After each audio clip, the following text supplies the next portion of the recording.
Damn, girl. Let's get damn.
They get a lot right.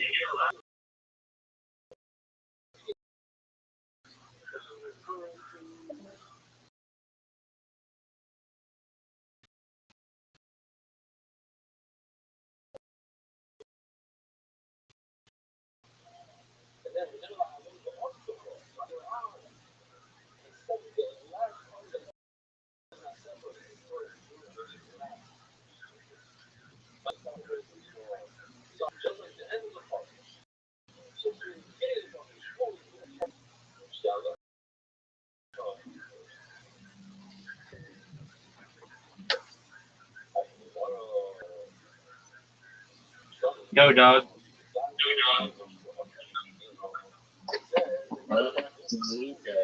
Dude, you know Zoot. If it's not the Zoot show, he fucking leaves. No.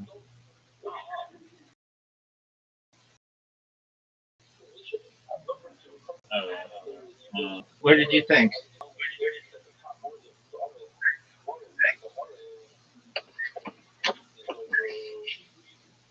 What? What did you think?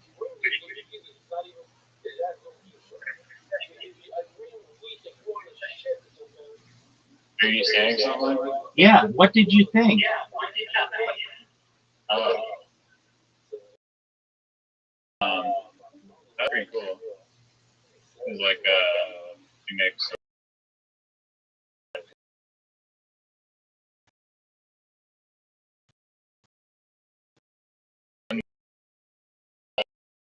vaporwave, techno, rap, interesting. And then also just, there's some cool ideas being shared. Just how much more the planet has become interconnected over the internet. Just a bunch of ideas of like, it was crazy seeing like the Cairo, like actual like lab, like freezing and real insane to me. I don't know if you saw it. Yep. I heard when you said like, damn, girl, she was talking about her like, I laughed. Yeah, I fucking have a Hitachi magic wand. That bitch is a lifesaver with some shit. And then they started showing like, it was like, and it's just, I went into like this like merch and just like graphics. There's porn and those. I don't know. I guess there's. Yeah. What did you think?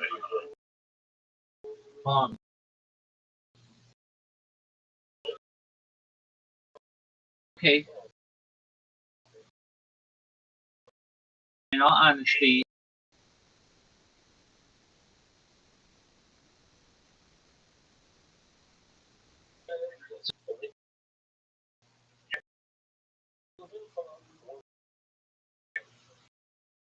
hear me?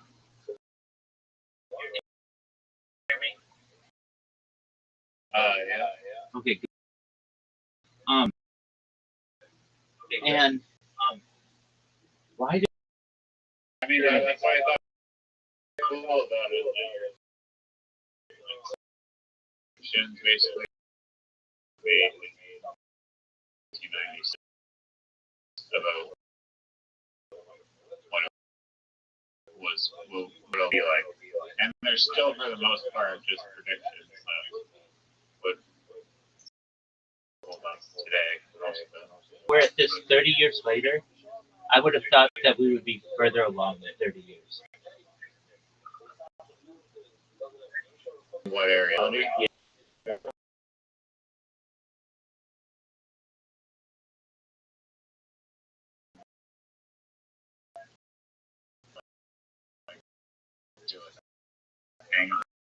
Rider VR. That was sick.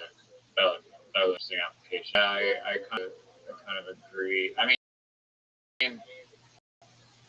to be fair, there are these like $8,000 VR helmets that are currently being sold for life. Aren't like widely adapted. Okay. I mean, that's like saying, though, that, like, yeah, the technology exists, but only one person on Earth gets to use it. It's like, okay, well, how beneficial is that? I mean, yeah, but that's just currently. I mean, like the price could drop, but I think I don't know the current rate of VR is like pretty low, and despite it being like not that expensive relatively. That's true. And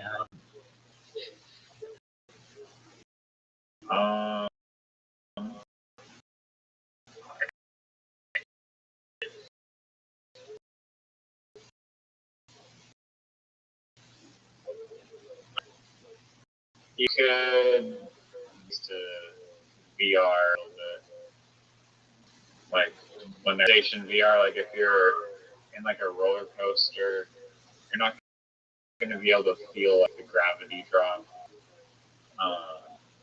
But I do think that VR is pretty amazing. Like I love VR, so I'm not sure why it's not more widely integrated because I think it's pretty awesome.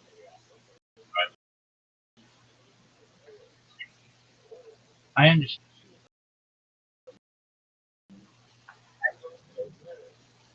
Um,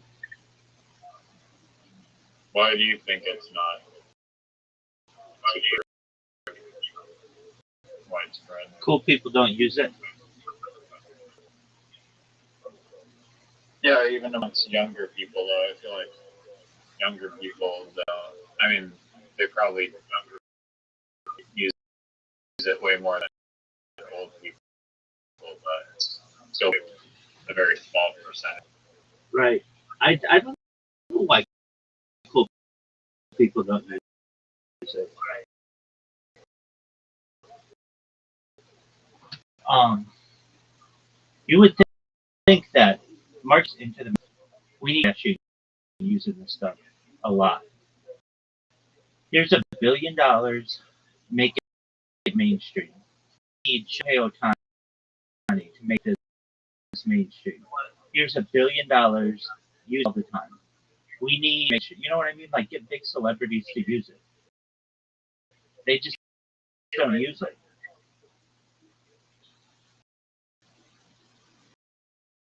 I mean, when's the last time you saw somebody like stream use VR on?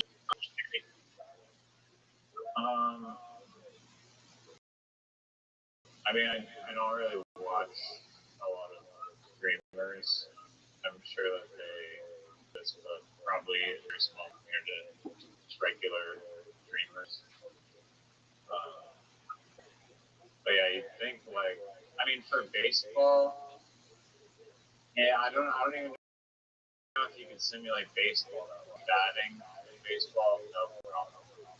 But pitching, you're not going to be able to replicate the trajectory of baseball. And fielding, like you can't like throw a stroller across the room unless you have like you could the ball in a virtual glove and something. I don't know. It's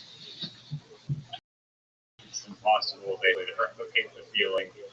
Not that anyone, I don't know, people may not stand in the outfield for 8 hours anyways. But, yeah, with golf though, they actually do have VR becoming very popular amongst golfers, and I've seen pro golfers promoting it, and they're practicing putting and chipping and thing all in VR. And that will get like that one you can definitely do pretty easily. So I think it just kind of depends on the sport. I mean, yeah. And that's apparently good. They have like pickleball VR. It's pretty good. Like especially when you have like these like haptic feedback paddles, so that it feels like you're making contact with the ball, and I'm sure like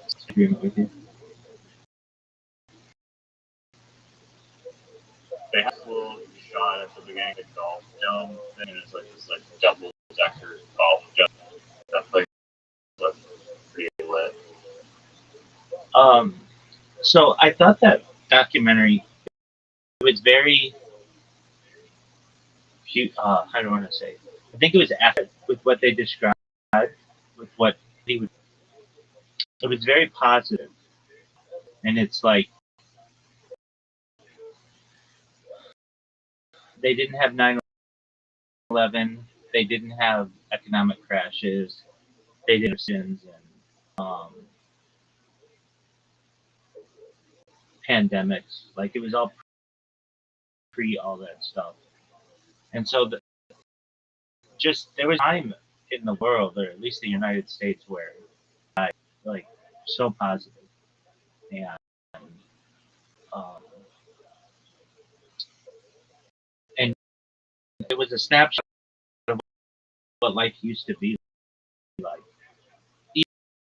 Even like Las Vegas. Las Vegas was seen. I mean, it still is to some extent, but it was like the future, futuristic shit. And today, it's like dystopian. It's only for the ultra wealthy. and like the hotels, they used to be like uh, theme resorts where you go in one and it was like Egypt, and another and it was like Paris, and another and it was like Italy. Well, they've gotten away from that, and it's all very corporate and very um, neutral. Uh, to some extent, like there's some creativity lost in that. I think the same with the internet. That like those people were talking. Well, one thing that I found interesting. Did you hear that one woman who's like, "I'm 28 years old and I'm dating a 17-year-old boy." I did hear that, yeah, and I was like, Now remember how I nice. told? Remember how? Yes, kid. Yeah, and she was hot. And remember how I told you? If you remember, I said this like 2 nights ago or something. I'm like, it was different. Like, like the Elvis Presley thing. Like, that did not come about until you could rape children. I'm not saying that by any, but I am saying that um,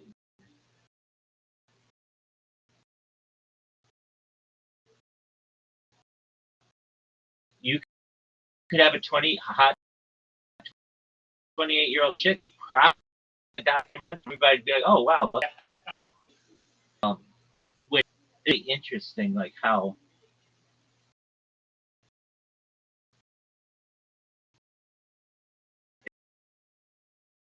it isn't it? She basically was. She was so proud of it. Like, Lost, I guess.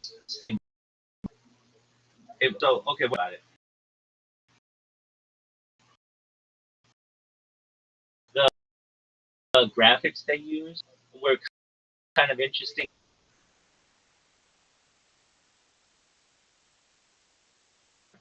Are pretty 64, and they were like just like that.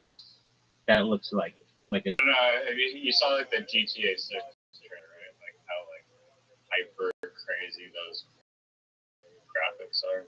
And I've seen it in comparison to like the Like, GTA 5 and such. Yeah, and that's on basically a year-old system. Like the PlayStation. What are we on? PlayStation 5.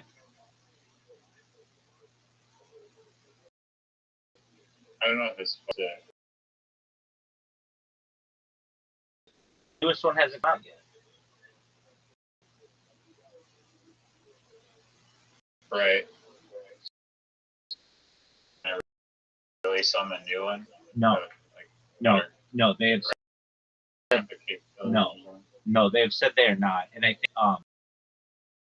think with Microsoft and Sony, because Microsoft and Sony, when it's like there's a huge resurgence when they put out one of these Grand Theft Auto games because their system who hadn't bought it before. I'm one of those people. I would never buy one of those systems. You can put out whatever game you want, but you put out Auto, and I'm gonna do what I can to get my hands on that game-changing game. I'm not a small minority. There are a lot of people out there who get whatever it takes game, and so Sony and Microsoft said, "All right, well, we know we're gonna sell a lot of the next generation of our consoles, but we still have some liquid left in the container here to squeeze out, basically. The new consoles, Grand Theft Auto may be on it. It likely will be with some kind of remastered edition, but doubtful that it will be a version like a new game. It took them more than 10 years to put this game out. I mean, it's just an incredible amount of time. For 10 years straight.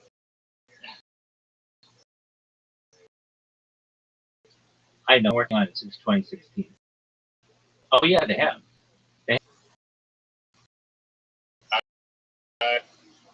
I read that it was like they've been working on it. But I don't know.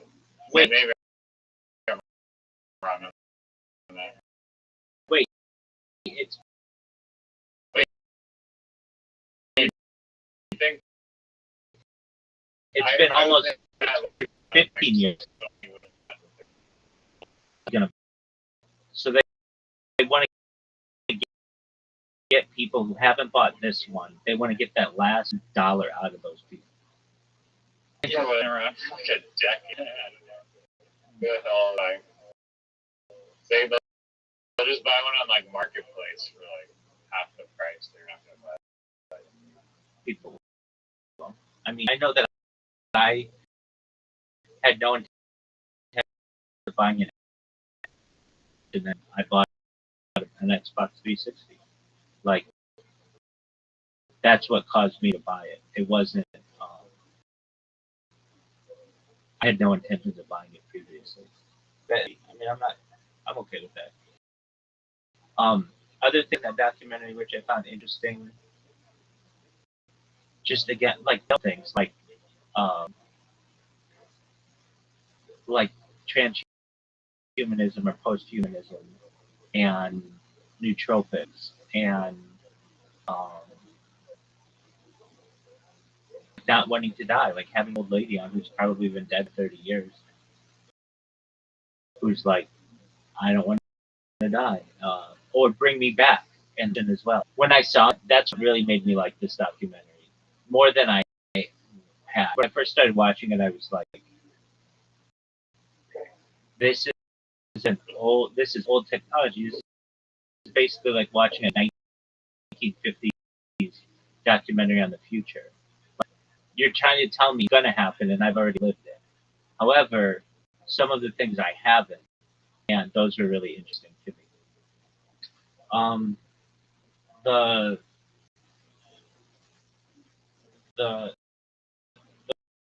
one thing that they said I didn't really agree with was they were like, the internet was built by the, and if you had like a nuclear weapon, but one thing I would have foreseen is that like the people would use the internet for sex, and I disagree with that. I think that they knew that would be one of the motivating factors. Sexuality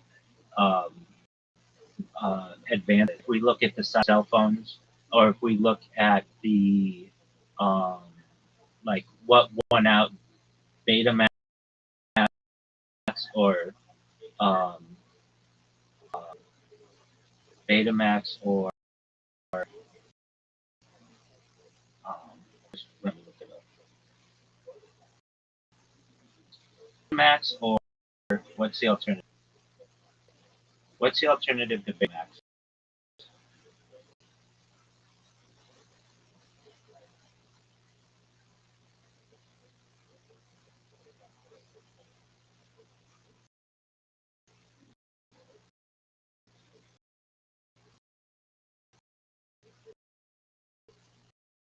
VHS.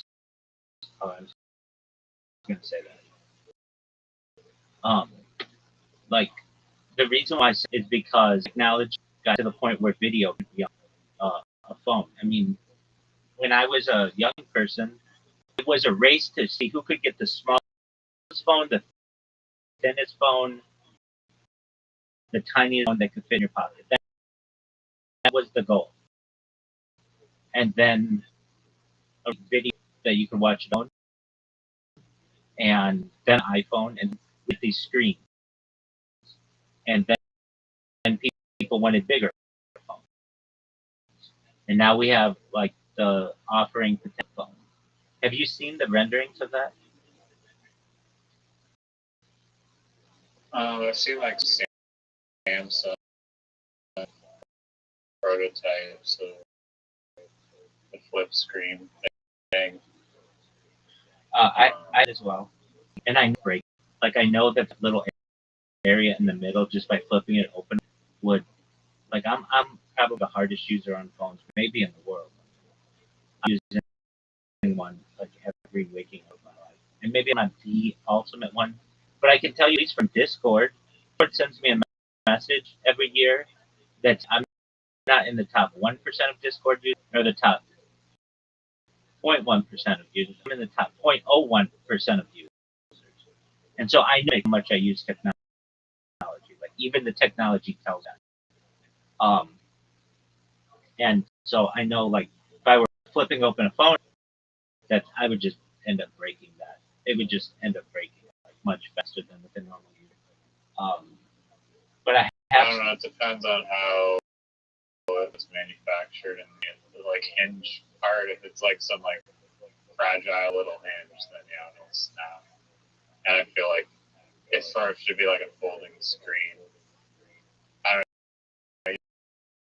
You can't have like these like industrial, but make it somewhat durable.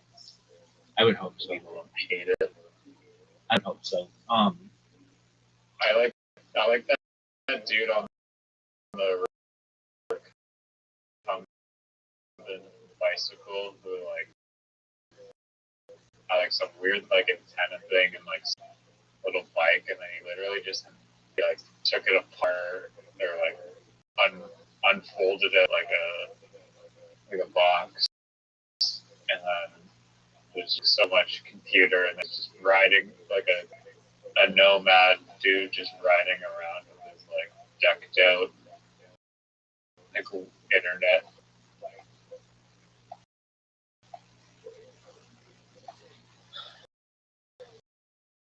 I think that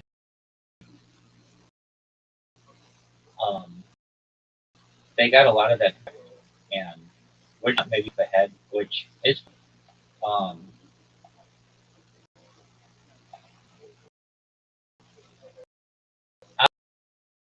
I I'm saddened that they're so positive in it, and it just turns out reality did. I would have loved. When you say that, I mean, they're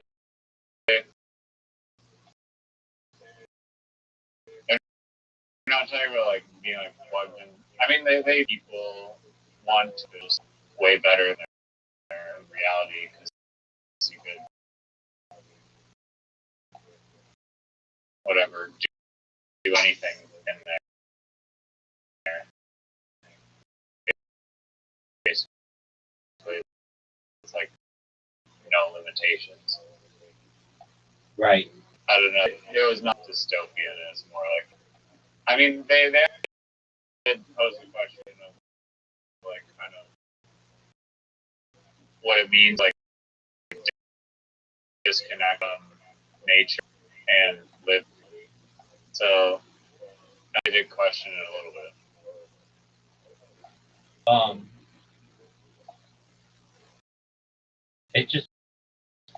It was an interesting take what life was like, and people thought it would be in the future.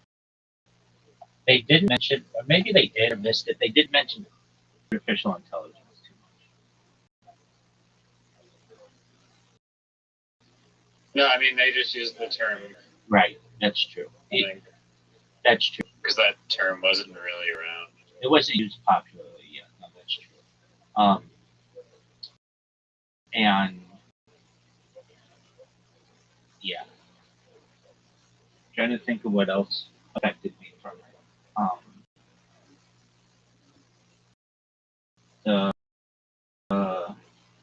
There wasn't too much of a focus on China, which is to me consistent with thought of China wasn't as advanced. Like China had its big up and coming in the early 2000s, and so it was more like Japan based, which is fine, but that's like a reflection of 19. There's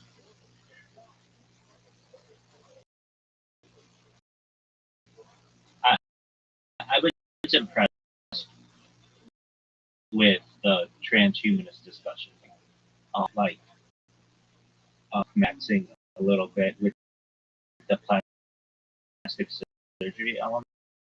Like they were talking about, like young people are gonna want to especially reflect the trends and things. Thought that was interesting.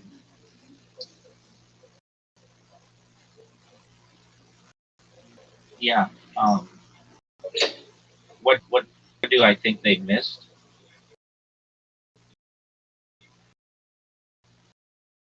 Just the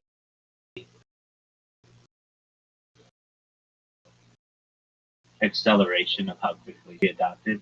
I see it really prevalent.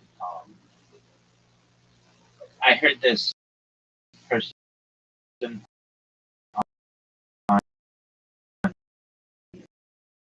Reddit who usually worked at Meta. She's a former employee at Meta, and you have to step down. Like you spent $80 billion for all of your users. Like you own percent of your whatever, and no one can do anything at this company with you in charge. The metaverse was such a failure that I agree. I just do not believe that they spent $80 billion on that dinky little game. That's like the VR. Like they made VR itself. I doubt that they spent even $1 billion, even close to $1 billion on our chat. Well, you know that I'm not making up that number. Yeah, no, I've heard it tossed around, but I just don't believe that possibly just no way. No way they spent that much. I think it may have been in other branches of VR or study or spending it on researching different types of holographic lenses or something.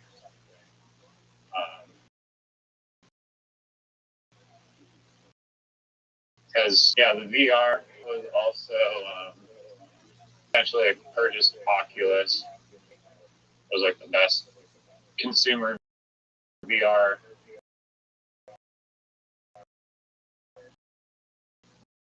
model from Palmer. It could be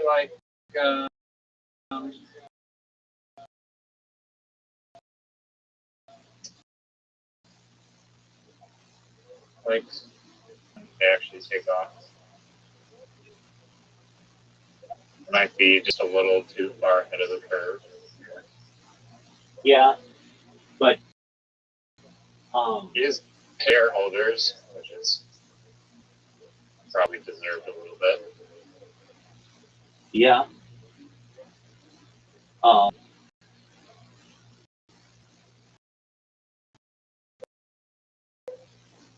And it seemed like no one else was really getting. I could be wrong, but name another company aside from Meta that was all in on VR.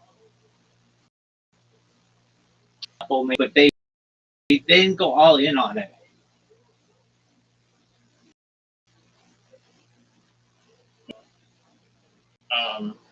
I don't know. Facebook, it generates something like $500 billion or something in revenue, maybe less than that. At least from the advertising, it was wins generated advertising. So losing $80 billion on VR is a lot. I don't know enough about the details of it. Well, you know that's not that much. If you're making $500 billion a year, $80 billion on a project over the course of 5 years, that's not that big of a deal. I mean, he literally only spent his share of the money, less than share of the money on one, like less than 1 year share of his money on the VR stuff. So, I mean, he owns 61%. So he could have spent, even if they're making 400 billion, he could have spent over 200 billion on it, but he didn't. So, but again, I don't know. One person, I don't know. I still don't know. I've never met anybody either in real life or online. The the Apple Vision Pro. my brother's tried it. Okay. But I didn't purchase it. But the new one will come up and it'll be cheaper in the doors. It'll be usable and it'll open up doors to gaming, and it'll be marketed like a workplace VR and more like a multi-use VR on like a higher end price point. So the second generation will be $3,000 for the touch controllerless one. Is just way out of range for a lot of people. For just a tech accessory. That's a good point. You know, actually, like this rent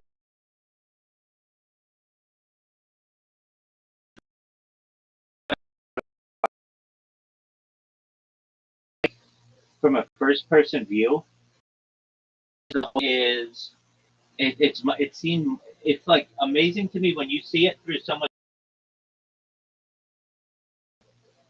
There's just something about it when you're like just watching it, like two people.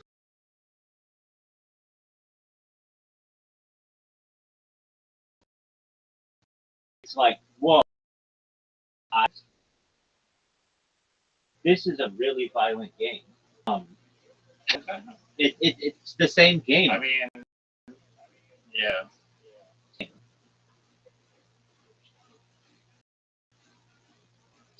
Which Yeah. it kind of tells me. It kind of tells me why they not make. I mean, I'm sure it's like a lot of work too, but they do it with other games where they have first-person views and views. But it's like, why don't that for Grand Theft Auto? And I think there's an argument that hey, people are gonna get like actually seeing their kids murder people with their own eyes, not a character doing it that doesn't look like their kid, but actually their own children doing it. We're gonna run into issues with that. And I could Just like a degree of like separation. agree. I guess with third person. Agreed. To be honest, there's a lot of first person keys at the click of a button. I'm not disagreeing with that, the Grand Theft. Like what I'm saying is like you may have one parent who complains to another parent like, hey, have you seen the new, like, I don't want my child to play. And the other parent, I don't know what you're talking about, but hey, that's a nice story. Everybody who plays Grand Theft Auto, and they'd be like, look, my kid, there's a reason Grand Theft Auto removed some of the more violent. You used to be able to use the katana. You used to be able to use the chainsaw. They got rid of those because too violent. Yeah, I mean, I feel like I don't know. I don't think it was Grand Theft Auto. I don't know. It was Call of Duty where there'd be like two was blood and screaming and shit, and then there's like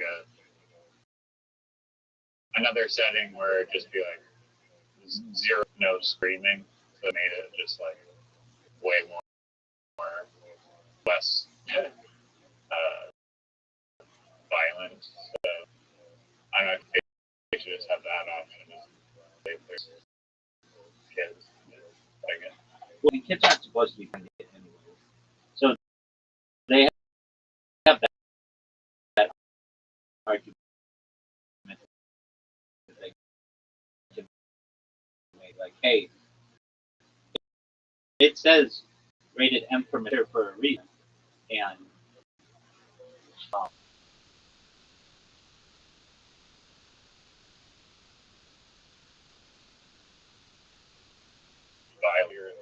like when you run some, they don't like bleed out on the sidewalk. They like cartwheels and shit.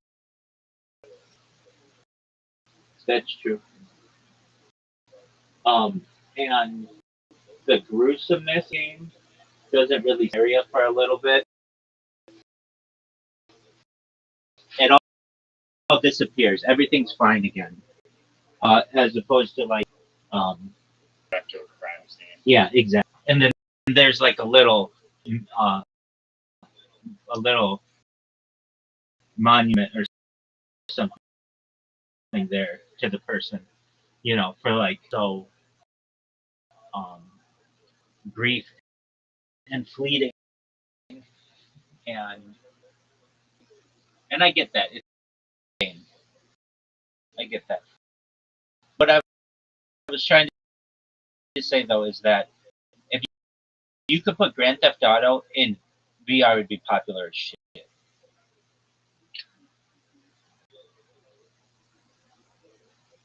First, even third person, whatever. First person changes the nature of the game, or reciprocated into this shift to first person.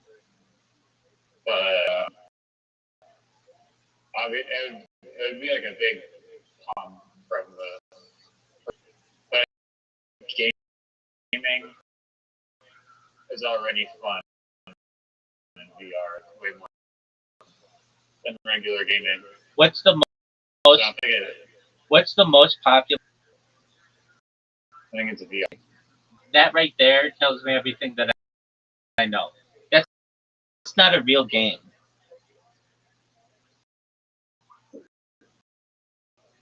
Like a communication system.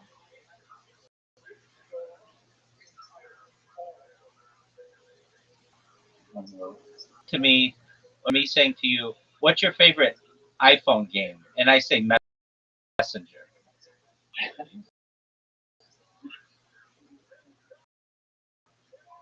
So what I'm saying is that there's never been in VR that transcends and makes it that somebody has to say, I have to get that.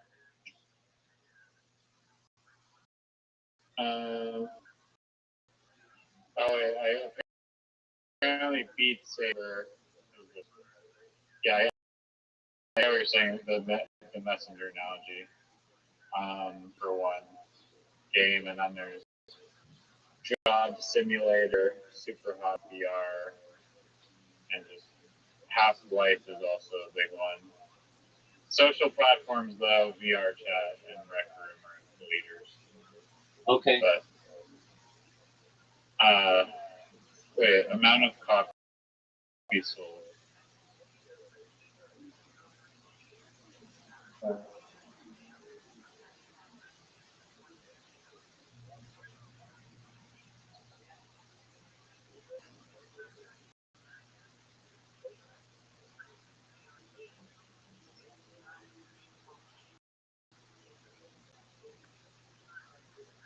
Did you see the like Dome Paradise thing in like Japan that they had?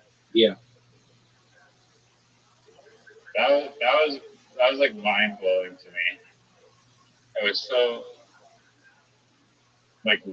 so liminal.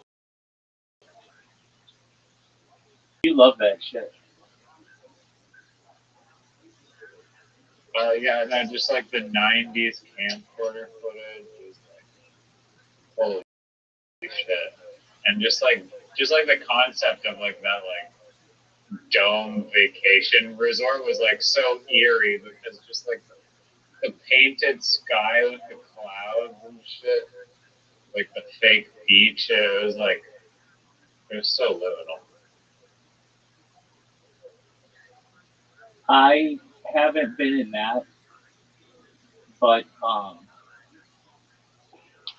Las Vegas uh, in the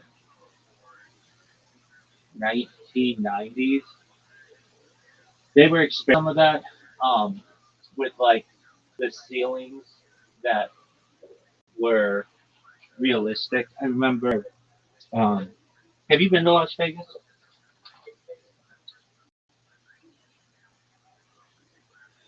Have you been to Las Vegas? No. Oh, okay. Um, so they had um, a hotel that opened called the Venetian,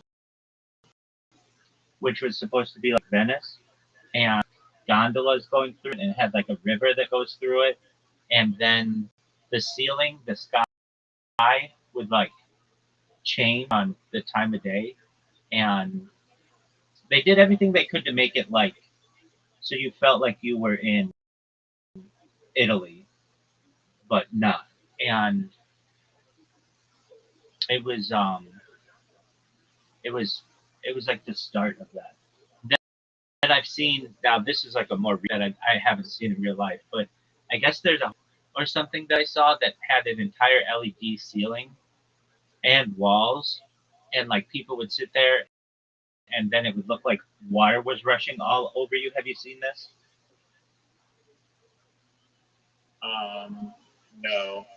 I can kind of imagine it, I guess. Yeah, I mean it's definitely imaginable, um, and that was wild to me. Like it looks really realistic. Like you're gonna get hit with all kinds of water, but it's just on screens. And then there's um, the Sphere, which they're opening up different versions around the world, though not as big as the one in Las Vegas, which are kind of um, what do I want to say, like augmented reality kind of ideas, or they're not quite virtual reality, but um, there's something to it. You know, with virtual reality, I mean, I remember like virtual reality places opening up, and as I recall, um, it was pretty expensive, and the equipment gets broken, especially when it's not yours and you're just renting it or whatever. Even if just renting it for an hour at the place, people just throw the shit down and it breaks. And then when it breaks, it's extremely expensive to fix. And the guy who's working at the VR place generally has the knowledge to be able to fix like broken internal components. So, What do you mean the VR place? Like you can go in and computer games in VR? Because I've seen those. yeah, like they're like arcades. They're VR arcades. Yeah, I mean they weren't like super popular, but I mean I've seen them and then I used them at like Disney Quest and some other places where it was Disney's was a little bit different. I've talked about this previously, but they had a thing like you were talking about roller coasters. You design your own roller coaster, and then it would take you into a machine. You're wearing VR, and it would like rotate the machine with however you built the roller coaster. That to me was like wild to be able to see that you were able to build something and then ride in it within a few minutes. That was amazing. Some people for whatever reason there was like some ride at Disneyland. There's some roller coaster. And it was like no one knew what the fuck the roller coaster, like the map of it actually looked like where the tracks went and shit. And so the dude smuggled in a fucking like LiDAR camera into the roller coaster and just records the whole like Magic Mountain fucking like trip through the roller coaster and then downloads the LiDAR map into 3D. So like finally, we can see what this fucking roller coaster looks like after like 38 years of it being open. Oh, that's interesting. I was at Disney with my parents and their friends, and I had earlier in the day rode on. I want to say it was Pirates of the Caribbean, and I was there, and I remember there's this one part where like you you drop maybe like 5 feet or something like down the water, and it makes your stomach drop. And I remember like everyone on the whoa, like they were affected by it, like where that feeling in your stomach when it drops. And so later in the day, my parents' friends were going to go on it, and they uh, wanted to know if I wanted to go with them, and I said sure.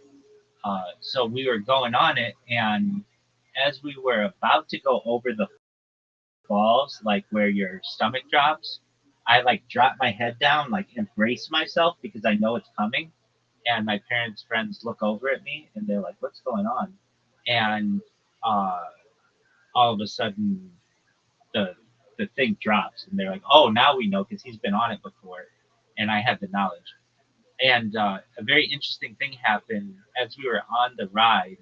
All of a sudden, I forget exactly what happened, but like the lights turned on, and you could see the ride with all of the lights on, and the ride stopped, and they had people who worked there who escorted us off, saying something had broken in the ride and we couldn't finish it.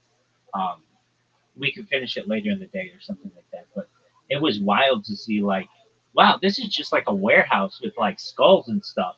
But when they turn off all the lights and stuff, you can make it really spooky. Like the same idea with that lidar, like trying to figure out all the stuff that's there. They tried for like 30 years. Theirs is much more advanced, but it's just really how you decorate it can make it very um, confusing. They don't want to use the actual ride. Exactly. I mean, it's amazing what lighting does to something. I've seen like It's a Small World, like when it's when they have the lights on and it just takes the mist, the magic away from it. It's um, and then you realize that the boat that you're in is literally in 1 feet of water. Like you could stand up in the water. It's like it's not like a huge like river or anything like that. Um, and but You're but not.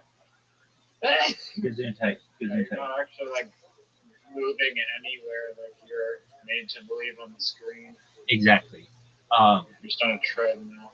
And just through like sound and light and maybe like a little mist or like fog or changing temperature, they can make you think that you're in a completely different area. This gets to something that I haven't experienced, but I've heard about. It's called 4D movies, which we've talked about a little bit. So you have 3D movies, which I've been to, but 4D movies are the idea of the the chair shake, and you might get water on you in the theater, and there's also like smell-o-vision. Also smell, yeah. Exactly. I've been to one at Disney World or Disneyland, whatever the Florida one is, That's world. and like everyone, there's like this freaking thing. They made it seem like at the end of like the movie that it's like they said like, oh, ladies and bugs, you may like now like leave the theater, and then like it felt like this like bug was like just ran from like each side of like the seats to the one side of the seats to the other, and like everyone, including myself, just got so freaking startled by that. Oh, that's interesting. So they like had a little vibration in the chair. Yeah, no, it startled the hell out of me, and like everyone in the theater too. Wow. Um, very cool. Well, that kind Also, the smell that they chose was like terrible, that's an interesting thing. and like the mist was like whatever. But they don't they don't really do that now. Maybe at like a theme park, but that never became common. I guess the theater experience just diminished. Um, I was Did you see the like in the documentary that movie theater with like the seats that like either like movie theater but like the whole seats like these like mechanical like legs that were moving up and down. right, like they don't have That that. was, I've never seen that before Right. until the documentary. It's interesting to me that that just never apparently became financially viable for places. And I understand there's a startup cost, but then the keeping that stuff like in good condition and repaired constantly, and then the downtime, like you have chairs that are broken, nobody wants to go there. So then you have to shut down your movie theater to fix the chairs or whatever. Or you have to pay really expensive prices to have these guys work at night or whatever. Like it and then there are some people who are gonna want my chair to move. I want to watch the movie. Um, and that's why it's only been like kind of a special thing. Um, I was reading a. IMAX movies are dope though. I fuck with IMAX. I do too. I do too. I think they're tight. Um, do you remember your first IMAX movie?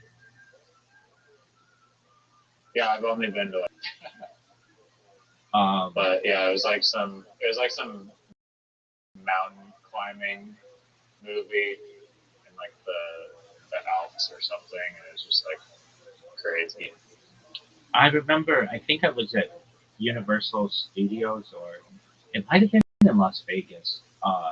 But the first one that I saw, we had a choice. They had two movies. You could either watch one, which was like on nature, and the other one was on the Blue Angels. I don't know if you know what that is, but it's like America's. Fighter. I hope you chose the fighter pilot. Yeah, definitely. And we did, and it was pretty mind blowing. Like this is in the late '90s, and I remember going with my parents, and it was just like they're flying upside down, all kinds of stuff, and you're just looking at this, and cool. I had this really interesting I mean, experience. I watched like Top Gun. Like my first reality VR movie was watching Top Gun movie, and it was pretty. I wouldn't say it was like as good as IMAX though, but it was like close-ish. Kind of like it's pretty damn. It's pretty freaking awesome to be honest. But IMAX, I guess, is better still. I saw. At least maybe I didn't have the screen big enough. I saw.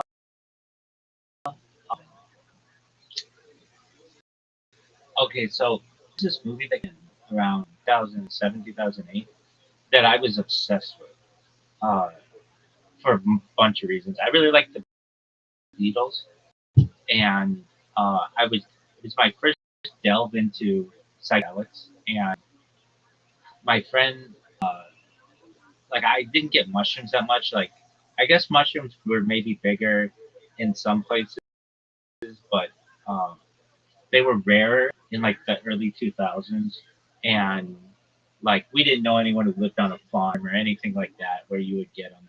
So like we had to like get them through a guy, through a guy, through a guy, and they it was the opening weekend of a movie called Across the Universe, which is the Beatles musical.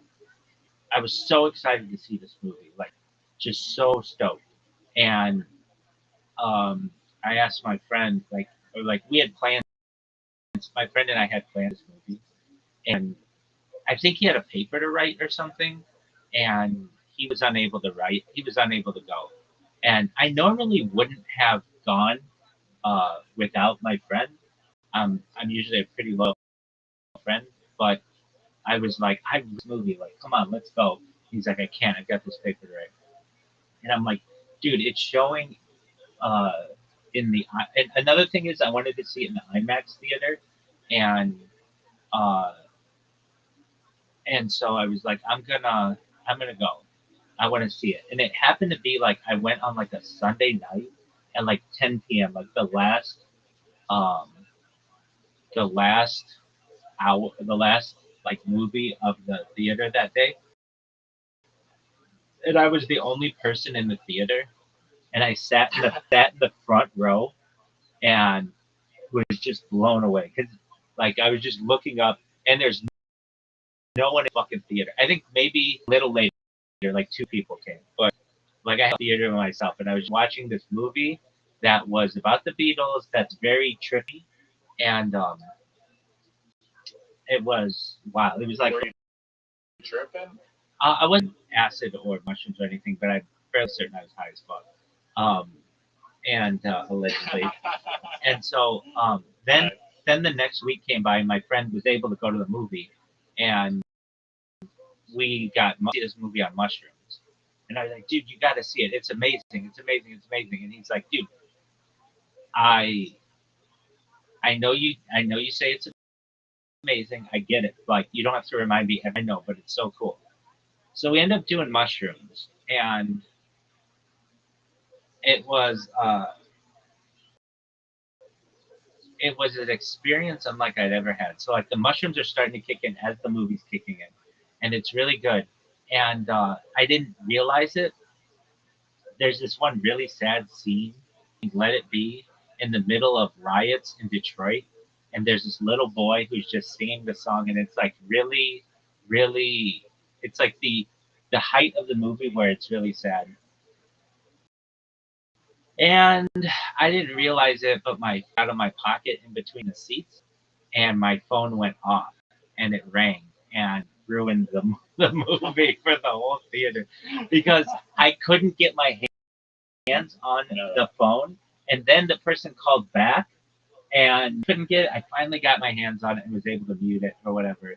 And this was like before movies would even say like, "Please shut off your phones." Or, even if they did, I thought maybe that I had, but I was cautious or whatever. But the thing is, my friend and I laughed harder than perhaps we've ever laughed ever because it was so funny. But this is the saddest part of the movie, and a fucking phone is going off, and it's my phone, and I can't get it because it had fallen in the seat. And I don't know. Have you ever seen that movie Across the Universe? I haven't. It's amazing. I'm looking it up now. Dude, Bono's in it. Look up the scene. Um, look up Bono Across the Universe. I'll watch it alongside you. It's one scene, but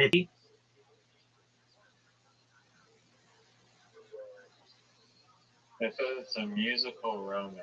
yeah, dude, and it is, and I loved it. All right. So go The to Bono scene? yeah. So Bono, it's a Bono U2. I'm the Walrus Across the Universe. Do you see that? Yeah. Okay. September 2019. Let me know when you start it. Alright, should be. Riser, before you start it, when I go viral, I want to throw parties. Oh, you're watching. Like, I want to throw a party like this. I'm going to throw a bunch of parties like this. But if you want to know what my parties I want them to look like, it's this party.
Damn, that is trippy as fuck.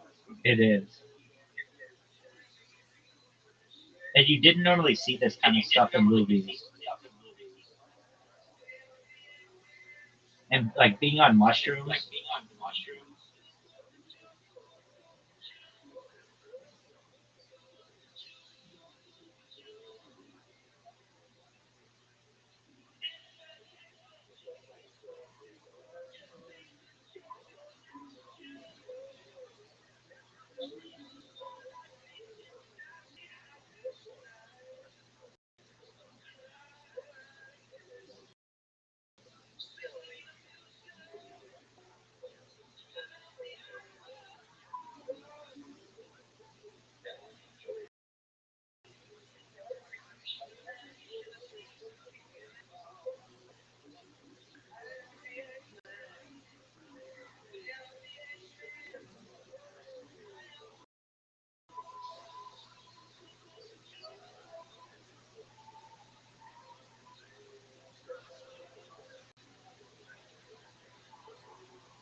Isn't that baller?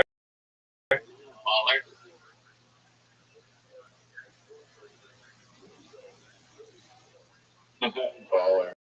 Yeah. When people ask me what mushrooms are like, or LSD or any kind, I'd say that's like the best that I can do. If you're like tripping hard, if you watch that scene, it's as close as I think you can get. Um. Yeah. I mean, I wouldn't say that it's like. I mean, kind of visually create like the most like beautiful artwork that like I've ever seen in my life on mushrooms. Where it's like divine visual like awesomeness. And but that was like very cinematic. It wasn't like the trippiest like visual things. Like I wouldn't say it's as hallucinogenic as probably mushrooms are, but it is a trippy vibe for sure. Yeah, trip. It depends. Like it's a good introduction. Like there's that psychedelic aspect of it, and there's the music aspect. And what I think is like interesting is like it's like that. It can get like disjointed, and but then at the end, it like all clears up back at that house. Like, what the fuck was that? It's just. I mean, I could say like, oh yeah, watch like one of those frag. I'm sure you've seen these things. It's called like fractals on YouTube. Yeah. So I could say like watch that, which is really cool to watch when you're tripping or anything like that. I'm not denying that. I would probably rather watch fractals, but um, and it's still like in reality, like the aspect of it. Anyway, this movie, and it was like, and we're tripping, and it was like it was fucking wild. Um, he did not like it that much because it is a love story and it is a music. It's like, but dude, it's the Beatles. Like, how are you? How are you gonna make a movie about the Beatles that isn't about music? Like, but I really liked it. I liked it so much that I got it for him, uh, for his. Like he and his girlfriend had like an anniversary or something, or they had some. Maybe no, maybe did I get it for him? I think I for him kind of as a joke as well. Like, hey, so like in case you want to watch it again or something. Oh yeah, I think that's what happened. And he didn't. Well, he had his girlfriend come visit him, and then they watched it together, and he really liked it. Like I guess there's that element of love in it that you're not going to necessarily experience unless you're in love with someone, or it's more difficult to. Anyway, um, that's a cool movie, and they do all that stuff without uh, like all of that is like AI or computer generated. It's like uh, I just found that to be a fascinating movie, and then also a really interesting thing. It has a female director. It was one of the first movies I've ever seen that had a female director. For many years, female directors who were making big movies. Like it's become more common in the last 20 years, but like your heart, it's hard. Really, I thought it was still like a very It is. It it absolutely is. I'm not saying that it's common, but back then there were like none. Like you couldn't find someone. It was just not a thing. Yeah. And so that's a big thing. Like I was like, oh, this is what a female directed movie's like. It's it. I loved it. Love I love that movie. Anyway, we were talking about uh, the um, IMAX, and so to see that movie in IMAX being high as fuck, wild. And then when I saw it on Shrooms, it was we weren't in an IMAX, but just a regular theater. It was wild. And there's this idea. I don't know. I'm sure it's like a scientific phenomenon. Like imagine you're watching a screen and then you get that screen closer and closer to your eyes so that you have no peripheral vision like you are. And I think there's a certain like this dislocation that happens from you in life once you no longer have that peripheral vision. Would you agree with that? Um, like when your visual field is just completely encapsulated with the screen. That's correct. Yeah, no, it definitely like hijacks your mind way more than your screen because you're like telling to it more. It's not. I mean, it's basically it's like VR, but it's just like instead of having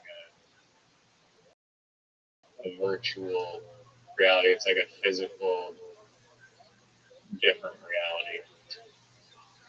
I agree. I'm thinking of I was gonna say that. Or yeah, go on. I'm thinking the next thing that I'm gonna write, probably after this conversation, is the argument that we need to standardize standardize art dimensions, and this gets relating in video editing. Like, and you've done some video editing, so I know you know what I'm talking about. Like, where older older movies 3/4 dimensions, 3/4 dimensions, and then like modern stuff is done like 9:16, like widescreen, and like vertical on phones, and there's no standardization of this. Do you want to know what I'm advocating for as the standard?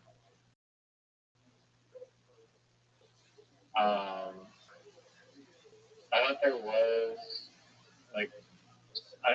like there are like standard ratios of like 1080 and times whatever. And No. That's different. No. That's maybe not clear. That's quality. I'm not talking quality. I'm talking of the screen. Like we just. No, I am too. I'm too. I'm not talking about the resolution. Like the dimensions. There are like known like standardized dimensions. But maybe not on like for shooting vertically because each phone will take. But even each phone should, probably have something standardized, definitely for phones. There are too many standards though, which means there's no standard. If you go to a movie, it's 9:16. If you watch it on an old television, it's 3/4.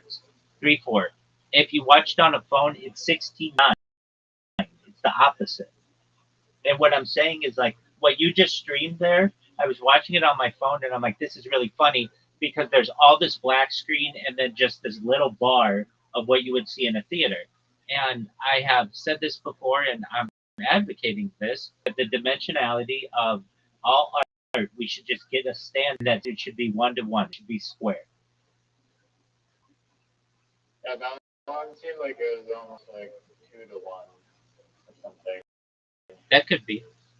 What I'm saying though, phones should be square, like, and they are becoming that, especially with the flip phone, but or like the flip iPhone or whatever. But like when you tell, it shouldn't be like portrait mode or landscape mode. That shouldn't be a thing. It should just be square. No, square isn't good. No one wants to watch square. Square's the best.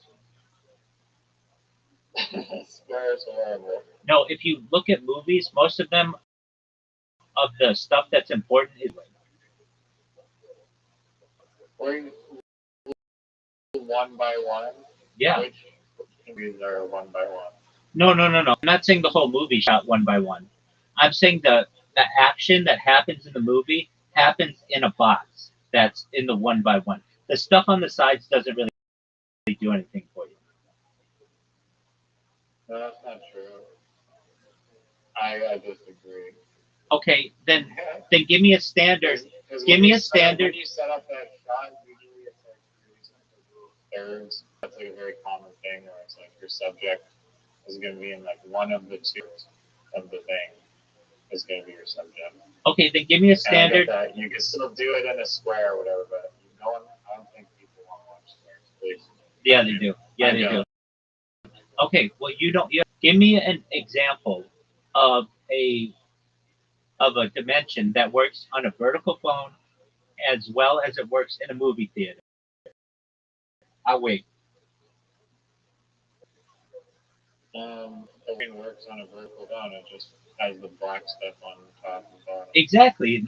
So you're looking at this tiny little screen and you're wasting most of your. Well, you could rotate it sideways and then you get the same wide screen. That's true. Okay, then imagine you show on a phone, show that video on a movie theater.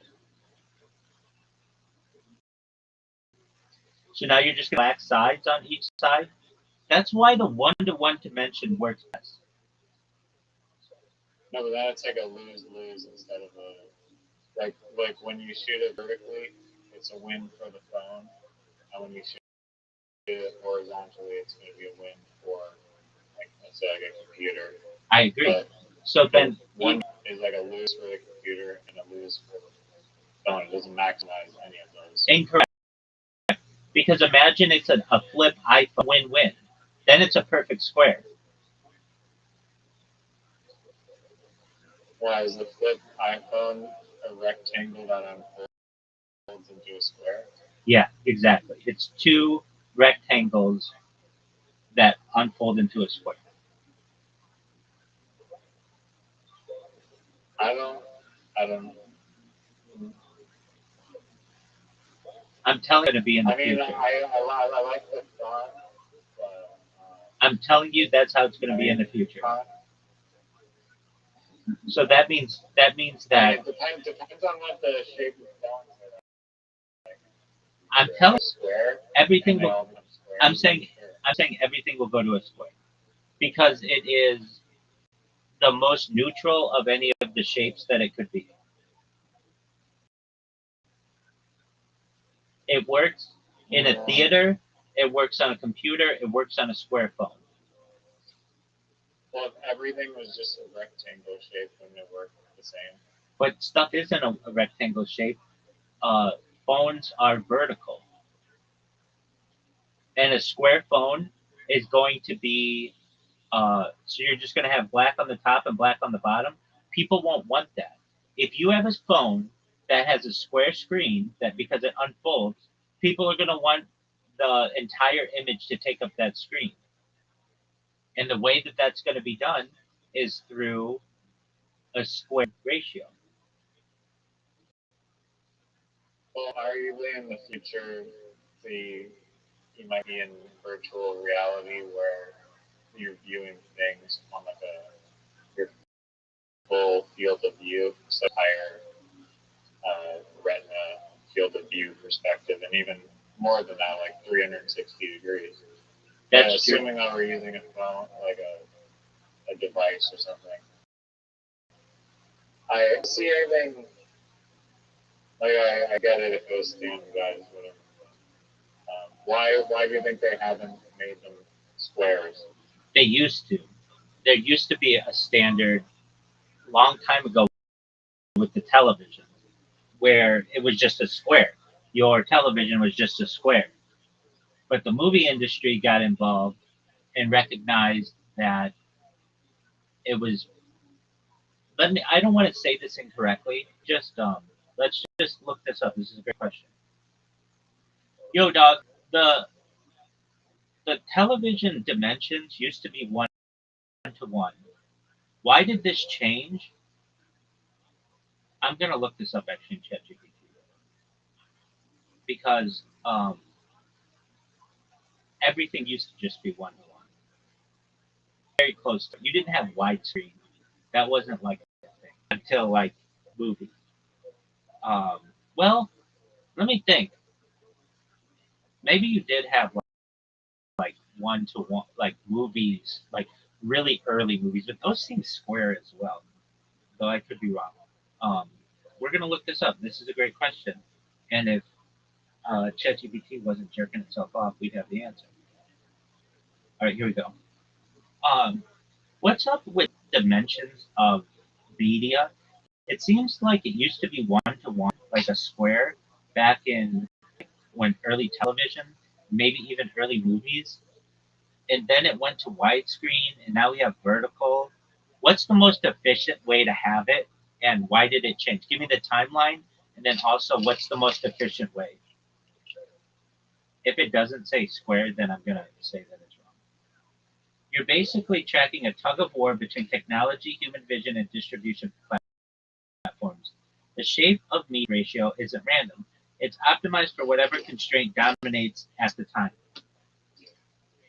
Timeline of media dimensions. Early film, late 1800s to 1920s, was 1 to 33 to 1, 4 to 3. Driven by physical film stock and camera design. Almost square because that's what early machinery handled well. This vault frame for visual storytelling. Early television, 1930s to 1990s, 4 to 3. TV inherited film's aspect ratio. Why compatibility? Early TV literally reused film content. Also, CR screens, tube TVs were easier to build in that shape. Widescreen cinema era, 1950s to 2000s, 1.85 to 1, 2.35 to 1. Hollywood needed to compete and went wider to feel more immersive and epic. Matches human horizontal field of view better. Think big landscapes, action scenes. HD TV standardization, 2009. A compromise between 4:3 and cinematic widescreen. Efficient because doesn't waste too much space on old content, still feels wide and modern. Became the global standard for TVs, YouTube, gaming, etc. Mobile first, social era, 2015 to present, vertical, 9 to 16. Phones changed everything. People hold devices vertically follows behavior. Platforms like TikTok, Reels, Shorts optimized for full screen engagement, one-handed use, scrolling feeds. What's actually most efficient? It depends what you optimize for. Human see is widescreen, 16:9. Humans see wide and tall, best for movies, gaming, real-world immersion, minimizes wasted peripheral perception. If you're going realistic viewing, widescreen wins. Information density, work productivity, ultra wide or multi-window. Even wider lets you. Are you fucking eating? What is this sound? Oh yeah. Information density. All right, well, that's the loudest shit of all time. Information density, work productivity, ultra wide or multi. Dog, dude, you are so loud when you chew. Yo, your mic is no. Say that my mic sucks. No, your mic is too sensitive. I hear my mic. It's amazing. Here, I'll mute myself. There you go. Sorry. Even wider, 21.9, 32.9. Lets you see more side-by-side data.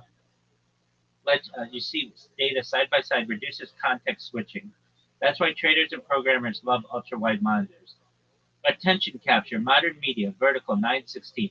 Maximizes screen coverage on phones, eliminates unused space, no black bars, feels more personal like FaceTime, higher engagement metrics. If your goal is to maximize attention, vertical wins.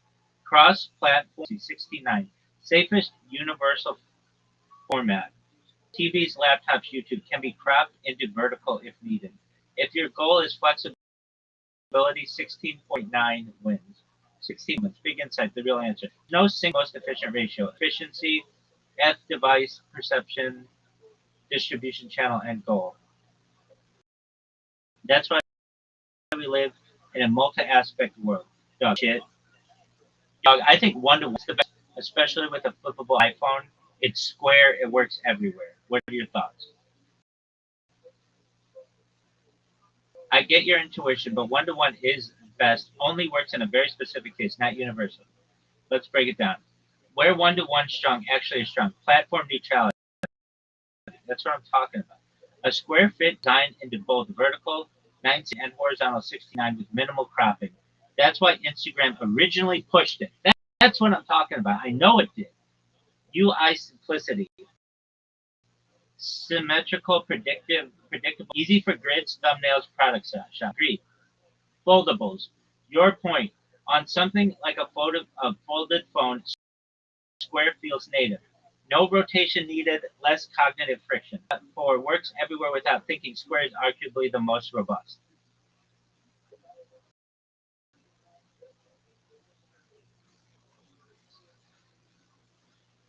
So square is for like the best for a robust generalist. Square is the most format agnostic compromise. If your goal is works okay everywhere, square is solid. All right, Mr. Crouton, can you hear me? Yeah. Yo, I really enjoyed the ASMR of being in your mouth. You're welcome.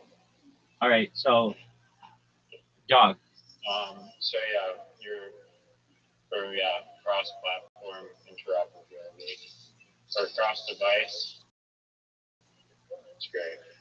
I agree, and I also For agree. actual consuming the media, It depends on what you're consuming it on.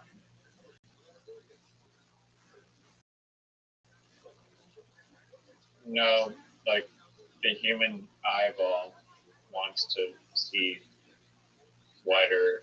It doesn't want to look at squares because the human eyeball sees like 90 degrees to like 120 degrees. So be wider than you can tall.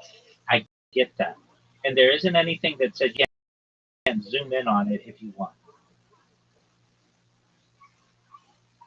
Is that going to make the square bigger, or is it going to turn into a rectangle? No, you keep the square the same size, and if you want to view a movie, you can zoom in on the movie if you want.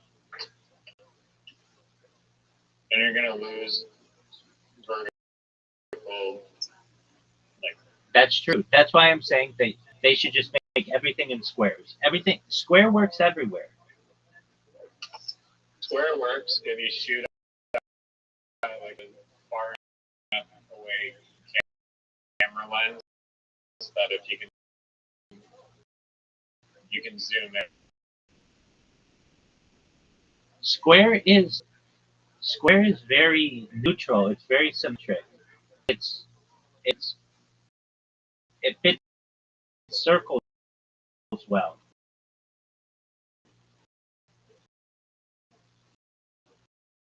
If you get into this land, it's 69 or super wide, and then it's vertical. Square is neutral enough, and it's why Instagram does. At Instagram, you literally had to use a third party to, like, if you wanted to post your photo that was like a landscape photo, like when you try to upload to Instagram to this day, it'll just crop out like a bunch of the photos. And I've uploaded photos of my dog, and I'm like, where's half my dog cropped out?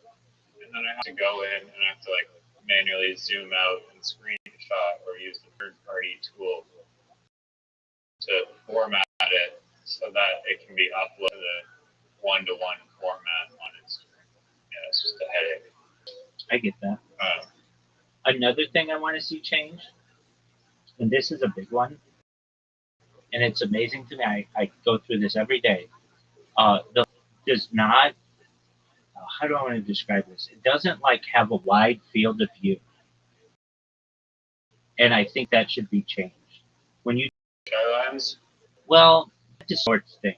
I'm saying that like I'm live right now on a bunch of different laptops, and they have a wide field of view, but a phone is very like narrow, and I don't like that. You should be able to do that if you want it. So what I'm saying is that I could have my iPhone and have it with a really wide field of view, maybe 180 degrees or pretty close to it, and that would be fine. As opposed to what it does right now, which is like, I don't know, 90 degrees or something. There's like, um, and I Yeah, get, no, so like you want like the fisheye on the new iPhone, you don't have like 180-degree fisheye view, but you have they have like this wide view that's like very zoom, like it's like a much wider, further back perspective that that's what I want. Yeah. you can select now on the new camera. So let's look that up. It exists, it's just not in the old phones. Okay, but why did it take 20 years to get there?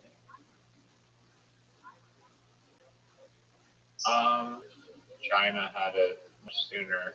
That's true. Okay, I'm going to ask a really good question. I believe it was the Texas or something. Some phone had a 56 megabyte or megapixel camera. This was like 10 or 15 years ago. Why doesn't the iPhone still have this yet? You're remembering something real, but a bit mixed together. Phones like the Nokia Lumia and the Nokia Sony devices had crazy high megapixel counts for the time, 41 megapixels, later 48 megapixel sensors. That wasn't really a mainstream phone 15 years ago, but I mean, it was close. It was 13 years ago. 41 megapixel Lumia and the 48 megapixel, 64 megapixel, and 108 megapixel became common on Android. So why didn't iPhones chase that earlier? Because megapixels are kind of, and I get that. Bigger pixels equals more pixels. More megapixels equals smaller individual pixels if sensor size stays the same. Smaller pixels equals worse low light performance, more noise. Apple prioritized larger pixels, better dynamic range, more consistent photos. Result: lower megapixels but better real world images. Computational photography is raw resolution. Apple leaned hard into this. They leaned hard into HDR, night mode, image stacking, smart sharpening.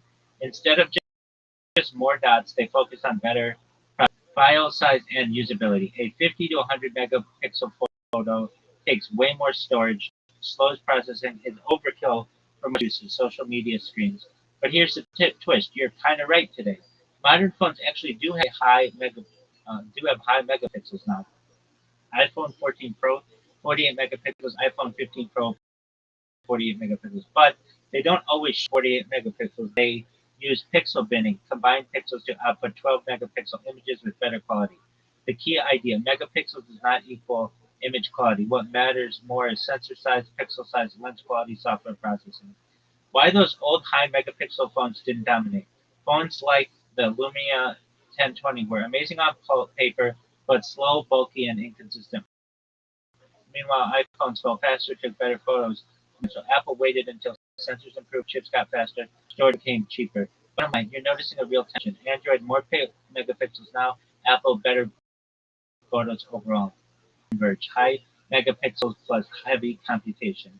Okay, here's the other question I have. Yo, dog, why is it taking so long for phones to have wider fields of view for their camera? Laptops have really wide fields of view, but phones are very constricted, like one to one. Why ha- why isn't it like an adjustable? Laptops are shitty webcams. Why isn't it? What'd you say? A laptop is a shitty webcam. Yeah, but it's wide. Good instinct, but a couple things are getting mixed. Aren't actually stuck at one to one or narrow views. Most modern phones already have ultra wide 120, standard 70 to 80 telephoto zoomed in. For example, recent models like the iPhone 15 Pro and Google Pixel lenses you can switch between. So, in a sense, they're adjustable but not continuously like a zoom lens or DSLR. So, why not one adjustable super wide to zoom lens? Physics. This is the main blocker. Phone cameras are tiny and thin. A true adjustable zoom like a camera lens needs moving glass elements, physical depth, space for optics to shift. Phones don't have that space unless you make them chunky. That's why companies have multiple fixed lenses instead of one adjustable one. Hold on a second. I'm talking about the phone, the one that's facing you, facing the person. God, you mean the front-facing camera. That actually changes the answer a lot. Short answer, it's not constrained by accident, it's intentionally limited. Why the front camera isn't super wide or smoothly adjustable? It's a space problem, even worse than the back camera. The camera has to fit into a tiny notch hole punch bezel alongside sensors, Face ID, infrared, etc.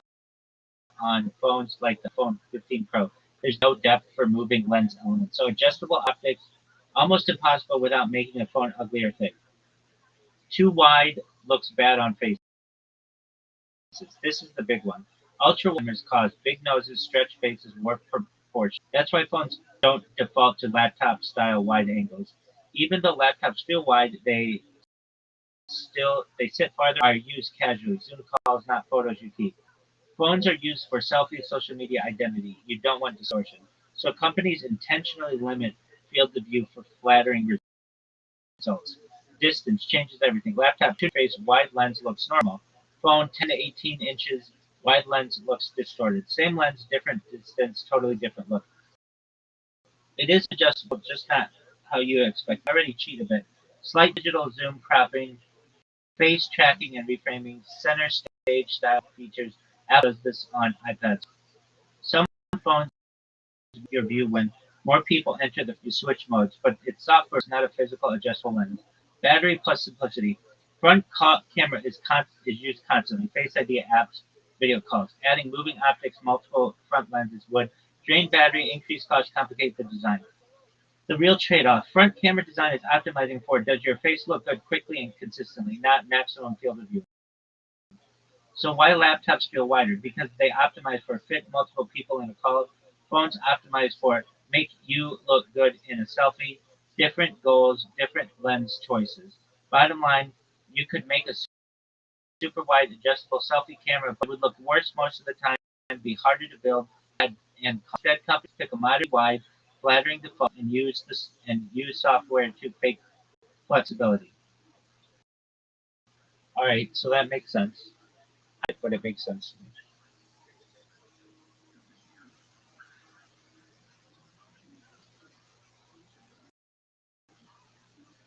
Was that the most bad heard, Mr. Crouton?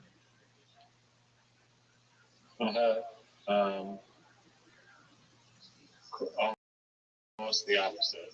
But I was gonna say, there's like this phone review guy that I follow on YouTube.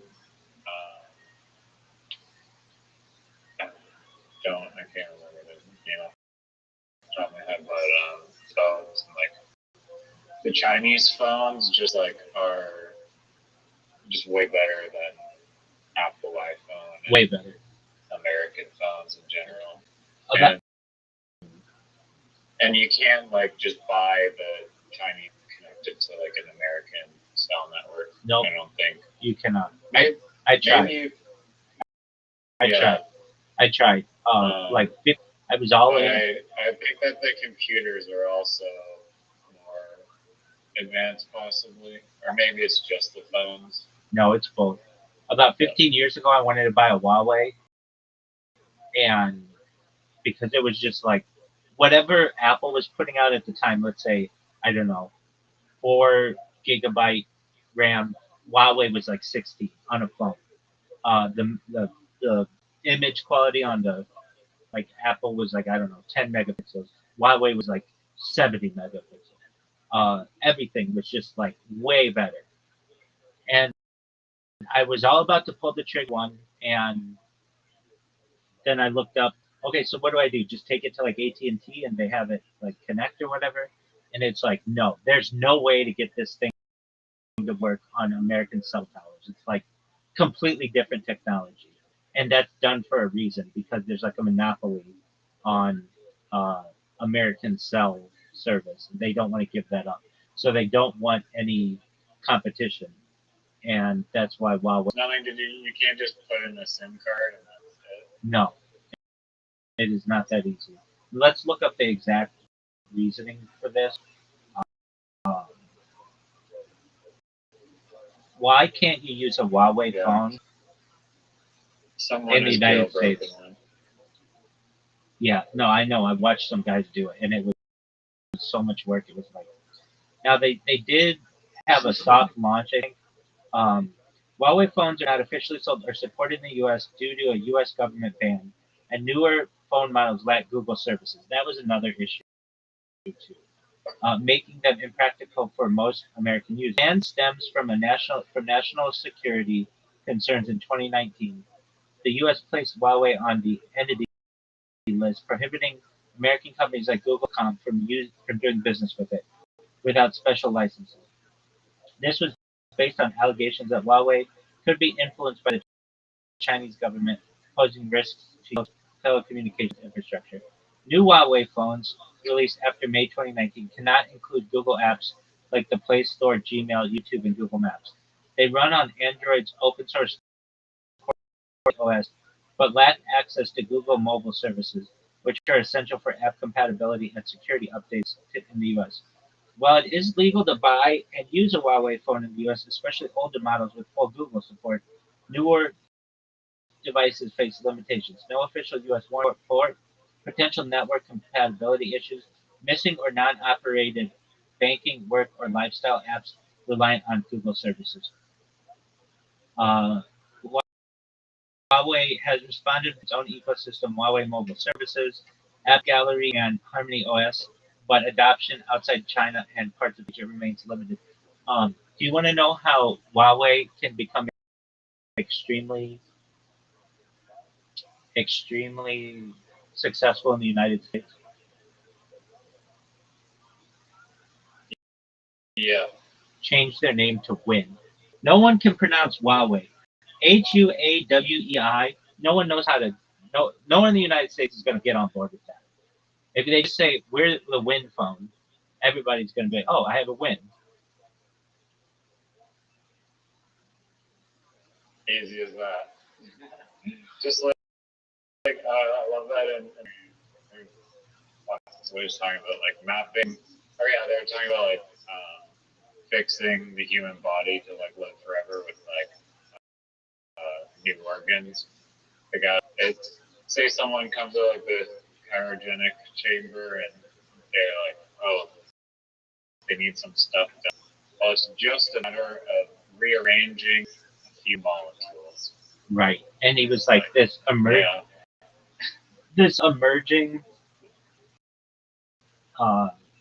scientific horizon known as nanotechnology. Yeah, which I don't know anything about. I mean, I get the concept vaguely, but I haven't actually know like what it can do yet, like the current state of it. Do you know anything about that? Yeah, I know so much about it. Advanced we are in nanotech. I know that there's university degrees that you can get in nanotech. Oh, for sure. I am so nanotechnology that I don't even go by nanotechnology anymore. I get into pico technology, which is smaller than nanotechnology by 1,000. Um, Is there an actual example? I mean, does that not still count as nanotech? Yeah, that's a different scale. But it's smaller. It's at the atomic level. I get that. And then, is that an actual thing? Like, there's real things being done with that. Starting. I mean, isn't there like when they are laser printing chips or they're like building the chips? It's like they're getting to the point where like the transistor things are like so small where it's like we're at like 1/1000th of like the width of this piece of hair now, and it's like we can't even go much smaller. So Moore's law or whatever might be invalidated or something. No. Moore's law is different. Moore's law is different. Moore's law is the idea that every 2 years these process speed in computing doubles generally, and it's more of it was more of a pattern that has been constrained because of the companies that are in charge of or responsible for this type of technology. So the thing that competes with this is planned obsolescence is a big one. Basically, a company purposefully not making their device usable long term and putting something in their device that purposefully breaks. The biggest one that usually they do this with is the charging port, because they know that if the charging port doesn't work, nothing on the phone's going to work, and so they make weaknesses in the charging port, at least for phones. Or they just stop updating it. That's one too, absolutely. And then it's like, oh, use your app for like get the dishes. Well, that requires an update. That's true. Your phone is too old. That's true. Or they, when you do an update, and they got in trouble for this, it would purposefully slow down your phone and kill your battery. And they got a lawsuit, and they lost. And the people didn't get the money from it, like government agencies. Even though government agencies weren't the ones who lost, it's a bullshit thing. Okay, but in terms of getting smaller, you can't, like, we are to be like super small.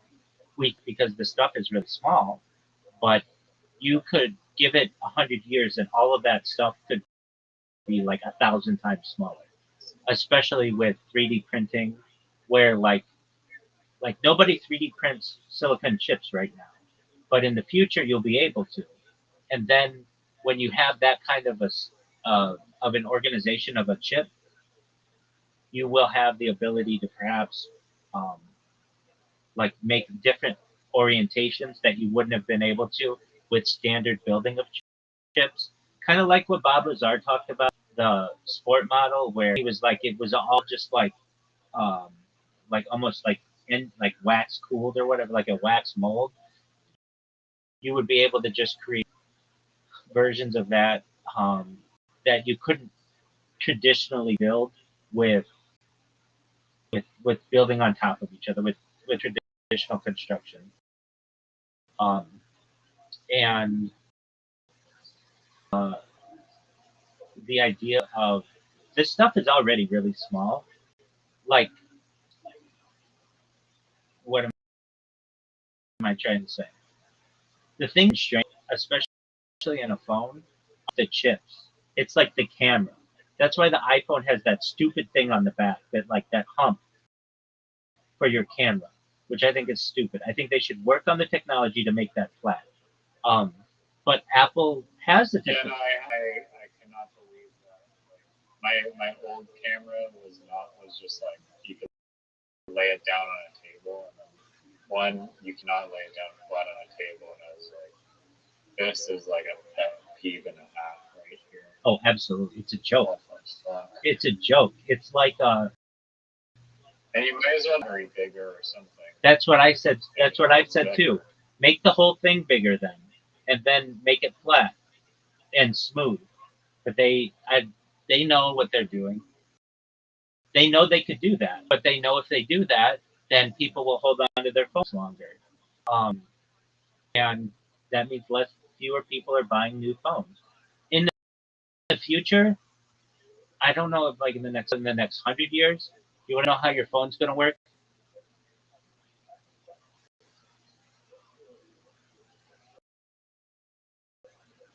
Okay, you don't want to know. I'll just tell it to the world. Well, you eat croutons. Can you fucking hear me? I did not hear fully what you said. The prompt that you got mad at me for not hearing, but I heard the other stuff. Okay, excellent. Apologies. Do you want to know how your phone's going to work in the future? What the phone will look like? Yes. Excellent. So if you say a square, go fuck yourself. So I'm talking post-square world. You'll have the phone will eventually go to a flip phone to a square, and then there's a way that you can wear like a watch, or just imagine a band on your wrist, and it will project on your hand, and then you can use your hand as a screen. I don't know if you've seen this before, but like this is already a type of technology. And then from there, holographic. Yes, yes, and then from there, it will just project in front of your face, and you'll like touch the air, like in Iron Man. And but we're not there yet. And the way that the phone will work, there's already this, and I think it will be more popular in the future. You won't keep buying phone after phone after phone after phone if you don't need to. What you do, buy like Legos of a phone. So let's say you want to upgrade your camera, you just buy the camera portion of your phone and like just connect it like Lego. Same with like if you need a new battery, you just connect that with like Lego. Or if you need a new screen, you can just connect it like Lego. And it can come apart like Lego as well. And it works very well. And I'm sure you like versions of this. Like, have you seen LED walls where they like take one of the like pixels out or one of the screens out, and then it like has like a square gap, and then they put it back in. It's like perfectly smooth. What I'm ready. Yes. Okay, excellent. It'll be like that. And then the other thing that's going to be a game changer, and I talk about this often, batteries are already used in residential smoke detectors, so you don't get that beep sound every fucking 6 months or whatever. They work for like 7 years, 8. But the big thing, chain technology, is to be the gravity battery that uses microgravity of the Earth to charge itself, so you never have to charge the battery. I've heard of gravity batteries, but I haven't heard of microgravity. Yeah, dog, because I talk about gravity batteries, dog. Here we go. Let's learn about them. Yo, can you please tell me about gravity batteries and how gravity batteries in a phone would never need to be charged using the microgravity of Earth?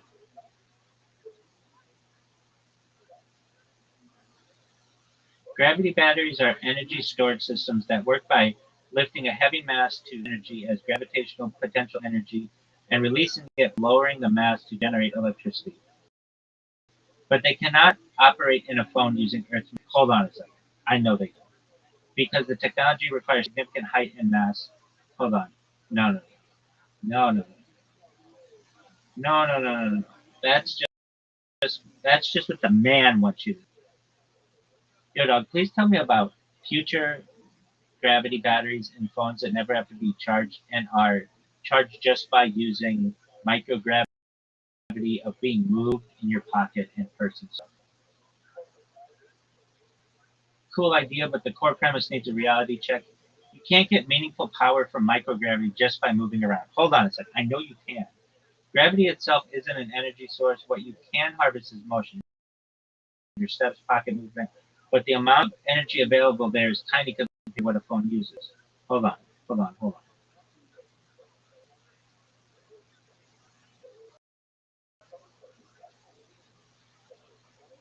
Where did you hear this idea from? I believe I read it on a website, like this amazing website that nobody knows about. It's called futuretimeline.net.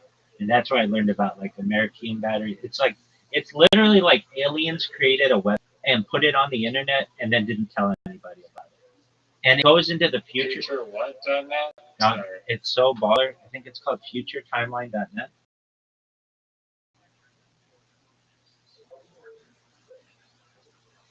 Into the future. It's literally like aliens gave people their plan and then didn't tell anybody about this one. Yeah, dog. So it goes way into the future with like technology. Like if you go to the Beyond page, it goes a million. Straight to the infinity and Yeah. I'm at 2090 right now. Photosynthetic humans by 2090. And that's in my lifetime. Possibly up till 100, which I probably will if they have photosynthetic technology. In 50 million years, Africa will merge with Europe, forming a new mountain range that rivals the Himalayas.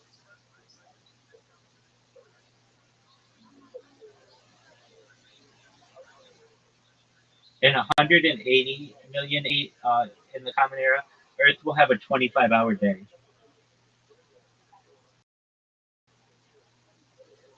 2095, many of the world's languages are no longer used. That I believe we're seeing extinct languages become like.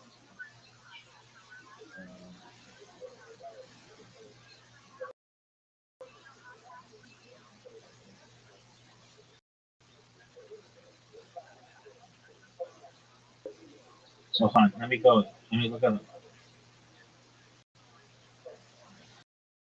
Yo, dog, in the future, like 100 years, we'll be able to harness microgravity. I read it on a website, and that website is futuretimeline.net. And I believe everything on that website, and you should too, because it's like me about how microgravity could be harnessed if you had really sensitive sensors.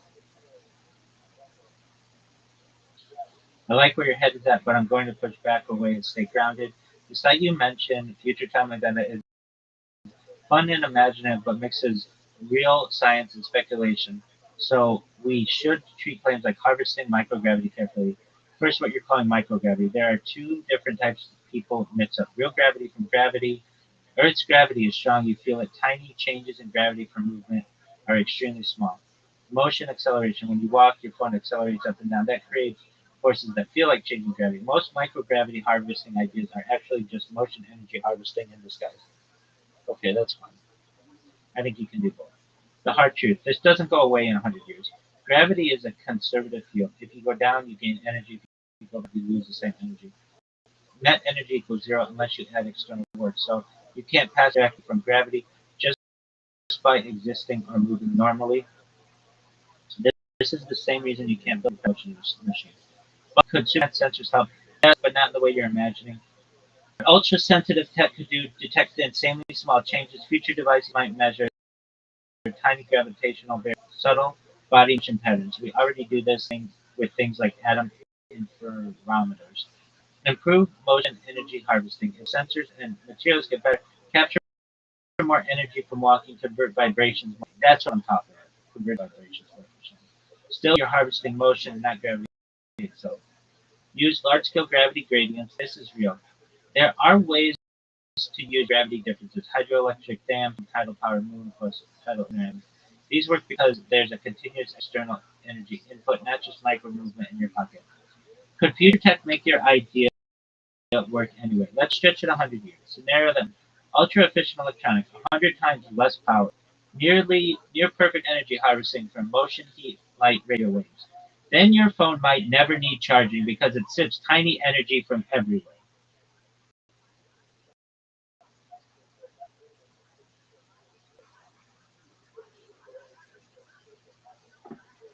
Okay, I'm okay with that.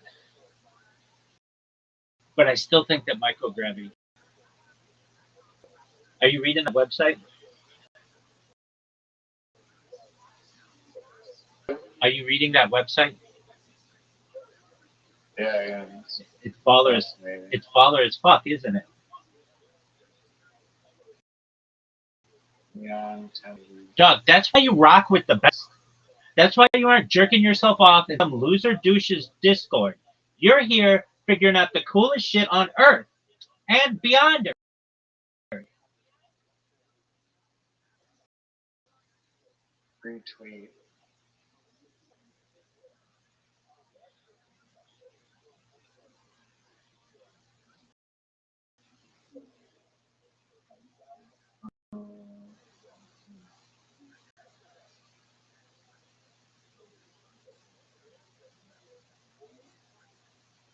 How baller is that website?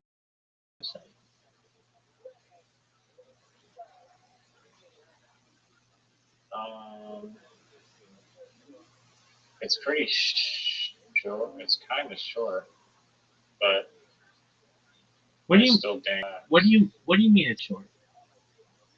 The black hole era of the universe.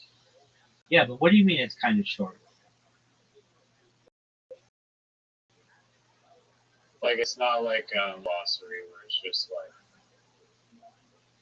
zeons of information.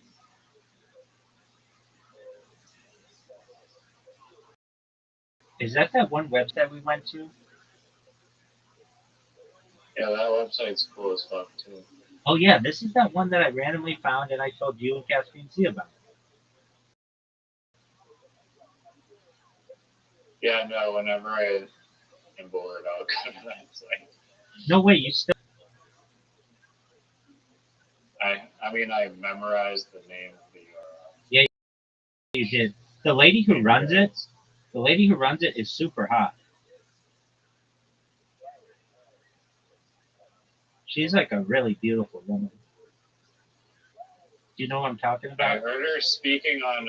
She has a few YouTube videos of her talking on YouTube, and she was talking about how there are like humans on Earth who like evolved like basically like upgraded DNA that like allows them to be like really in touch with like this source energy of like the universe and shit.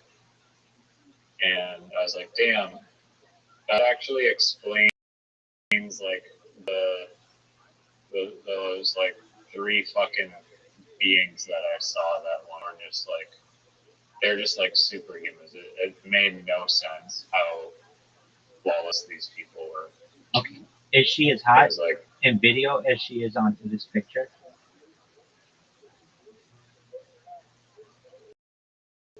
I mean, she sounded as hot as she looked. Right. She looks like a hotter version of how was that? Just a fucking lady on YouTube that I used to watch. Teal Swan or whatever. No one knows who that is. The hotter version of Teal Swan. You don't know who Teal Swan is? No. Who the fuck is that? Look up Teal Swan. This isn't Pretty super famous. hot. She's a spiritual influencer. Dog, this bitch isn't hot. I know that's no, but I'm saying that the Ascension Glossary girl looks like the hotter version. Yeah. Dude, I can't believe you remember that website. Yeah, because it was sick. I remember. It was like the darknet Wikipedia. Exactly. Super dope. forget how I found it. One day, Caspian C was just chilling in here with me, and I was like, dude, Caspian C. He's like, huh? I'm like, dude, you have to go to this website. He's like, what is it? I'm like, ascensionglossary.org or whatever. And he's like, all right now. I'm like, dude, just stop what you're doing if you can. It's like, all right. He goes and he's like, dude, this is like the spiritual Wikipedia. And it was, I don't know how I found, because it doesn't come up like I've never known anybody to go to that website. So that futuretimeline.net is somewhat limited. I mean, I don't know how you want it to. I'm not saying you, but anybody, like how it's supposed to predict things like super in the future. But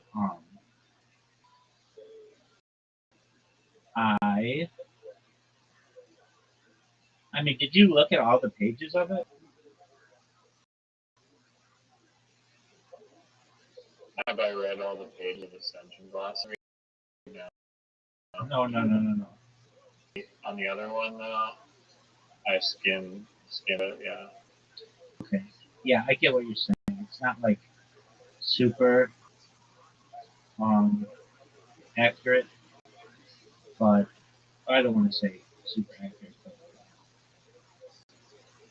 dude, I don't know. It's just like by the year 2300, superhuman powers are common. That's so baller. How do they define superhuman ability? Everybody like Rabbi Rothschild. Next question. Here's the thing. 2080 microbial life is confirmed on an exoplanet. I thought that's already been confirmed. I don't know. Okay, what was the exoplanet? Like, do we have we gotten an example of it here? Oh, are we talking about like out of our solar system? 2040, 2460, the first American batteries are dying. So that's what I was talking about. Like, you were asking me about batteries or whatever, and I was talking about them. Like, you'll be able to put your phone together like a Lego. And one time was like looking at battery stuff, and somehow I got on this webpage. But they don't talk about the gravity batteries. One time I looked it up. Like, yeah, this is what I would do. I would say, tell me different. I would go to ChatGPT. Tell me 100 different kinds of batteries that are more efficient than lithium batteries, and it would just like name them all. Then I would start looking them up, and I remember batteries were a big one. And I think that I understand that like kinetic batteries are a thing, or range of motion batteries, or whatever. But I think that just get a little bit of time, like we'll be able to harness Earth's microgravity, and in relation to radio waves and all the other shit that's going on, and be able to not have to charge our phones anymore.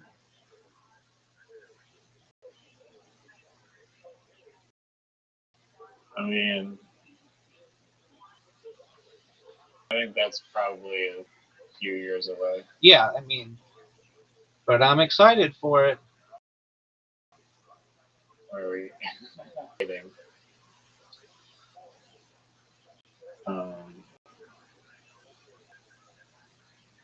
One that's interesting, 2640, the longest running music piece, comes to an end. How does it come to an end?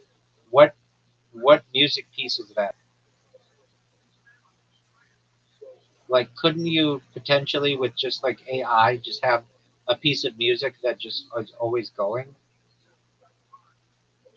24/7 stream. Word, Neon Cat. word, dog. I love Neon Cat. Best video.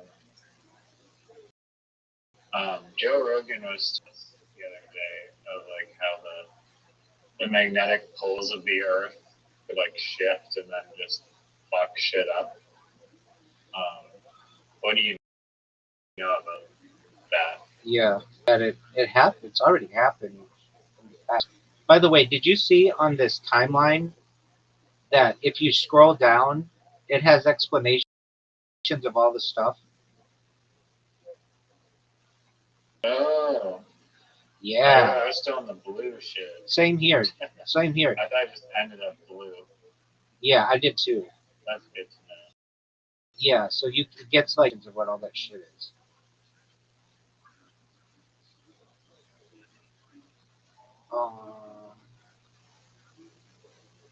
Why do the magnetic poles shift? As I understand, it has something to do with Earth's core and like the liquid iron inside. The Earth's magnetic poles shift atomic process in the planet's outer core, where molten iron and nickel flow in complex turbulent patterns. This movement generates electric currents, which in turn produce the Earth's magnetic field, phenomenon dynamo. Origin of the magnetic field. The Earth's magnetic field is primarily generated two currents in the liquid outer core, approximately 2,900 kilometers beneath the surface. As the molten iron cools and rises, then sinks again, combined with Earth's rotation via the Coriolis effect, it creates swirling flows. These conductive fluid motions electric currents, which produce a magnetic field through electromagnetic induction. This is the magnetic induction equation. Okay. Why the flow of molten metal in the outer core is chaotic and constantly changing, leading to gradual shifts in the magnetic field structure. This causes the magnetic poles to drift over time, a phenomenon known as secular variation. The North Magnetic Pole has moved over 1,100 kilometers since 1831, accelerating from about 16 kilometers a year to over 55 kilometers a year recently. That's a lot. It has shifted from northern Canada toward Siberia due to competition between two large-scale regions of negative magnetic flux under Canada and Siberia. A weakening of the flux patch under Canada has allowed the Siberian patch to dominate, pull eastward. Why are you? I don't know. It's just like I think you said the word dominate, and then I was like just doing like a mini golf, like little expression of, oh yeah, I'm dominating right now. There you go, big dog. Magnetic pole like, reversal. That's probably how Siberia is feeling. Oh, absolutely. I'm the Siberia to your Canada.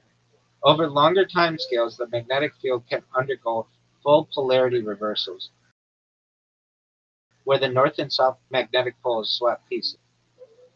Reverses occur every 200,000 to 3,000 years on average, but are not periodic. The last full reversal was the Brunhes Matsuyama reversal about 700,000 years ago. During the reversal, the field weakens significantly and may become multipolar, with multiple north and south poles before stable opposite orientation. The process takes hundreds of years. Can we predict pole shifts? No, because the fluid dynamics in the outer core are highly complex and turbulent. Pole shifts and reversals cannot be predicted with current models. While we monitor changes via satellites like ESA's swarm mission, the system remains inherently chaotic. However, these shifts do not with mass extinctions of major biological disruptions. The atmosphere still protects life from most cosmic radiation, even during periods of weak magnetic field. Does that answer your question to some extent? Yeah. No, that's well. I didn't quite fully grasp how you know multiple north and south poles, but is the portion of Siberia like is the actual planet so that like was it up north, not Antarctica, like the North Pole is like actually like rotated a few degrees, like not centered on the north top of the world? Well, there are two Is different. it like if they shift a lot, like is like Joe Rogan said, like Florida ends up in like the North Pole, like Alaska ends up. No, that's different. There are different poles. There is the magnetic pole. What are the different poles of the Earth? There's a magnetic pole, and then there's true north and true south. So there's Earth has three distinct north poles and their corresponding south poles, each defined by different physical properties. The geographic north pole, true north, the magnetic north pole, and geomagnetic north pole. Geomagnetic north pole, true north. This is the point where Earth's axis of rotation intersects the surface, located at 90 degrees north in the Arctic Ocean.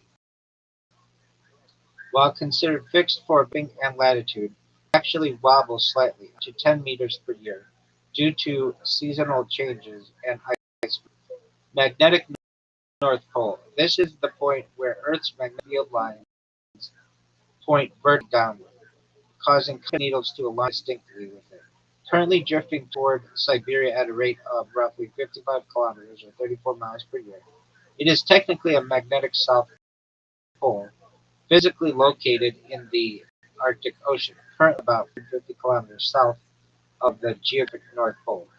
Geomagnetic North Pole. This represents the northern end of a theoretical bar magnet dipole that best approximates Earth's overall magnetic field.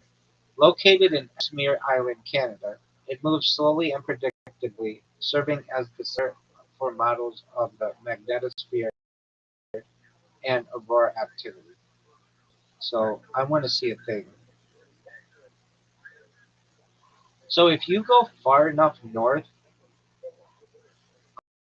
on Earth with your compass might be pointing north, but you actually could go further north to the true North Pole. Is that correct?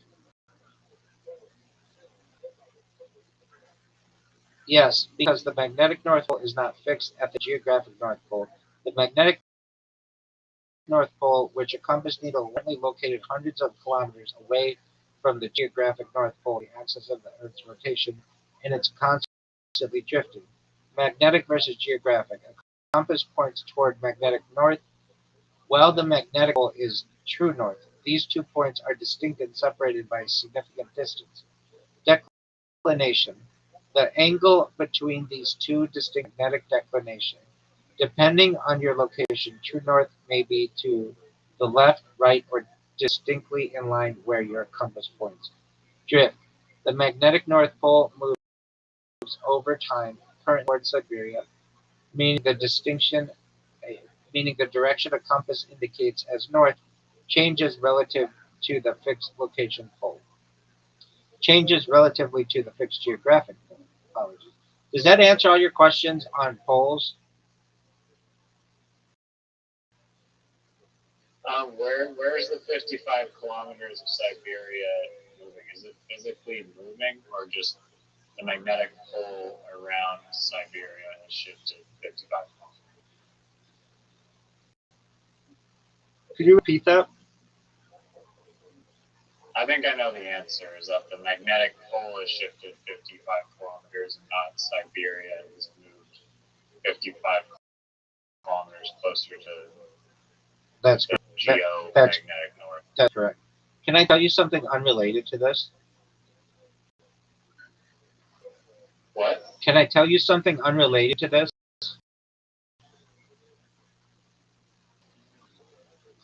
So I awake today and I go to one of the websites on which I've been streaming. It's called Bitch. I had it on its front page like 24/7 for the last 30 days or something. And I have 5 followers. Yeah, but nobody uses the website. Um, and you have to click a few. Oh, okay, cool. So yeah, because not many people live stream on it. It's like not it's a feature they just rolled out recently, and I get all kinds of fucking mean people on there who are just super hateful, and they write in my comments. But that's cool. So anyway, today I Yeah, because I don't know. There's a bunch of like videos on there that's just like I know. like the whole washing machine of Jewish people and stuff. Yeah, exactly. So what better place for me to talk about world peace than that platform? Anyway, so I created a robot that just automatically uploads my life on this, and every 6 hours. And for some reason, whenever I would end my streams, they would not end on the website. Like the website's still new, or the live streaming portion of it is still new. That it doesn't have all its kinks worked out yet. So basically, I would do a 6 hour video, and then end it, and then start another one. But on the website, it would not end. So I have like this large group of videos that still look like they're live and wouldn't be available to the common public. But I still had like 20 videos on there, and some that I uploaded of my interviews and stuff that were separate, and they were live and everything. All right, so I go to BitChute this morning, and I look, and it's your account. It says channel blocked. Your channel is blocked due to the following community guidelines. Other platform misuse. Please see community guidelines for details. To appeal or otherwise query the decision, click here. First, I use misuse. That's the most vague shit ever. So I send them my request and I email them, and they email me back the following, which is just like a fucking joke. Right? Hi, thank you for taking time to contact us on this matter. We have reviewed the channel and found it does breach our community guidelines. Best regards, the BitChute team out of fucking Wyoming. It's like, okay, what did I do wrong? Like, it's not like you were like, oh, you killed Tony, which is copyrighted, or you were naked or something, because none of those, like that didn't happen. What did I do wrong? And they just didn't tell me. And I just think that's shitty. That they don't have. What did they say in the reply? Something about Wyoming? No, that's just where their debates got them. The BitChute They team. responded though, and they just said nothing. They said, we have reviewed the channel and found it does breach our community guidelines. And then I asked, what community guidelines are those? Like, at least YouTube tells me, hey, dude, we're banning your account for, the big one is band evasion. Or we're banning your account because you watched the Super Bowl. Or we're banning your account because we can see your butt and we're calling it nudity because your pants pulled up all the way. Or we're banning your account because you listened to this song that's really to me a reason. These assholes just were like,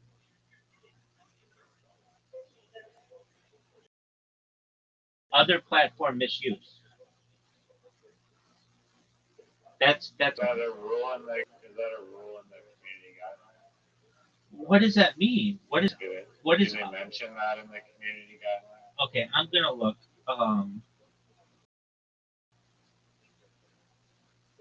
Platform misuse.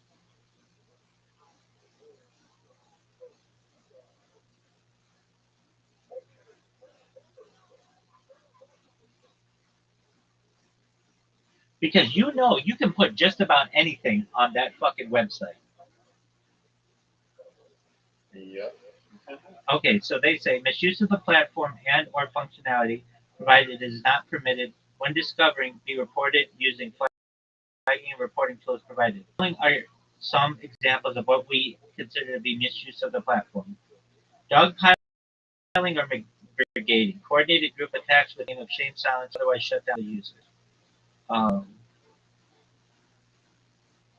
Misleading metadata, creating misleading titles, descriptions, tags, or thumbnails in order to increase views or otherwise trick users into viewing your content.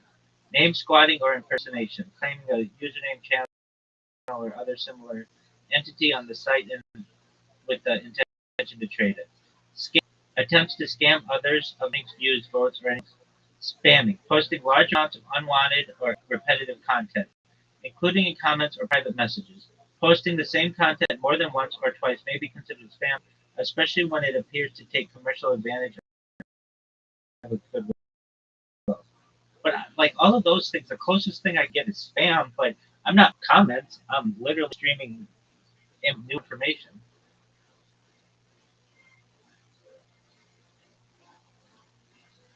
That sounds like bullshit to me. I agree. So, I emailed them back, and I don't know if they'll get back to me, but I put shit on your website, and you let people do that, but I can't just. So I don't. Yeah, it's pretty whack. I agree. It was a good idea to try. I mean, maybe everyone on that side is a hater.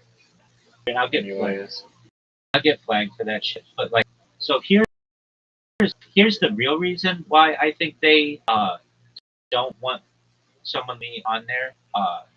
It doesn't have anything to do with me personally. It's because I create so much data that I become expensive to a website like that. They actually were paying me money though to stream on it. Not a lot, but like 3 cents a week.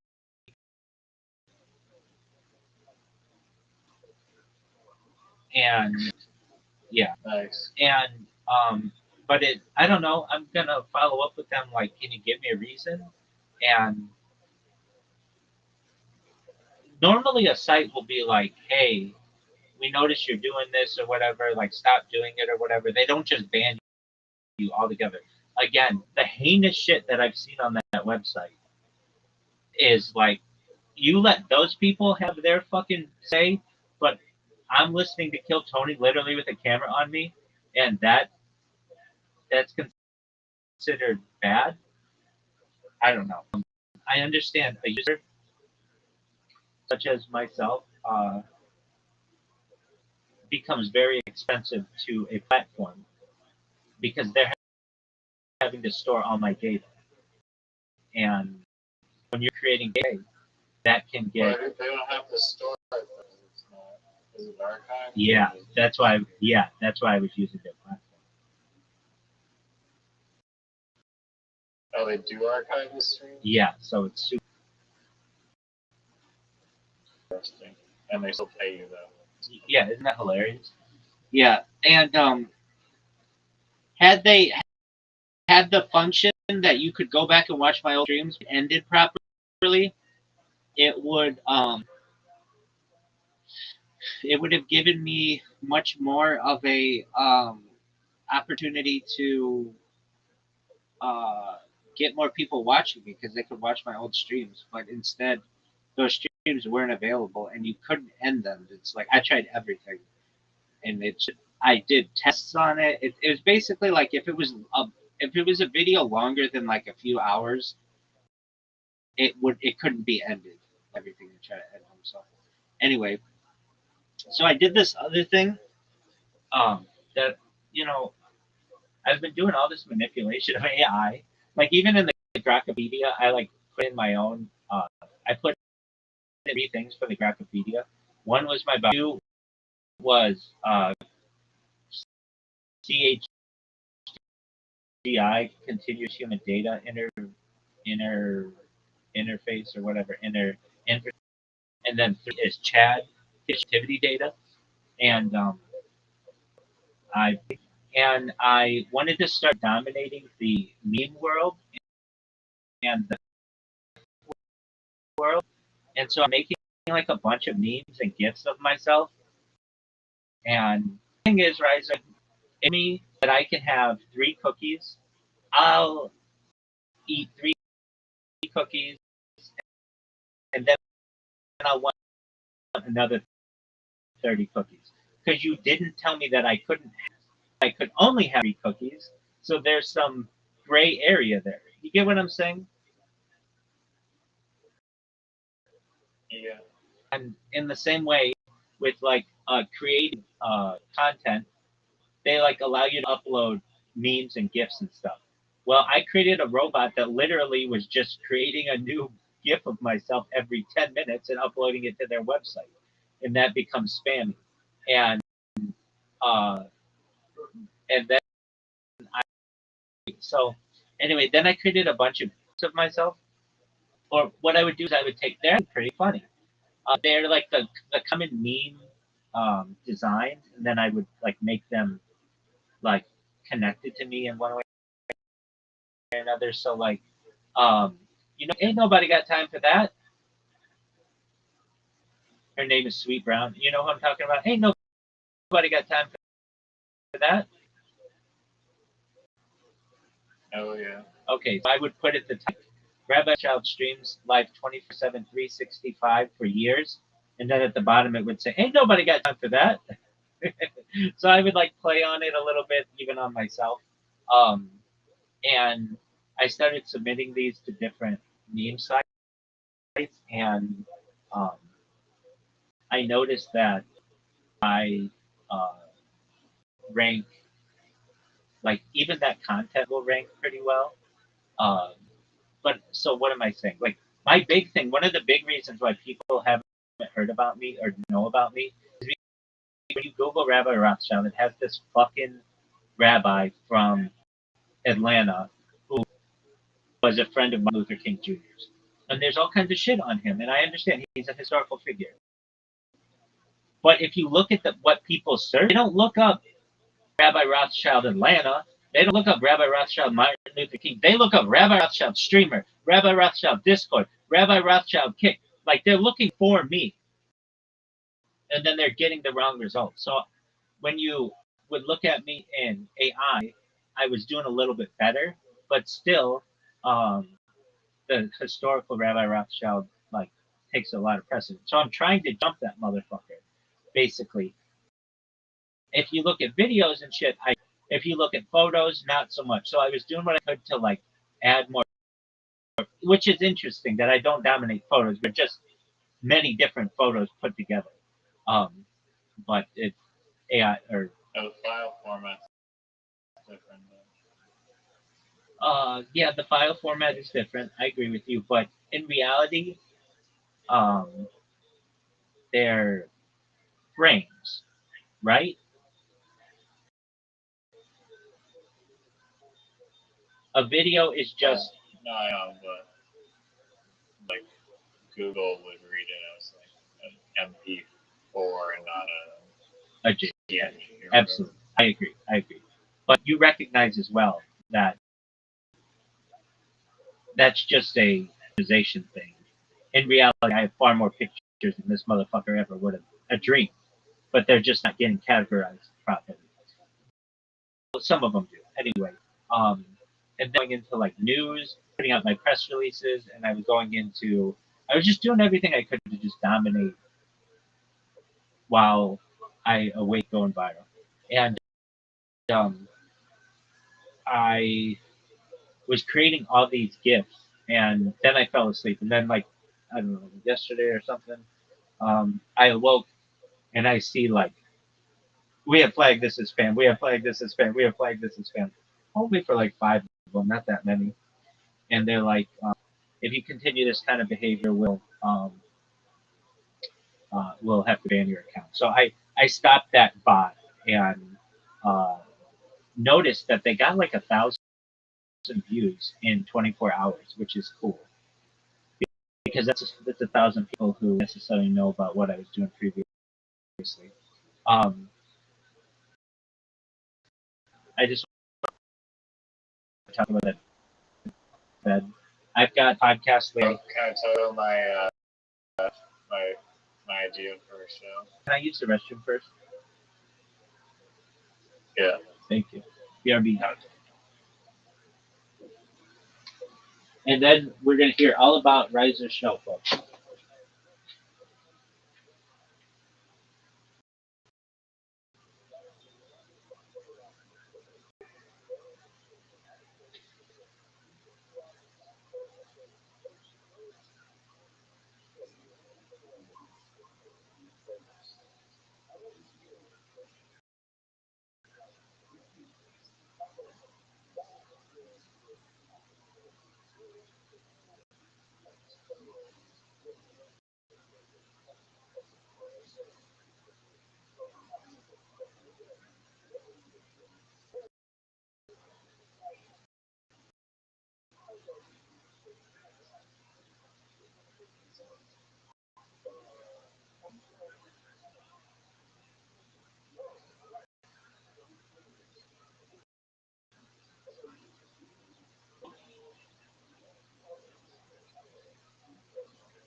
Hey, Rabbi. Yeah. Rabbi, okay.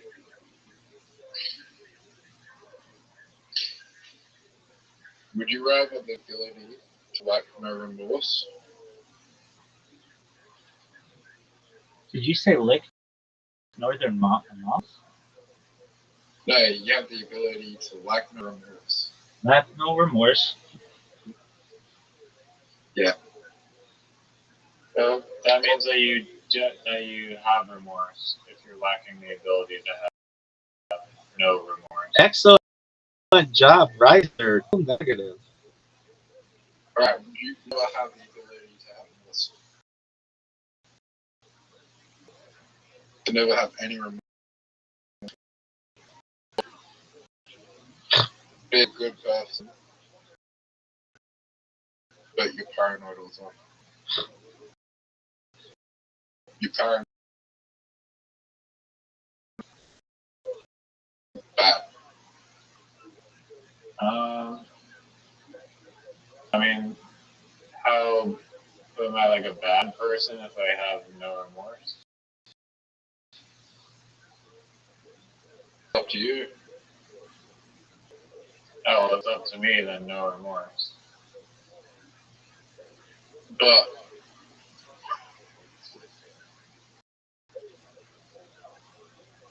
Rabbi, What up, baby?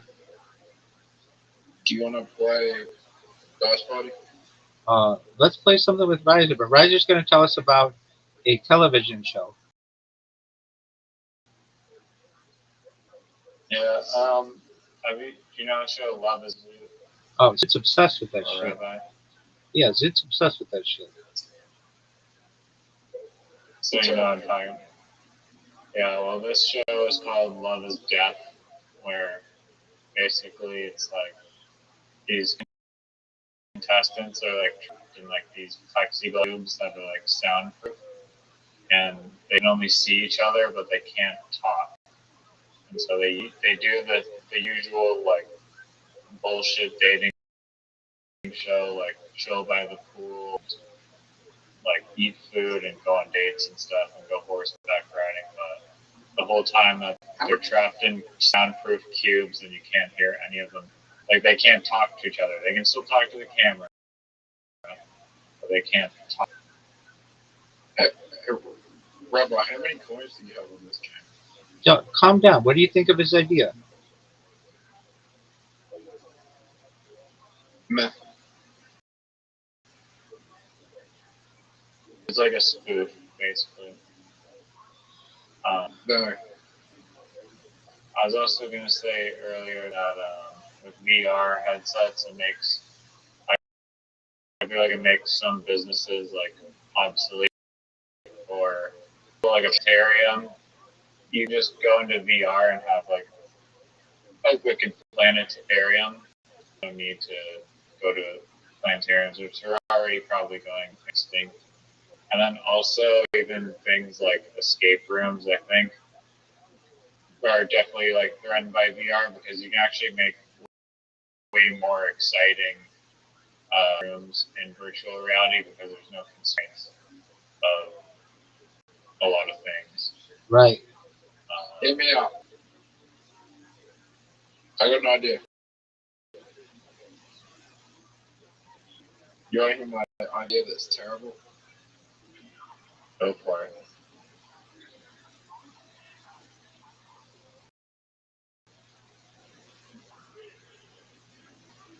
Real life Hunger Games, but it's just for refugees. And if they win, they get citizenship.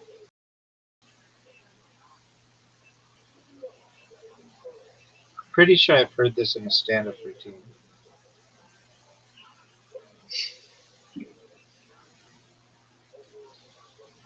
That's controversial. I feel like I've also heard that in a stand-up routine. But the refugee camps in Australia are somewhat less prevalent.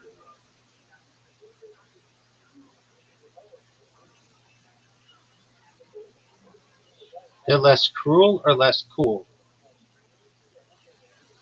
I don't know. I think this world is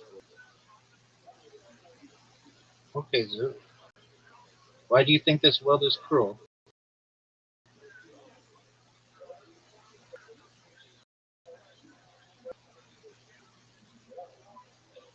10% of people are psychopaths that live amongst us, that are hard for everyone else. People take advantage of each other. No one really cares about. A lot of people don't really care about themselves because they're psychopaths.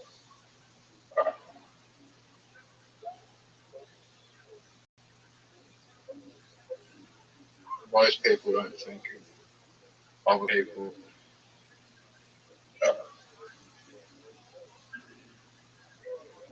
Western cultures are filled with people and drugs and alcohol everywhere you go.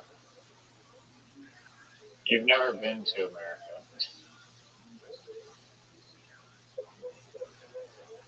What's wrong with America? They said like Western culture is filled with like drugs and people everywhere you go. I don't know. I don't Australia? necessarily. Australia is a Western culture. Oh, I guess.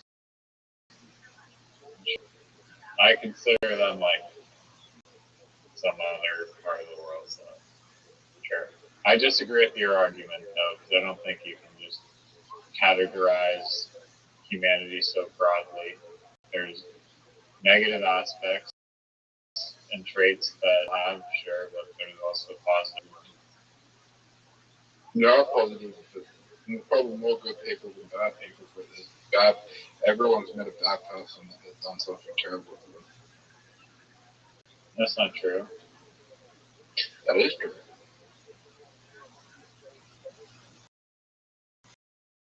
No, it's not. I mean, it's like uncommon, but like probably uncommon than one like literally destroys your life.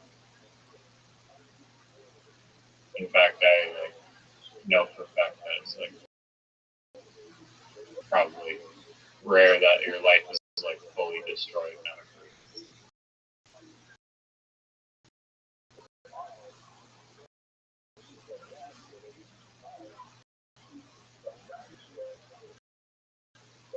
Rabbi, I was making this earlier last party. Do you want to know my score? 398. 350. I didn't even. Doug, Play me dice party right now. play him a dice party right now.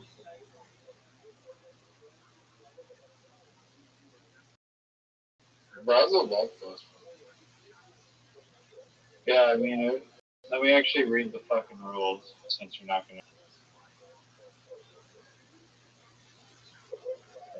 Can I give you some tips, Riser? Play. Yeah. Okay. If you have the choice of putting something on the left or the right, I think it's better to choose the left because you want to get that bonus. So, for instance, let's say you get 4 5s, and you can put them on the right or the left. 4 5s on the left will give you 20 points, which is a lot, and like you can use that to your advantage when 4 of a kind on the left, you can get that with other things. Additionally, you don't want to, you know how you have like a spot for ones? Yeah. You want to consider that to be like a free spot. Don't use that for ones because ones are barely.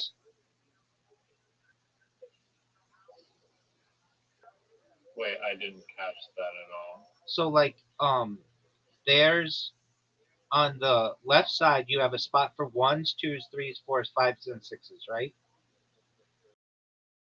Yeah. Okay, so even if you had the best roll ever, 5 ones for the one category, that's only going to get you a maximum of 5 points. So what you do instead is, let's say you keep rolling and rolling and rolling, and you don't have a roll, you can put that in the ones category. You'll still get a few ones for whatever your roll was. But it's basically like, it's okay to blow that one.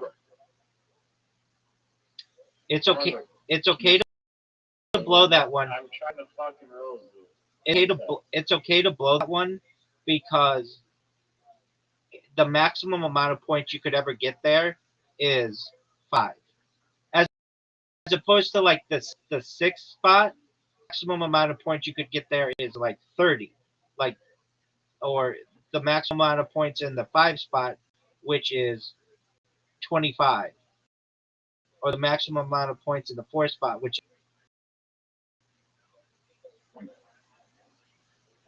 Wait. Okay. So if I roll like 6 sixes, I could put you them can't in you can't either, roll you can't roll or 6. let's say 5 6. Sorry, 5 sixes. I could put in where it says sixes or 5 of a kind. Right? Yeah, but for that one you want to do 5 of a kind.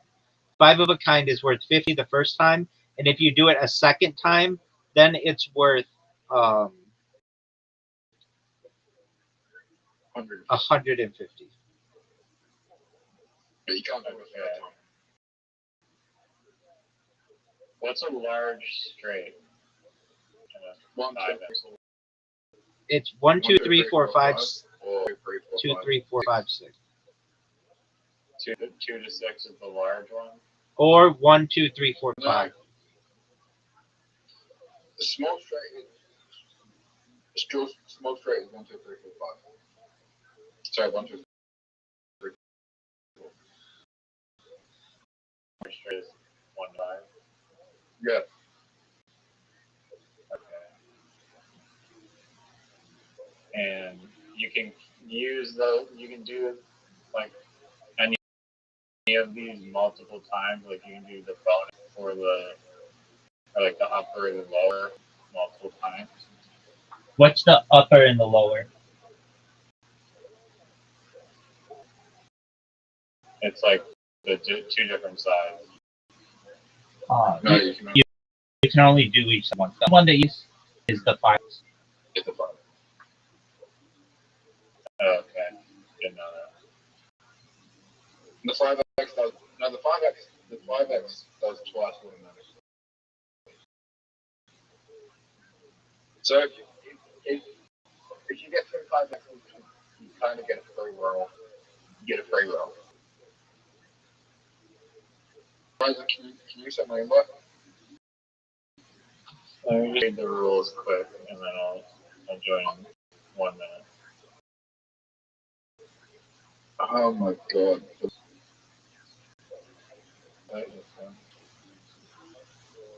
Right.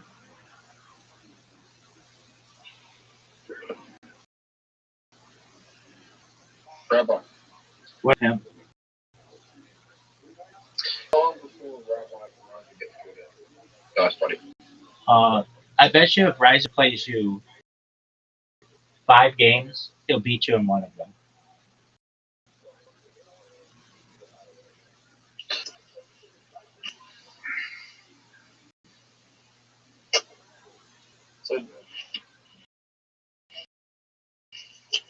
So when you have like a amount of dice that's like a 5, 2, 3, 6, can you put any of those in the 1s, 2s, 3s, 4s, or only like the highlighted ones? You chuck. Only the ones that you highlight.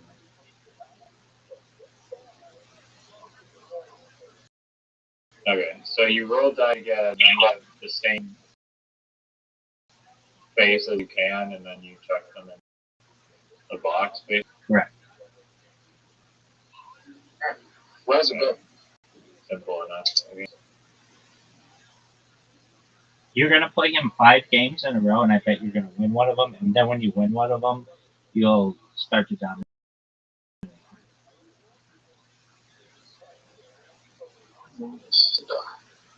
Zoot, stop. Zoot, I'm warning you right now. If you keep that bullshit up, I'm going to boot you.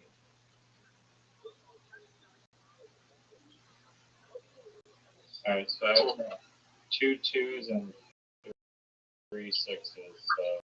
So Yeah. So just Yeah. put him on the full house. a captive and full house. It tells you what you can play and what you can't. Yeah, and that's exactly right. Do you see how many points you're going to get for it? Like it tells you. Yeah, I got On mine. very cool 5.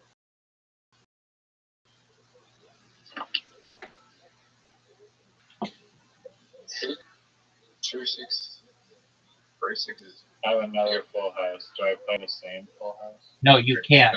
So what's your full house? What is it? I have 3 6s again. Okay, hold down the 3 6s and then And I move, have,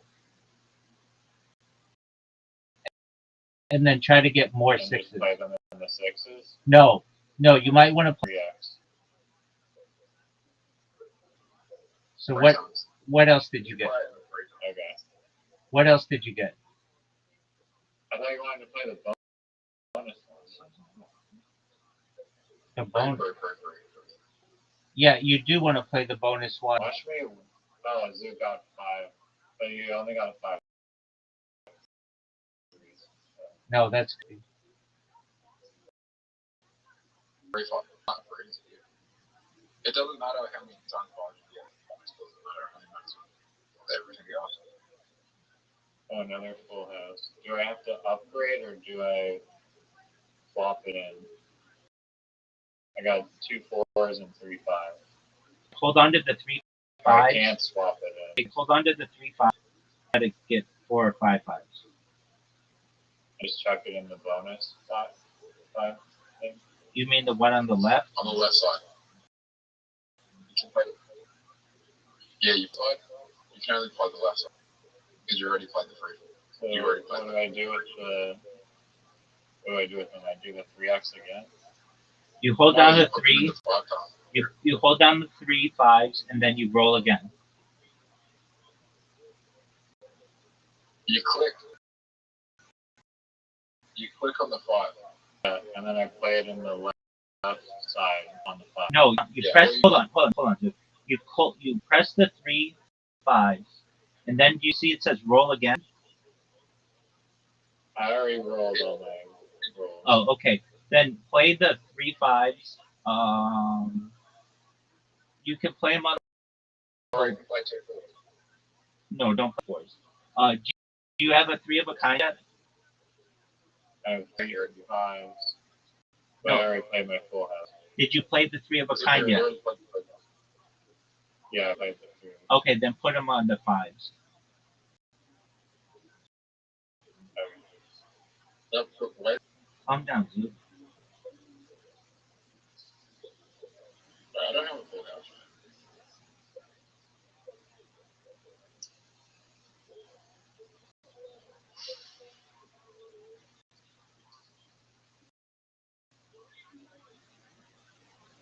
It's very hot for times.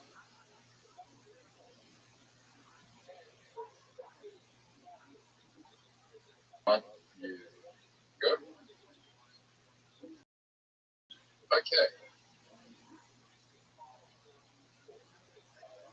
Oh, nice. I got 4 of a kind. So now you can play the 4 times. That was huge racing.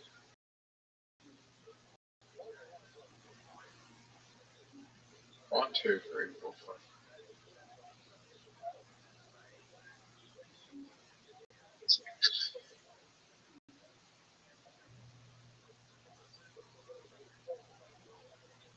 And that's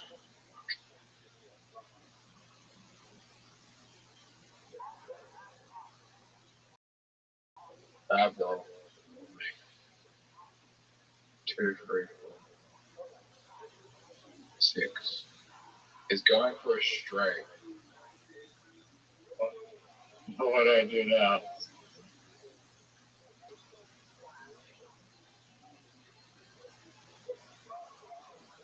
So it won't affect you too much.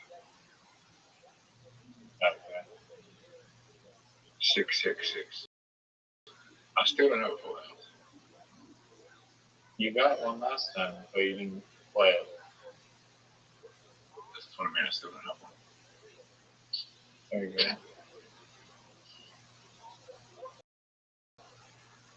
Small. Okay, give me a freaking, give me a 1. There we go. I got my, there's a large, right? No. Yeah. There's only 5. You have a free. Oh, shit. But I can't play anything? Well, you can play 1, 2, 3, 4, or 6. Or you can play the chance. 1, you don't have 3 though. What how's the chance? If I was A chance is like a free one. Like it doesn't have to. It could be anything. if I was you, I'd put the 1 and the 1. Okay.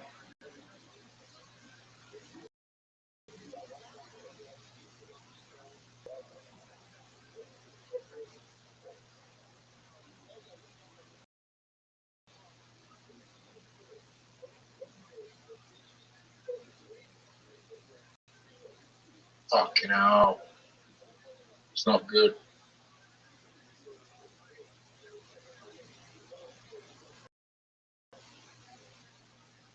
One, two, three. 4, 5, 6, 9.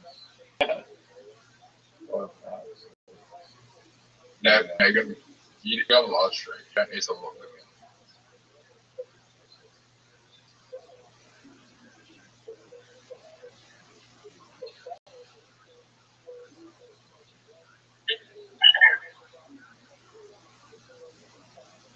You and Rabbi do the same thing where you just lock it again. Take forever. I'm sorry, Zoo. I've never played this one.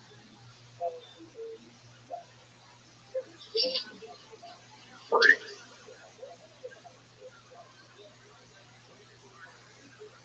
What do I do here, Zoo? Play the freeze. Pretty big, man. That one.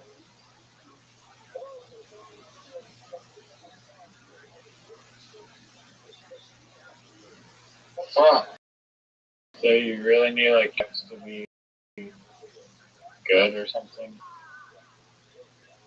No, what I need. I need a rope. I need to get like a lot of force here. What do I do now? Do I play with? What do I do with my 3 6s? I have to play them? You can either play them on the 6 or play them on the chance. Okay, well, it doesn't affect them. You basically have to play something though, right? But you can. Oh wow, lucky roll. Oh no. Oh, yeah. Wow, GG.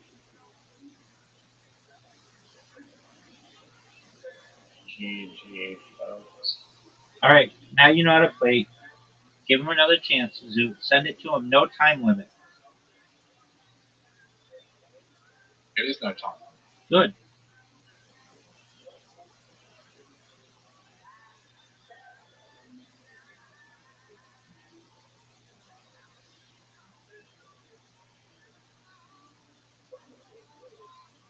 You want to know the score, Rabbi? Yeah. 364 to 160. That's a good score, Zoo. I bingo. Oh, nice. Zoo, explain what bingo Don't let means. me play my 2s. Because you already have to play the chance. You have to play the chance, of course. I thought I replayed the 6s. Like I chucked them on my existing 6. You have to play the chance. You have to play the chance so you can take this. We're gonna have to play the chance. Are you serious? Yep. Wow. I mean, you could have 5 words. Get rid of that. You pull up standing regardless. You're pretty much lost. Is the bingo when you hit 6 or 5? And bingo when you get everything.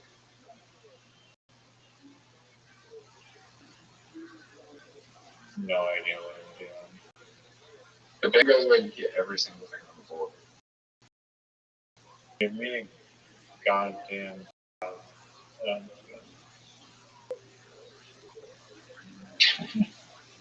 I locked in a 0. Sweet.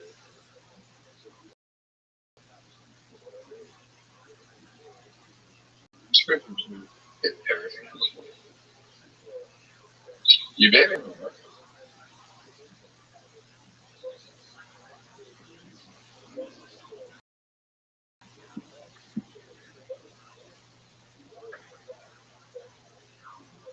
Wow.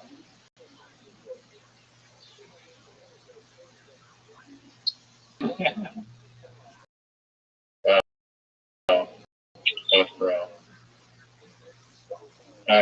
Mini golf or pool. Yeah, pool. Do you think Brazil will ever beat me at Darth Money? Yep. That game, That game is sheer luck. it is.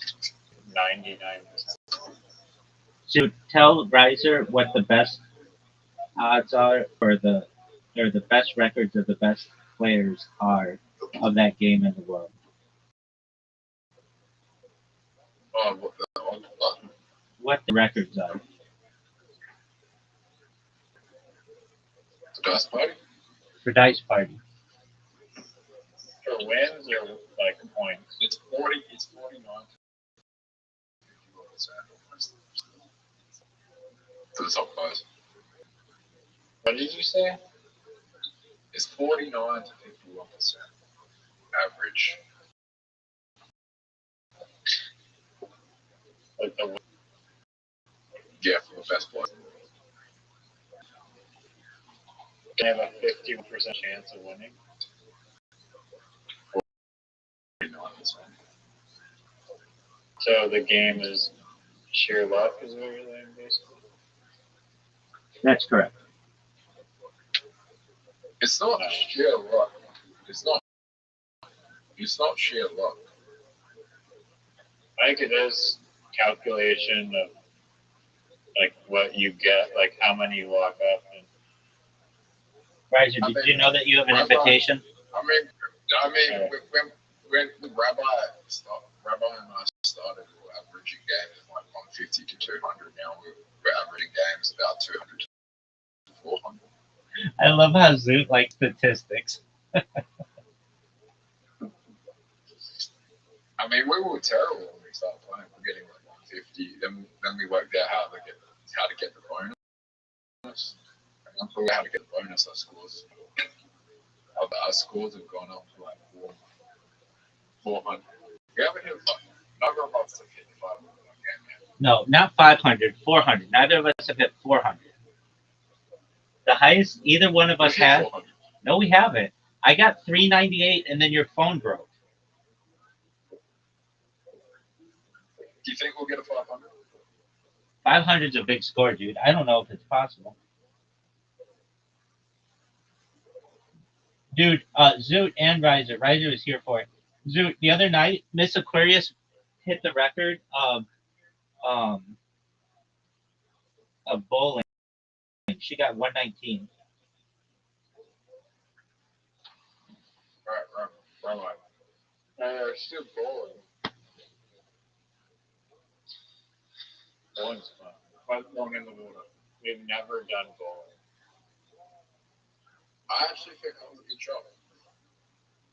You helped me out, Zeus. Thank you. I only help runs around. Rabbi out.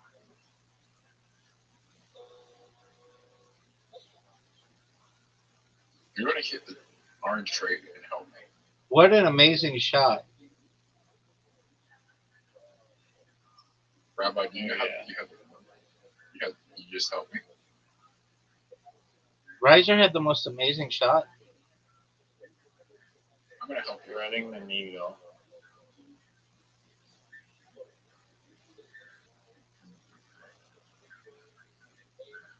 I don't know. No.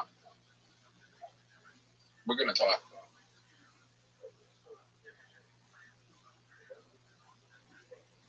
Oh.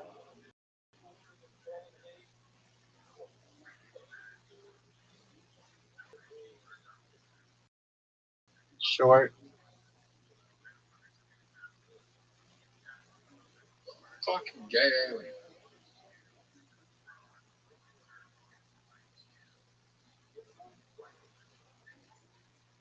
Oh, wow. Big mess. Why do you think? Do you think aliens are gay? I knew you were going to ask that. Whatever you think, baby, maybe.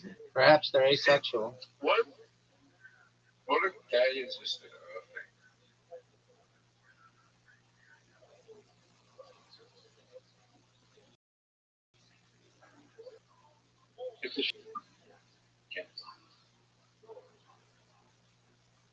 So it's in the tent. Do you see the shadow? Always in the tent.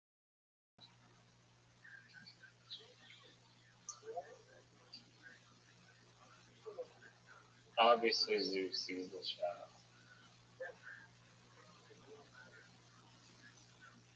Why are you helping him? Go. Boo. Terrible shot. Dude, where is the freaking shadow? Top left bottom. Oh, what a shot. That was pretty.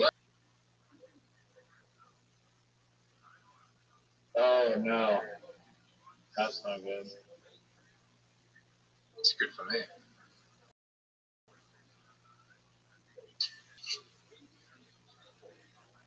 Oh, yeah. Nice. For sure.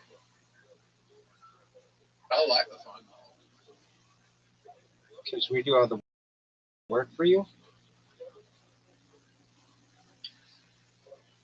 Rabbi, you have to get it in.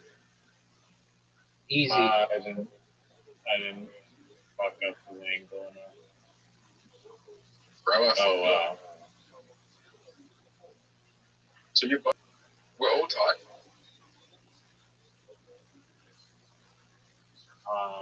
No.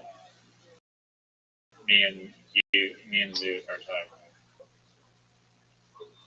Okay. I have that strategy for this one. I have the best strategy for this one. No, that strategy. Not bad.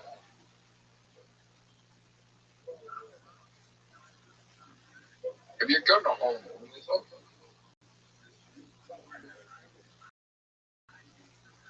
I have. Have it. Oh, no. I'm going to give you a 9.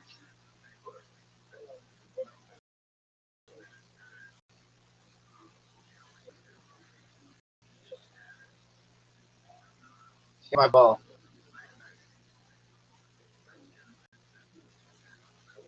Hit that tree. Water. Oh, he fucked you. Right. That fucked Rabbi. Yeah. I've got a strategy. Fuck. You both just helped me.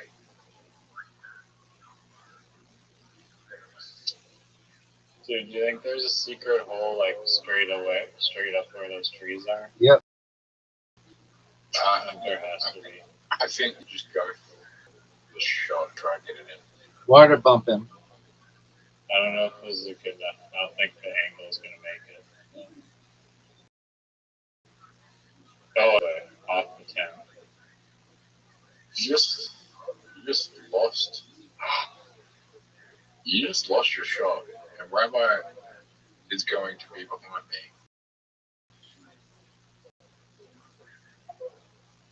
me. I'm winning by 2 points. I have a massive lead. And Oh, water now? Do it. Do it. Yeah, sure. Easy. No.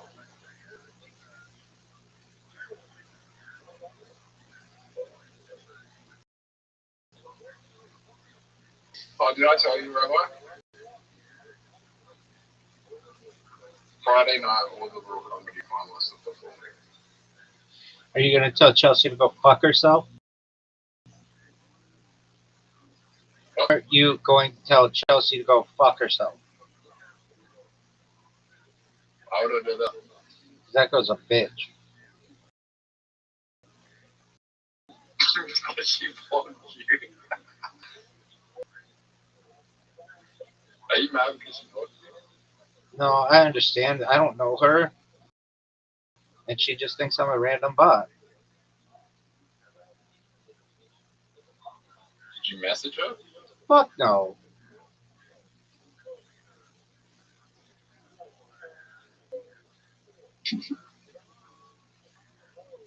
Yeah, she's anti-Semitic. That's what I'm thinking, stupid bitch. Not cool. She's anti-cool is what that bitch is. Dude, what the fuck? You want me to tell her to go fuck herself because No, you should just be like, you blocked my friend, and he's a nice person. He's actually a really big fan of yours. I'm just making you aware, you stupid bitch. You have 80,000 been blocked on it. No, that's my main account. I don't care. All people accepted my friend request, but you should tell her, hey, my friend is actually a big fan of yours and is very positive to you until you blocked him on Instagram, and now all he shout on social media that you're a bitch.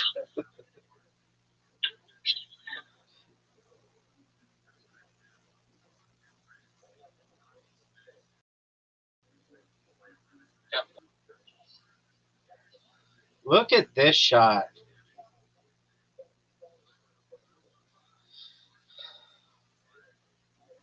You friends with Ken Walker? Yeah, I'm friends with everybody in Adelaide. Are you following?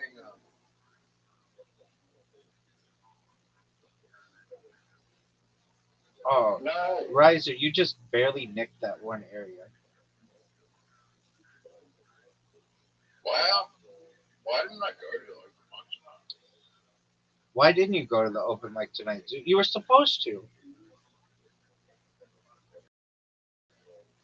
Maybe also start your stand-up sets and put them on Instagram with video, or at least, actually, they said that you're not allowed to record, right? But that's bullshit. You should be able to record. No, I can record now. I was just for competition. One of the greatest shots in history fucked me.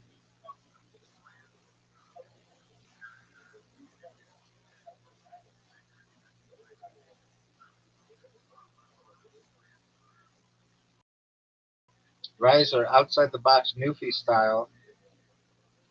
Riser outside the box Newfie style.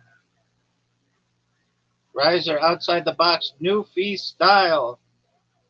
Stay on the wire. Stay on the wire. Stay on the wire. What an amazing shot. Fuck you. Don't do that. That's hilarious. That's what a comedian does.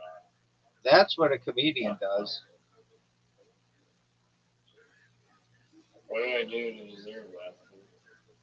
You literally just helped Rabbi win. Okay. I'm down by. No, we tied. We tied. Oh. Rebel and I are going to tie. No, yours is going straight into the water. Rabbi and I are still going to tie.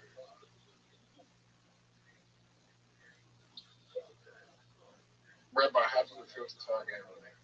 Dude, I'm going for the win, baby. You can't win.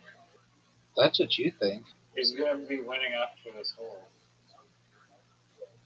Oh, Zoot, No, because that was a because good even shot. if you I get it. I'll get it in the next two shots and get a 6. Dude, his ball so far out behind. What was the point in that? Look at this shot. Go, go, go, Go, go. go, go, go, go, go, go, go, go. Bounce off the Get wall. in front of his ball.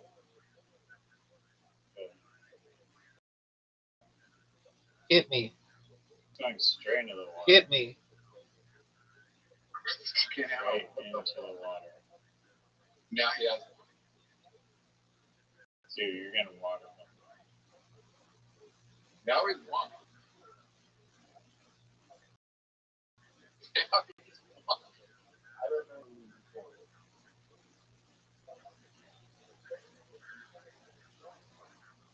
But if you make it, This. if you make it, we'll die.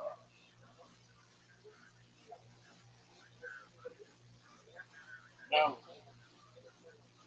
Oh, I should have just putted it. Thank you. It's No, over. dude. Oh It's my over. God. I won. What a comeback. I'm like that Australian This is like the speed third skater. hole.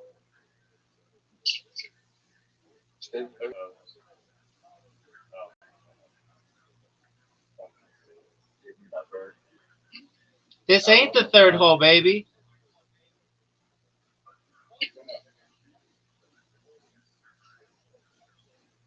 Alright, bowling. Guys, I'm so much better than you both at bowling.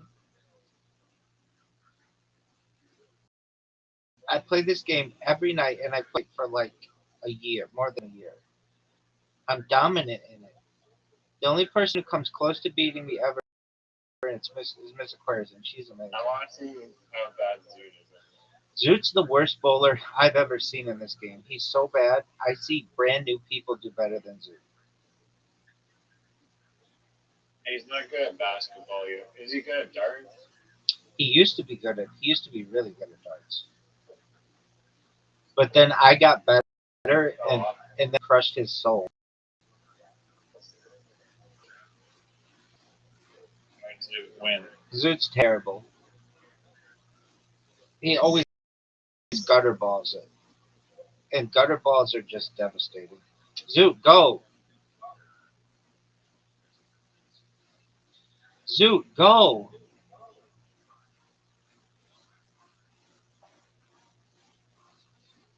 Oh, almost got a strike. But he has no chance at a spin. Now he's cut. You know what I was thinking today? What were you thinking today, You know what I was Zoot? thinking about today? What were you thinking, Zoot?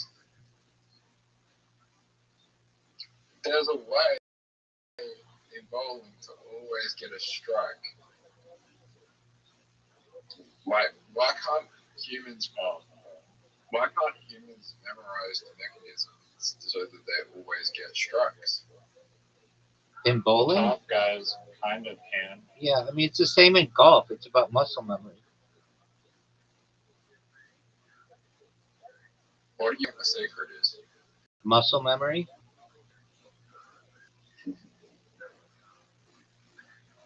Then everyone's muscles are different, so it's going to be different for everyone. Okay, do everybody's muscle when it's their turn?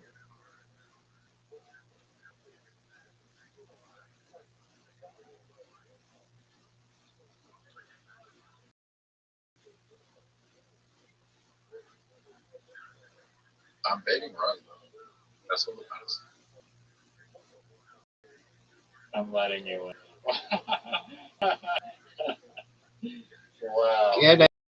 He's gonna get a spare too. That was amazing, Zoot. Nice. That was good. That was a good shot.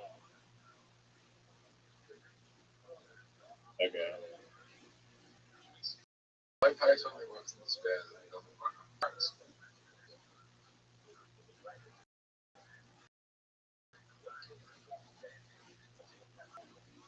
What up, baby? I was going to say I was fine. But you're not. I wasn't. If you didn't get that strike, I would have been here. Oh, Fuck. see, that's why That's Zoot. not good. That's why Zoot stinks, because he does that, and then look what happens. That may not lose my bonus. Yep.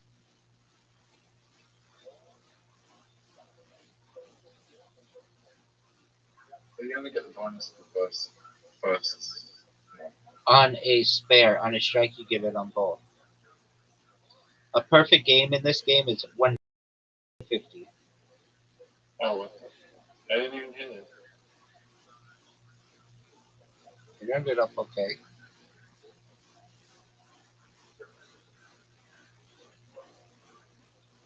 Oh, that's not good.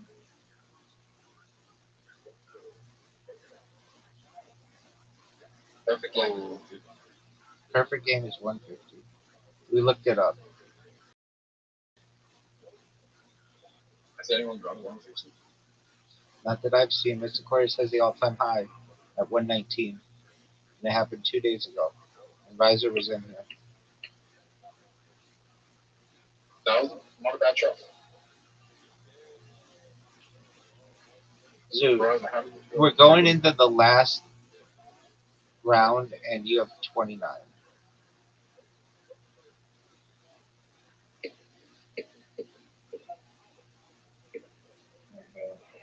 I'm ahead of Zoo. That's all that matters. What happened to my camera? That's a good question, Zoo. What That's happened? what that movie for. All right, we'll get it back.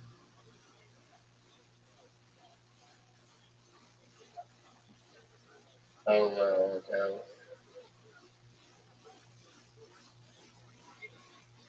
Trap. Ah, I didn't even swap the ball. Do you see where it says items? There's a star. Oh, there's a cow and a chicken ball and a cow. fuck that one. I think there's a liminal space ball, but maybe that's just basketball. I'm gonna go with the cow. I'm gonna go. Yeah, Oh, that should have been a strike. wait, how you got a spare? Ow! You still beat me. Oh, wait, that was the last one? I'm going again. Because he hasn't gone yet. Oh. You get the spare. And he's going to get 80. You're supposed to get 2.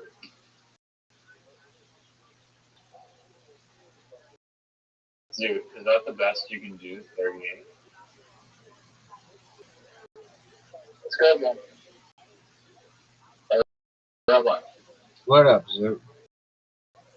playing from the station so we can get the 100 points. What did you say? Can you do group conversations? I don't know what that means.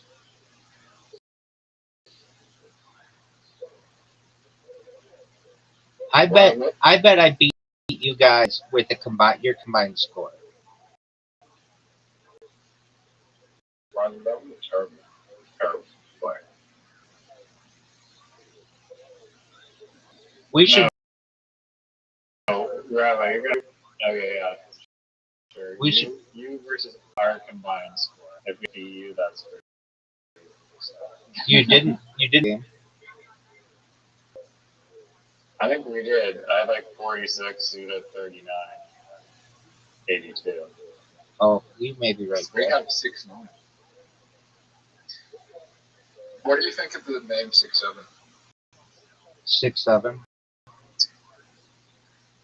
Yeah, what would you give the name out of 10? 6-7. 10. 6.7.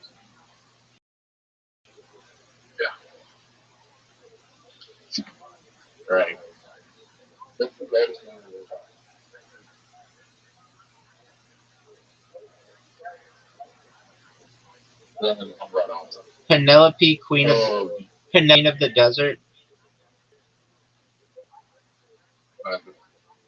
It's not called that. It's called What's it called? Priscilla. Priscilla, Queen of the Desert.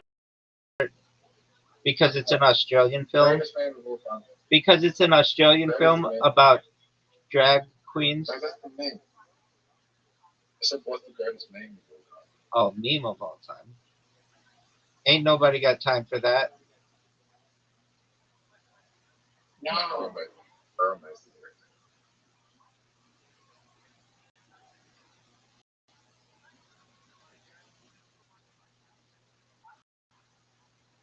Another strike, please.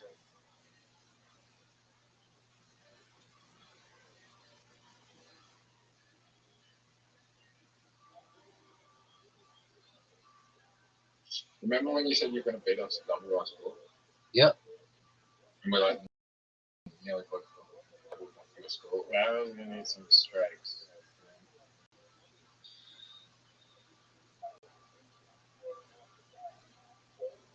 Okay. He's barely doing us. Rabbi and Barely. he's not beating us. Oh, yeah, actually, that's right. You got an easy strat.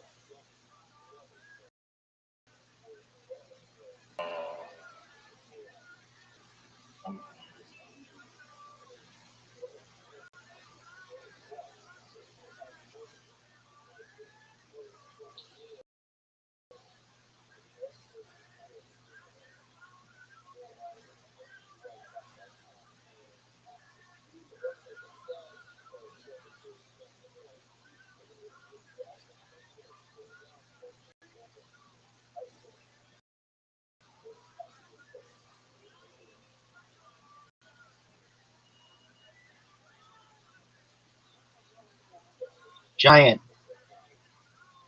Going into the last frame, it's so important getting a strike. A spare or a strike on the last frame Go. is big, but it's not kind of pointless because you don't get the bonus. Oh, Ryzen just won. No, he didn't. If he gets this spin. No, he didn't. I'm gonna beat him. No! You need 20 points. I'm gonna beat him. I got a space Yeah. one. I thought you just said the spare doesn't carry over in the last one. No, it does. It does. No, it absolutely. I'm saying a spare or strike in the last frame does not carry over. I got it in the How fourth. How much does your does the spare like give you a multiplier? 2. Well, it gives you a 12x multiplier. Bad. Oh, Riser got me. Or Rabbi. No, you can still win.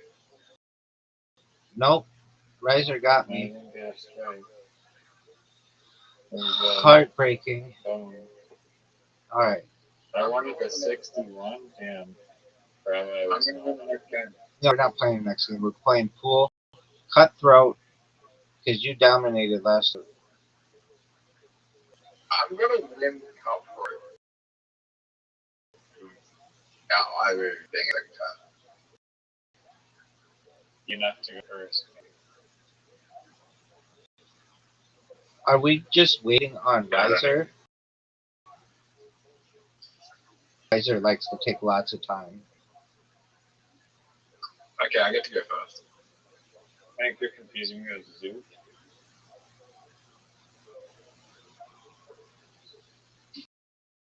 Okay. It's Riser's turn. Which ones are Zoos? It's Riser's turn. Riser's taking forever. That's a miss. Oh, that's so bad. That's such a bad miss. I was distracted. What do you want me to do about it, son? Lucy in the sky with diamonds.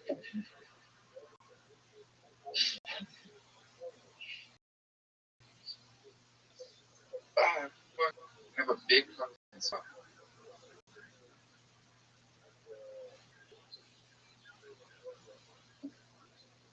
Were you circumcised? I got kicked in the face when I was 17. Before my 18th birthday. Group of fucking cunts decided to hold me down while I was drunk. Kick me in the Sounds face. very Australian. Zoo is one ball away. A lot of people have violent fantasies. You remember when I said I was going to beat you? One. You taking a shot? I lost one. Dude, sink the 8 ball. Like, You get double the score if you shoot a sink the 8 ball.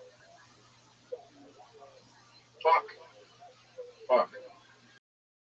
double the score for some game. That's a miles apart.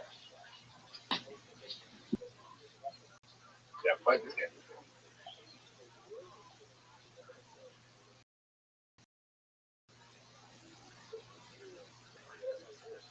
Are you ready for the bullets? Ready for a high IQ drop? Yeah. This is the 60 IQ.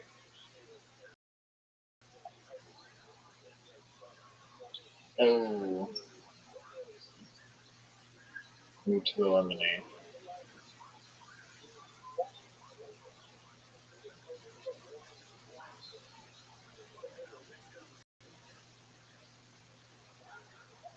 No! Are you serious? Oh, very You're serious. still eliminated. That. You're still eliminated. Yeah, I know, but it was annoying. Why would you eliminate me? Because you're the one cocky, like, oh, I'm gonna get a shot, blah, blah, blah, blah, blah. I'm so good. Eliminate Bronze now, Rabbi. Oh, yeah. Oh, he's done here. No way. No way he makes this. He has a Not really difficult goal. No way.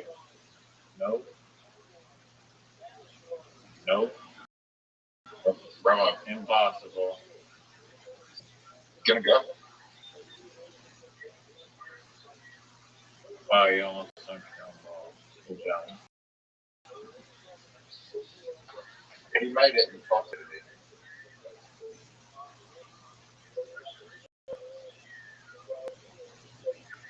Rise up. Go for the one. If you go for the four, it's gonna bounce back. Make it possible for you to go for one. Thank you, Zoo. Do you ever adjust the aim of where you hit the ball? Yeah. What does it do? He's full of Oh my shit. god. He's full of shit. And Rabbi just won. No, he's not making this. That's an easier shot than it is for you. That's not an easy shot. He fucked me. He gave me an easy shot. As long as I don't sink the white ball again. And I'm good. It's called the cue ball. Even if you think of it, The cue ball. So it's called the ball because it's a white ball. even if you scratch, you win. Bam. Bam.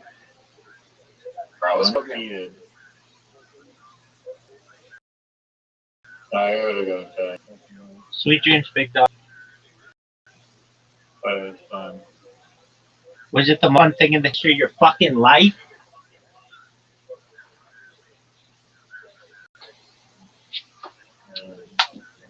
No.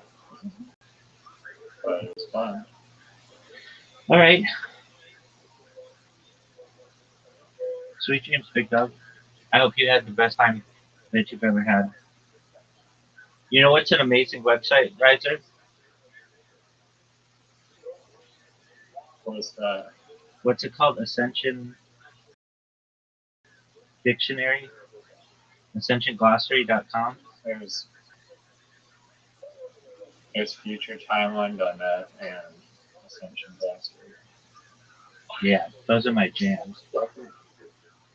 I have to figure out on Ascension Glossary it's like difficult to navigate to the page where you can see like everything listed and from like in chronological or alphabetical. I agree. And I don't know. I forget how to. I remember that was like my one gripe with it because I know that it exists and I got to it one time, but I couldn't figure out how to get back. So if you figure it out, let me know. But yeah, peace out, friends. Are you coming back tomorrow night? What are we watching? A documentary, maybe the Richard Branson one, or maybe something else. Let's plan on it, dog. Sounds good. All right. Take care, big man. See ya. Peace.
how far are you from? That's hilarious. Mighty were never really mighty. They were just big. That's true. It doesn't look good for the stone and red glitter and cheetah. Yeah. I'm a little bit Sugar Ray. What's his name? Sugar Ray? Yeah. Got up on skate. I guess pretty. I'm not always the cheetah's like, yeah, small brain. His brain was fucked up. You gotta buy him like a gun. So, Jesus. Come on, just before you get out. That's what else you got to do. Gunslinger 4 posted this one, another selected pick for the Texas baseball Nets. It is a weird way of like attacking the city that you're moving to. By the way, I have a fucking wife that she's always very cute. You know? Yeah, it's just what she feels comfortable in. Yeah, that's a strangely angled photo. Directed. This is Glory Days, They'll Pass You By. Fox Spy Calculator about 7539. Fox Sports, The Fighter of the Kid is the number one podcast on iTunes. That's 2016. That's it. I still will never, every time someone brings it up or something like that, it surprises me. I can't believe that it was that popular. I think it speaks more to the state of podcasting in 2016 than how good their show was. There was only like 6 podcasts. And also, she presents a okay. And like, imagine if we had the foresight to start those in 2016. Like, listen, we know they're number one. It's that would have been crazy. We probably would have gotten a lot of hate. We already got hate when we started it when they were popular. And then, oh man, they just followed it. It's actually still. They're just jealous haters. Dang. Brennan has on one of those stupid wristbands. That's how long ago it was. It wasn't almost at WWJD. Bracelets. That's another shot. What about TOAS? Another shoe. It's a wristband. That's beautiful. Yeah, this is my way of wearing a shoe. Tribal tattoos. What else do we have here? What happens next? Part 26. Oh, wait for this guy. Yeah. I do have to open it. We're on a different, what's it called? Browser, because Reddit is down on Chrome. Try to say that 10 times. What happens next? Part 26 is. How come there's biggest flex? Remember after that Tim Tebow charity golf tournament? They're like, number one's coming away. Just one master some shit. I'm like, what? Well, obviously it's that.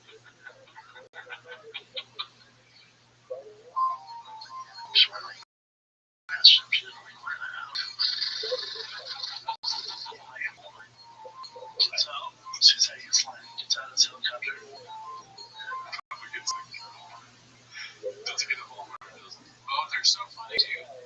Either one. Oh, I'm done with helicopter like Chuck Norris.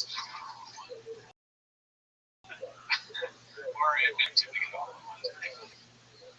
But it doesn't have golf or anything.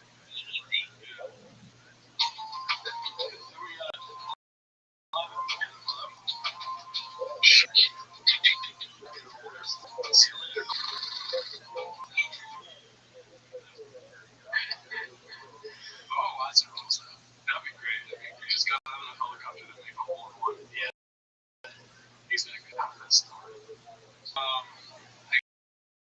That would be funny if that was the first time. He's like, gotta do this. He thinks, wouldn't it be cool? He didn't expect to make a hole in one. He says it's cat. It's like, yeah, you should do this every time.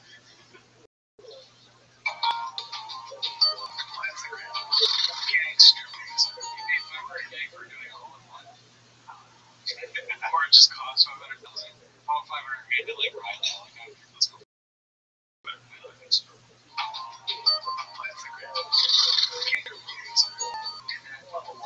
It was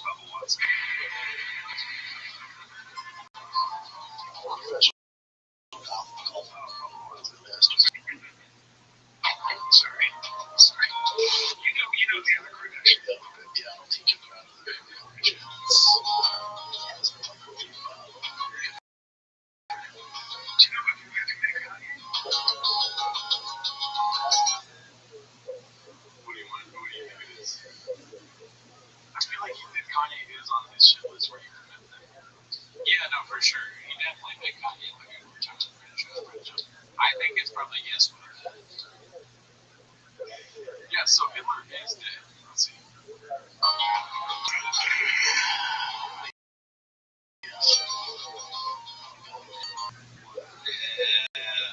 Unreal. Because he doesn't expect how much to stay. Yeah. Yeah, so you are? He texts me every day. No chance. He's like, it's a bit. Yeah. I doubt it. Let's see.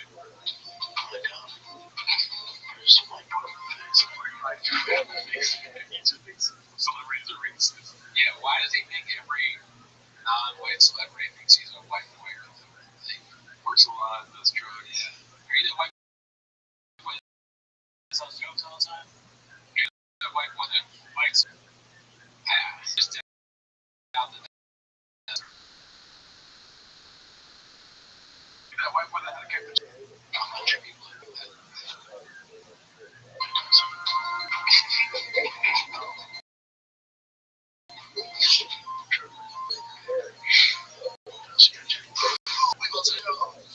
The best podcast of all time. What else you got shit on every episode? Do you know Kanye West?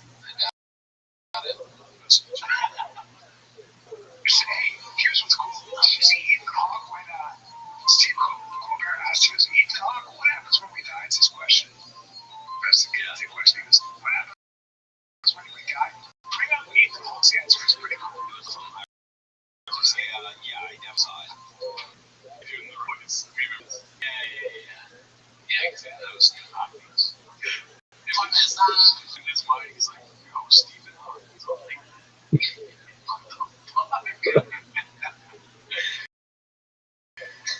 I mean, did he do the robot voice? What's your question about this? Not really funny, but ironic us watching shot for him to actually say, was he in the wheelchair and he did the robot voice? I don't think so. I think did he do the robot voices always? Because he gets straight to the point. He thinks it's Stephen Hawking.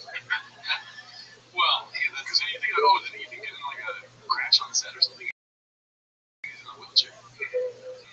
Both, I agree with you. I think did he do the robot voice? Because it's so stupid. It's like, it's dumber than saying he's in the wheelchair. Because, but actually, maybe, was he in the wheelchair is pretty stupid. Because, like, of course he is. So he can hold the robot. You're right. Was he in the wheelchair? He's always in the wheelchair. But can that be, like, both is obviously yes. He's never not in the wheelchair, and that's how he communicates now. Is with the robot, with the computer, and whatever it is. So, it'd be funny if you talk every time he sees Shop, like, oh, fucking Shop. You know what's funny about Shop saying this? He gets a perfect example of what we're talking about, how Shop's idea of humor is saying something mean, right? Or, because, was he in the wheelchair? Yeah, he's in the wheelchair, dude. Was that a joke that you're trying to make, that he's in the wheelchair? Does he do the robot voice? Yeah, that's how he talks. What's your joke that he like? But it ends up being hilarious that he said it. I fucking love you doing the robot voice. No, real quick, I thought you said it laughs. Total silence, man. Tony Griffith. Real quick, I thought you said Stephen Hawking. Stephen Hawking.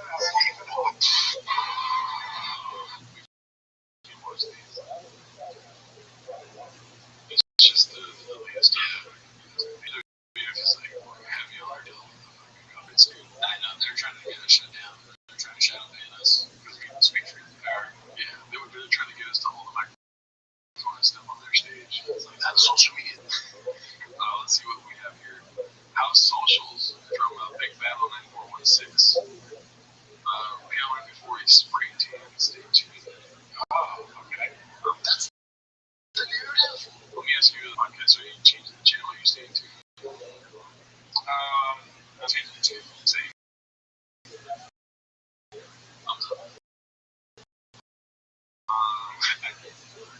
Nicey.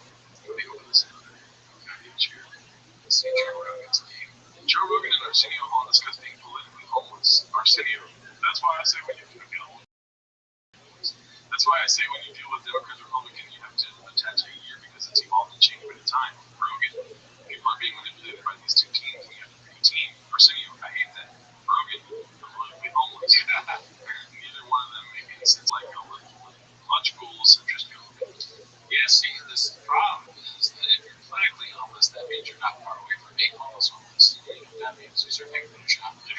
So that's good news for us. Yeah. So, you want to read this Rogan tweet? The great and powerful Elon. If it wasn't for him, we'd be fucked. It makes what I think is the most compelling case for Trump you'll hear. And I agree with him every step of the way. For the record, yes, that's an endorsement of Trump. Enjoy the podcast. Hey, almost there. Pretty close to that one. That was only 1 month a year. At the time, someone said the nicest house in the block. You know, you change. But calling it out, that's a spicy. Goddamn rattlesnake. Let's see now. Alright. This is from Skankfest, I think last year, 2 years ago. Interesting. Opinion of Austin has changed in less than 2 years. Post by busy middle 8108. Very funny how he says the word interesting. Let's see this. What is it? Austin? Austin didn't should it sound like nobody said football or Austin. Somebody definitely said football. You want to hear? Yeah. Let's do it one more time. What is it? Austin? Austin? Somebody screamed football. Yeah, that's what that is. Let's hear them first. Right? That's interesting. Yeah, it's very funny how it's the same way every time. Austin didn't should take Austin. It's booming. Enjoy Rogan. They made that place boom, but it's still Austin, right? You're still in fucking Texas. It's hot as shit. I like how people leave from LA like, I just can't. It's too much. Then they go to Austin. Bro, this is the same homeless problem. It's more limited than anywhere. You get a cup of coffee without someone with a fucking purple bullet and the pronouns on the fucking name, you know? It's not what we're thinking, yeah. At the end of the day, it's still Austin. He's not mentally stable. No, but I like watching it. It's like when they start clapping, Woodward's like watching film for football. Woodward's is important, right? Yeah. As you can see, his feet are here when he starts getting the laughs. And then they start laughing, Woodward's feet end up. He goes back. He's like scared of the laughs. The laughs he steps backward. Alright, then let's keep it. What else are you doing? Let's make this more boring. I can see him also wearing shoes that are too big. There are a few sizes too big, so that may not help. But not because he wants to, just because he's so stupid that he doesn't even notice those shoes. If I was not, I'd choose. At the end of the day, still Austin. What else are you? The set to be interesting. So, like I said, he says it 3 times. He just said it twice at the end. He's trying to buy time. Right? He's saying a word. It could be any word. But, because he either wants to think of what to say, but the problem is that he picks a word that's not his name. So it makes him lose the truth. I feel like he was starting to say it right, and he's like, no, let me go back to say it wrong. Because he doesn't know how to say the word, he's wasting the time it takes to think of what to say. So then interesting is supposed to buy you time. But he has to put the power of what he's thinking about into saying the word. So it takes away that time. So when he's done saying interesting, he still doesn't know what he wants to say. It's basically. Well, speaking of big feet, he's saying interesting. So like maybe his dick is messed up. Facts. Interesting, like he's saying this out more. 5D chest, dude. He's fiduciary. Yeah. The set to be interesting. Interesting. I can't even say it wrong ways. Interesting. It doesn't feel right when you're trying to say interesting. But interesting. Interesting. Or interesting. Interesting. Yeah, you got it. Dude, next week, follow us as we learn how to say giraffe. Like what? It's like what? Weird things alive out of Kanye's kids, her best buds, and Calabasas. Me, no believing. Oh my god. Posted by responsible weight 305. It's like what? Take Pelosi phone. Why is there captions on it? Same team as his. That has Kanye's and Kim's kid. Same. Okay. Same as Tiger's best friend in California. Same pretty much. Yeah. So when we drop them off there, they drop Zane off all the time. I don't believe that. It explains both of them going bottom all the time. I could see our house. I mean, there's in the vacuum. You can see it. Oh yeah, wherever they go. I could see Kanye, because you know I was mad at Kim on all these things. One of them is Angie told my son to rent a chop house all the time for that stupid bullshit. Where's my daughter? Where's my son? At whose house? Rent a chop house. Terrible thing to lie about too. Like your wife's in a mix with it. What is Kanye's favorite? Like Tina's and Keenan's favorite things. You know, there's definitely some similarity between the Kardashians. The show. Yeah, and the show. Yeah, keeping up with the show. Shop Dash. I mean, this one is Reheat from 90. Well, Hater 990 VR. Reheat Rogan finds it hilarious that Kim came inside of a woman without her consent. This is a real quick page from back in the day. Guys, that guy's smart. I watched that. I broke up with this girl, and Brian, she was calling me because she was horny, and I was like, look, I have a new girlfriend, but I have a friend who'll fuck you, and he's just like me. It's like Brian, my ex-girlfriend. That's the weirdest thing ever. Just that part is strange. Saying like to how personal your relationship. I have a friend that was like that. Well, tune the sandbaggers are kind of that too. You know, I'm just like Rogan, dude. I'm 4'3". Girls love having sex with me. Big podcast. You know, the similarities go on. Ice pads. Yeah. I live in Austin. These facts are just not there. Conversations I ever have with an ex-girlfriend. She calls me up. She goes, "Hi." And I went, "What?" She goes, "Yeah, your fucking friend came." And I was like, "Well, did you tell me you're on the pill?" She goes, "No, I'm not on the pill." And I was like, "Well, I don't. You know, it's Brian. You should have worked that out."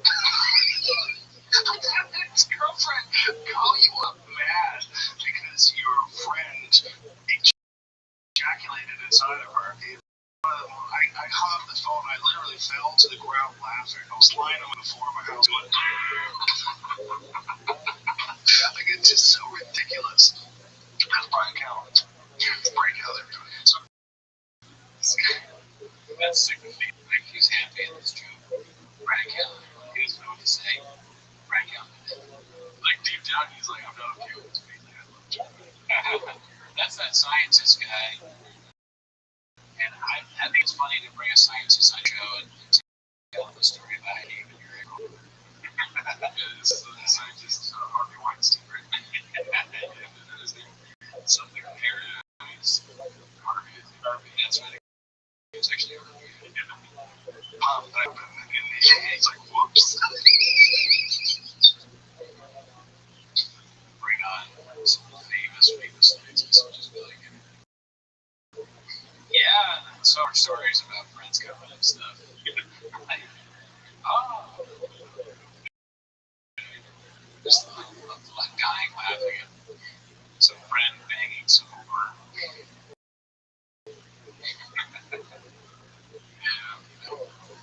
Shout out to you, Chin Menudo posted this one.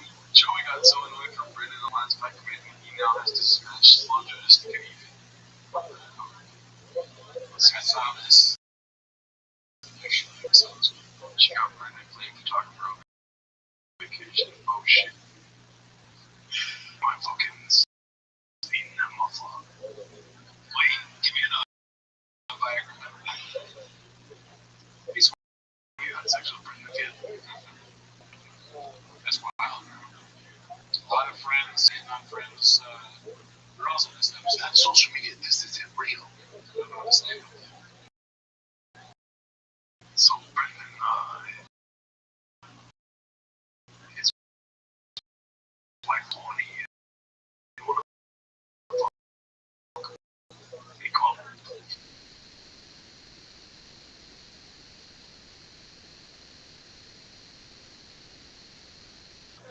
My smells like shit. It's motherfucking Friday, or it's motherfucking Monday. Cocksucker, so fucking child like, pick up your fucking wife, grab your dick, and shoot you see on Instagram, you go on your friend's wife's page and check it off. It's Monday, motherfucker. It's Monday, I'll shove a dick in his ass. Alrighty. We got another clip from False Gods, a special from last year. Where Are You Gonna Be posted by Neil Dude. This is pretty great, dude. My favorite part of the special. Oh, yeah. And that dopamine, cortisol, adrenaline, and I don't myself, damn. Maybe it's not a coincidence that this machine I can't turn myself. Maybe it's not a coincidence that this machine is also called the Apple. Thank you, everybody. Be where you be.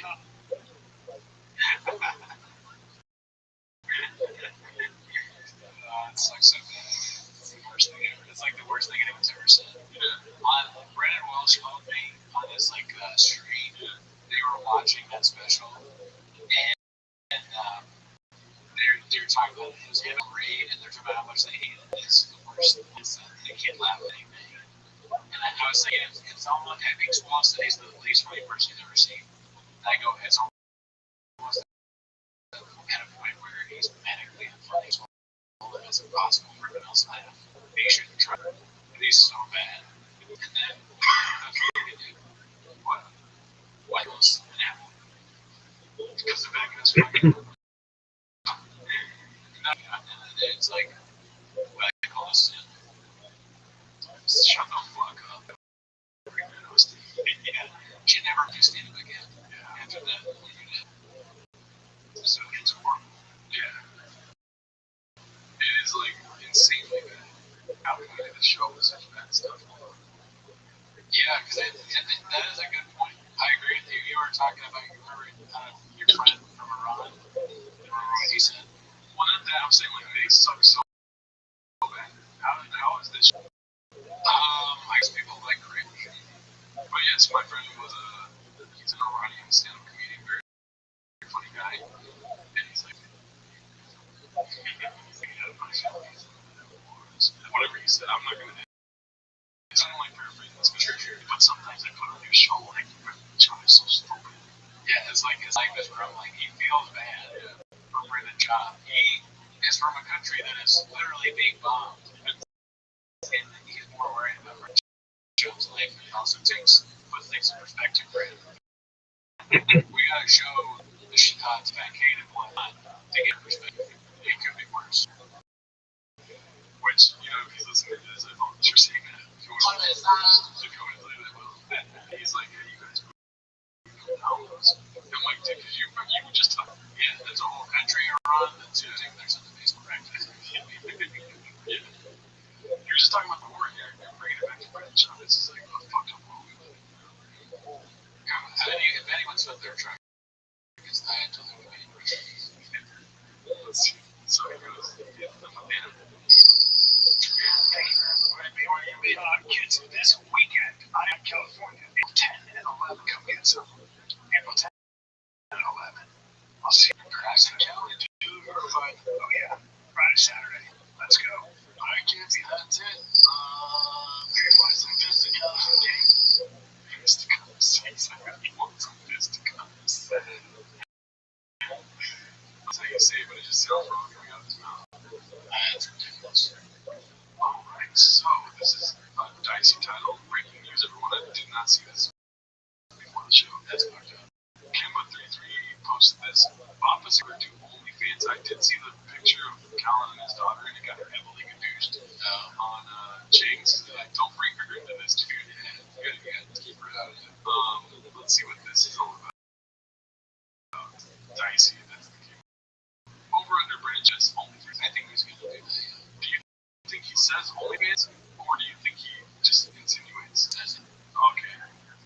Wow. I'm guessing that. Alright.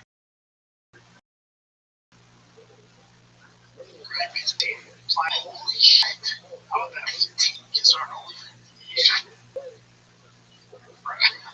Oh, that's the narrative.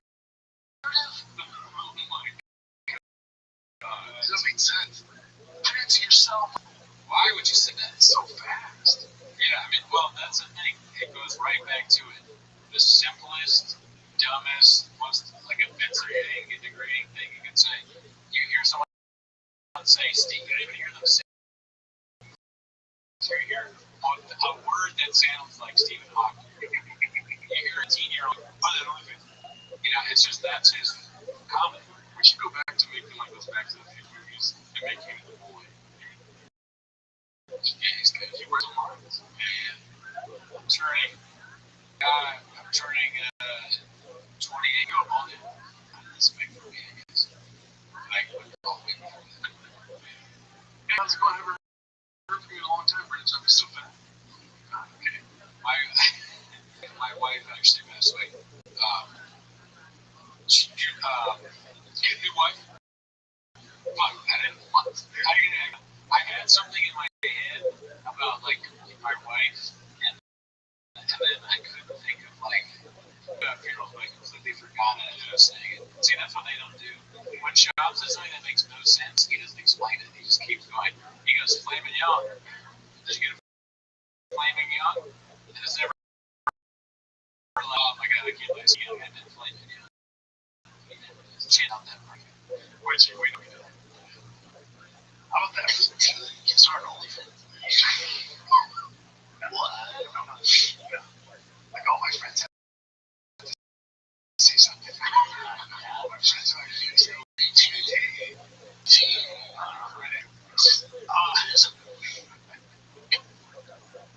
it's work. I was giving them the benefit of the doubt when I posed the hypothetical what's going to happen. Yeah, it's terrible.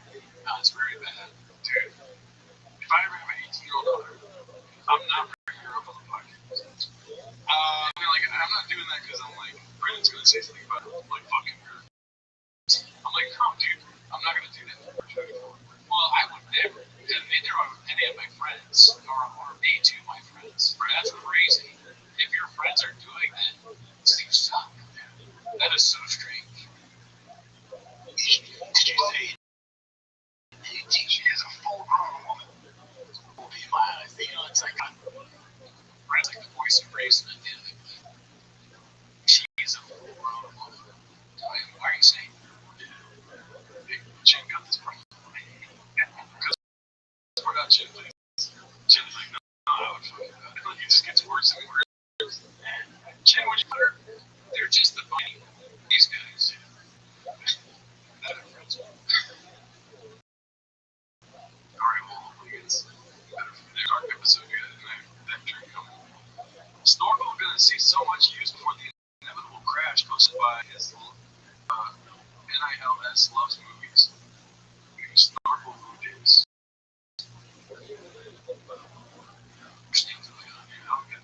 Maybe it's because there's a lot of dust, so they gotta get clean air into the cabin. They offer us so hard. I got a squirrel.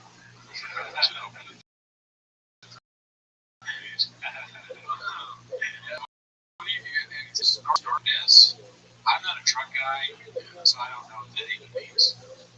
And also, like, he probably didn't mean to capitalize the snorkel. He thought it copied from ChatGPT or whatever. He just copy and paste the capitalize. I'm not going to focus. So I know it's a snorkel. This is how you definitely smell it. Yeah, smell it. I guess I understand now. Because I spaced out for a second, but he posted this, and he says there's a thing on his truck. Yeah. And so he wanted to post about it. It's very British. He was using catchy phrases years ago. You snark, so it makes perfect sense. You snark over this. I'm surprised it's not like something. But that feeling when you get a sleep. Yeah. Today I learned something like that. Today I always are for adults. Alright. This is a post from Not Yet.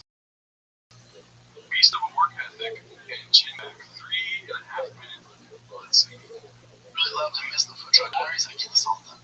I know it's tough for you to do now, especially when it's just you running the show and dealing with guests. What are you gonna do? Babysitter. the shop show for short interviews. Main event and prelim guys, I can't imagine being too hard to figure out. Plus, most fighters respect you and would be happy to come on, I imagine. It'd be great to hear you ask questions you have directly to the fighter. Joseph, love you, dog. Justin became a girl dad 3 weeks ago. Wow, thanks for all the inspiration, motivation. Shout out to you, man. Good luck with that baby girl. Enjoy every minute. Everyone says that, but it's so true. I got this giant 10-year-old on my hands now. As far as giant 10-year-old, that's not cool. He's talking about also, you didn't become a girl dad 3 weeks ago. You became a baby dad. You know what I mean? Yeah. Girl dad is when they get a little older, right? Oh, I don't know. Yeah, I don't have kids. I think it's funny that so many people appear to be offering like every show that we do is a new person writing like, all right, here's what you got to do to save the show. Is it that bad? All these comments about different things they should do. Have you thought about getting Bobby right now? Well, Bobby Lee is my great friend. Bobby Lee is one of my closest friends. Bobby talked about no one's been more supportive when I started than Bobby Lee. I think it'd be Bobby Lee coming back on is almost just like another thing that won't happen. Because all of them went down, but I think they should have things. Rothschild Diaries. In the last my passion is drugs, right? So we came to this concept of just drugs, right? Oh my god, then what happened to as long as? Yes, it's been about 2 years tops and you took drugs. We just watched a clip of you not even 2 years ago when you were still doing stand-up about Austin. Your passion is in drugs. I thought your passion was fish. I thought you wanted to be a stand-up comic since you were a kid. Yeah, you wanted to be on SNL. You wanted to be like the first SNL truck guy in SNL. They're like, how much do on YouTube? I'm like, I'm not doing that, man. There's too much time commitment. Just do a YouTube show. And then a TV network bought it. Okay, well, there's money that makes time. I can take time away from podcasts or what I'm doing because that's actually going to bring money that can help my family out. Let's do that. It's TV. Let's do it. Unless like Tubi or Netflix or Amazon or any of these big TV networks, I'm like, hey, we want Truck Diaries. Amazon. Oh my god, and you want, dude, Netflix, that would be so epic. You have at least 100,000 more subscriptions. Yeah, dude, I would love to be an executive at Netflix pitching that to like the person that decides. Yeah. I think you would need a really good job security. Oh, yeah, it wouldn't reach my job. Yeah, you have to get some blackmail on the CEO or something and then pitch. Yeah, I guess you're right. Yeah, but it would be very fun. It would be excellent for the show.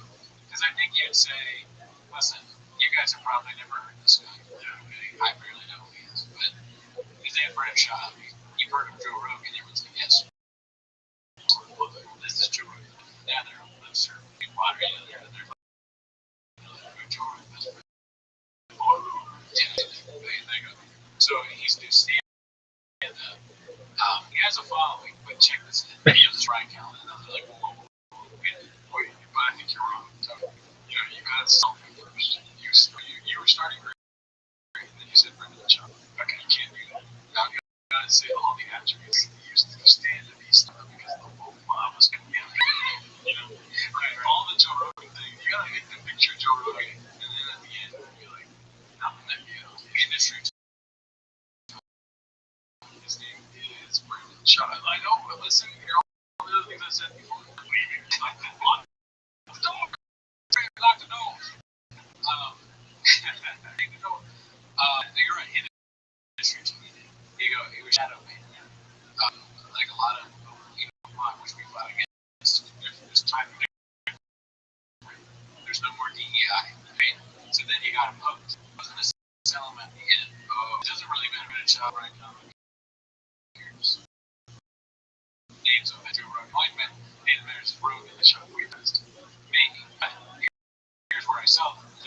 I go, let's know this, right? What I said. Podcast industry, where it need the life, right? I go,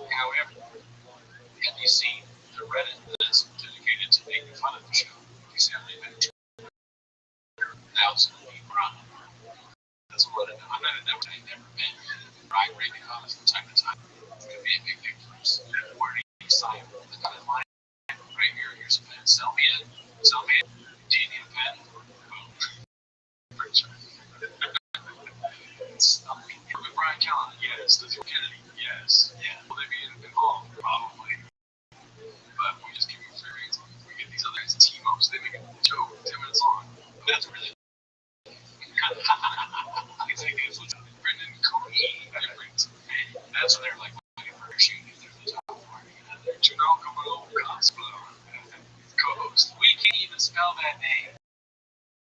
Get serious. I don't want that. Let's say. I'm doing a TV show, so I'm just a talent, right? I'm a talent creator, but I don't have a creator. Yes. Jelly roll. Giovanni. Getting your little older now. I'm shit to figure out the car. You have a team that does that. Now, this is plug and play. This is my passion. It's not, I'm the talent creator. Isn't that nuts?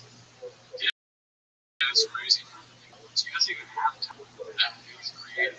He's barely the talent creator. He's not just odds. He's not your Black Chin doesn't have these episodes. If he was like the fact checker, he'd be like this. We have 5 minutes of him just saying what else you got. I was called a Mr. Oz. That's what I like to do. It's pretty upfront. There's not a lot of bells and whistles. And, on the production side, we're probably on the lower side of that. We don't have a lot of bells and whistles. So this is easy.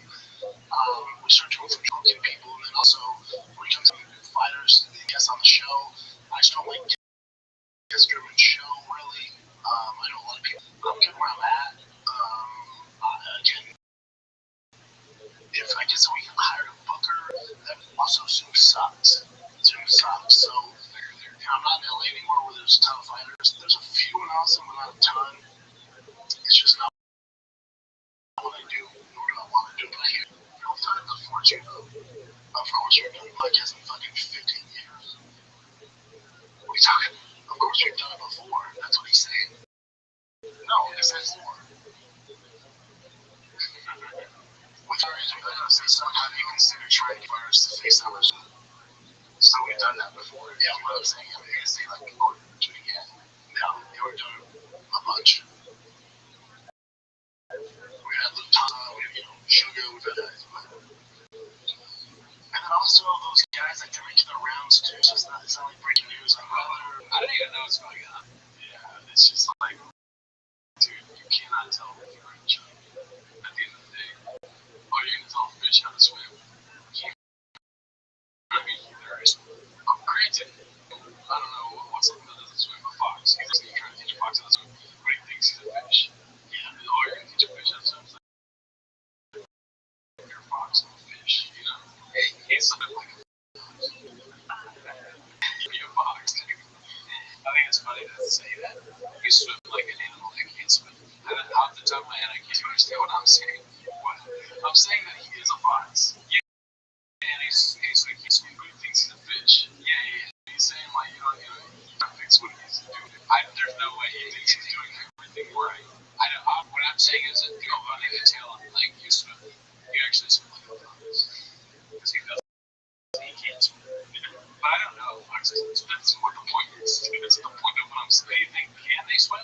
I don't know. Should I Google it? No, it's not worth it. But I'm just stating it's possible that they can swim.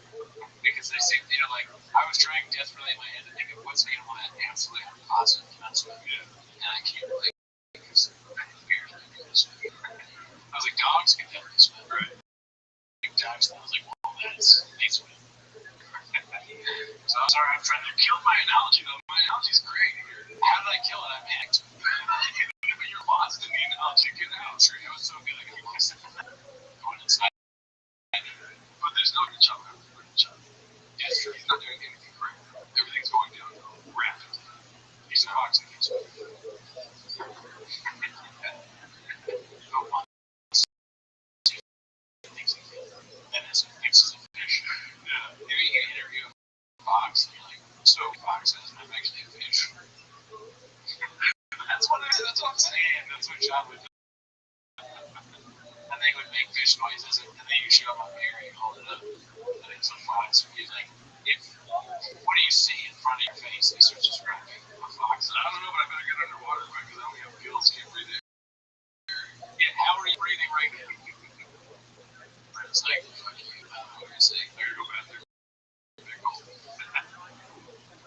not connect. That's what I'm saying. Somebody else do it, then I can just parlay and do stuff for the questions I would have asked. It's not like I'm asking Ariel's not going to ask or Tom, so Ariel's going to does it good. But Ariel's kind of the guy that does that. That's his thing. He's a good German show. Yes. Better question I would ask, and I can just parlay off the highlights and then how that works.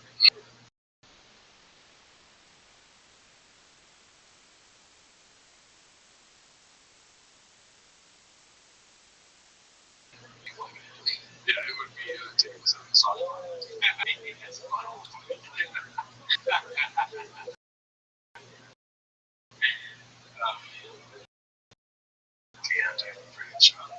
Just gets worse and worse. Let's see. Keep it hard. I'm sure this. Yeah, I gotta scroll down. I gotta fucking. It's just just a bunch of ass. It's really good. This is Clayman 89. Anyone else? Watch this show for free. There you go. Everyone, yeah. Social media flooster. Johnny / ask me about my peptide stack. All natty. So that's today's shout out goes to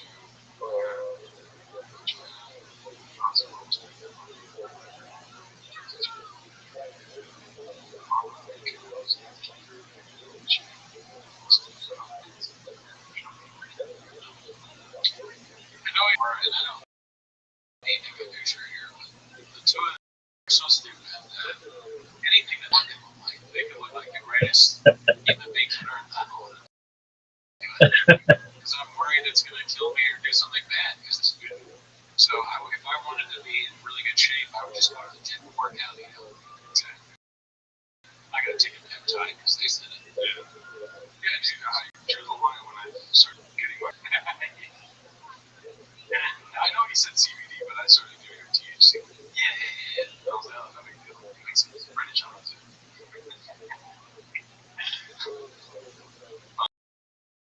see what we have here.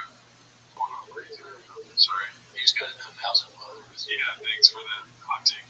Alright, we have a post from Blue Compass Snapple. Brandon throwing shade at Callahan. I didn't see this one already. Pretty great. So they're talking K.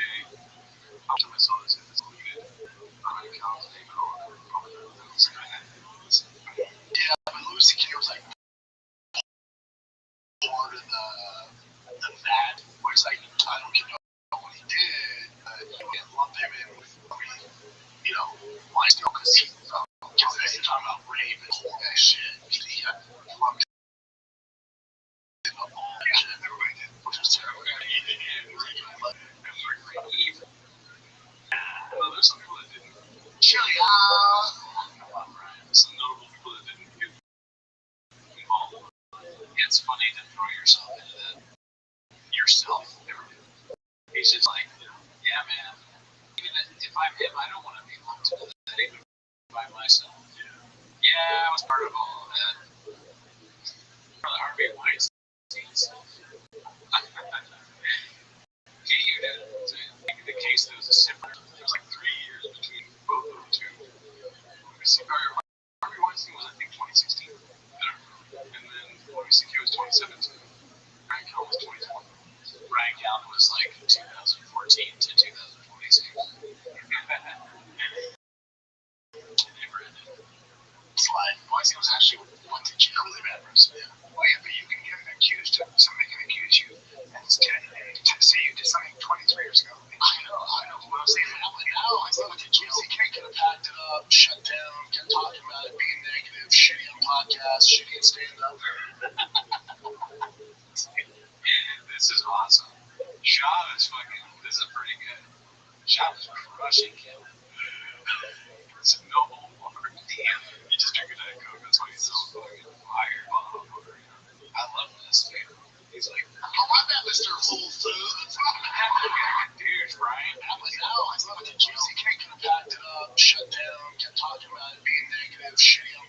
that's shitty and stand up, or he went, I'm just gonna keep on keeping up. Just kept putting out dope content, kept with it, kept with it. God, Brian Paying is everyone. You know what? I've said this before, but everyone around, not just the leader, everyone is paying their penance. That's the punishment that they for their horrible actions.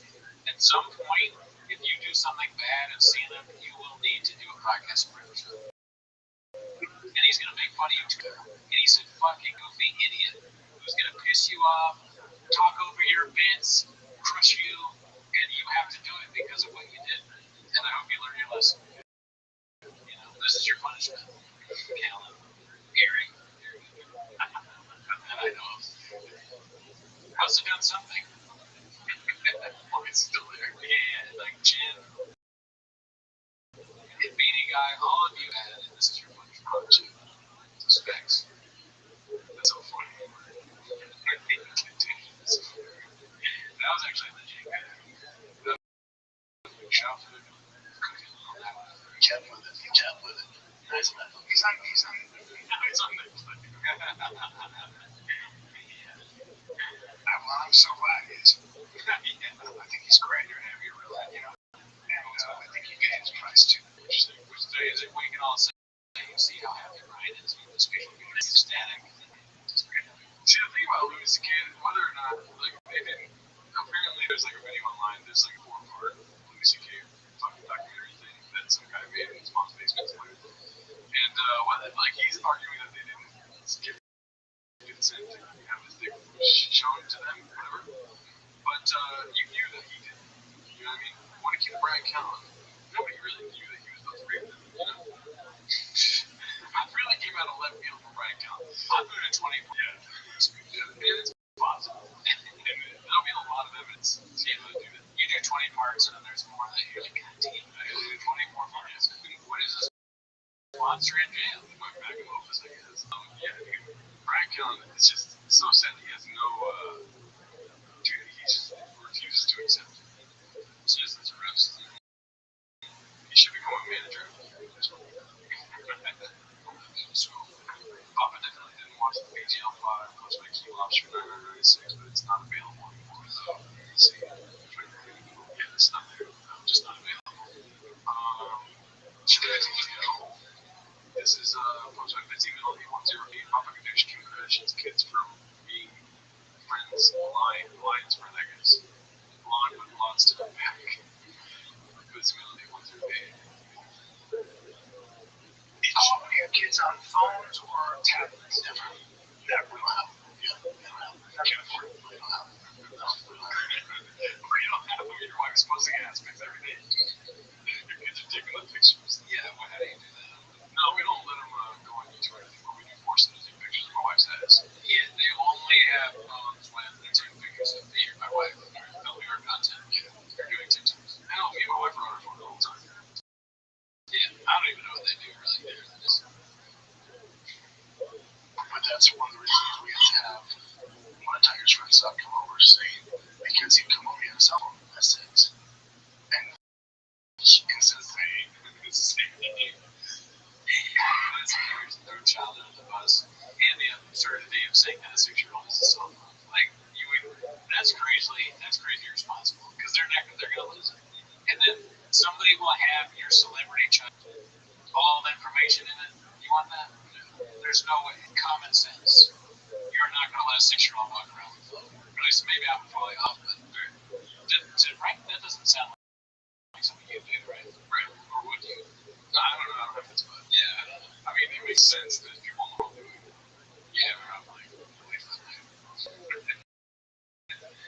I mean, I was on your side, but just saying that scene's over your house. That's why scene's not allowed to go over anymore. Just because you just don't do it. Yeah, that's Kanye West's son is not allowed. You pull the plug on Kanye West. Kanye West pulls the plug on you.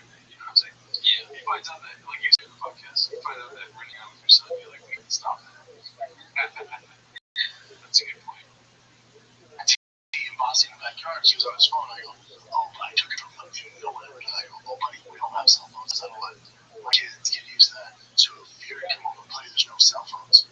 What do you think happened? Yeah, stuff never came back. Wow. Tio's dad was saying, like, he wants his cell phone. Wow. Wow. So he's playing with it, he wants to scroll on his phone. And then I get pretty really, and I go, Barry, fuck him. Yeah. I tell T, fuck him. Okay. It's like your best friend. Fuck that guy. Yeah, it's funny to say best friend because he just said that he came over and then never came over again. That was his best friend. Number one's best friend because he's a slug.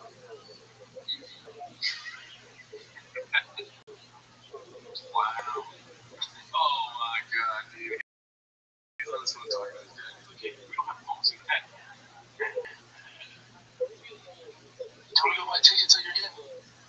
Okay, cool. See you at the game. Let me know if you need tickets while you're scrolling on the fucking phone.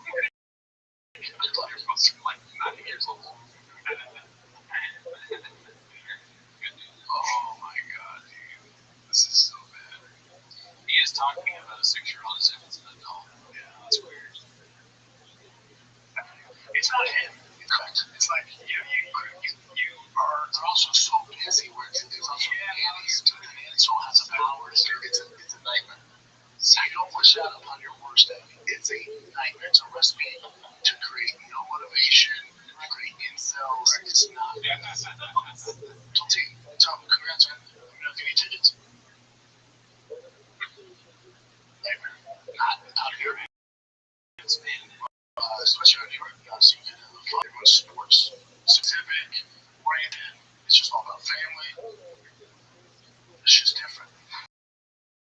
He's been there for months. I like the idea of his kids talking like adults to their kids. When he sees Kanye's kid again, he goes, "Where's man? Take the game. Buy tickets or whatever. If you need help, we'll get tickets to the game. He goes back. You're gay. You have a phone. Yeah, you fuck with that. Your phones are gay. Phones are gay. You're gay. So you have a phone. I guess you're a cuck now. 6-year-old. My dad says you're a cuck. Your parents are gay. So you know, it's good. If you ever want to stop like being a cuck, don't text me. Text my dad. I got a phone. Their dad texts my dad. I don't have a phone, so I can't see it. My dad will beat your dad up. My dad will beat your dad up, and when I'm 18, I'll have a phone. I'll have OnlyFans. Yeah, right? They like have these kids in a prison, and then the kid's a woman. When they turn 18, all their friends are gonna be like, I want to fuck her up now.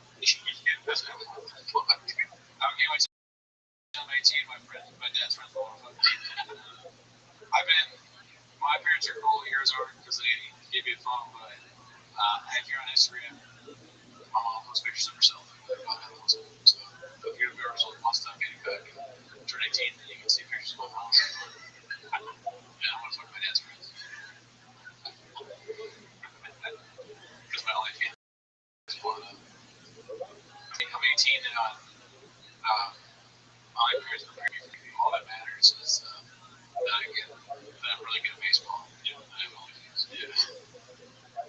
Engagement, likes, shares. That's cool for you. That's cool. If that's what you want to do, that's more than a game to me. If you want to take it to the game, just text me. Just pull up my dad's phone.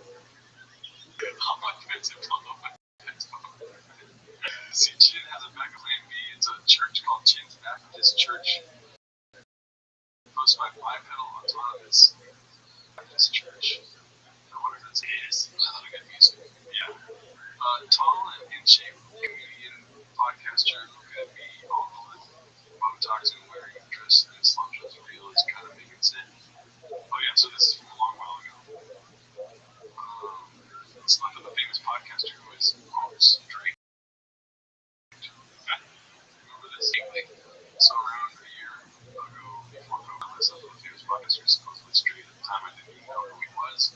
I just browsed the double list and post an ad with a photo of myself up there. I got an email with a pic of some guy. He told me his stats and quotes. I'm being less specific out of respect for him. Well above 6 foot tall, a white guy. He honestly could be next to me. He was pretty and so full of his some tattoos, and he was kind of in shape. His face wasn't in the photo, and I could only see his chest and dick. I was intrigued, so I emailed him back. in his hotel room number. It was pretty dim. He was only wearing a beanie. Yeah. That's right, just a fucking beanie. I remember trying to contain my laughter after seeing this tall ass man with only a beanie. I'm kind of nervous. I was surprised to see he was actually tall because he wore a line, but no, he was pretty fucking tall. I sucked his dick and he fucked me. It was alright. I remember he kept saying shit like he liked that and begged me. It was kind of anyway. After he came, he kind of just lost it. I gotta go. Dude, this is Brandon's job. I noticed the beanie he was wearing had fallen off, and I saw this weird birth defect on his ears. It wasn't a deal breaker or anything, but it is relevant to the story. It was one of those weird hookups I had. Okay, so now fast forward to last week, I'm texting a friend, and he sends me this meme of the guy who I slept with. I remember being so weirded out and surprised because I recognized him. He had gained quite a bit of weight since the last time I had seen him. I knew it was him because I recognized the birth defect on his ear that I had seen the first time. I never told my friend, but I just asked who it was. He told me, and after Googling him, I found out he was pretty successful and famous. I listened to one of his podcasts and just bursted out laughing by the way he wants to appear straight. No joke. This dude has talked about the size of different guys' cocks in both of the radio shows I've watched. How anyone couldn't see. That's crazy to me. He does have a wife and kids, though, so I won't say any more out of respect for him. But anyway, there's my confession. So this is a guy. Yeah. Oh man. Yeah, man. 24 hours. I forgot. I remember this, but yeah, that's a hilarious post. You know, you never know if it's real or not, right? The cats are crazy. Yeah. But you know, it's hilarious. That would be very funny. So, yeah, we should get a deal on this. Random shit. So, yeah, just put Brandon's information. Oh man. Wow. I don't know what it was. See, there was some stuff from him hosting Beard Knuckle. Oh yeah, the beard. Yeah. Wow, man. Our show The scroll thing fucking shit. I mean, he definitely said beard knuckle. It's not that was really right. so it's in on I really like this is Fat English, right? sounds like what the what's it might He's got it off of him. Let's see what this is. What's this? Danny Kaufman too, of course. Good short elbow, the AT shirt from the back. That's it. And it's over. This win is out. Minute 30 left in round number 1. Anthony Smith launches his ticket very easy. Not a mark on his face. Hands look good. That's a dark horse. Wow. You gotta see. I mean, just not a clip there.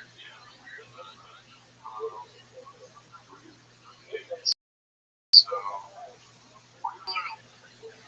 is this a Tar 867. It's a question from a blind guy. That's a good title. You know, this guy 230. Dude, these cats are definitely. There's no way. There's like holding his hand in your hand that's gonna fall out. There's gonna be cats that go through. Tyler Alonso, the Tar 8617. Question for the show. So funny. You see like manly man. But DZ. Oh, I see. Yeah. I'm 32 years old now. I'm blind. Any tips? I'm a heavier guy. I'm wondering if you have any blind grapplers or have any ideas on what I should focus on. I'm not blind. It's blind. Never been blind. Because you can't see, because you're blind, you don't want to get reversed, but you don't want to give up something. I'm assuming it's tougher for you to see certain positions, especially on the bottom, or when there's the transition, you can't see it coming, where usually your vision can play a certain role and help you identify certain dangers when it comes to your neck, or Americanas, or stuff like that, or ankle lock. So control his ass, get bigger too. Control his ass, and then start feeling it out. Especially a bigger dude, so we don't want to do that. Okay. We don't want to do that. No, we don't want to pull back. We have to find out from back, and it's tough to see what they're setting up. So if he's on top, he can control the narrative. If he wants to curls over, Honestly, I'm impressed with that.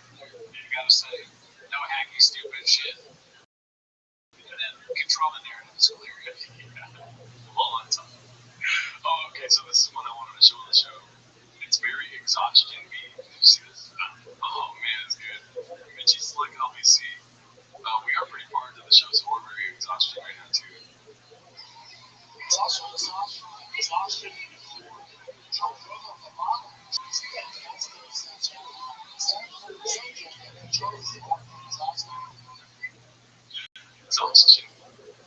I mean, is it? I don't know. I think it was. You have to listen to exhaustion. But isn't that could you say? Exhaustion. Yeah, he's trying to say exhausted. Okay, all right. I don't. That one's I know. All right. It's not a flaming young. It's not a flaming young, but you know. Papa mistakes Jake Shields for ball. Let's see. Goes to this. Before try. Tonight, next to Vancouver, you know what the very best thing something that's like to Jake Paul, I'm sorry, Jake Shields, twice, Shields twice, Shields. If you take Shields, people at McDonald's. This porch commentary. Just yes. Combinations. Posted by Landon Nine.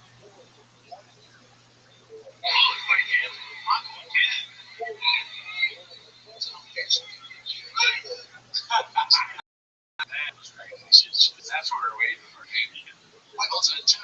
Those combinations were juiciest. Oh, we got the beer knuckle one here. Dapper beer knuckle was my CD. Screens on Reddit. They're fair, not reason.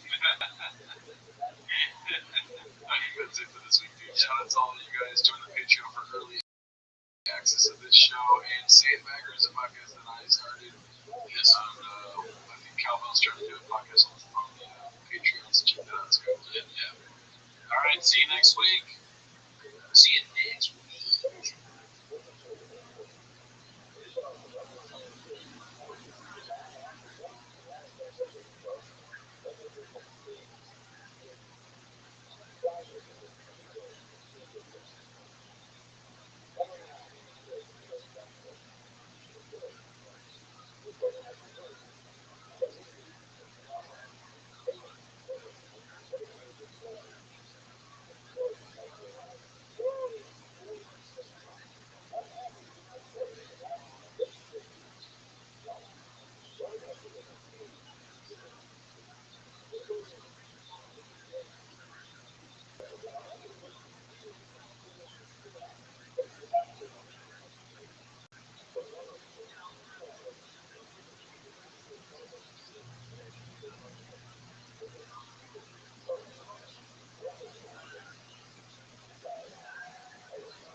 So I was driving my son to baseball practice. But seriously, I was at the mall, right?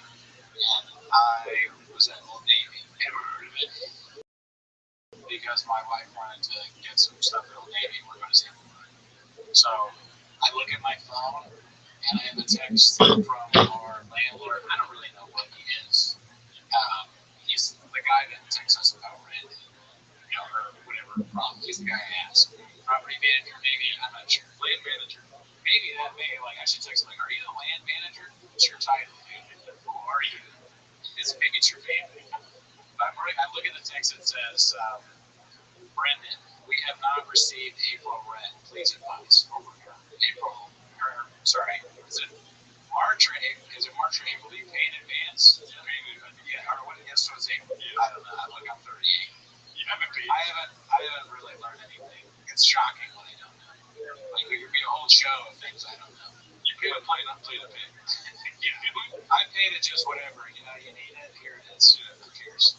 So, but anyways, he's claiming I didn't pay rent, and I know I paid rent because I have auto pay. I'm out of control. I have auto pay in my account, and I saw that the money came out of my account, taking the child, and I'm like, that's weird. So the first thing in my mind is like, all right, just find proof that you paid at least, because. So I go on the website, I see that it's paid. I look at my email, I have the thing about how it's processing, and then I have the money's gone. So I know that I paid, right? But I'm like, recently they upped the rent on us. They did a rent increase after a year. I don't care about that because I'm doing very well. I make literally millions on this podcast. On top of that, my dentist charges me less because of the size of my teeth. It's not a problem. Okay, big deal. Sorry about that. Also, you're aside your employee plans. You've been doing better. You're not breaking your wrist now, right? I know, yeah. I haven't broken my wrist doing the plant business at all recently. Only every one time. I'm not a math guy. Once is not a lot of numbers. One time, 3 months, but yeah. Yes, 3 months. Oh, okay, 3 months. That's right. I couldn't even walk. But so I'm looking at I want to get into the site and see. So I log into the site, and it says that, the money was taken out, but it's pending action from the property manager or something on the website. And I go, I don't know, that's weird. So I give him a call.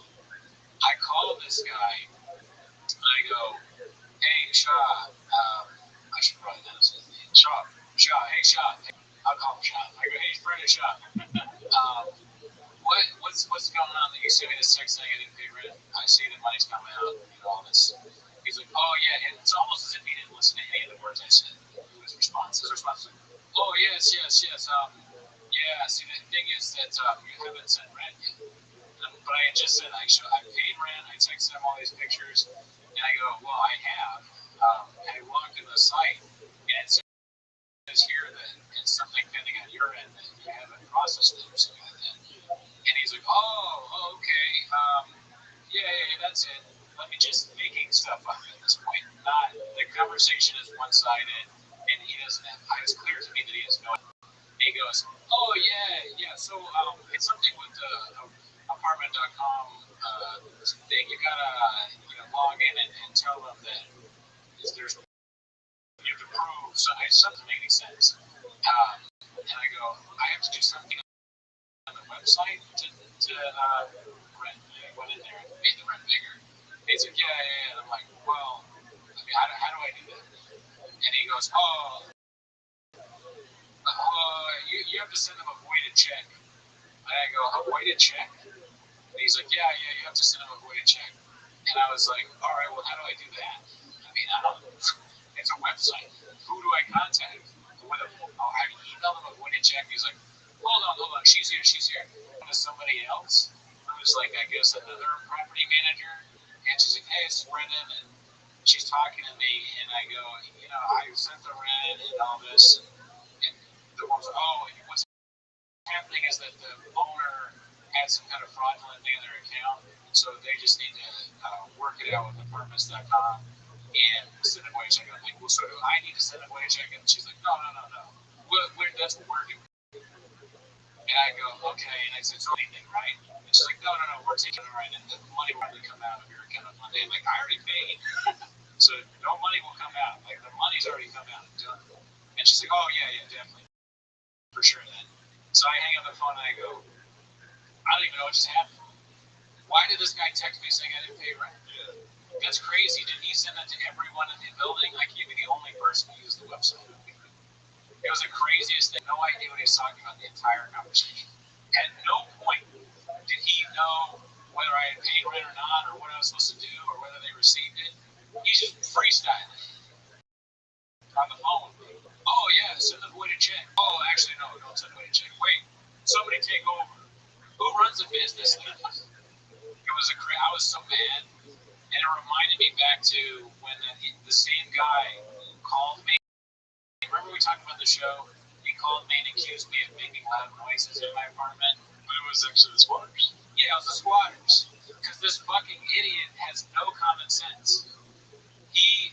Somebody called the apartment next to us, said that there was noise that they heard, right?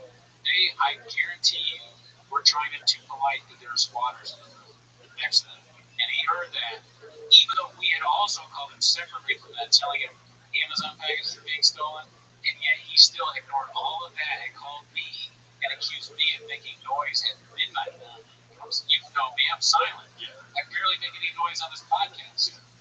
This fucking idiot has no common sense at all. He's the dumbest person ever lived. Like, do you want me to be the apartment manager? Maybe I have enough time to take over some of your duties. You clown. You didn't pay rent? How dare you accuse me of not paying rent? I was so mad. I was cursing at the top of my lungs because we were in the Century City Mall. People were walking by, probably think I'm crazy because I'm like, that fucking idiot. Just yelling, and my wife's like, are you okay? I'm like, yeah, that guy's a fucking idiot. You stupid fucking dumbass. Why is he texting us? Wasting my time. She was doing that bit where, like, you know when you're, like, kind of angry and you're pissed and you want to do something? What's going on? What's this? Are you okay? It's like, does it look like that's helping me right now? Like, I'm becoming abusive. Don't get me started. Don't get me started, dude. Just let me finish and then I'll talk. I'm trying to get something done. It doesn't help me to explain what I'm doing while I'm trying to do something. Yeah. That I keep seeing. I 100% agree with you, dude. Yeah. Like, if I'm venting, I don't need a psychological analysis or an answer to I'm just letting this out. Oh, okay. I see. Yeah. We're two different flaming peas in a pot here. You know? Okay.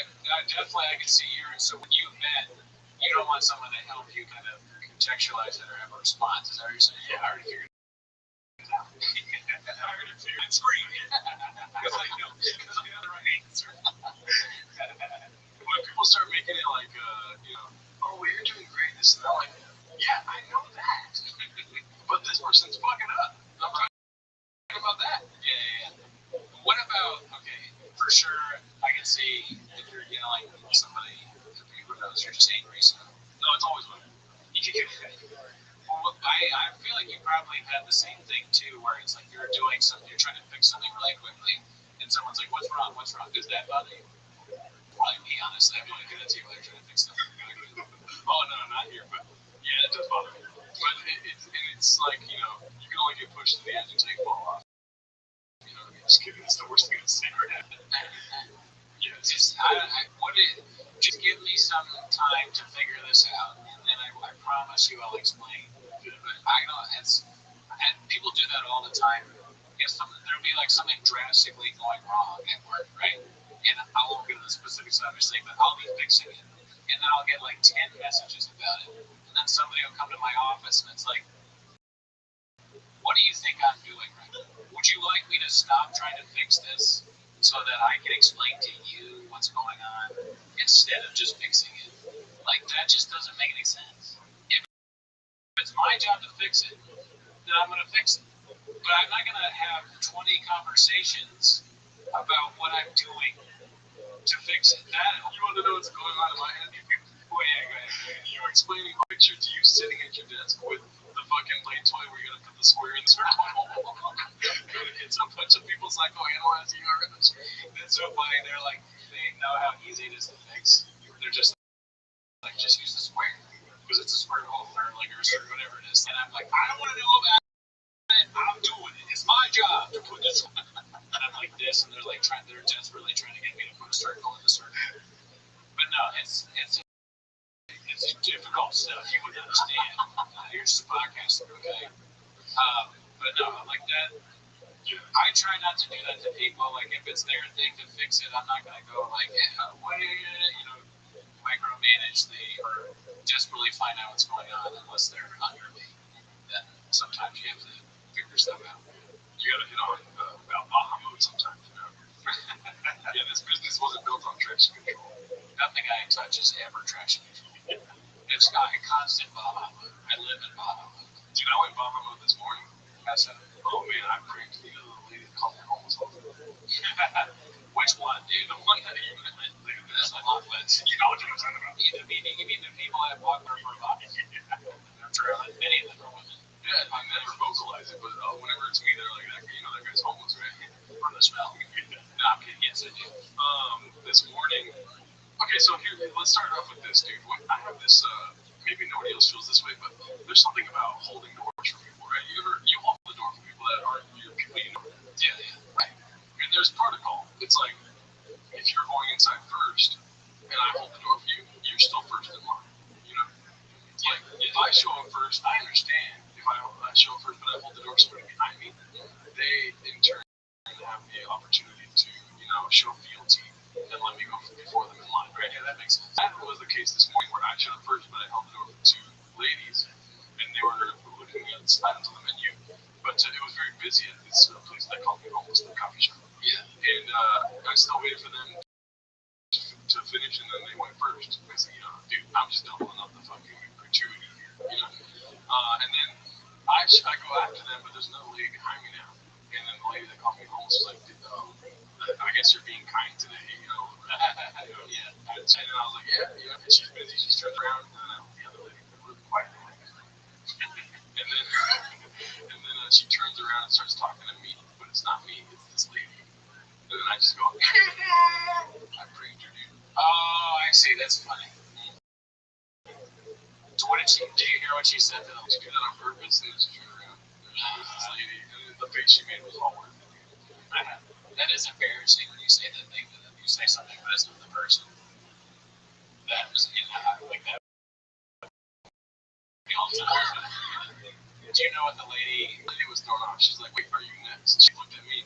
I'm laughing hard. So she thinks that she got pregnant. Yeah. But really, she was just a pawn in my game of chess. You feel me? This game of 40 chess. We're playing. So that lady thought she was being pranked. Like, well, I guess in a way she was. She's hard. Yeah. They're being pranked two people at once. Dude, and it feels so good. You're basically salvo condom. Yeah. I was in the back, and then it was like, two more people, okay? Oh my god, speaking of which, dude, Foul Play by Anthony Davis is a new prank show. Do you really? It's fucking fire. And the NBA player? On the Wizards. He was like talking about, I saw him on video, another NBA player, and he's like, I just love Impractical Jokers, which is just funny to me. Some 7-foot dude that's dominated the NBA loves watching Impractical Jokers. Plus, Draymond Green is so like angry, right? The last person you think would be in the Impractical Jokers. I feel like Anthony Davis was in Impractical. Oh, but didn't you say Draymond Green was also in it? No, so he was on Draymond's podcast. Oh, he was saying how much. Okay, so that makes more sense. We don't know. Okay. Yeah, and I mean, not the sports talk, because I know they hate it, but Anthony Davis on the Wizards, right? That's my team. You know, they're the worst team in the league. Yeah. And that means that they're going to get the number one pick. Does not mean that, but they have a good chance. They have a good team. I hope they do, because that guy that's in college, I don't know how to say his last name, AJ DeVince or whatever, that guy is insanely good at basketball. He is so fucking good. Yeah. If we get him, then I might start watching.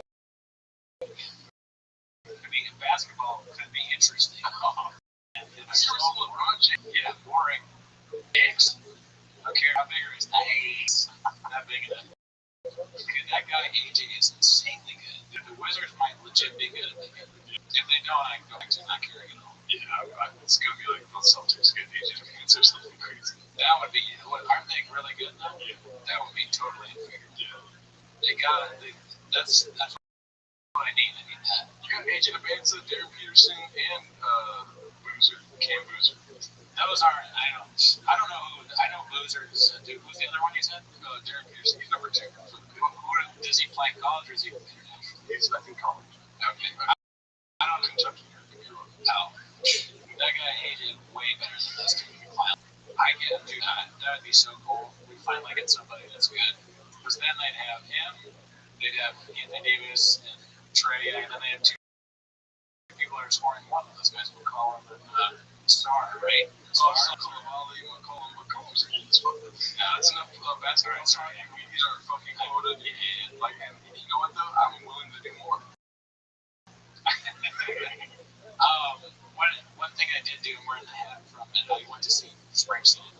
Oh, yeah, it was pretty cool. So, Land of Hope and Dreams, huh? Yeah, I mean, he was very political. Oh, wow. Springsteen.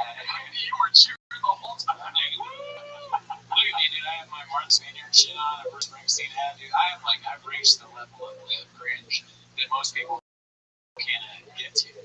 I don't cringe. I would not go to that concert in a MAGA hat. Don't try that this small time. It was a lot. Tom Morello was there. Yeah. Tom Morello came out for a bunch of songs. He sang some of the lyrics on the Ghost of Tom Joad. The whole show would stop and Springsteen would be like, well, you know, this guy, our idiot leaders, snowflake. And the people in Minneapolis and suburbs. He'd play Hungry Heart. It's got a hungry heart. And we'd all sing and dance. And he'd be like, Trump is killing America. The American dream is dead. It's up to you to fight. Where are you, LA? Can you fight with me? And then it would stop for a second. It was a crazy, like, all the songs I like. Well, not actually. A lot of the songs he played were my favorite. He did play like 5 or 6 of my favorites. But he did 30 songs. And like some of these songs, I don't know who picked these. People weren't even singing for some of the songs. I've never heard this one. Where's Thunder Road? But it would be funny. Born in the USA. He played out in the beginning. Born in the USA. Steven's waving over here. Christina was got huge titties. I wish he talked about that. We got people starving in the Middle East, and at the same time, we got a man posting pictures of himself with the greatest online. And I'm not talking about me. This is happening now. He had a speech for everything. He said he would say something of this is happening now. It was like a rhetorical advice. It felt like being in church. I liked it. It made me kind of miss church. Maybe church is good. Do they sing and they have trumpets and saxophones at church? I'd be down. Yeah, but you can't. You can go to church in a MAGA hat. Listen to this. Yeah, they welcome it. The pastor's got a MAGA hat. He goes for a lot of churches. I walked down to that. So I got seats that are pretty good. I spent too much money on them. There's a little bit of buyer's remorse in there, but whatever you're gonna do. So I enjoyed it, but when I got to the seat that I had picked, nobody in the row. The concert's almost sold out. Almost no one in the row I picked. Did I pick wrong? Maybe. I don't know. I selected. So, but when I got there, the whole row is in for our seats. And that's this drunk guy, right? He's hammered. And I look at him and I go, this is my seat. Or maybe my wife too, because she's a little bit more pop. Yeah, she's a spicy woman. Goddamn rattlesnake. So, and then the guy's like, what do you mean? I go, these are our seats, 310. He's like, 310-1. He knows the exact seat. And I go, yeah. And I show him the thing, and she's like, what do you mean? Like, why are you showing it to him? I'm trying to get a random because I don't really care. But she's like, and I go, all right, can you just move down? Because these are ours. And he's like, all right. And he moves down, and we sit. Well, what I realized is that those 1 and 2 seats at the forum on the end where you don't have to go through people, it's pretty great. I've never had it. I never even would have thought about that, but it was great. I've never had to move for anybody. I could just sit and stand the whole time. And it ended up in shows, because of the lid. They tried it. Almost no one was, almost the entirety, not saying this was the price great, but almost the entirety of the crowd was with. I saw maybe like 2 people. Half the stage, like the band itself is like almost half black, but everyone else was like white guy, old white people. And it's just funny. I'd be more of a crossover. I don't know why I love that. Did Spring say anything anti-Semitic? No. But I mean, he did say a bunch of stuff about like illegal war. Might have said like, owned by Israel, something like this. Yeah, he didn't say that, but he did say he was against the war. There's a lot of stuff about like fuck ICE and that kind of like. There is a whole. I'm not sure what it's a protest Trump song, but maybe I think the Minneapolis song is obviously new. The Streets of Minneapolis talks about like Freddie and naked.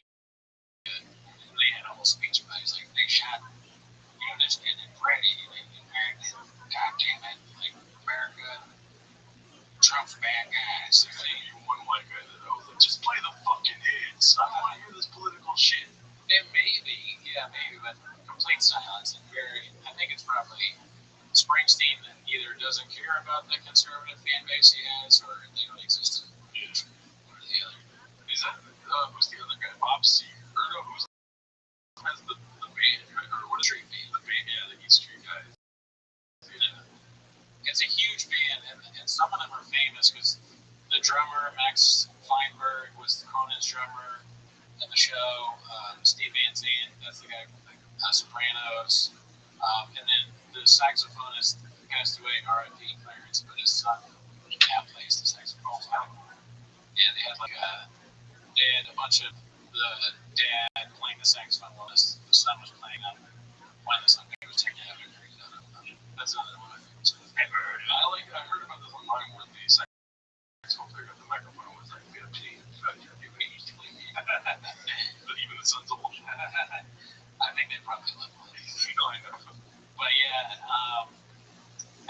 he might have mentioned Epstein. I don't know. I can't remember. He sat on the stage and gave speeches. He walked out in the crowd. It's kind of nuts that he's that old. He's like 70. He did 30 songs. Well, almost. He's getting on the playlist. I know so he played Bobby Jean.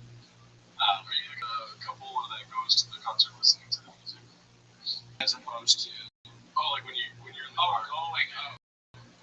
No, like you're not there fucking watching YouTube, dude. She's accused me of that. I went to see a show with her at the forum. She had really good tickets. And it was Maggie Rogers, and I started deleting pictures on my phone. She was so mad at me. I'm like, why do you care what I do? You're here to enjoy it. I'm trying to fucking organize my life. I gotta pay attention to every song. I barely know what this. Oh, you want to drive home so I can do it in the car? But yeah, do you guys listen to the music on the way to the concert? I mean, I might, but I didn't that time because I was gonna be late, and then so I just was focused on the way back. Yeah, the songs he didn't play, like John Lennon. See, I'm guilty of listening to music on the way to the concert, leaving the concert, and then I just don't listen to the band for like a year. I'm like, damn, I fucking really. I've read much like Remix that whole night, dude. Yeah, I mean, I guess the prom I had, and I don't go see a lot of shows, but prom was that he didn't play a bunch of the songs I played. All the songs he didn't play. Yeah. Is there anybody that you really want to see live? I was just talking a little bit like this band shirt that I have on is the only band I go see live. Like, so we had last week's episode where I said I'm going to leave Los Angeles. Yeah, and so they were like, but you do fun stuff, right? So we did the opposite side. Yeah, so it really put me in a pickle. Yeah, like you go to concerts and stuff like that, right? Yeah. I was like, silence on the phone for a little while. And then I said, no, I just do that. No. I guess I am homeless, you know what I mean? I enjoy what I go like, it's way too much money. I used to go to the Mexican soccer game, the Mexican national team, once a year. And those tickets are getting $400. I'm not going to do that. There's no tradition that's worth $400 a year. There's a lot of money. You go to basketball games. I haven't gone to one this year. And like even baseball, like today's game was the cheapest game to go to. It's like $40. But no, it's gonna rain. Yeah, rain delay. When I had the chance to buy tickets, it's like, nah, dude, I'm good. I'm like, I've gone 4 years in a row to the playoffs for NBA, but we'll see if my team's in the playoffs. There's still no chance. Most of the time, I don't go. It's like I haven't. Springsteen was a random thing. I'd never go on my own to like a music event. Yeah. I don't go to a lot of stuff, but I usually go like one Dodgers game a year. Sorry, go to like one NFL game. But fun stuff, I'm like, what do you mean? It's I go to eat. Like me and Miguel got all you can eat sushi. The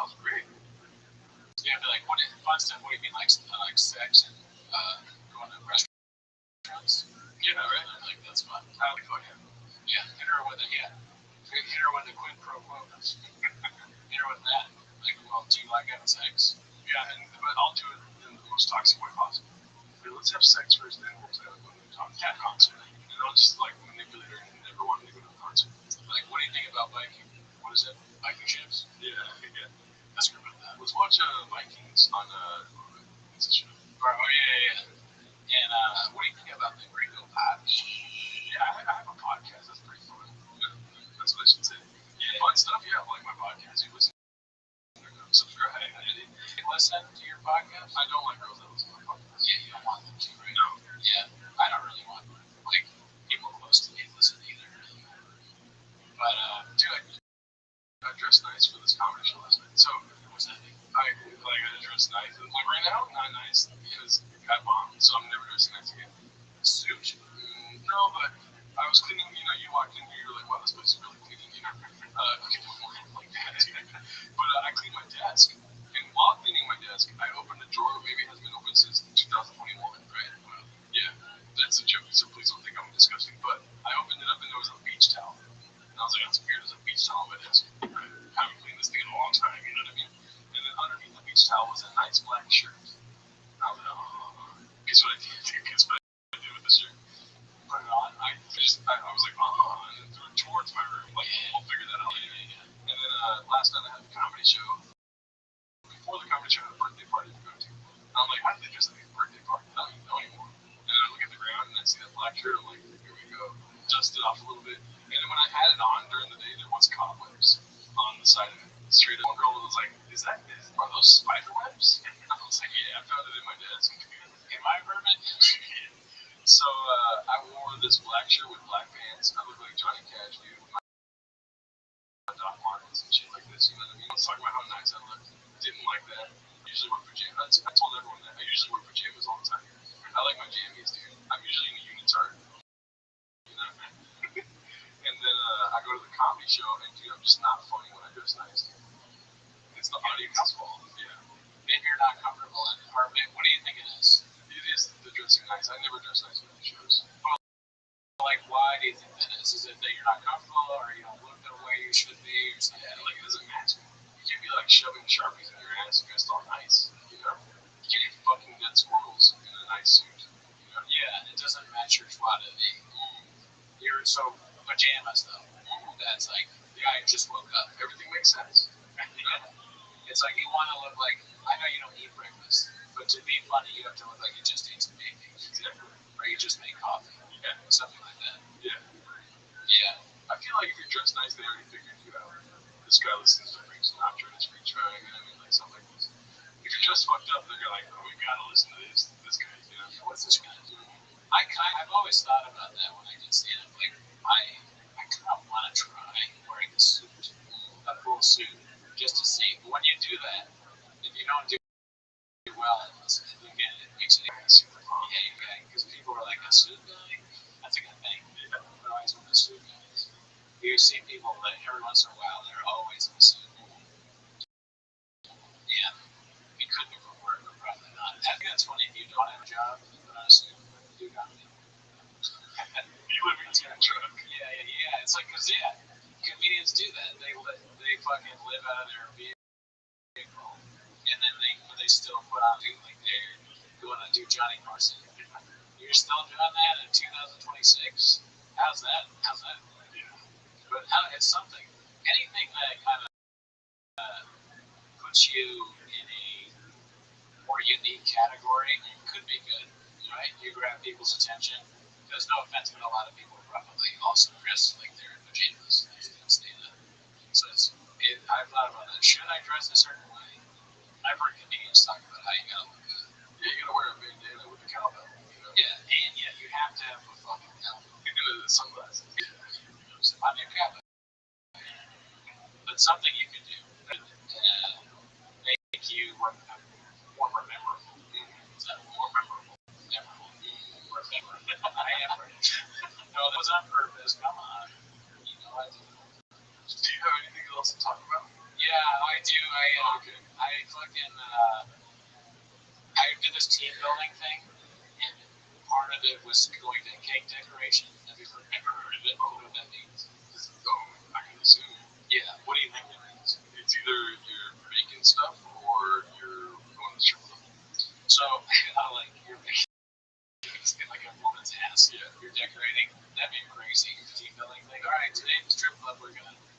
decorate a stripper butt. We're gonna draw raccoons.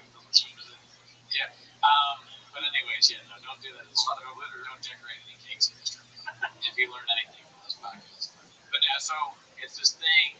You get there and there's all these pre-made cakes that are completely blank, and a person teaches you how to decorate with icing.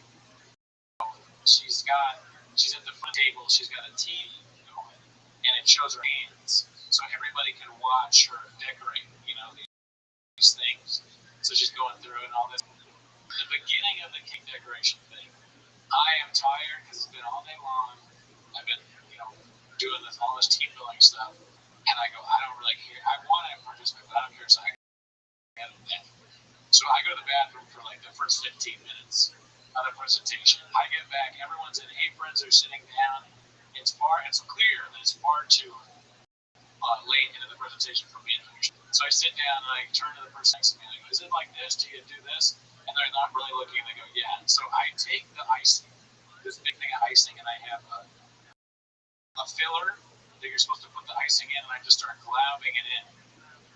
Not how you do it at all. Like completely wrong. And the woman sees me doing this, and she's like, no. And she comes over.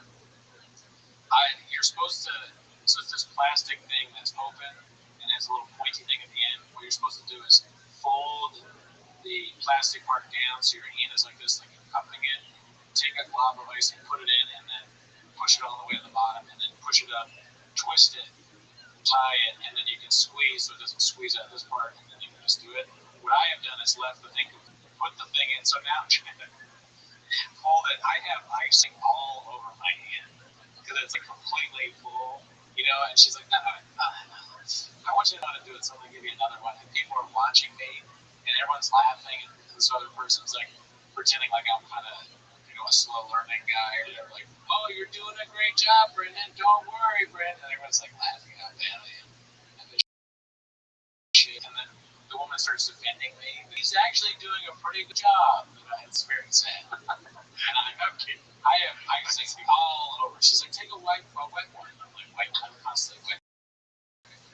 Icing on my hands. But I ended up making a cake. I learned how to do icing on it. I've been eating it all week. Oh, wow, delicious. Forgot how good cake was. Did you ever watch that show, Is It Cake?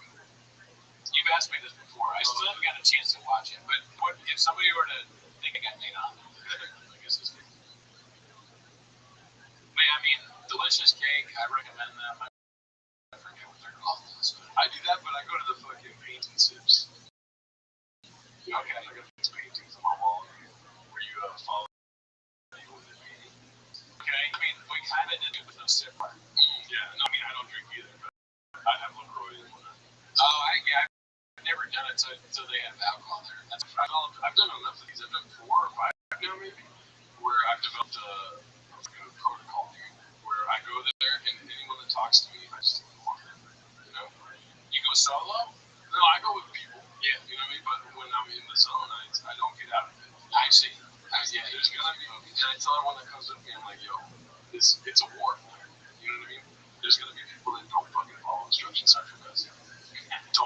Do not answer their questions because they're gonna fuck you up. Yeah. What are the instructions? Yeah, so I'm an open vessel. So it's whatever. I can't tell you one thing. It's just like paint here, basically. And so you gotta follow. Look at that, dude. That's a fucking beautiful painting right there, dude. So at Paint and Sips, they have you don't pick your own thing. They give you something and then you just paint it in. Yeah. So everyone. No. This is a blank canvas. Everyone paints the same thing. So she starts out, whatever the sky black. Yeah. And then you mix in the blue and the purple with pink, and then you draw the mountains, and then you go step by step. You know what I mean? I see. But there's gonna be people there that are like on the first step when you're finishing the painting. You're not gonna get help from me, dude. I'm not getting paid to help you. I'm getting paid. I paid to get a good painting. I couldn't go there with you because I'd be the guy being like, please tell me what is that, because I wasn't. And I'll look at you. Yeah. I ain't gonna say it, because the first time I went, I was like, trying to help everyone. Dude, I was paying attention. You know what I mean? Can't help everyone, dude. Not everyone get happy at the end of the day. Some people know how to listen and get a good painting. Some people can't be helped. Cannot be helped. And so I just stick to my own painting. I got one over there that's really good. And you know why? Because at the end of the day,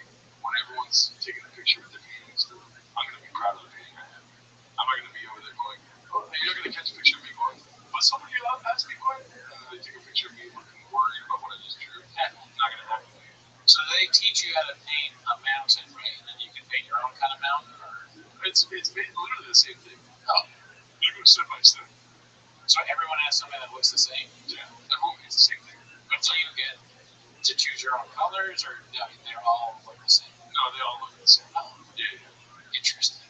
All right, let me tell you what we did. Go for it. Color. Do you know what that is? Okay, yeah, I've been there before. My brother did that 13 years younger than me, so we went there with him a lot. Okay. Do you remember what you made?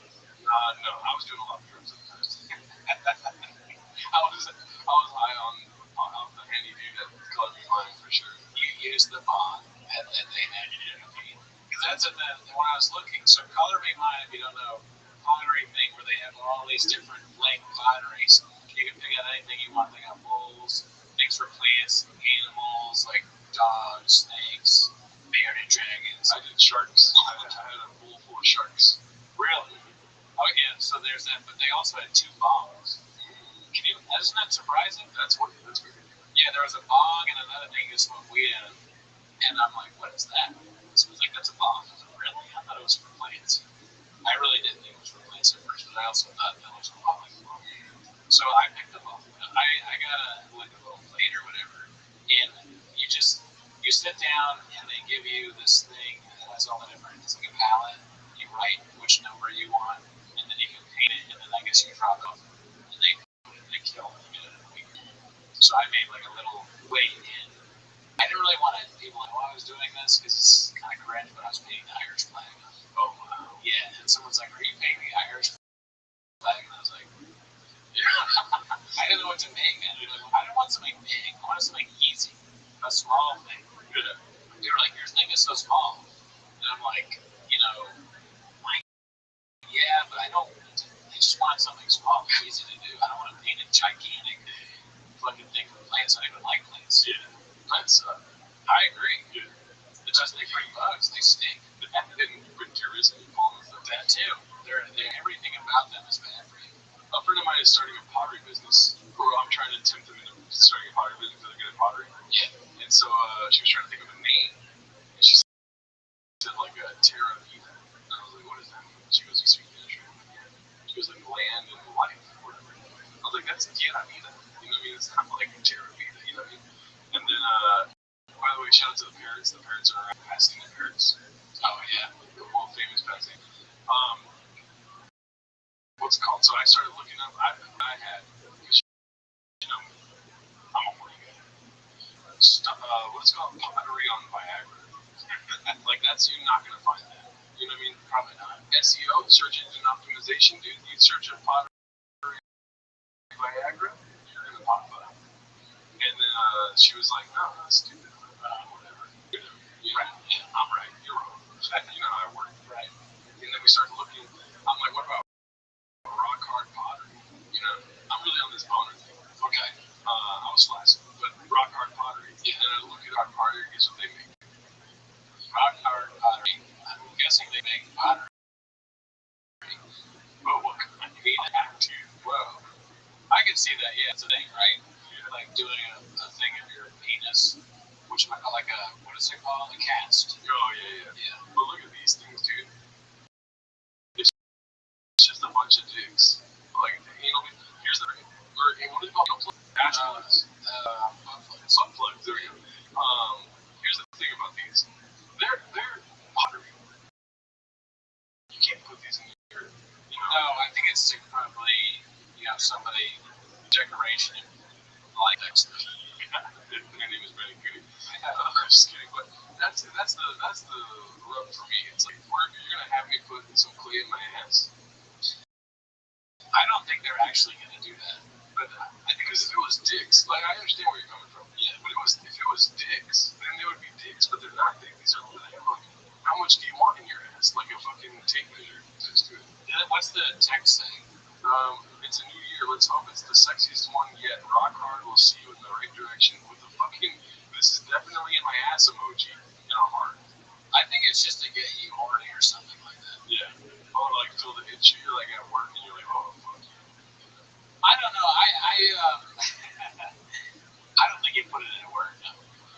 Well, no, you're scrolling at work. Oh, so, you know what I mean? I mean, if you actually buy it.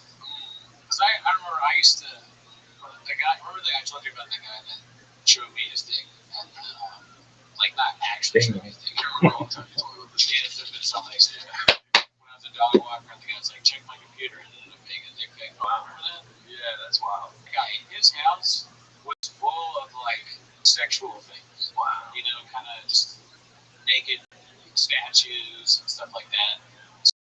So I think if you are something that if you like that aesthetic for whatever reason, you have stuff like this. Wow. You know? Yeah, that's crazy. Like you get a replica of your first butt plug, and you're like, we don't use that one. It's just it's just memories of having that. Crazy if you got a replica of a butt plug. Like because they all look the same, I imagine. You're good. Here's your disclaimer from the same company. You want to read that? Rock hard products or fine art pieces are not intended for rough use amateurs. It's funny to put those in the same sentence, but it makes it sound like that if your butt is so hot inside that it's extreme temp. But it's really what they're saying is don't put it in your ass, and also don't go in the sauna with your butt plug. The toys are non-toxic, so they can easily be cleaned without. Wow, so the people marketing these things. There you go. Soapy water, sterilizer, or dish are intended for adults only. By making a purchase with Rock Hard, you declare that you're 18 or over. The buyer accepts all responsibility for the product's use. I didn't really think they were going to fully be used for decoration. That's what I'm saying, dude. So these people are putting clay in their fucking. These are antiquity lovers, dude. Because they're glazed over. Yeah, I mean, comfortable, I'd imagine. Yeah. I don't know. So I did more digging, right? So this is a topic that I brought up. It's not Cooney, whatever, you make fun of me for this. Well, you're an expert on this, man. I am an expert on this because I did do more digging, and they have more followers than me. But look at this date right here. The last post they have, what's that date? Long time ago, June 13th, 2024. So in my fucking imagination, I'm just thinking of all the lawsuits they got from people showing, Maybe. Yeah, I could see.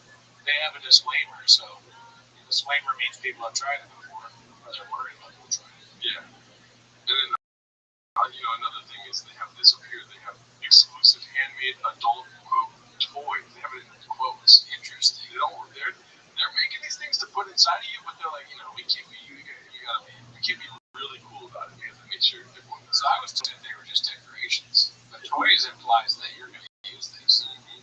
Toys aren't. I guess toys can be decorations. Some people have like Marvel figures all over their house. Yeah. They're like limited edition statues or whatever. You should take it out of the box. What about pottery pussy? Oh, thank you, Goody. Thank you so much.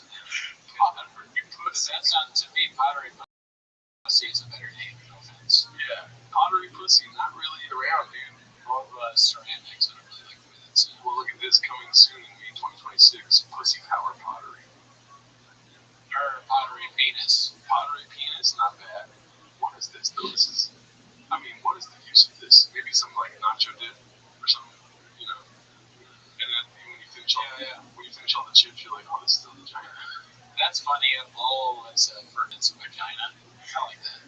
Coming soon in May 2026, go see Power Pottery Workshops. Create your own sacred yoni sculptures. Speak the unspeakable, laugh, learn, and reclaim the language of our bodies. Vagina, vulva, pussy. Okay, wow. Without shame.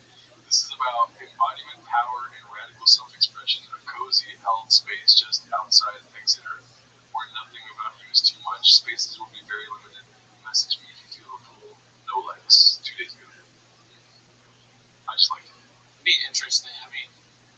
I don't think I would ever have things like this, but you could get like a pottery thing of Cardi B's ass in your house or something like that.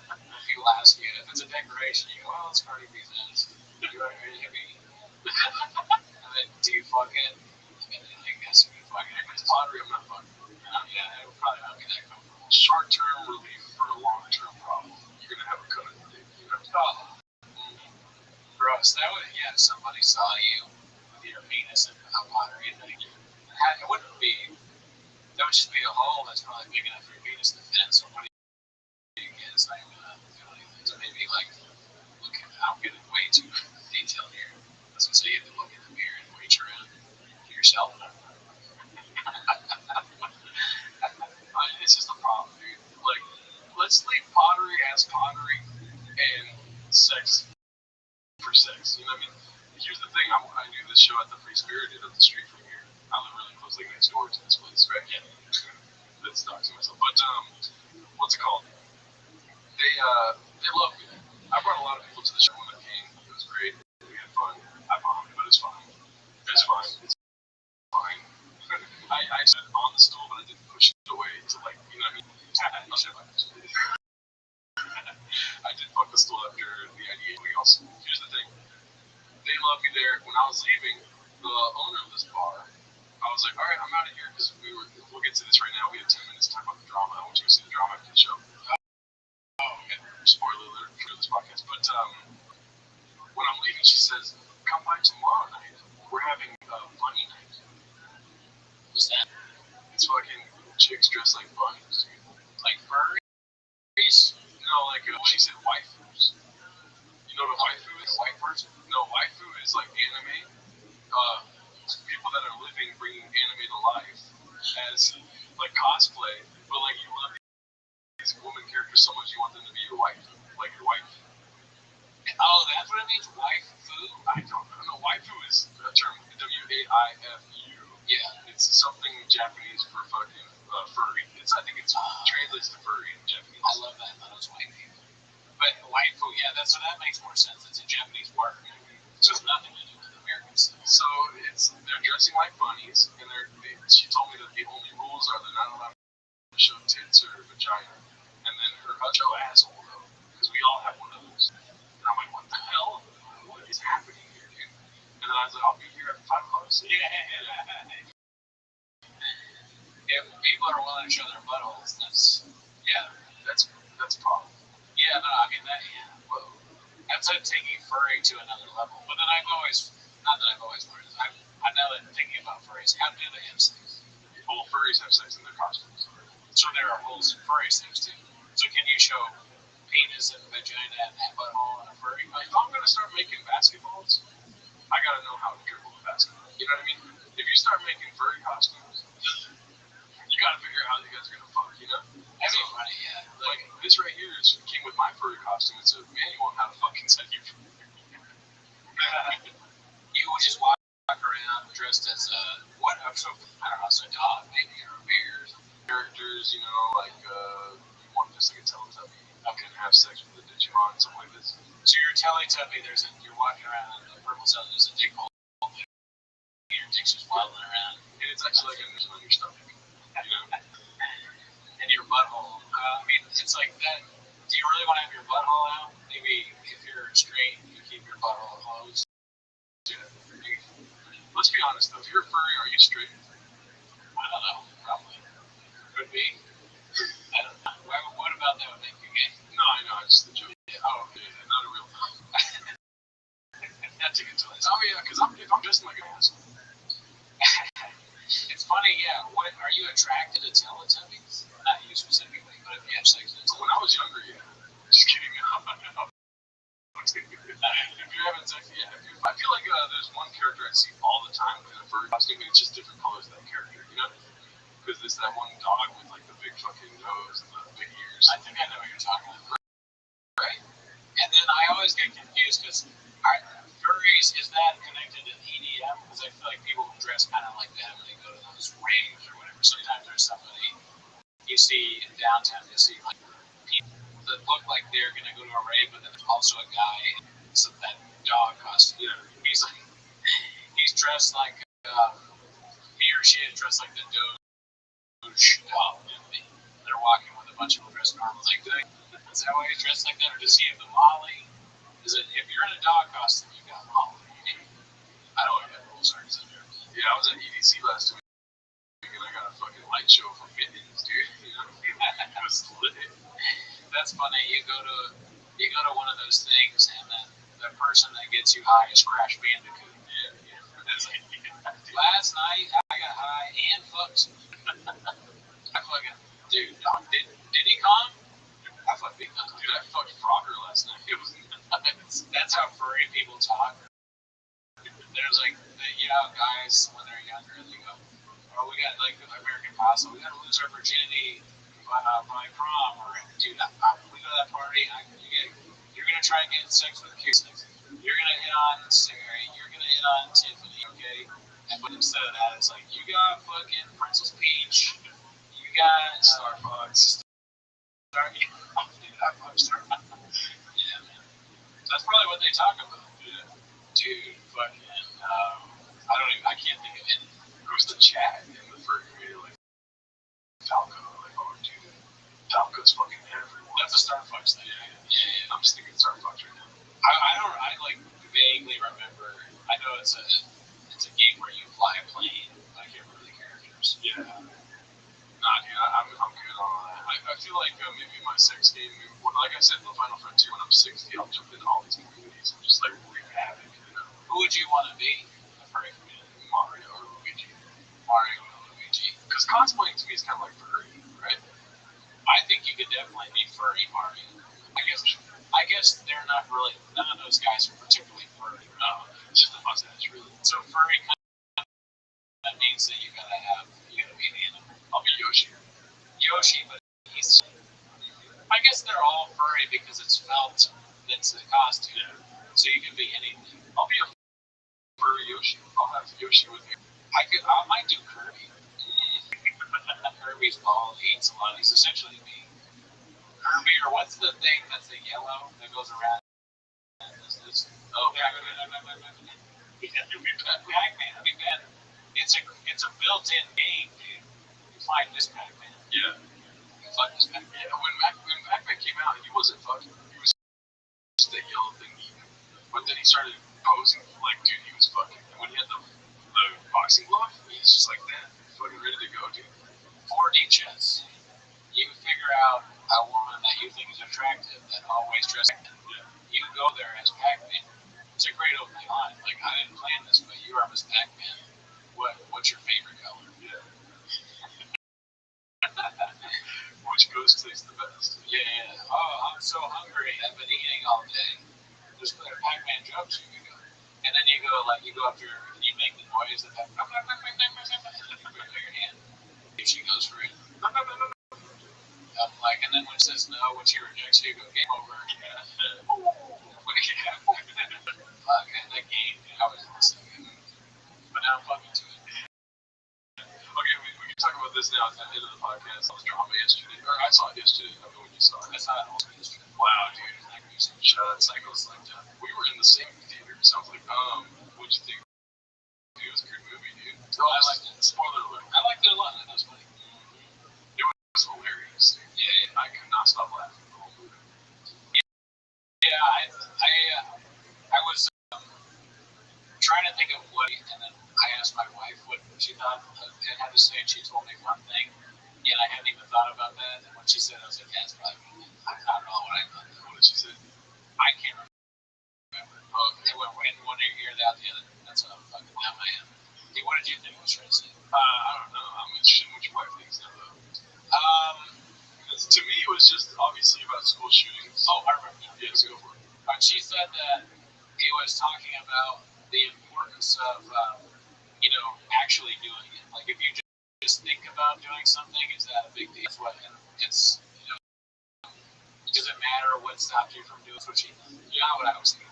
100% movie. You're like, Sex with Zendaya would be great. Yeah, I was like, I think it's a movie about how hot she is. I think it's funny because that's so clearly what it's about that it's funny that I didn't even cross my mind. I didn't think about that. Dude, it's the hardest I've laughed in a movie in a long time. That movie. What did you laugh before they go around after? This is all spoilers. Yeah, I figured. So spoiler. When they're all talking about how, what's the worst thing you've ever done in your life?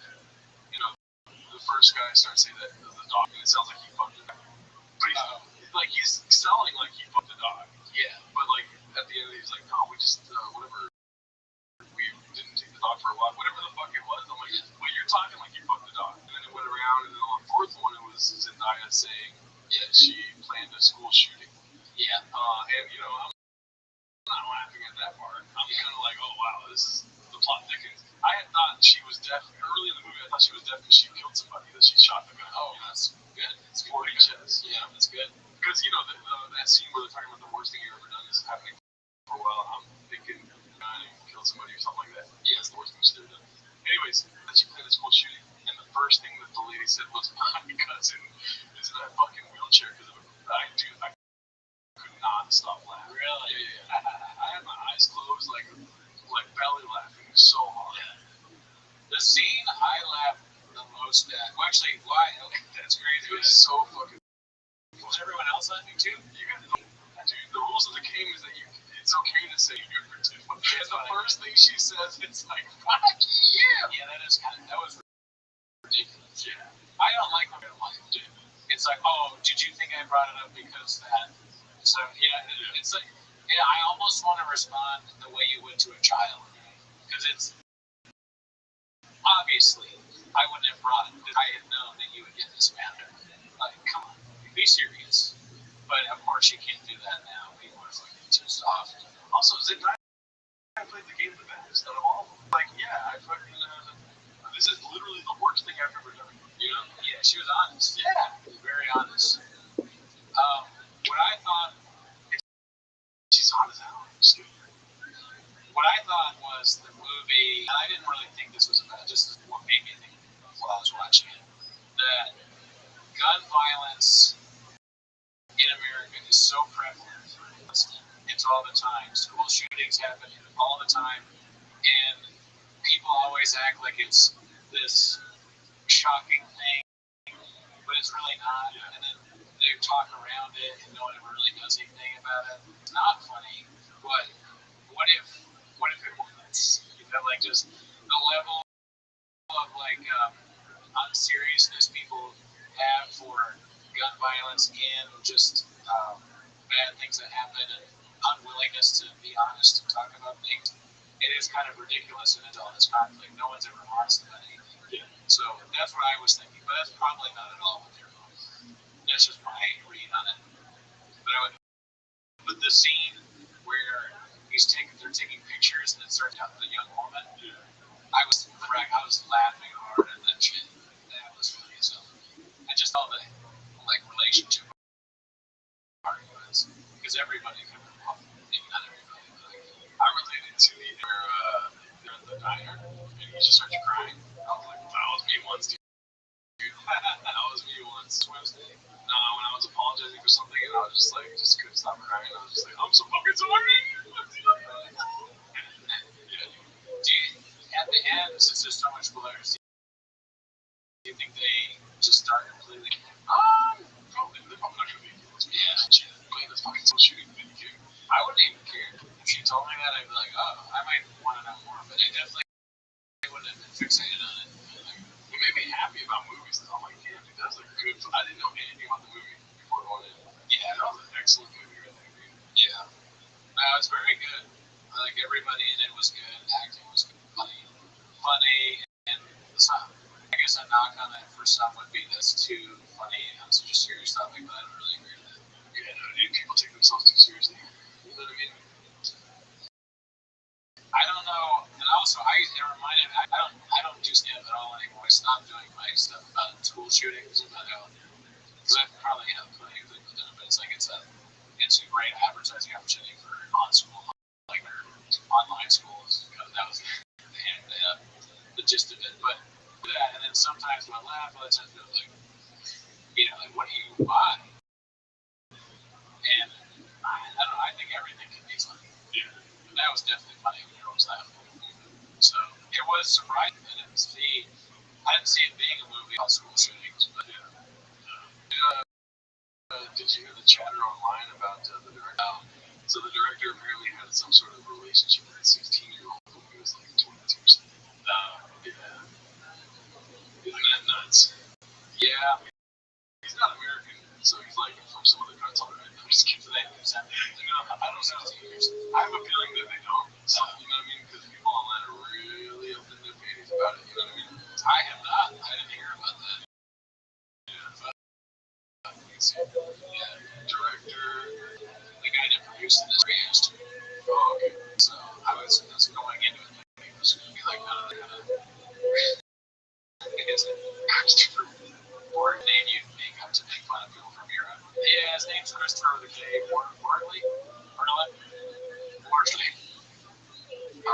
Something about his past girlfriend. Let's look at this real quick. You get all your news. Oh, age gap romance. Yeah. Sparks. People love age gap romances. That's all they want, especially on the channel. Backlash after an old essay. After an old essay admits to dating a teen girl. Or, yeah. So, I don't know why they put his name on this. Yeah, TMZ, they're always looking for a click, huh? Definitely. An old essay research where he allegedly admitted to a relationship with a teen just days before the drama. Alright. People love school shootings. Let's fucking get this guy, dude. Not a good idea to write an essay on that, I guess. Yeah. That makes sense for the film. You know, you say the worst thing you've done. He was like, well, all the actors, they did that, so I guess I should also. He's like, oh, I'm catching up with everyone else. 27 reflects on a recent girl. So 27, I think 16 was the name, or the number of the girl, yeah. Not good, but oh, there it is. Well, the legal age, or are we at 16? Oh, okay. That's just a different place, dude. You know, I was going to make a joke earlier about how you should have told your landlord that stuck in the street of reviews. Yeah. It's on his way. I mean, fucking, I'm about to drown that guy in the street of reviews. He's fucking that ship, and I'd be wrong. You know, I'm gonna blow that shit up. Oh, yeah. Shit.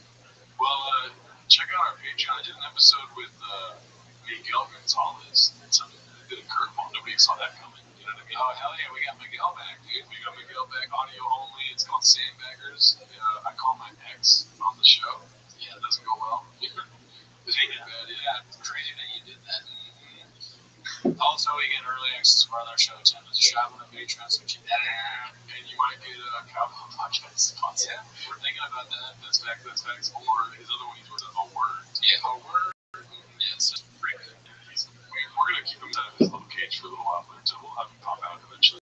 Yeah, thank you guys. Do we have voicemails? Let me check if we do have voicemails. See, you're like everything else. A little behind, but when it comes to voicemails, you're on top of it. So I'm trying to yeah, so he let us down this week. So if you want to leave us a voicemail, please call the number 957-8667. That's 775-557-TMOS. And I meant he let us down because he did not leave a voicemail. Nobody left a voicemail this week. Okay, good. Well, see you next week.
Welcome back to Ragnar Tweeties. Thanks for tuning in. As always, you're the Patreon, you're the Reddit, you're the Discord. But, if you're the Patreon, as you well know, you get early access to our other show, Tim Let's Shop, where we talk about we're going to shop. So if you want that, and also there may be some other well, I'm doing it in Sandbaggers. It's Sandbaggers. I'm bringing it to years. Sandbaggers, is it audio only yet? I don't know. I haven't done the second one yet, but it was also Easter yesterday, so it's starting to sound like Helen Toxic. Yeah. Hey, I might have the same sort of drop schedule as Helen Toxic. do the same stuff as Helen Toxic. Come out with your shirt on. Yeah, so if it's audio only, you have to pay for the video version, but it's just me shirtless. That's funny. I like that. You have to pay for the video, pay more, a higher tier. Yeah. this thing because you sure let whoever the hot chick is. Yeah. It's not gonna be cheap. I'm sure it's. I mean, it's our show. We can both get one. It's probably gonna be in the pinata. You make the pinata sexy. How you doing? How are things going? Oh, dude, great, dude. Yeah, I'm watching the Dodgers. I'm watching the Dodgers a lot more now. You know, watching baseball every day. Baseball, balls deep in baseball. Are you putting any money on it? Nah, dude. You know, I'm good for the love of the sport, dude. Yeah. I don't bet on basketball. I don't bet on baseball.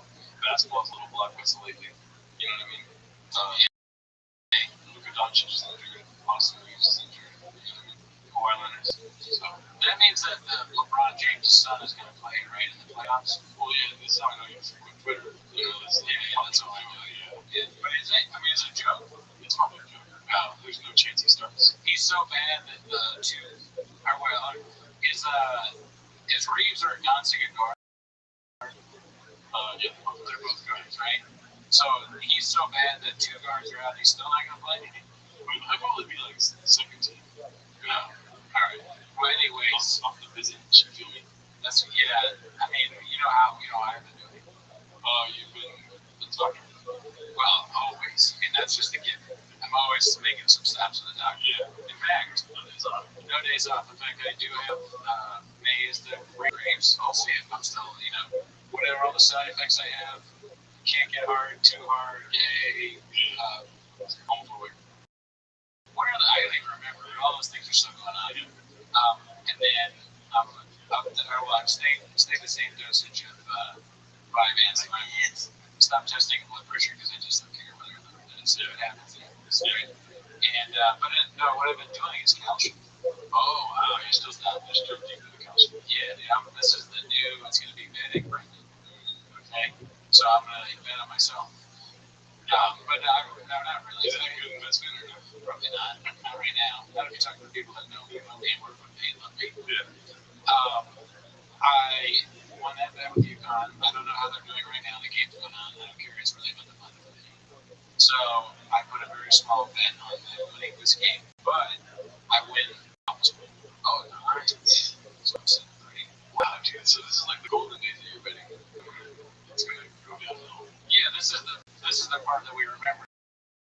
Yeah, the special time. Yeah. UConn is good. Ever heard of them? Then I win money. When they're not good, it's not good to me. Yeah. I really should never bet again and just let it go. We'll see. I don't want to act like a cinephile, but I did recently watch Casino, maybe if you remember anything. Okay. But the little reference here, you're like Robert De Niro without the casino. You're just watching a bunch of sports and all the bookkeepers, gamble and stuff. Because that, yeah, you get a lot of money. I wouldn't want the woman that doesn't love me and has sex with some reefer, but the money part of it, I'm gotta be honest with you, that would drive me. This is dude. Yeah, My girl was like not into me into some fucking dirtbag in California. yeah. What was he thinking? Yeah. There's so much fish in the sea, Robert De Niro in Casino. What are you doing? Why would you do that? I mean, maybe he speaks a different love language than we do. Maybe he speaks that language that she gives. She's He was deeply in love with her. I think that's the problem. You can't really control what the heart wants. That's what I always say. Yeah. You can't control what the heart wants, but you can blind them. You can like give the heart some tunnel vision. How do you do that? Just like, I don't know, she's like, exactly the schizophrenia. Yeah, like those are just fake voices. Yeah, your heart is telling you, well, can you really do that? Because I know it's just a movie, Right. but he literally kept going back. I don't know if there's a way that your heart, you feel something, you're so in love with somebody, but then you go, oh, she's a fucking whore. She's a whore. It doesn't, I don't know if you can do. See, well, here's the thing, if you don't mind. I told you I had a little bit. Yeah, I think this is perfect for this. And I've got this new thing that I'm doing. You know, your boys on the DNC and stuff like that. Oh yeah, everybody knows about that. Right. So I've been really upset with my first dates. Not gonna lie. It's nothing to do with them. Okay. But so my first date, so I thought of this bit that I'll do from now on because I don't like questions. Do you like getting questions? Ask like 21 questions. This is 10 questions.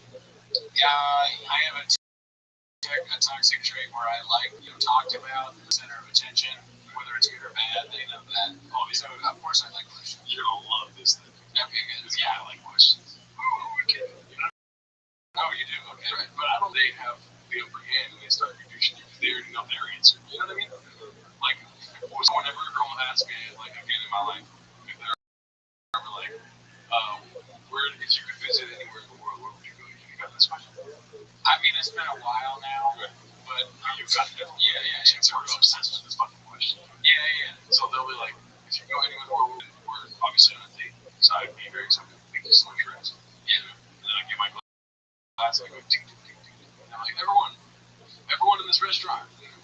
She just asked me a question. She asked me if I could go anywhere in the world, where would I go? I went to Texas. Jesus Christ. If I could go anywhere in the world, where would I go? And I look her dead in the eyes and I go, I would never leave Los Angeles. And then, I'm in the city of Los Angeles. Everyone's on my side. So I just rallied the troops because she can't give me some bullshit like, yeah, I think I got to travel.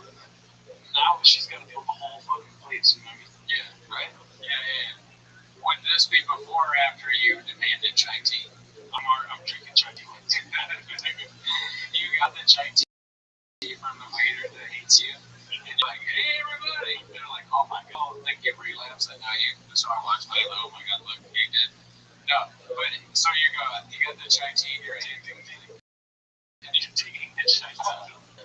I'll literally, or I have to say it first. You go, so he's asked me where I would go anywhere in the world.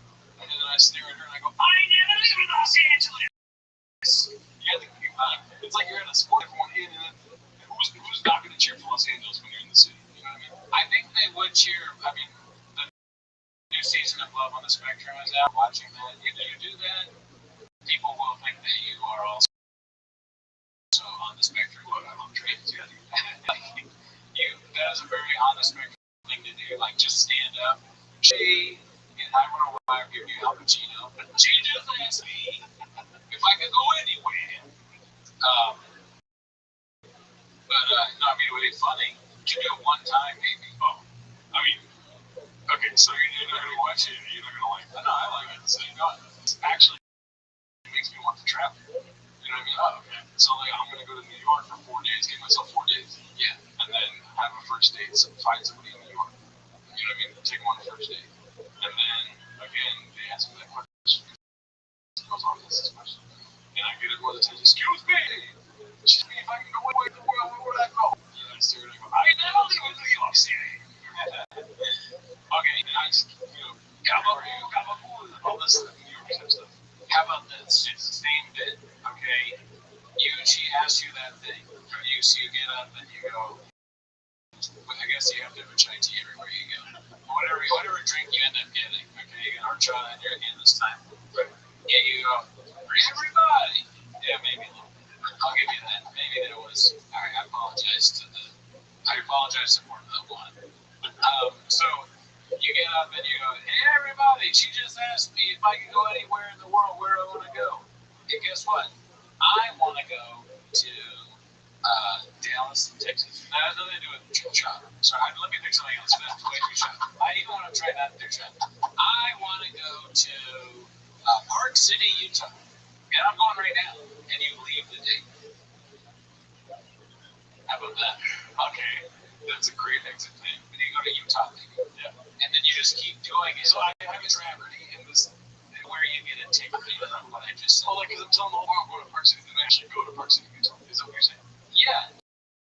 So, because you said you like traveling. And it's funny that, like, somebody says, well, if you could where would you want to be? And you go, and you say, oh, man, life is short. You made me think about something I want. You're cute, but are you better than Park City, Utah? I don't know yet, because I've never been there. No offense to you. But that's a whole place, and you're just one. So I'm leaving, because you motivated me, you inspired me. I'm out of here. The question, was it stupid for you to ask that? Probably, because I'm gone. And you go to where Park City is, I think that's where, like, you're skiing. They're doing that. I'm not a skier, but maybe you probably a great place to go. And it looks really nice. It's also on Facebook. So I can only remember a certain amount of things. I got the week. What is the next question? Yeah, see, then I was trying to think of like other questions that you would ask and how I can bring it back to Los Angeles. Because the whole point of the getting everyone involved is that they are in that city. and they're on your side because they like it. And I'm tired of the questions that I'm asked and I answer honestly. Honestly, dude, girls do not want the truth. You know, probably not. I told somebody recently, I was like, yeah, I don't think I ever want to leave Los Angeles. Not even for fun. Is that the truth? Is it? I'm in the moment. I'm thinking, you know what I mean? Like, you're not a bad mood in the day.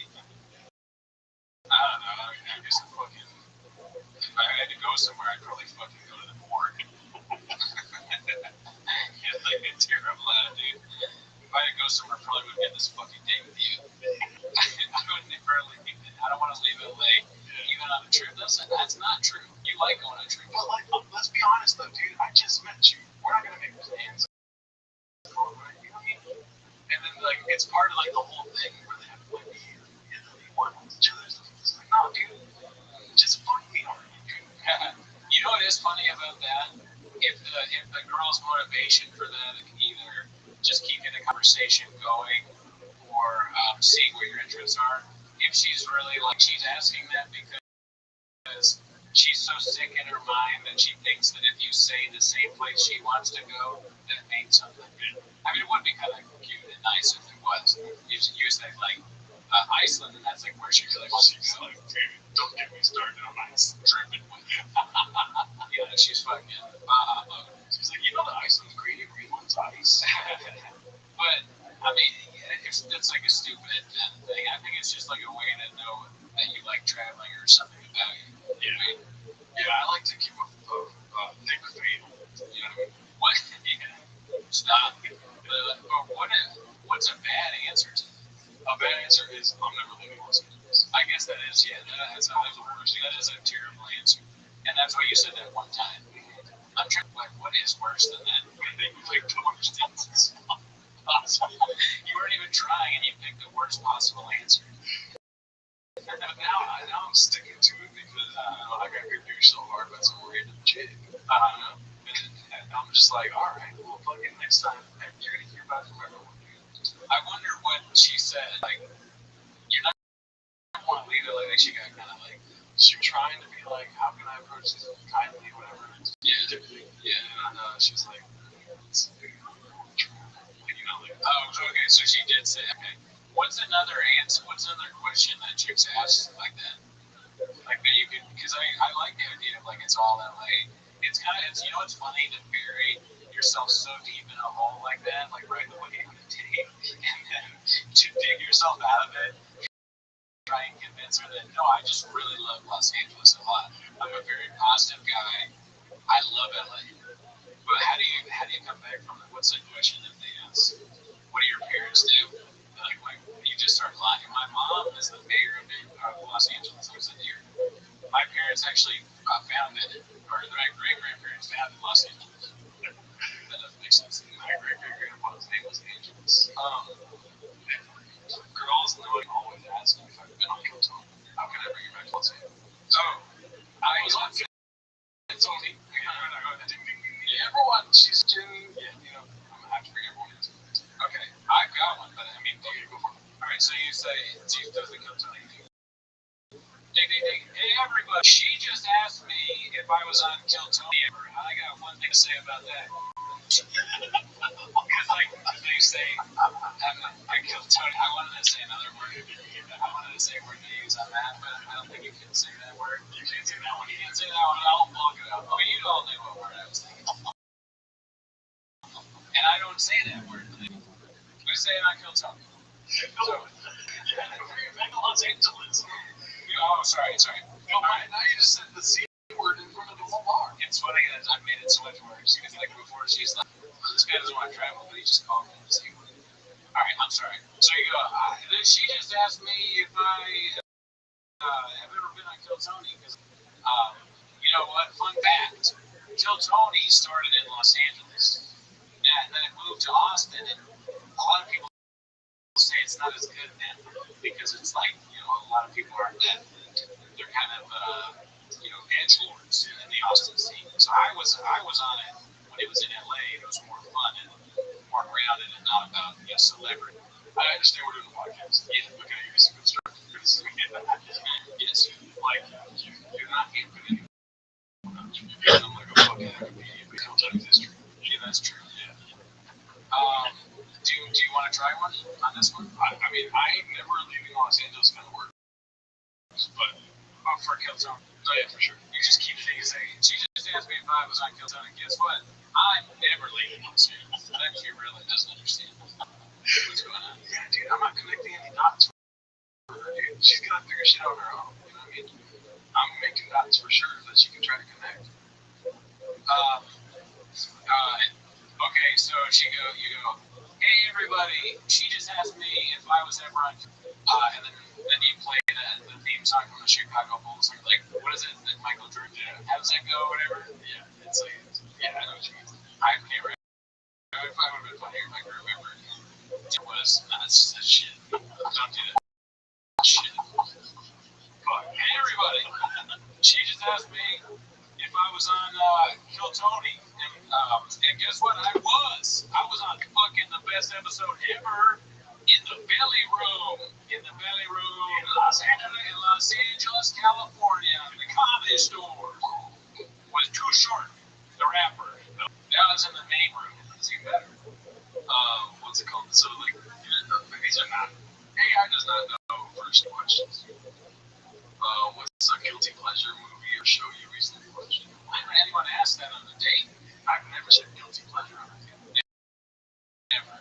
And also, I stand by the whole thing. Guilty pleasure is something that you don't tell people. You're guilty of it. Yeah. So you keep it to yourself. And you go, man, this is a guilty pleasure. Yeah. I remember a friend of ours in our group chat once us saying how he had this guilty pleasure about things, and we're like, that's not how you do this, man. Yeah. You know, that's a normal pleasure. Yeah, exactly. Or you're not guilty about it. You just told us. So, okay, well, to get to the bottom of it, what do you think of my tactic? Oh, and now I'm saying what is the worst idea you've ever had in your life? I mean, but it's funny. Okay, cool. Yeah, yeah. And the day ending well is when it's about the entertainment. I mean, it's definitely something you can talk about. You should do that just to like have something that we can talk about here. It's like the reaction to it. That would be very funny. I did my need a bigger belt bit. Unironically, with that. You remember that?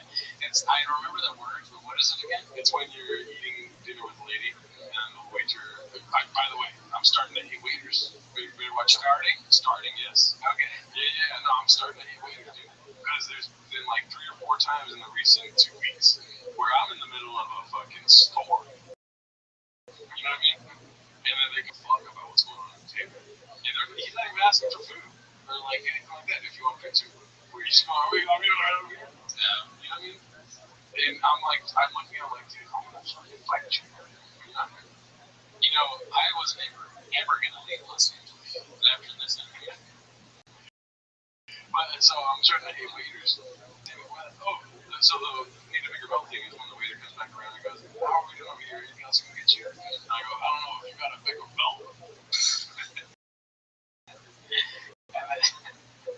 That's also, it's so funny that like you say you want to leave LA, you announce the whole restaurant, you actively hate the waiter, and you're calling yourself fat. Well, I ate a lot of food. I need a bigger belt. Yeah. I don't know. If it's for the entertainment of us, me and you, then yes, this works. Dude, what am I doing this for? Okay, so am I doing it for the lady? If I was doing things for the lady, dude, I would be way different. My apartment would be clean. You know what I mean? Maybe you just need to find the right woman that likes these things. Exactly. Yeah. I'm gonna just fool some woman into like falling in love with me and I'm a psycho. Why not just be psycho on the first date? That's what I mean. That's my plan. And you fool some woman into thinking you're not a psycho. Yeah, if you make your bed every day, fool a woman. Yeah, exactly. There you go, Jordan Peterson. Yeah.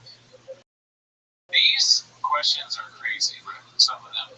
Like the guilty pleasure one, no real person would ever say that. Right. And then, are you a morning person or a night owl? I mean, kind of a typical question. I don't know. Would you ever ask a woman if they're? I don't think I would. Oh, I would probably be like, do you like staying up late? But I mean, I wouldn't even say that. That's so weird. Why would you need to know if a woman is a morning person or a night owl? It's just getting to know a person. I don't like that one.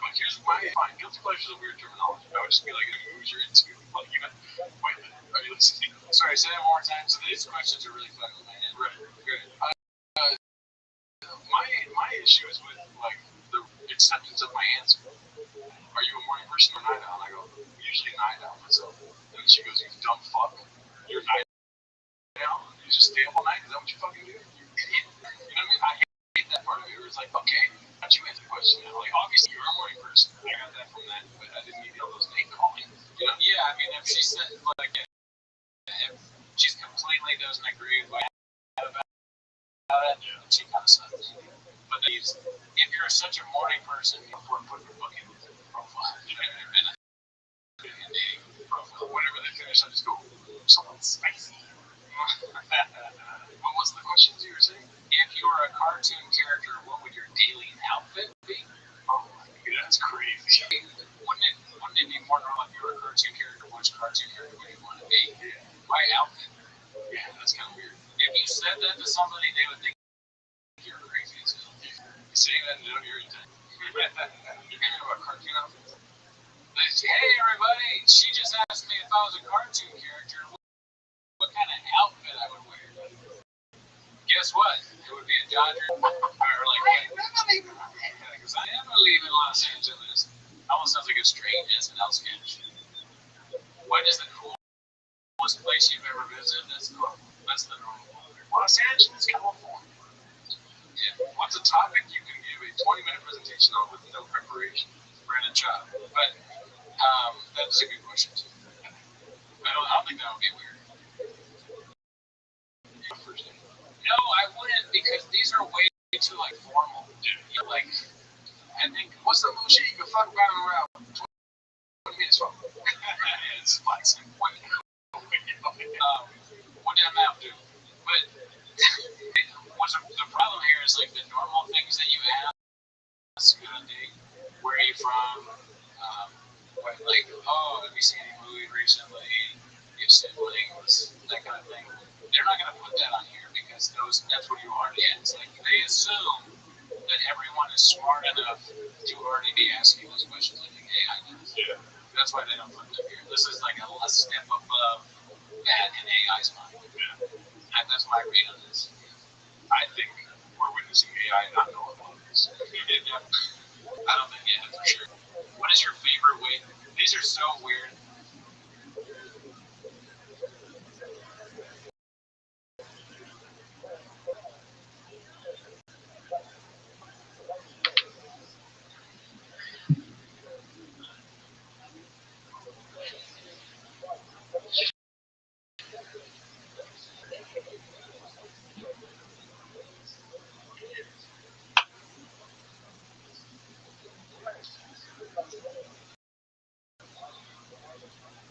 Rückstände raumische Verstandeswissenschaft ist eine variierte Form.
Shema Israel, Adonai, Elohim, Adonai,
Listen up, selection. Kabbalah coffee, coffee, Kabbalah.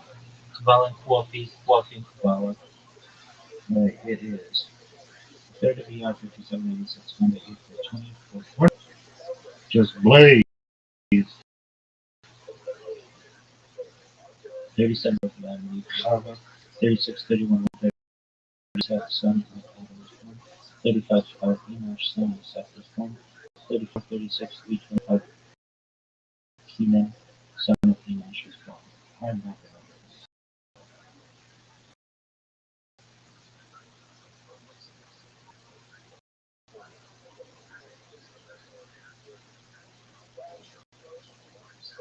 look at how then I went in my phone, check it on the top of the gun. I'll separate hot woman.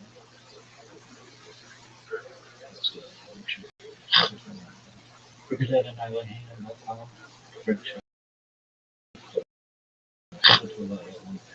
Rook atop a denial hot line.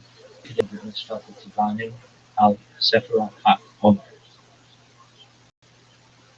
Much of the unit shown back community, the university was sanctified as its communities and communities concerning the county of the island.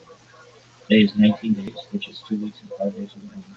May the merciful one restore unto us the service and the meeting of God to its place speedily in our days. Amen.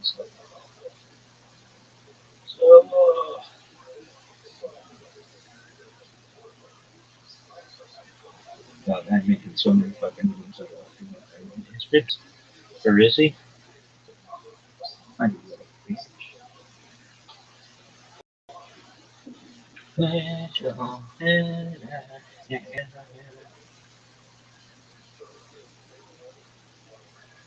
where does this shit? Why does it do this?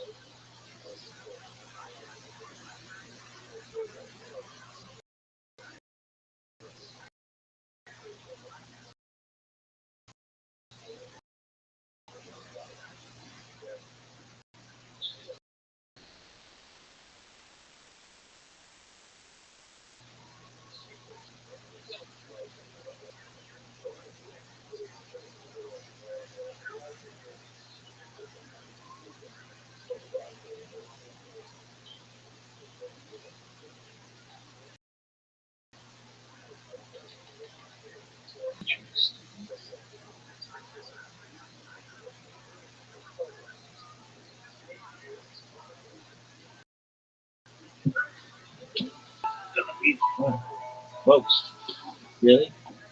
Really? I don't know. Really? No. Let's see.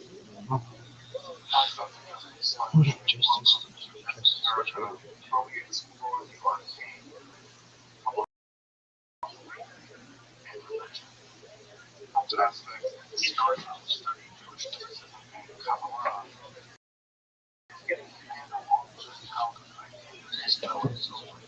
It's tempting to think that, for instance, Kabbalah always existed.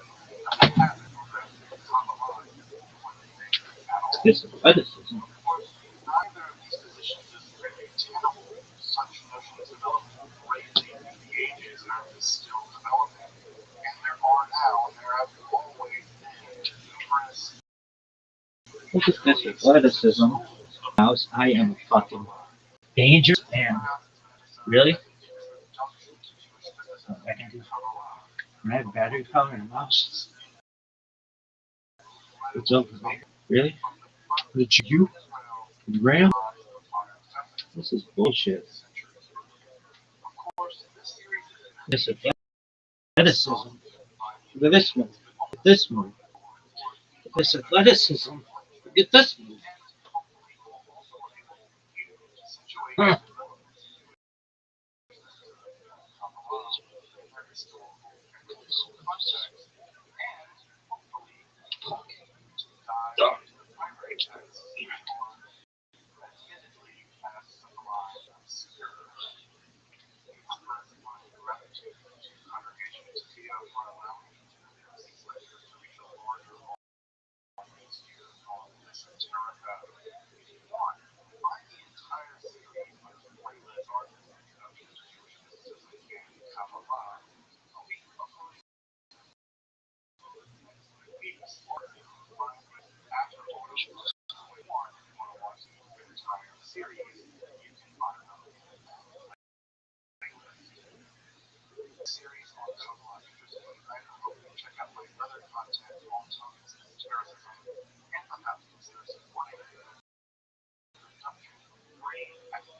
scholarly topics in occultism, hermetic philosophy, by joining my Patreon or my Apple page.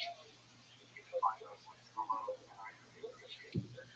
Now, let's enter the garden of mysticism and so, as we talked about last time, the Sacred Zohar is a kind of mystical midrash composed of a bunch of minute sections that has become the core of the Kabbalah. That is now the core of the Kabbalah. It's the most recently added scripture of Judaism, Talmud, and Talmud. In the midrash literature, is a kind of scripture. The Zohar is now a kind of scripture as well, depending on the community, especially the Orthodox world. Less so the Muslim.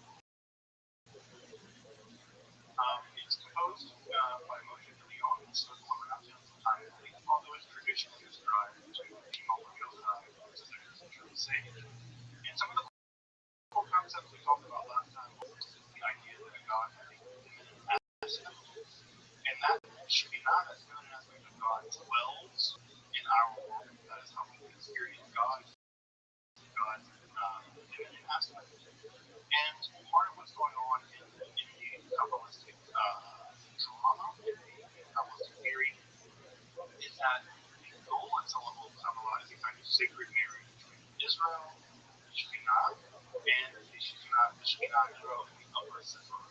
We're talking about how that's accomplished in Jesus. And as you may remember last time too, when we talked about the concept of evil in the Zohar, unlike the previous theories of evil was salvation. Cold being the absence of hot, or darkness being the absence of light. That rejects that theory. It doesn't really real. It's actually part of the draw in afterbirth in terms of how reality is created. And that afterbirth comes from that draw with by judgment or justice. It's the Gura overcome. In such a way that chesed doesn't check it. And when chesed or mercy is love doesn't check the Gura, that overflow of judgment becomes evil. And that forms a different dimension of reality, the distinction of Achra, the other side. And that other side is where the opposite of God produces the realm of the demonic. And the Zohar is very, very, very concerned about the realm of the demonic. In fact, it's very complex. A couple of different components that come even emotional systems. We don't have time to get into all this systems, but maybe we can do a whole Zohar class. Zohar. As I mentioned also, right, the Zohar is literal. It likes to take things very, very seriously. From saying the Zohar likes to read into the Bible anywhere the direct object marker S occurs in Hebrew. I think someone last time at the word S occurs everywhere in the Hebrew Bible. Of course it does. Everywhere there is a direct object, the word S appears in Hebrew. And so people say, yeah, the Shekhinah must be everywhere. And that's what S means according to the Zohar. Anytime there's an S, that means the Shekhinah is there. And people say, well, that means the Shekhinah is everywhere. Of course Shekhinah is everywhere. Because God is everywhere. And God only appears the Shekhinah in our realm according to the sacred. Deal with this hyperliteralism, and what we deal with it with kind of hyperconservatism when it comes to Jewish law. And that takes the form that the Zohar is very, very about dealing with Jewish law. It does not interpret the Jewish law metaphorically. It says that if the Torah tells you what's going on every day, you do it. And not only do you do it, that is the key to seducing Shekhinah. And I didn't talk about this much last time, and I should have. It was a mistake of mine. That the Zohar likes to describe a commandment, the following of the commandment is something like foreplay, or seducing God. As we seduce God by following the commandment, we become married to God. We become married to God who have a marriage. And that marriage to God is exactly what's supposed to happen to redeem the world. That is to say, now the masculine and all these things are balanced, and that balance is the metaphysical ideal that the Zohar aims for. So, the following of the law is not just an optional thing in the Zohar. It's the following of the Jewish law, scrupulously following the Jewish law. Shabbat, laying tefillin, keeping Shabbat, separating meat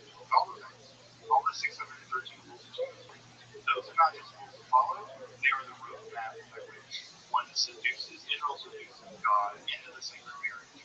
And in that sacred marriage, the cosmos is that preparation of the cosmos is the goal of the Kabbalah as it's understood from the Zohar. And so there is no Kabbalah. There's no Kabbalah for the writer of the Zohar without scrupulous halakha, teaching the Jewish law.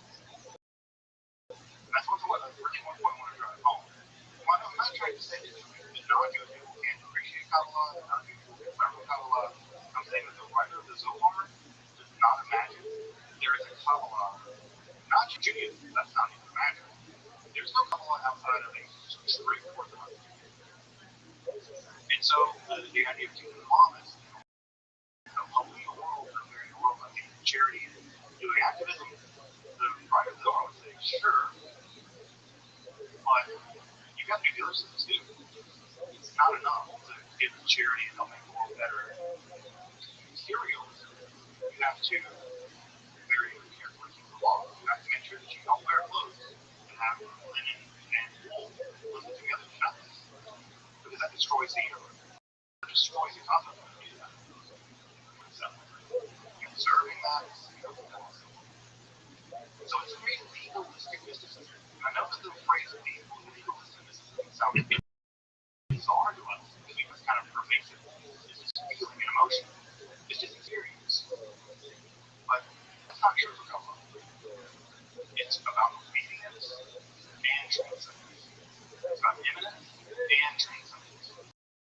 We have to balance both.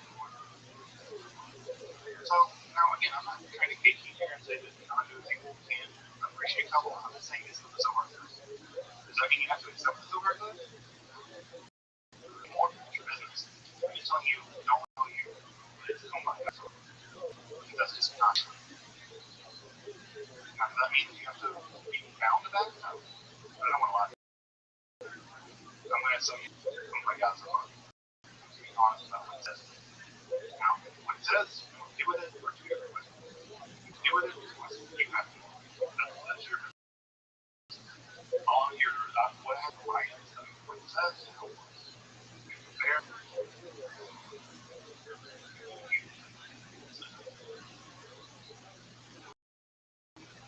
Let's jump in on this. Let's jump in. So, the main thing I want to drive home tonight is that when we tell the story of the Zohar, sometimes we tell the story of philosophy. There was a bunch of Greek people and a bunch of medieval people. And then Descartes happened. Nothing happened in between. It's as if there were a bunch of Greek people and there were a bunch of medieval people and then Descartes happened. As if nothing happened in the middle of all that. Sometimes we do the same mistake when it comes to the Zohar or the Kabbalah. And I can create and everything was done. And the Kabbalah has not changed since then. And the Kabbalah was not there before that, right? And not that's the way it is correct. What's really is that the period of the Zohar beginning in the 1790s and the early 20th century, it didn't make heat with. It wasn't. Many people did not buy into why they ascended, and many people didn't know about it. It slowly so it began to permeate Europe, and then eventually to Morocco. What's important to know is that it just didn't make a big, it wasn't a big splash for us. It was mostly the purview of a very tiny group of people who did not make it public. It can't be blamed. We talked about all kinds of weird stuff in the Zohar teaching. Do you want to be the guy who gets the first couple pages of Zohar and goes to your local rabbi and tells him that you believe this? No.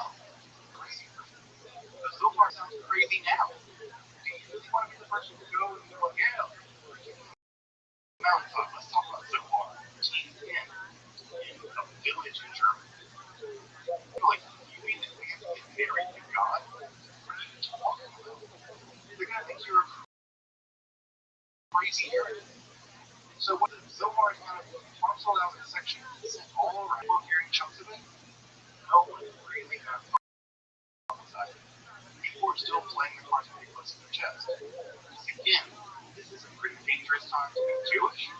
This is a pretty dangerous time to be a heretic. You do not want to become a heretic Jew.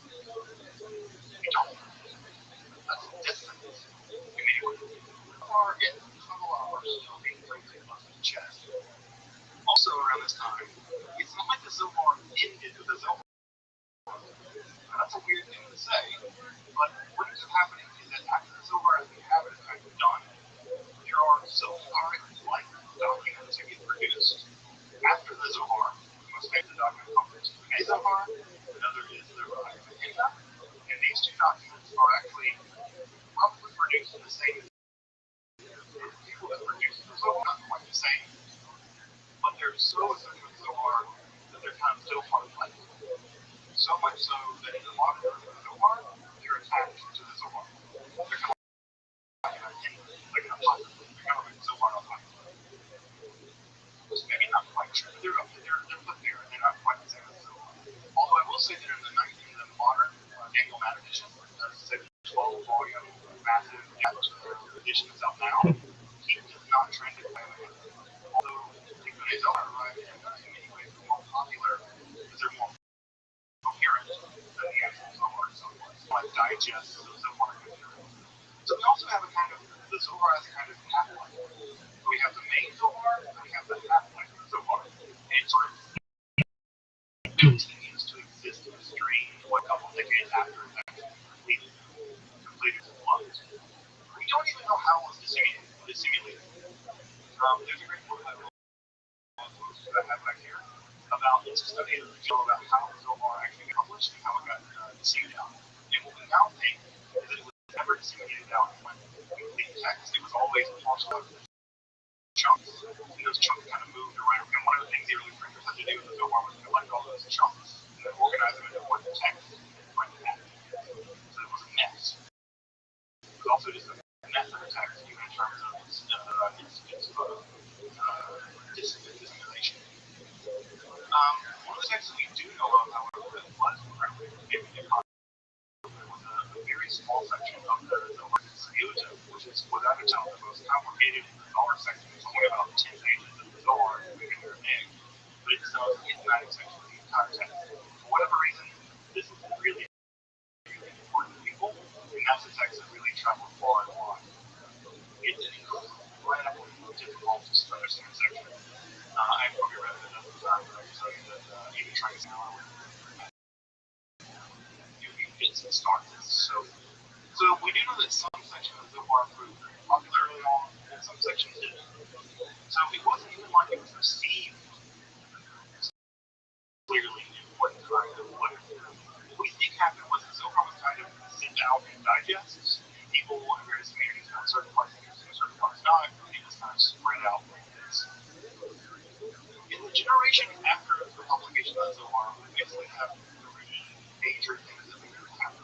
The first major thing that begins to happen in the aftermath of the publication of the Zohar, which everyone knew was important, everyone realized it was an important document, substantial. Think about the documents we talked about so far in this class, they're 30, 40 pages long. This is 1,700 pages. This is a monumental text. So regardless of what you thought about it, it was important. It wasn't just a 200-page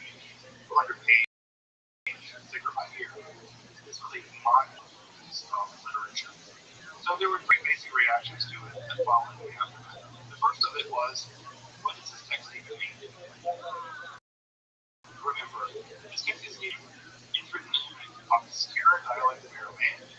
So obscure that you basically have to learn the dialect of Aramaic just to read it. It's not even in the standard Babylonian idiolect of Palestinian Arabic.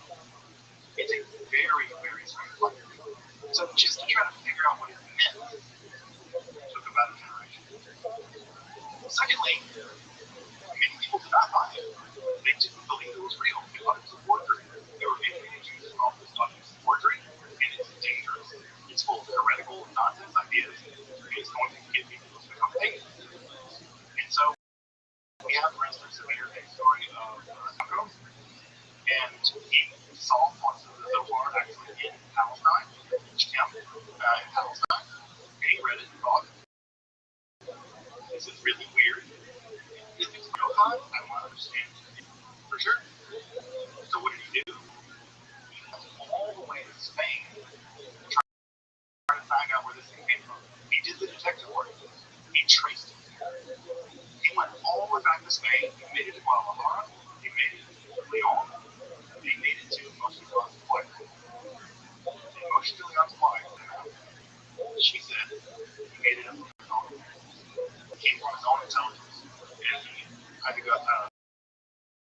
the Mako, that even the teaching is you know he made it up. Now, what did he make it up? Well, it might mean it was wrong. It might also mean, according to other interpretations, that he had kind of mystical insight. And his mystical insight allowed him to kind of channel the Zohar, the same way that Joseph Smith channeled the Zohar. That's a claim that people have made. Joseph Smith never claimed he actually translated the gold plates. Joseph Smith claimed he used stones and put into a hat and translated it spiritually. Oh, maybe something Moses of Leon did something similar to Zohar. But there were people actively trying to do investigative work to figure out if this was real, right? Now, what's weird about Isaac of Taco is his prediction. He accepted the Zohar as legitimate. But Moses of Leon's wife, he accepted it as legitimate. Now, legitimate, what does that mean? It's a big question. But he did ultimately come to accept it. But many people did not. The third thing is once you've understood what it's saying, what you can read the damn thing, well, what did these Sephiroth mean? How do you understand all these different connections? How do you understand the 10 Sephiroth track the various patriarchs that are in these weird relationships? And they have all these complicated things that they're doing. How do you systematize this thing into a way of being Jewish? You can't just let it be a bunch of weird stuff. If in the case of Zohar is telling you, my purpose of this is the reparation of the world, the redemption of the world, the bringing forth of the Messianic age, you gotta figure out how to do it. And the only way to define the text so that you can understand what's happening. You need to balance out How's it going, guys?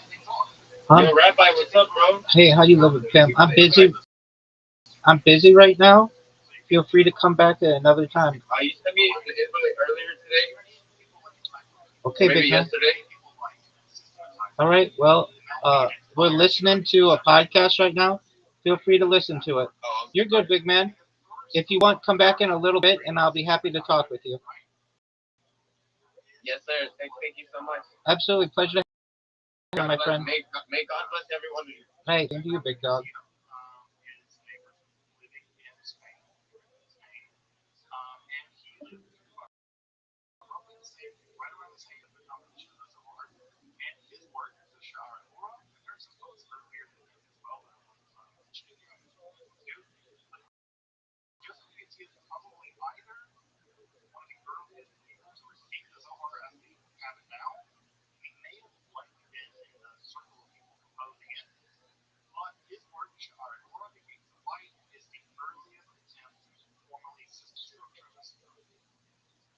So he is early on, right? So if you got this, the sacred Torah being written in 1280s, 1290s, 1270s, right at that time in Spain.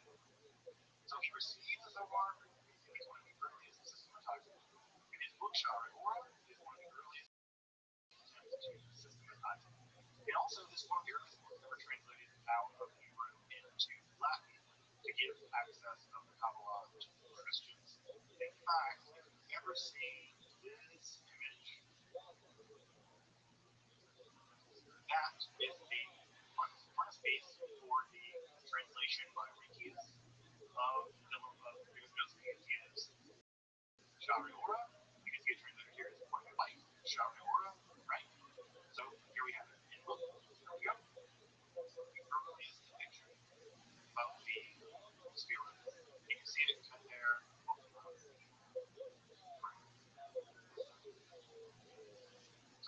So this is a very early depiction of, right, this is supposed to be Shimon Yosef.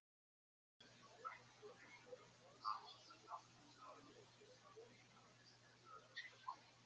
This is an early habit. Some of the things picture before that we have in Paul Fletcher's. This is the Reesius translation of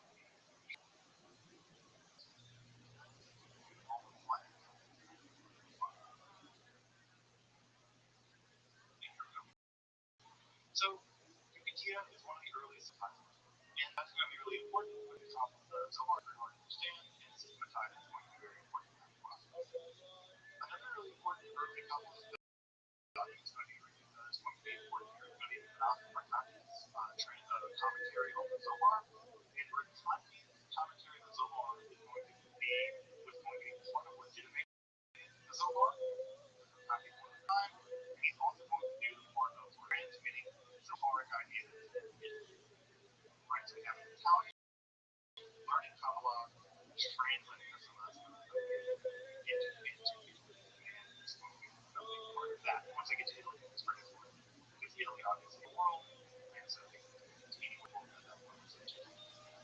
Also think of making your way over to Morocco.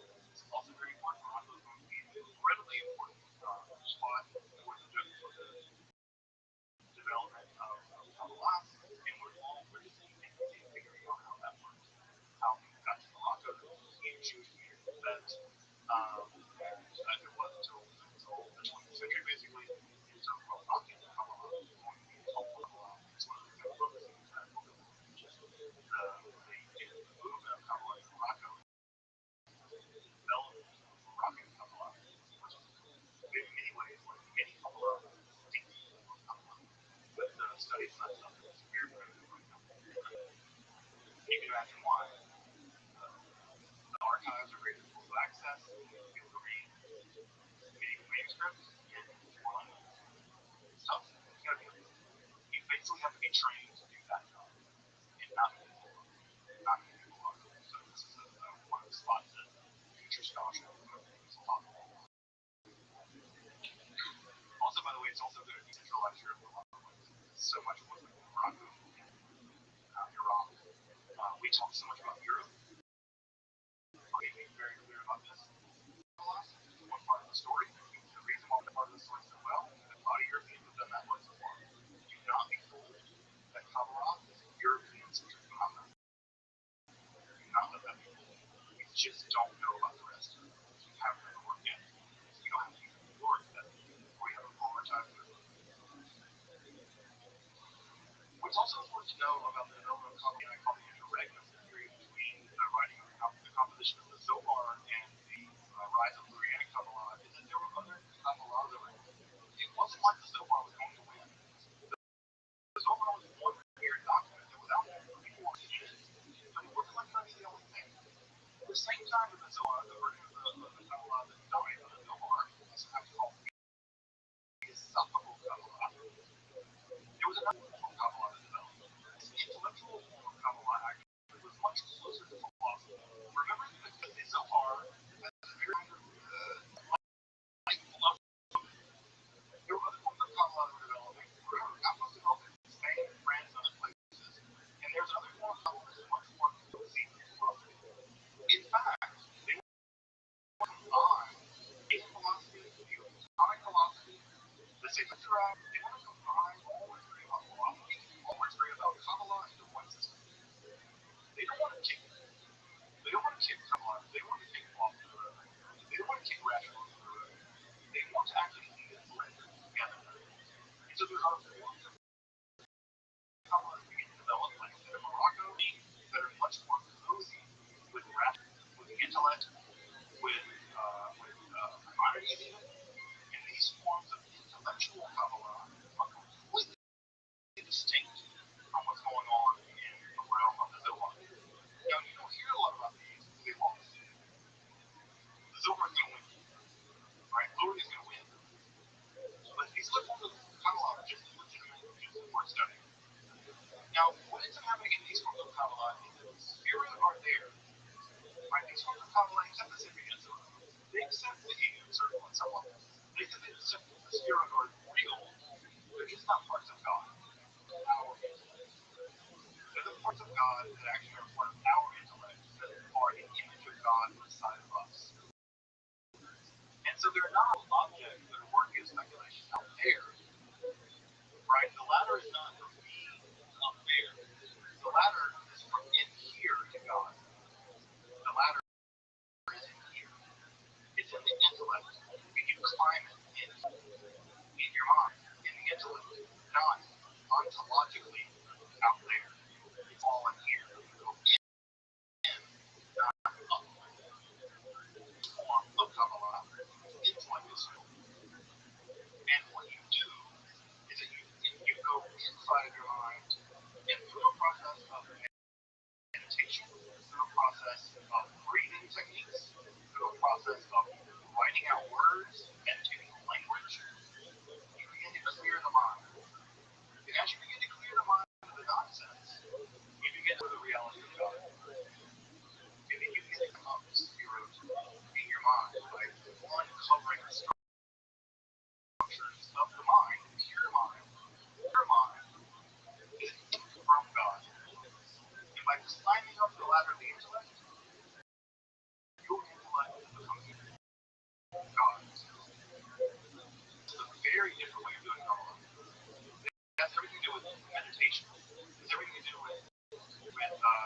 contemplation as opposed to following Jewish law. Now, you can't not follow Jewish law, too. That's important. This is a very good one. The apex of this form of Kabbalah we often call ecstatic Kabbalah. Ecstatic means to go out of yourself. This means second, or we call it prophetic Kabbalah. And the most important example of this is, of course, Abraham Kabbalah. Right? Abraham Kabbalah. Right? Born this thing.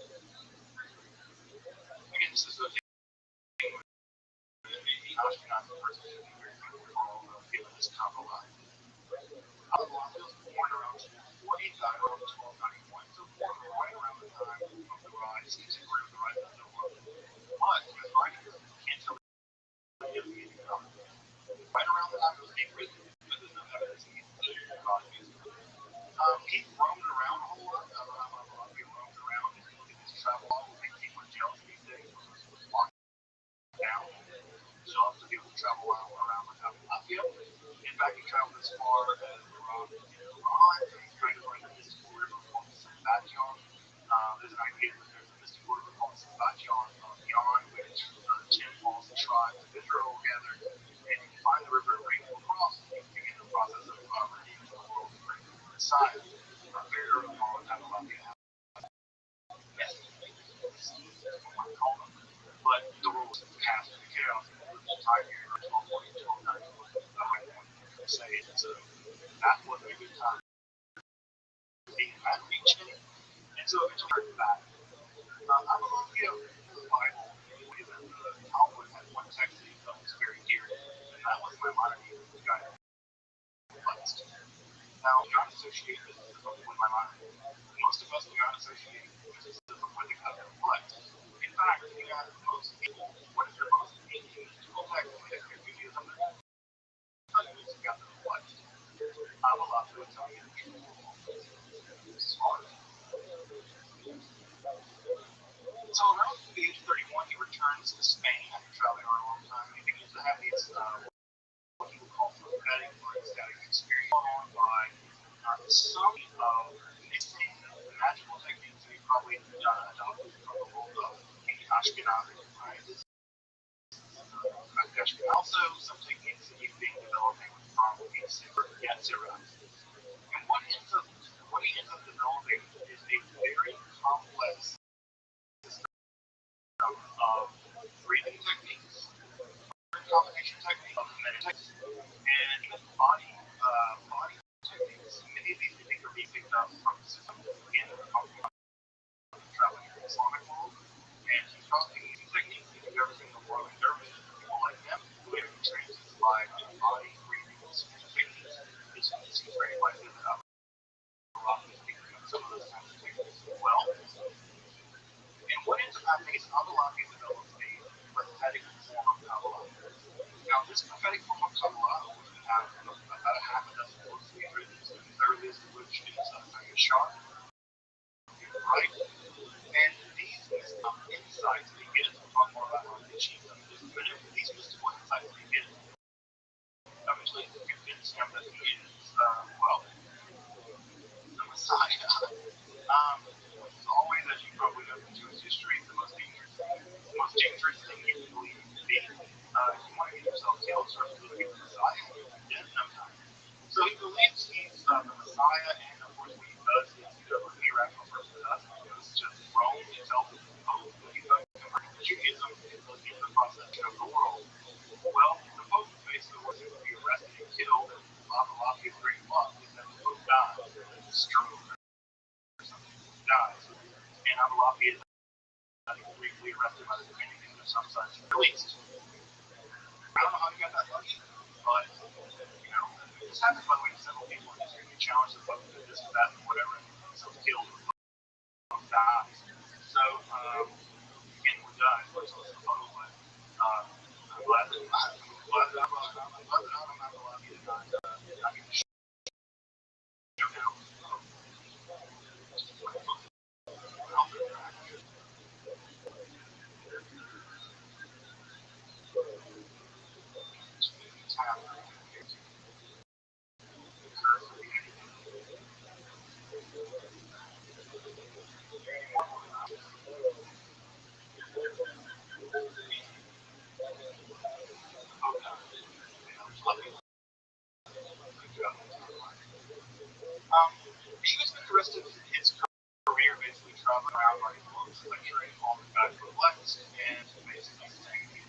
Messiah, and eventually toward the end of his life, some pretty important Jewish area of Sicily ultimately had him condemned by another Kabbalist, right?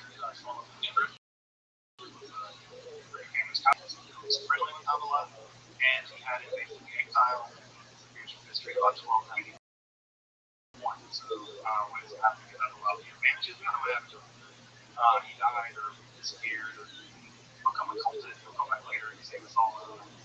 Not the one he produced enormous amounts of work, prophetic works, commentaries on the Moses and stuff. I'm going to relax the second Ezra, and his combined work now comprised about 13 modern volumes that have these works of apology and downstairs in Hebrew. There's about 13 volumes, although they're not terribly reliable. A critical edition of Maimonides' works is still something we need, still not there yet. And so Maimonides is one of these critically important mystics that we just don't have heard in Hebrew, even English, really. Disaster in a lot of ways. One day in our lifetime, we will have it. What makes Maimonides, or what makes a lot of his work so important is not philosophical speculation. He tells you how to do these things. He tells you the breathing techniques. He tells you the letter techniques. He tells you how to do the combinations. He tells you they are guidebooks. And those parts of the books rarely ever get from you because people were terrified of trying this stuff. Because of a lot of people get this stuff signed. People do not want that happening, so these sections of the book are wholeheartedly every produced in Hebrew.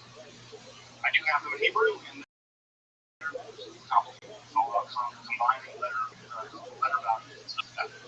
Although I will say that recently there was a scholar named Moshe Zell, who was one of the most important scholars of Kabbalah, scientist, who reproduced some of his breathing and meditation techniques, and it showed on the neurological level, it showed results. It was changing people's brain, right? So there is something interesting when we study Zenbach's brain. It's a chance, so there is something to it. How does this work? What he's called, right, and this is to get a little bit into the weeds of philosophy, which I'm not going to do, because I don't want to be a crazy person. There's coming from Aristotle that your intellect, right? So think about a bunch of dominoes. Imagine the universe is like a domino. No domino can fall on its own. So not the other domino. And each domino has to be knocked over by another domino. So every domino is passive until another domino knocks it down. And an active domino knocks it, it becomes an inactive domino. It knocks the other passive domino down. Active, passive, active, passive, active, passive, active. That the mind like that too. Your mind is active first. It needs something to activate. But it can't activate itself. Another mind outside. It's like a domino clicking your mind on. Or someone turning a light switch on. The light is passively on, or passively there. When you click the light, and we are the active lighter of when the light shines. Well, Aristotle calls that there must be something outside the mind that lights the mind up. Your mind is passive, something activates it. What's an active thing that lights the mind of another mind? What? God's mind. God's mind turns the light on in your mind. It illuminates your mind. Well, often our mind is kind of full of fun, right? Your day. Do you really think about how your mind is a realm of God? How you think about paying the bills and getting the kids, doing the thing, and getting some food, and teaching class? Your mind's just something over all kinds of layers of things. You're a mind activated by God's mind. Well, what is the technique that I've developed? A way of clearing off the bills. So that your mind reaches all the way back up to the divine mind, and that your mind and God's mind are connected. And when that happens, when your mind and God's mind become connected, you see like God does. You see time as one thing. Right? You're now no longer in third dimension. You're in fourth dimension. You see time. You look that way into the past, that way into the future. That's Christ. You see how big it went. You see where you are. You see from God's perspective. Your mind becomes connected meditation techniques, language techniques, you're learning about God. Now, this is very different than the Zohar. The Zohar is a very different animal. You are trying to climb back up something that is very, very different way. In fact, even Avalabia gives us phenomenological characteristics to let us know we're on the right path. He says when you start doing this correctly, your body will display. You'll see a double of yourself in front of you. Like another you, your astral body communicating. And eventually you'll have a terrifying moment where you break through to pure joy. Right? And once you break through to pure joy, you're going to just end up to the divine mind. By the way, this sounds a lot in a lot of ways. And many people have drawn a lot of comparisons between Zufus and Avalapia's meditation.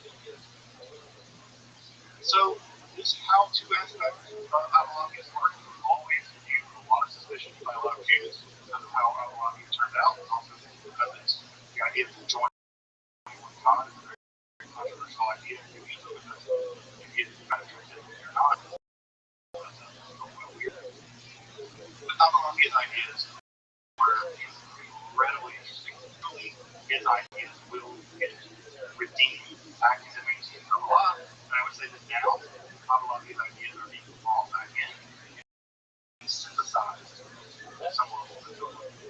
But you can see they're very different ideas. I bet you can see these are very different ways to do Kabbalah. These are fundamentally different ways to do Kabbalah. But what's important about this is to know that what the Kabbalah was in 1300, 1350 was not sorted out. There were Kabbalahs. And because there were Kabbalahs, they could have gone lots of ways. But I mean, we'll talk about that later. We'll talk about the ways to this. I'll talk about it now. The most important event in the history of the Kabbalah is the Alhambra, which, as I'm sure all of you know, the Alhambra is the decree of the Spanish monarchs, Isabel and Ferdinand, over there in my collection, who banned all Jews from living in Iberia beginning in the summer of 1492. Of course, the enactment of the Alhambra decree took effect on Tishba of that year. So, as Henry did control. And what ends up happening is that, like in many cases, as we talked about early on in this class, when something really bad happens to Jews don't get running, Jews get apocalyptic. So when bad apocalypse comes, hi guys, I'm here. And so this apocalyptic fervor begins to emerge Judaism with the Alhambra decree, and that apocalyptic fervor is combined with the Kabbalah. Now, if you can't imagine a more spicy thing than that, I don't know what you can think of. Kabbalah plus apocalypse is like, it has to be three, that's the thing. And so they begin to combine, not only that, there's an idea that God had sent the Kabbalah to prepare the Jews for 1492 with the Alhambra decree, and that the Alhambra decree was the beginning of the world, the whole damn thing, or the beginning at least of Messianic era, and the Kabbalah was how to bring it home. So what was previously, before 1492, the very carefully guarded secretive world of Kabbalah, after 1492, the new idea was we need to popularize this because that will grow in society. Kabbalah is the road. Kabbalah is like the rug that we lay out for the Messiah. We gotta roll the rug out. How we roll the rug out by popularizing it, by intensifying our devotion to this new idea. Right? Which again to them was new, right? They really believed it was ancient. And to wit, because they believed that it was ancient, because they really believed that it came all the way from Shiva Bar Yochai, where did they go to settle when they were exiled? Many of them were collected by Pius II. Pius II was the Ottoman Turk emperor who was incredibly gracious in his entire movement to rescue Jews who were being exiled from Spain. It's one of these things where we should tell the story very clearly that Muslims saved Jews.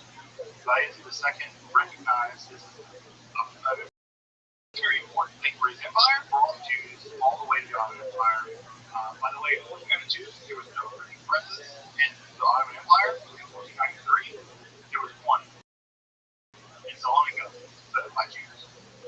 So, Bayan II was very, very intelligent in this regard. He knew that rescuing the Jewish population was good for his empire. And so many Jews came from Spain in 1492 after Al-Hamra agreed. Where did they go? They were Kabbalists. They first went to Jerusalem, and then where did they go? They went home. Where's home? Galilee, where Shlomo Yochanan is from, the author of the Zohar. Now think about how interesting this is. This is a document written by someone that's not actually from Palestine. The Spaniards have an entire population moving to Israel, Palestine. They land in Jerusalem, and they settle in the area of the Europe. Shlomo Yochanan. Meron spot. And you know anything about Meron spot? You know that is now the center for Kabbalah. They built the center where there was no empire. They built higher world for themselves. It's an amazing story. In the world of the Ottoman Empire, Kabbalah is about to go. So some of the earliest important systematizers of Kabbalah at this time was Meir ibn Gabbai. Meir ibn Gabbai is systematic accounts of Kabbalah as it happened. But the most important systematizer of Kabbalah is going to be at this time Moses ibn Carter. And he's going to write first in 1548 his Pardes Rabbi. And this is the most encyclopedic, most coherent, most systematic account of Zohar Kabbalah produced. Basically, in some ways, ever. To briefly summarize how he thinks, some of the things he thinks. He imagines the spheroids as emerging from the moon. That is to say, they always contain their opposites, break solvent. If you've ever seen how cells undergo like mitosis, right? Mitosis, cells break one together. Right, when they sort of, you see them like doing the thing, right? Right? He imagines that all the spheroids, the things that contain the contradiction, and then from that contradiction emerged Sphira, and then that contained all the contradictions of the so it broke again, broke again, broke again, broke again. So what we have in the idea of Pertuvero is we actually have a reason why the spheroid developed the way they did. For him, there's an inner dynamism even inside the other, and that's going to get turned up inside the order here next year. To begin, he's trying to systematize why the Zohar works the way the Zohar works. Why does spheroid obey? What are the rules of spheroid obey? How do they work? And why are they the way they work? So he's the great systematizer.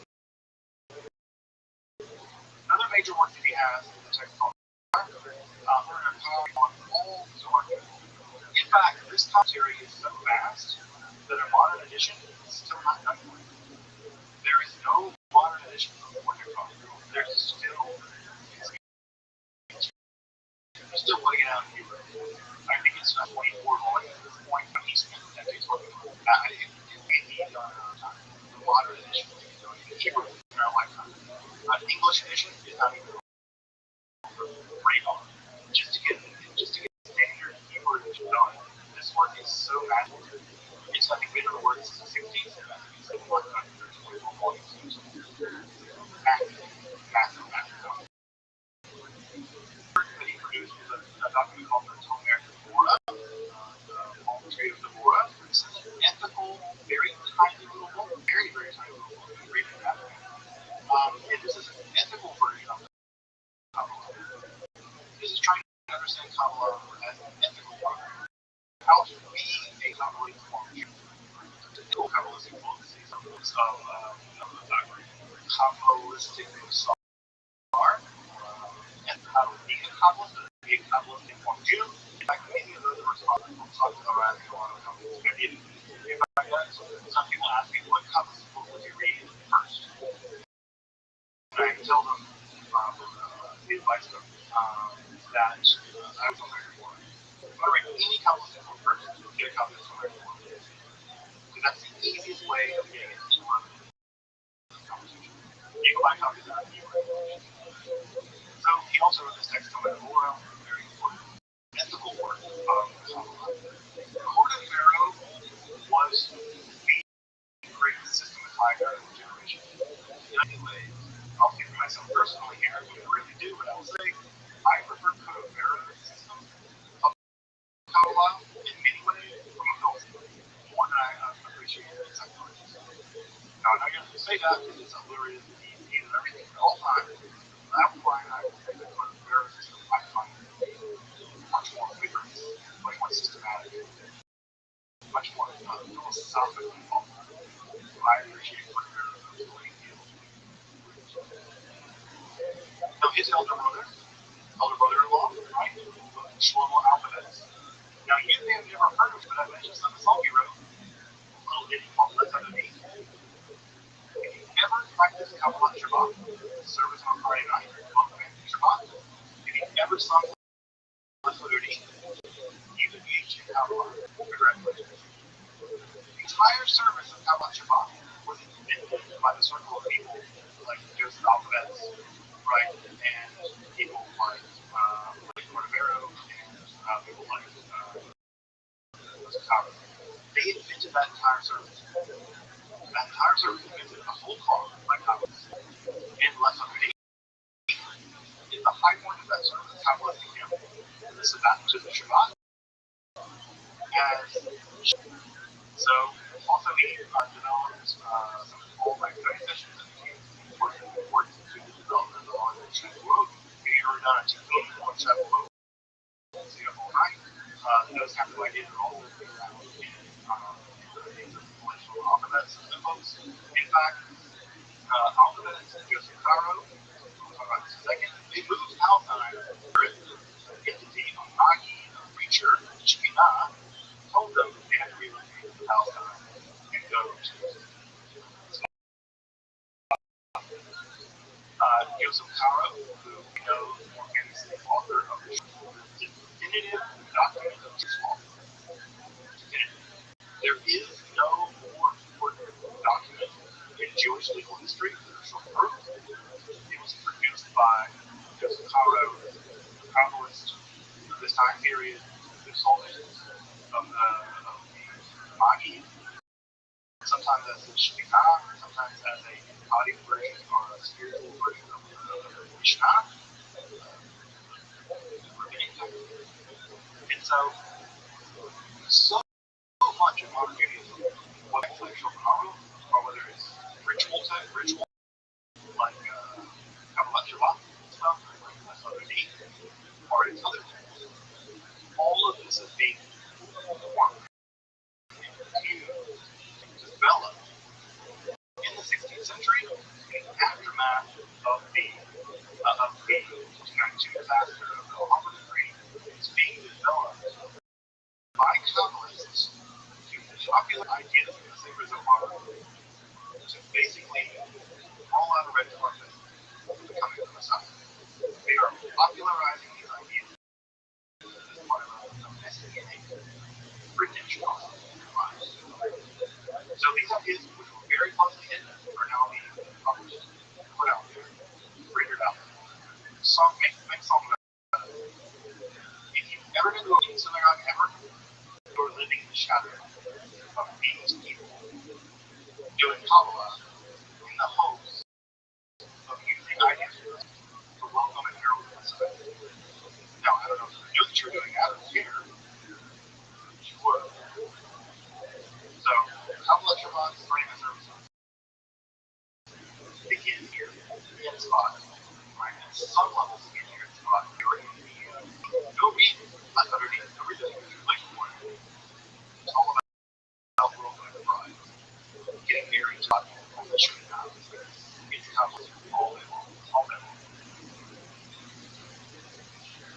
The Zohar itself is also now reaching its canonization. It's printed for the first time in Italy with Ramana, on that recognition out there widely recognized. So for a few volumes.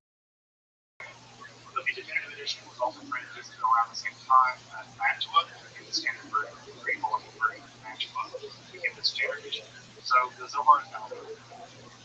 The printing of the Zohar actually was precipitated, at least first by Christian and Mantua edition, rapidly in the center of the ideas of all over the world, especially the European world.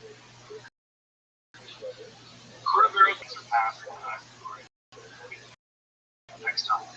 When is it happening? Is Cordovero done? That we all will. And Cordovero comes to the spot the very day Cordovero died, the Rama died.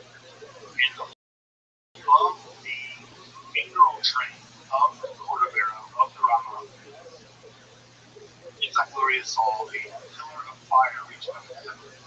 Now, you know something about the book of Exodus? The book of Exodus describes God as the pillar of fire. Literally, Isaac Luria says, Cordovero, God is literally going with Cordovero on a funeral train. And it means Isaac Luria joins the train.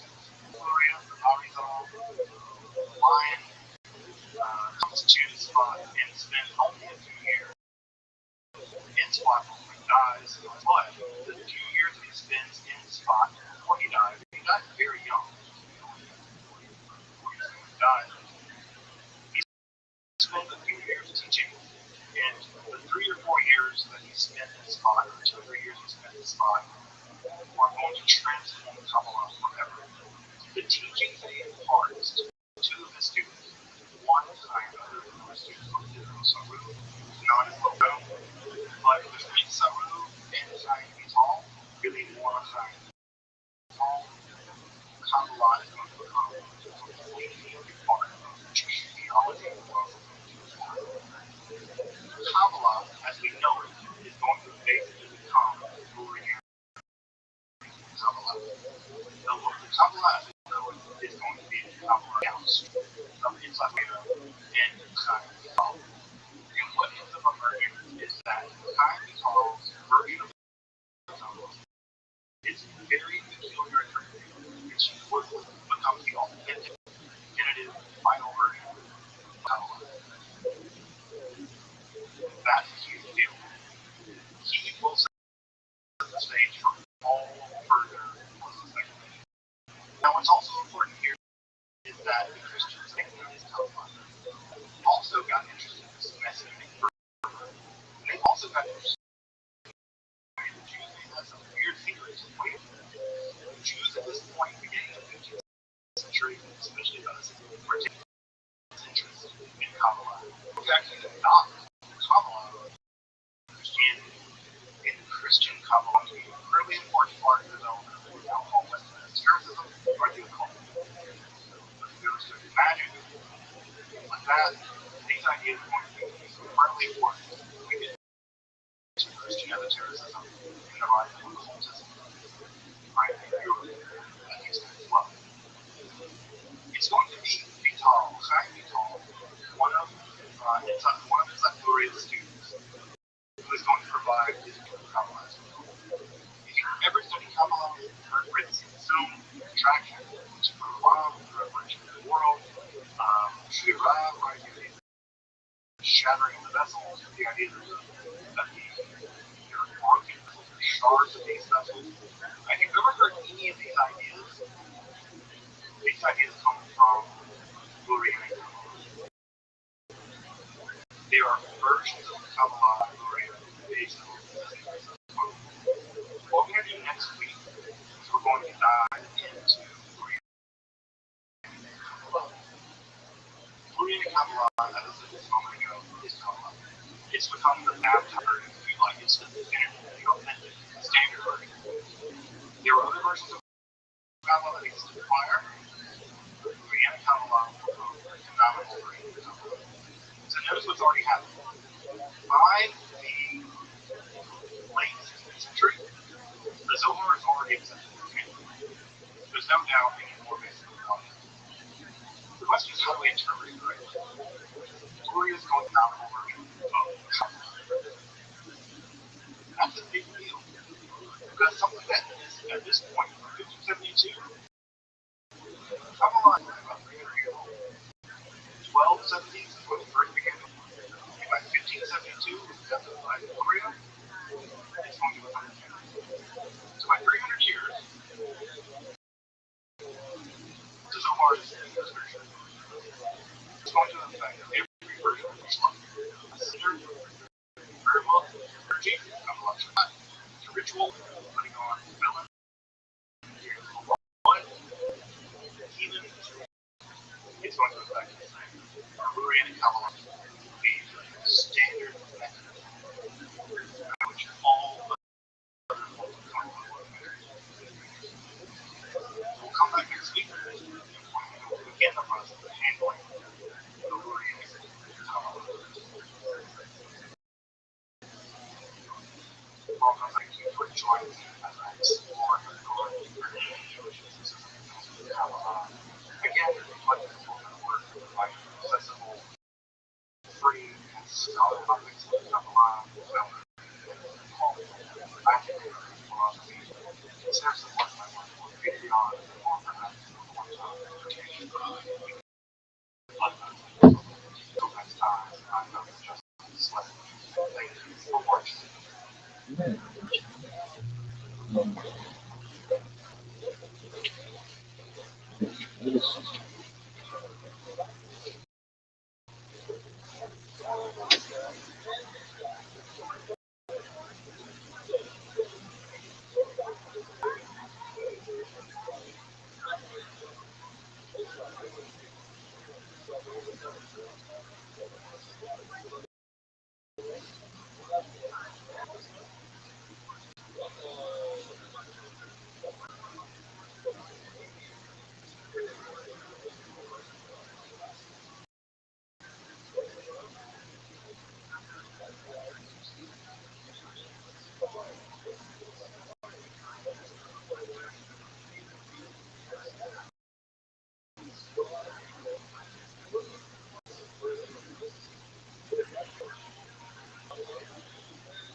Fuck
yeah, everybody.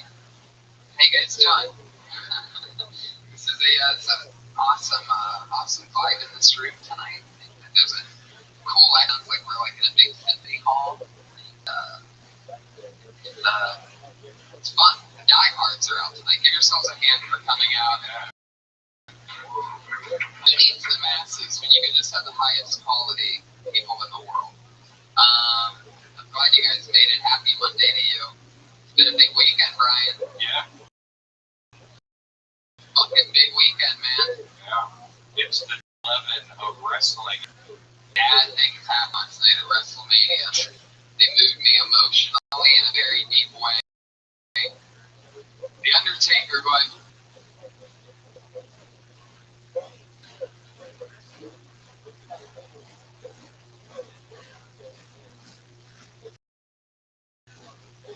been watching since I was a kid. Streak. He won 21 WrestleManias in a row, and then he lost last night to Brock Lesnar.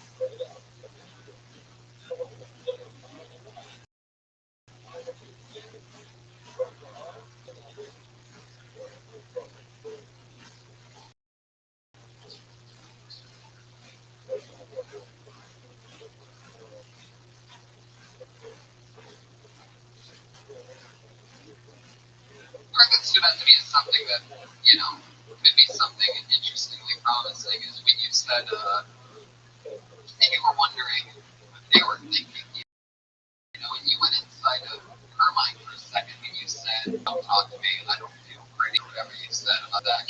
It seems like something that they probably are vulnerable when that's happening. So you might get that, then you can have both sides, because if you have a take so that it's the woman's perspective as well, then you won't just have a bunch of women staring at you and their boyfriends that are with to go for a lap. They don't want their girlfriends. You're lagging that guy at the bloody 15 kid thing on the way out.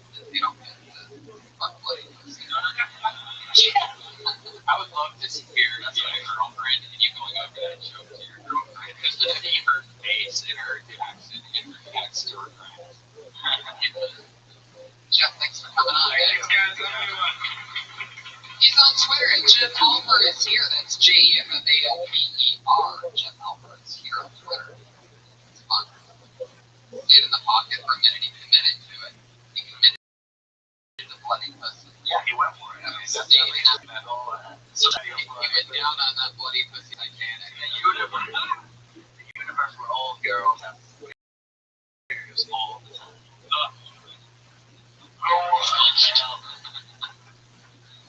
Place where every woman is always on the period. that way. Seattle. We knew nice girls in Seattle. Next comedian's name is Joe Marisi.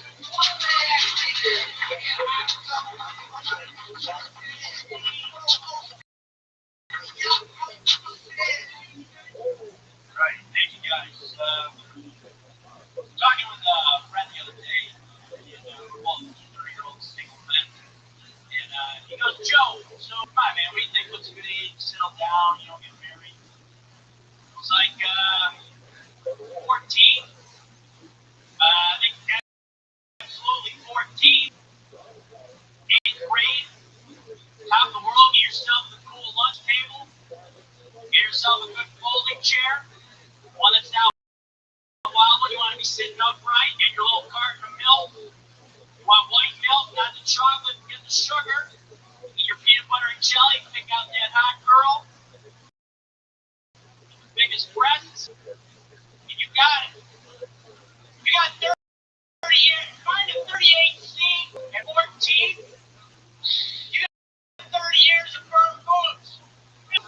All right, 12, okay, we'll call it 20 years of firm boobs.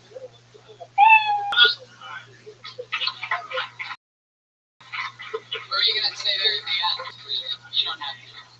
I like those mid-30s. I like your style. I love it. It's weird. I fell in love with you in one night. I thought it was like an act, and then it was like, whoa, my boobs. I know the character all the time.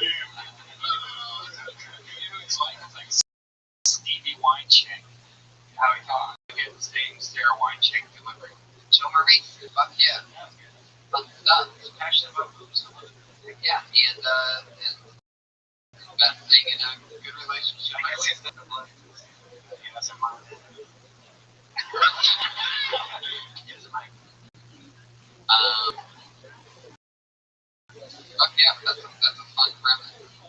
This way, yeah, that's something everybody can relate. So it's just fucking. What is it again? It was very I think what I like is that you kind of show your personality with that joke. Is the way you're like I can picture we could even.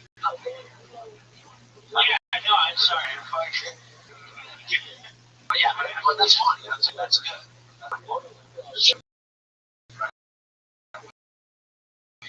Which is, I think that's the funny part about it. Yeah, but it was good. It was a good point of view. You said you were talking to your friend who's also speaks about this, and that's when you went on it. That's when you said that. Did I? Yeah, because I had a girlfriend like that. Perfect. Friends at 14. That age, yeah. Oh yeah. There's no reason. That's funny. That's fun. Yeah, I mean, there's no, yeah. How long has that been overall? I don't know. I'm trying to stretch it out. I mean, I think try to cut it first and then stretch it. But I know. I can see how it builds up though. So, yeah. How long is it when you're not just doing the minute? Really? You've seen it? No. Oh. How long? Well, you've seen the story for 3 minutes? I'm like, And I go into like, and even the ribs of bars, I tell them how beer sucks, and pee, makes pee. stick to the. Yeah, let's back to the.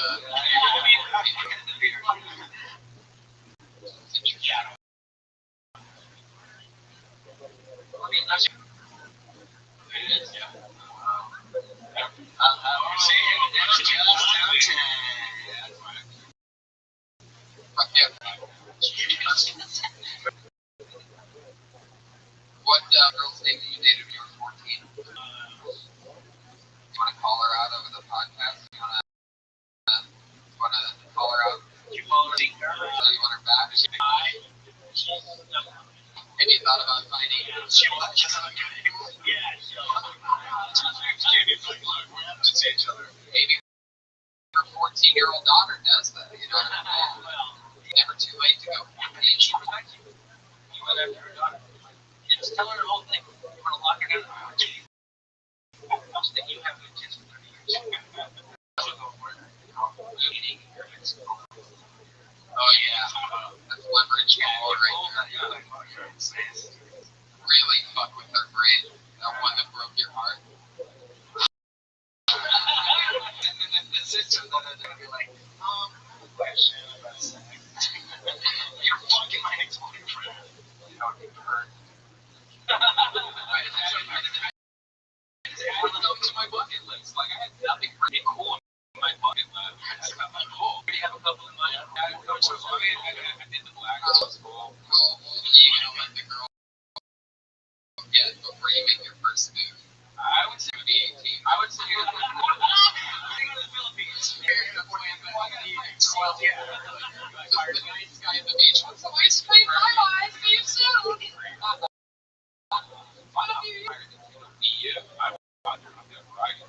I'll get it. Be careful. Yeah, be careful. When she sees you at 18, she'll be like, be really nice. No, I'll play season podcasting. Podcast. You know,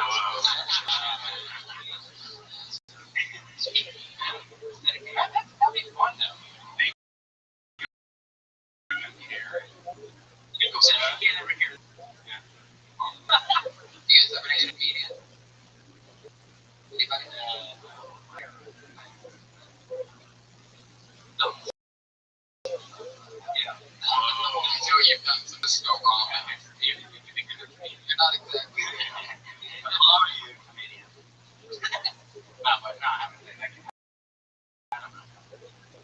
It's too much sexism in Venezuela. Man beef like you take out an average year. If you were like a specimen, I've always looked at you like I'm just waiting.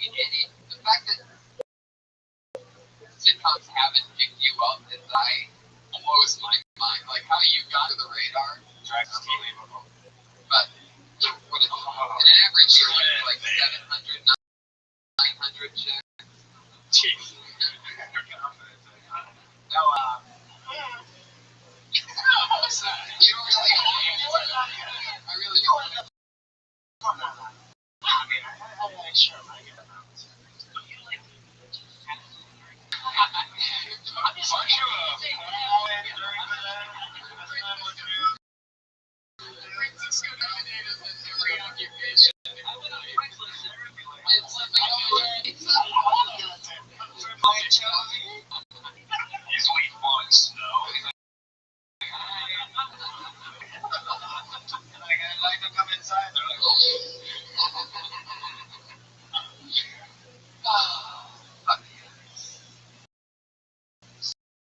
So, Joe, did you ever date a comedian? 3 years.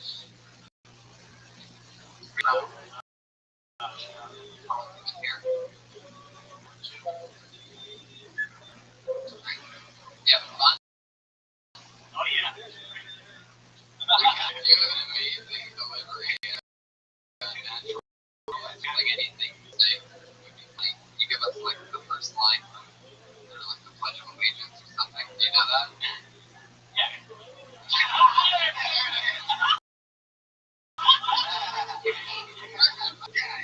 You're one of my favorite comics to watch. I fucking love this dude. Oh my god. Yeah. That's all I have to do. Just be you. Can I hear the first line of the Pledge of Allegiance? Put your hand in your jar. Yes. Pledge allegiance to the flag of the United States of America. What a timing right now.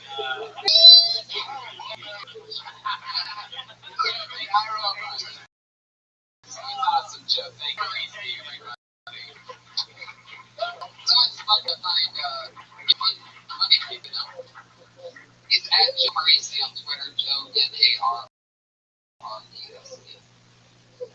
Did the Pledge of Allegiance so proud of the people. He's just wired right now. Just up on the give them a line of the Pledge of Allegiance. But yeah, I love that we keep waking up the little Filipino man child in the corner.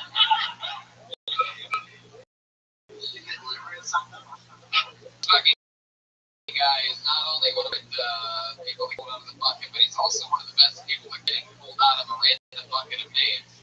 Once again, the comedy stylings of Brett James.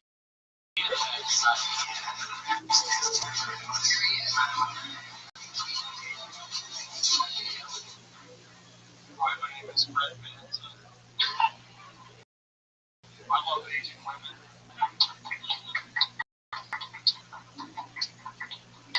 Some people say Asian women are bad drivers. Well, I'm a horrible driver whenever I see an Asian woman. A Japanese stewardess asked me to follow my sword, I would do it. I would just ask her to swallow it. If you're going to a plane and it's so turbulent, you know you look over at one flight attendant. She's crying because she knows she's never see her pet dog ever again. Then you look over another flight attendant, and he's crying because he knows he's never going to see his boyfriend ever again. I'm crying because I'm like, you're going to find all my bus seats before. Have you ever watching the deck in the Olympics? You're like, I got to get my shit together. Have you ever checked your bank account? Have you ever checked your bank account? You're like, I gotta get it. Have you ever watching 4 year pieces? You're like, I gotta pick up my kids.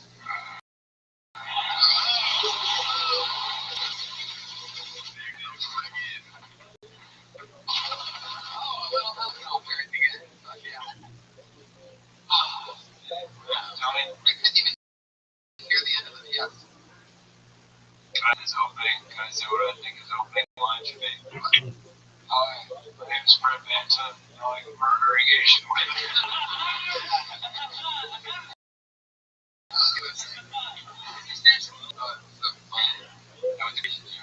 You really love Asian women, right? I can feel it, yeah. Me too. What is it about them that you think you like so much? Yeah. What do you think when you see one? You know? They fit in trunks easier.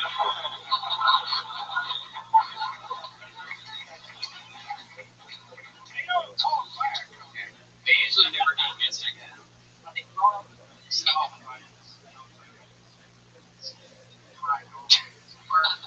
because they're all dead. They're like a forbidden fruit.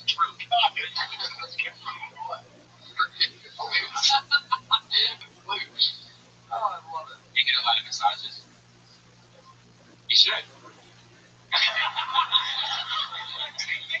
Literally, it's $40. They touch you for an hour up here. I want to know where it's just Brett Manson and Joe Marisi talking back and forth. That's what we call instant classic, right? Funny cadence is just trying to get through a conversation. But yeah. Yeah, I mean, people are sucking up with an Asian shit. Did you go in there? Wrong time. Is that her name? I'm having sex with you, sir.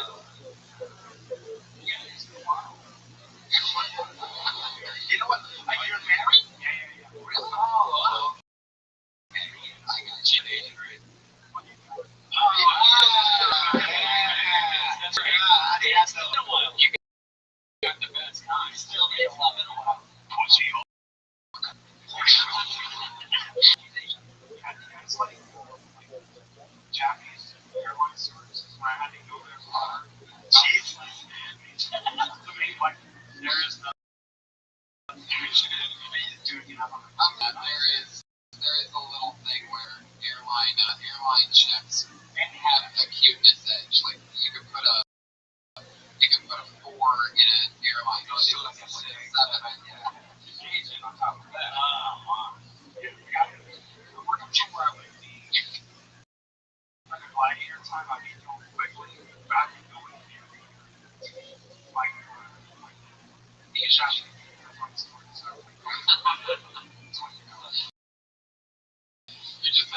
picture of like a old gladiator, and it was just this Japanese airline steward. The only thing that's blue. What do you do? Like, have you said? Customer service. No, I don't know.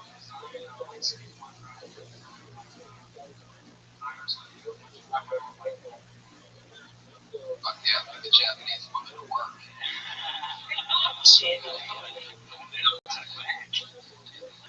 What is your wife do? She makes the clothes. Where is she? She's in Foxborough. You have a good weird personality that works. I mean, because it looks like you could have like thought like just a comedy. I'm just gonna go this way. I would do have that funny like. Oh, it's good. Yeah, really. I know what. Serial killer. But yeah, man. Well, you're awesome, Brett. Every time you come on, you kill. What was the last thing that you said? Because it's like everything goes mute because I'm waiting to hear. I'm so excited that the beer is gonna come out because I knew you were gonna hit it. I gave him that half the time. I got books. Oh yeah. Look at your bank account. You gotta keep your shit together. Got books in my hand. Towel down over my purse. You gotta keep your shit together. Have you ever been watching porn in your face? You're like, I gotta make a way. So it's like, oh, I see. Japanese porn. Yeah. Right. Of course. Right. You must have a pretty big dick. Does your wife ever say that's too much for him? I'm walking around the garage, it's like, what? Walking around the garage. Oh my god. Wait, why is your garage? That was the most awesome, honest thing I've ever seen on the show. That's like, hey, hi, I'm garage for me. People walking around. That happens so quick. It's funny. The truth is sitting here. He just starts, well, when I'm walking around the garage, it's 3 inches. I think when you're like 3, fully erect, it's almost 6, but if you go here in a bun, I don't know why. It's literally. And you can way in her and everything. There's good things to big for her. Probably there's troubles, yeah. And Asians have like short vaginas. It's weird. They like the man. They're so shallow. And why they scream so much. When your hair's on a bun, and that's your favorite thing. I like flying on a plane. Asian Airlines or whatever. I went to Asian Airlines, by the way.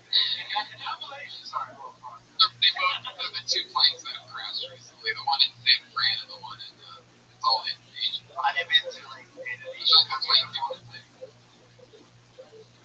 That's where you get away. She's American.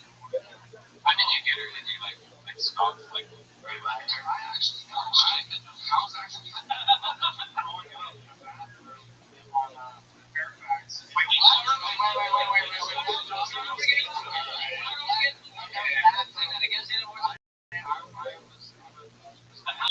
You're a bad drinker. Yeah, I was throwing up in a bathroom, and I came out cleaned me up, saw me. That's when you found out. You know, she kind of trapped me down. She scared me up. She wouldn't let me get it. That's real love when you see a drunk guy all thrown up. You're like, you know what? That's right there. Yeah, absolutely. Oh my god, I found the one. She had a skateboard. Wow. Love the house, right? Match made it here. Yes. Your name's Tom. Happy? I thought he said that he was growing up in the bathroom. Like he was in pursuit of happiness. He was just like stealing that storyline. He was like, oh yeah, maybe probably. Name is Happy? What's her last name ending?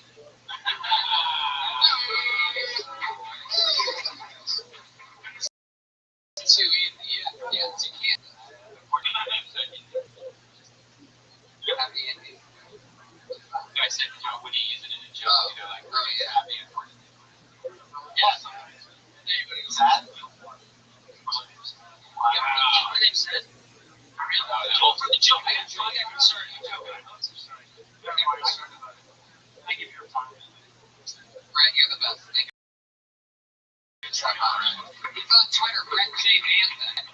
One J. A-B-A-N-T-A. He's a lucky bastard. Yeah, man. He really is. He's pretty lucky. I mean, to be fucking drunk and I love your like skateboarding. There's the Japanese girl that I did, and she would like push me, put me down in bed and wash my whole face. Like lotion was clean my hands before bed every night. I'm just like, aren't you tired? She goes, yes. That's why we have so many guys who are still like Asian girls that just treat you like that. Do you think they would still do that today if we got drunk? No, I'm being serious. Do they go?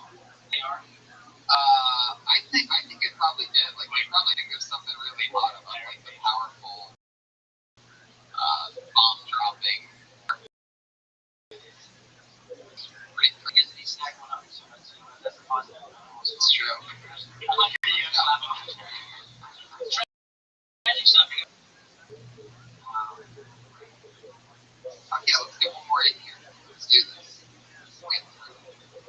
It's ready for your next meeting. Here you are. T-Path.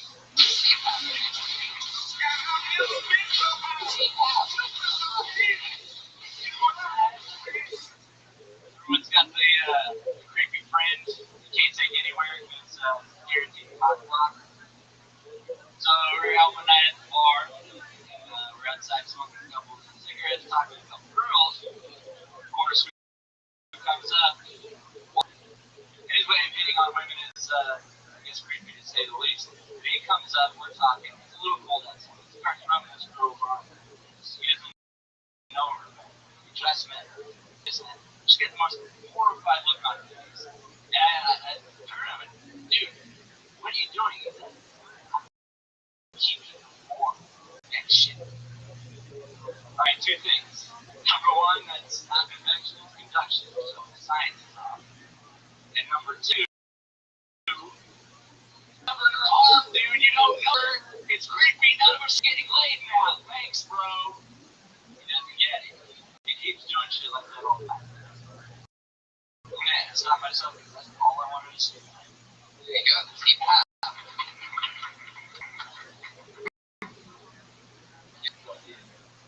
You definitely need it, man. There's the first 20 seconds you're talking about you guys are all smoking cigarettes, hanging out, it was all unnecessary. Yeah, you really need to go. I printed the cock blocker and came up and started looking at it. All you, that whole thing you just did, you said earlier, 5 seconds. And just cut it. Just get to the fucking fast. That's like, yeah, because it's like you're explaining all that shit. You love it. And it wasn't a joke, really. The joke, I guess, was that no one's getting laid, and that's just common sense of what a cock blocker is. You need to have at least 4 jokes already by that, because I've been 3 jokes. And there wasn't really, it was just like, you can talk about a cock blocker, which we're all, yeah, it sucks. How long have you done this? Almost 4 months. And how often have you been getting up? It depends on the week. Sometimes I'm only able to go up once a week. Sometimes maybe it's not as much as I'd like. I try to. What do you do? I deliver packages, so I'm really early in the morning. Just drug, kind of like your drug outlet. What do you do? Amazon. Right? No. Some people might sell pills on that. It's just physically demanding. I don't feel way early. I don't think it's going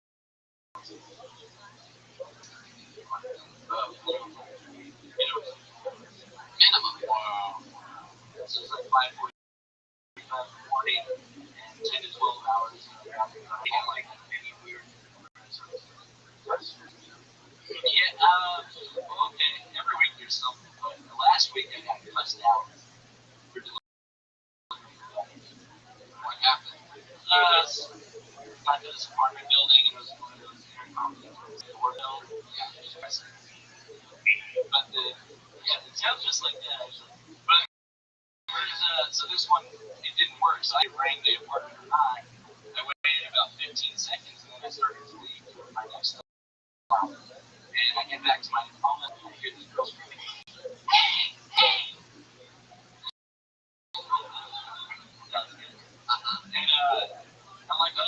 Even this story is way too long. Like, I can't just like, she said she cussed you out. Let's just get it out. So she goes, you're supposed to wait.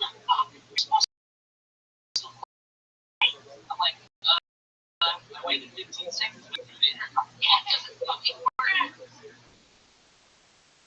First time you're you don't when you just bring up your bell and then you keep right away. What the fuck when you bring a doorbell? I'm like, alright, here's your tickets, lady, thank you, see ya. People at home are shooting their dicks off. Wow. And then every week there's just How long have you been working for Amazon? 4 months. All the same. How long have you been? You just moved to LA? No, I grew up in LA. You just changed your life in every way 4 months ago. What happened? I got I'm getting a job at Amazon Prime. I'm chasing my dreams, man. No. I worked I had a job that I worked for like 5 years and I got fired. Boy, I worked as a valet actually. So it's pretty cool getting, but I got fired. What'd you do to get fired with a valet? I just had to, like, they hired a new manager and this girl, she didn't like me, and so she finally got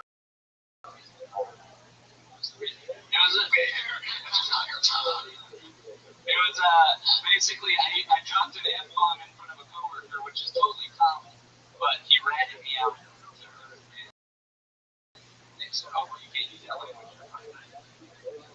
Yeah. There you go. Man, storytelling too. Thank you. Yeah, I'm trying to. You just gotta must be you're driving 10 hours by yourself. Yeah, to yourself and just record and then listen to it. And you realize, Francisco's urging you to go straight talking to yourself. Stop showering every day. You need to really let it rinse. Start talking up, create bad habits in your life. Team Pepper to keep moving on. He's on Twitter at IDTT podcast. Alright. Well, yeah, every episode we have two young ladies who are also comedians that have been being built here over months and months for each episode since we started. And this week will be no different. Like for a college dropout from the University of Florida after she did stand up for her first time on Kill Tony. She's been a comedian ever since. We're going to give it a really fun.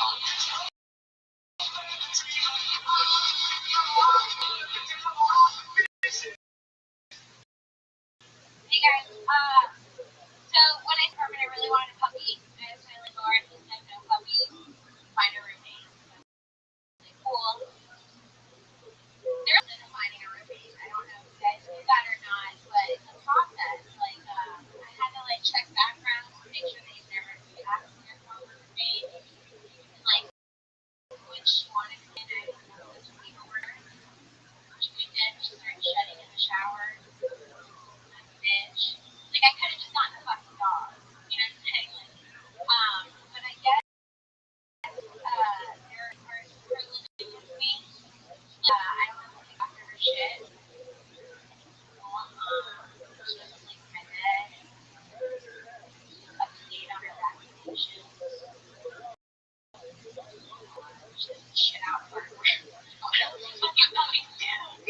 That's it. I get it. The end. Fuck yeah.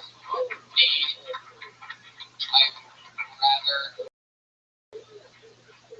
It's interesting because you can get to it a lot faster by saying, my apartment doesn't allow dogs, and I just got a new roommate, and yeah, she's a bitch, and she gets a shower, and you have everything there. You just need to get rid of the absolute dead air, which is the first 20, 30 seconds.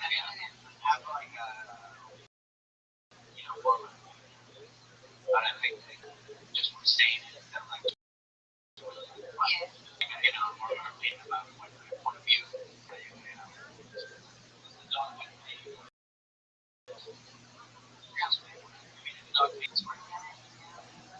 She's house trained. She's that you don't have to pick up her shit. Well, I guess that works. I guess it's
So, I think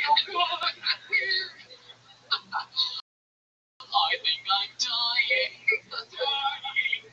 But yeah, well, you just gotta sketch. Instead of helping us stand up, we just wrote a YouTube video. You get to now take and go direct, and somebody else will. But yeah, minor in theater. It could be the full production. You forget that theater part of that. They got a minor in theater. Minor. They got a triple. Oh yeah, there you go. That's like a quadruple minor. it's also very gross because Was just fine. Okay. Kimberly, thank you so much. Another hilarious new minute. So much setup in the beginning. You can just get right to it. So not fire. Our other regular is always funny, always goofy. You know her from the Dysentery podcast, and of course, Kill Tony. Put your hands together for Sarah Wineshank, everybody.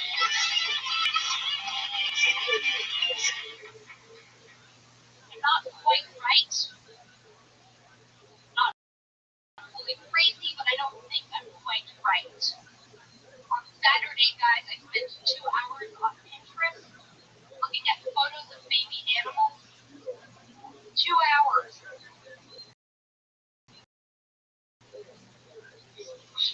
Fall asleep on. I wake up right every morning, pull it off. I'm like, well, what did I miss? I was afraid of missing things. I have a lot of PJ outfits, like tops and bottoms. I have 9 PJ outfits. One of them has cupcakes on it. One of them has bird stripes on it. Another one has candy canes. I mean, there's 9 of them. There's only 7 days per week, guys. There are a lot of weird thoughts. I spent a lot of time today thinking about celery. Why? Why did I spend an hour and a half today thinking about these and how it's not good and how it's only good things on top of it, like peanut butter? Why does celery even exist? Freaking light scans on the wall.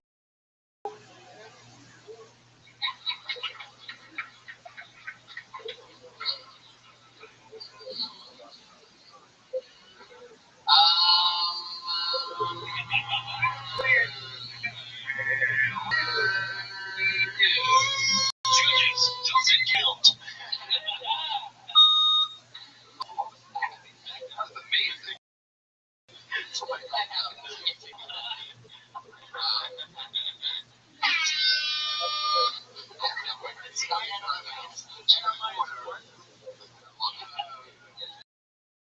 my favorite part of it is phone made a noise. Yeah, that's great. Like fucking this is what you gave him was that's great. What'd you say before? Celery. More celery and then all right. I spent 2 hours looking at it.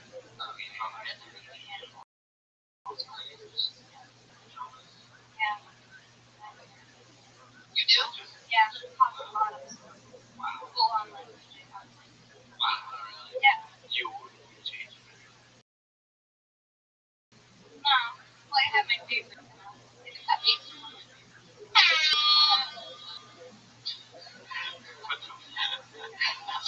It's essentially.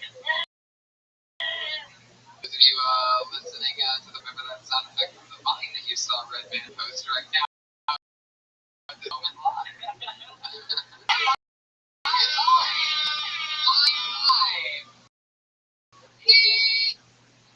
Okay. You didn't really, none of the jokes really hit me this time around. You usually pretty much get right under me, make me laugh too long, and I mean, just so many things there. You can start with the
But I think it's like those situations, other situations, people who say like you on a date or maybe like obsessing or just sort of ranting about it. Yeah, get in a situation that we're all comfortable. So people can relate to it and be like, oh yeah, I've been in that situation, and then I can see you totally. It'd be funny to but that's what picture me in a movie or a scene or something like you would be that character. That's where I'm just like, oh, I can see that girl. Like that. What's like a weird ass laugh, right? It's just a villain hanging out. Sarah, thank you so much. Sarah Wineshank, everybody. She's on Twitter and Princess Shank. Kimberly Congdon's on Twitter and Kimberly Congdon. Those are the regulars. Jeremiah Watkins, thank you so much for stepping in and being our head of security tonight. You kept accomplished. And Jeremiah Watkins. Jeremiah Santa. Jeremiah Santa. You're the one. Guess what? Check us out at Comic Con. It's hilarious. Check out the Joe Rogan episode. It's the first time listening to it. It's fucking a little more possible. Watch it do it. It's great. Francisco, what's going on? I'm going to the Comedy Master Club next weekend. Nice. 15 to 16. Heck yeah. So people free tickets in there at Ramos Comedy on my Twitter. He's on Twitter at Ramos Comedy. Francisco. Ramos. Prince Ramos. Ramos Comedy. Yeah, but if you want to go get free tickets.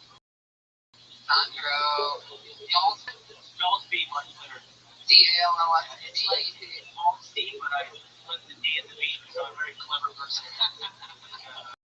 It's all about money. For Lyft this weekend, if anybody needs a ride, let me know. I'll have to be directly next to you, because the night is totally random. But either way, I'll I'm parlor right now. I don't have a big mustache if you want to. Thank you guys so much. The big next year in this room. You guys are coming out, everybody. Thank you so much. You guys are the best. Thank you.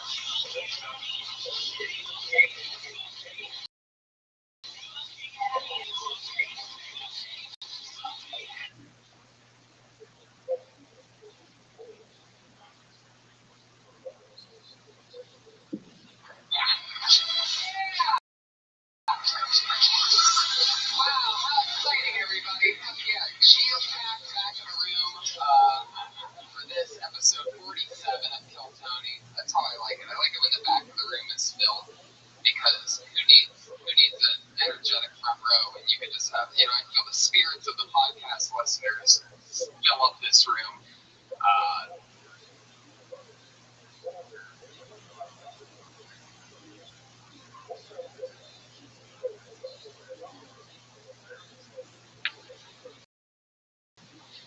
That's how I try to rationalize my low turnouts on some Mondays.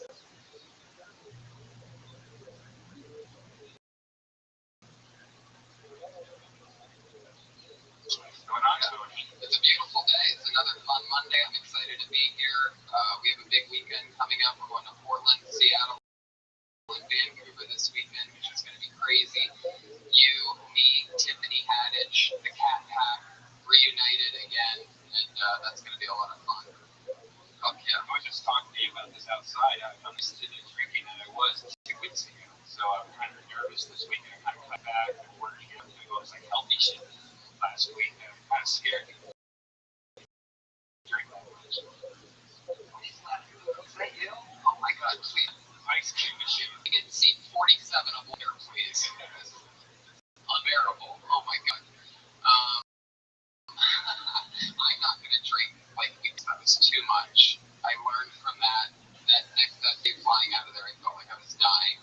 And Or a week after you got your it was really, that fucked me up. Whatever happened to me, whatever close to Libya or whatever the fuck that was unbearable. It didn't change my life. yeah. Speaking of flying, you saw what happened at US Airways today. Did you guys see that? Yeah. Little plane in the vagina. That was interesting. It's funny how everybody jumps like you just start reading some of the comments on Twitter and how many people just immediately went to air flight. Right. I saw a few of them. There gets to a point where if I find something out 45 minutes after it happens, I'm like, fuck it. Even if I have a take on something, just like, I'm going to play into it. Do you even think of it? Well, I was going to write a Southwest tweet about how that plane was probably an asshole. I didn't out all the way. I didn't like construct it in perfect joke format, but maybe it would have been like what you can't see is the Southwest plane fully inserted. See how I enunciated there? What really sucks is these poor people that have these jobs that get paid to tweet, and then they accidentally make one wrong little copy and paste it.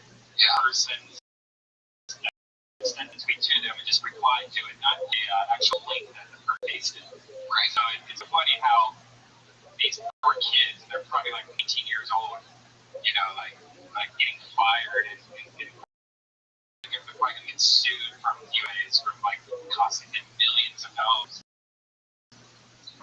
Yeah, maybe. That's such a powerful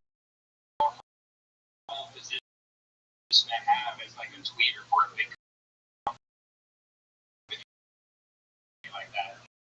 And then you're gonna see him a little bit.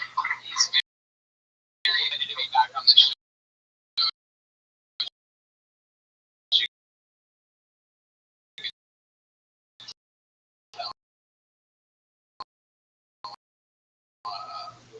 Powerful knock. It's Iron Man, red, white, and blue suit. And then he quit on us after episode 30 something. He said that he got too big for the show and then he was moving on to bigger, better things. If you followed him on Twitter, you would know that none of those things panned out for him. And he's deeply apologetic about ever leaving the show. But to show him how replaceable he was, we have decided to have a Patriot each week since quit. We had this one on before. She was our first ever female head of security, and she is back once again. Ladies and gentlemen, it's Tiffany Haddish.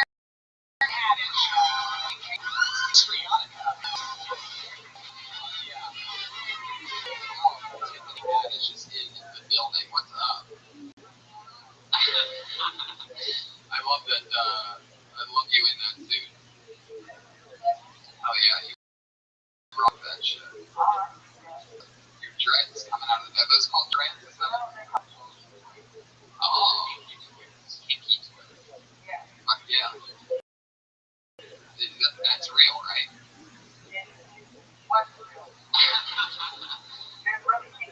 Why do you call it? Do people call it kinky twist, or is that like a Tiffany Haddish original?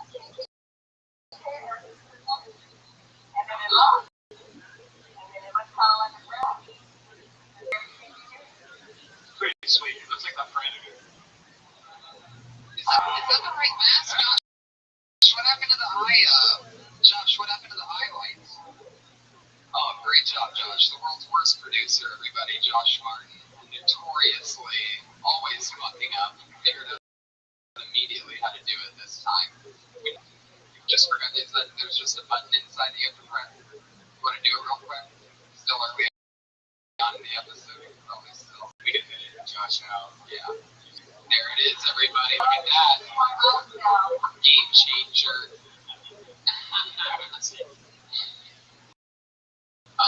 Fuck yeah. So it's good to have you back, Tiffany. Welcome. You excited about this weekend coming up? Very excited about this weekend. Really? Yeah, are you looking to get laid in Portland, Seattle? You hooked up with a Canadian before? No, I've never been to Canadian before. Oh, I bet you would fucking change a Canadian boy's life. I'll take any boy's life. Well, you might know that, but I mean, seriously. Fair enough. Is it harder to get guys with that hair? It scares me. It scares me if I didn't know you. How many instructors were there? Every instructor, wow.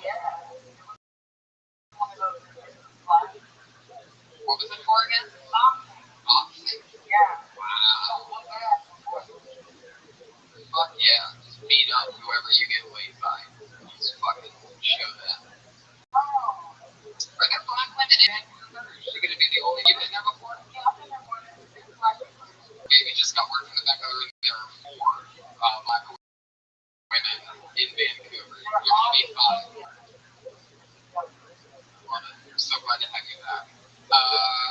As always, I always have 2 of my funniest friends on each episode, and this week will be no different. I'm very, very excited about this one, guys. It's Edwards and Sam Tripoli, everybody. And Edwards, my favorite comedian, Sam Tripoli, the creator and host of the Naughty Show, Lunchroom Podcast. These 2 guys I work with just about every night we stand up comedy together. Welcome, guys. Sam, you've been on the show before. Welcome back. Ian, this is your first time. Welcome. Thanks, Bill. What the fuck is going on? It's all fucking down. Heck yeah. You ever seen anything like patriotic over there? Yeah, Hollywood Boulevard. Talk to me. Fuck yeah, Sam, you're texting already. I love that. Oh, you're tweeting it. Perfect timing to tweet the show. Really It's instantaneous, son. Do you do the like endo thing that's popular right now? Like with that hair though? Like that? Right. I can't stop doing it. If you don't know, you're like the worst old white. You just ask the most white questions to black people all the time. You know, it's are you enjoying that chicken? That waffles? Are they fun? It is.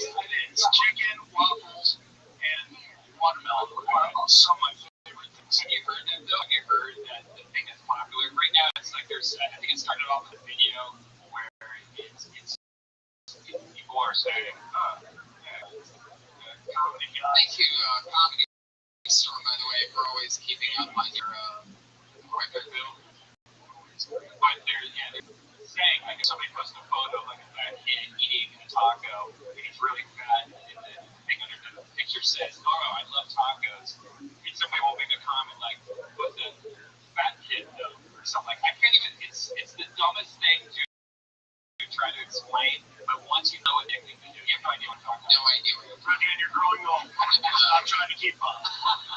Is that about right though?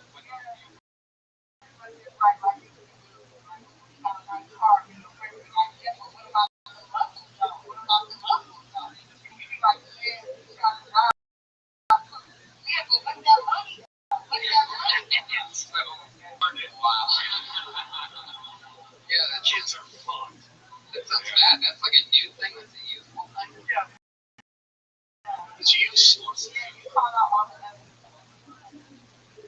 when Rabbi was like, "I like your hair," and I go, "What about that ass though?" Yes, exactly. Does not sound right. So that means the axe is good. Yes. And you're saying, what about that? All right. So it's like a better than. You know, it's even better. Why are you looking at that? Well, you look at this. Right. But once you get it, it is so addicting that you will not. You will just be doing it all day. Because every Twitter is that, every comment, and you will just be talking. I told Tebow, or Jason Tebow about it yesterday. He says he can't stop doing it. Like, I'd be like, "Hey, look at that chick though." You'd be like, "Look at that sister though." Right? That's how it goes. Yeah. It's a contagious demonics thing that seems to be happening. I don't know why the word demonic is going to come to the door. You can have your own say. I think it's wet though. That's what I love it. So, as always, 25 comedians signed up for the opportunity to do 1 minute. You guys know that your minute is up when you hear the sound of a kitty. Oh boy. There it is. That's the minute. And you know that you don't want to run that minute out the Angry West Hollywood Bear.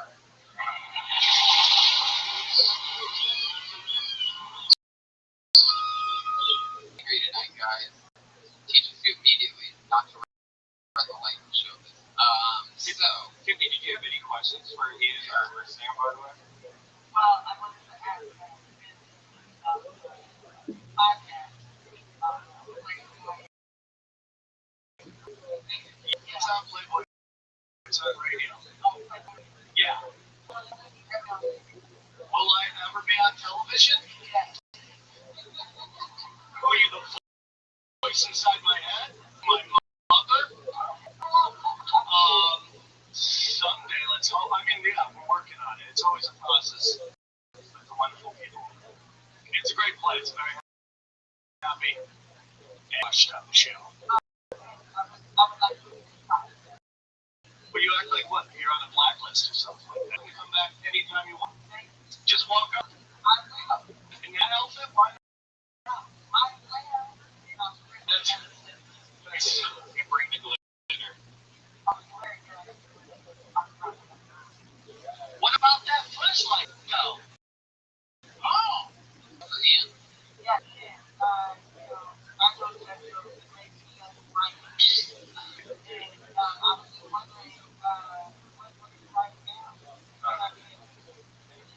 See, that's how you make it. You ask. there you go. Always be happy. Aw. Hey, what about me?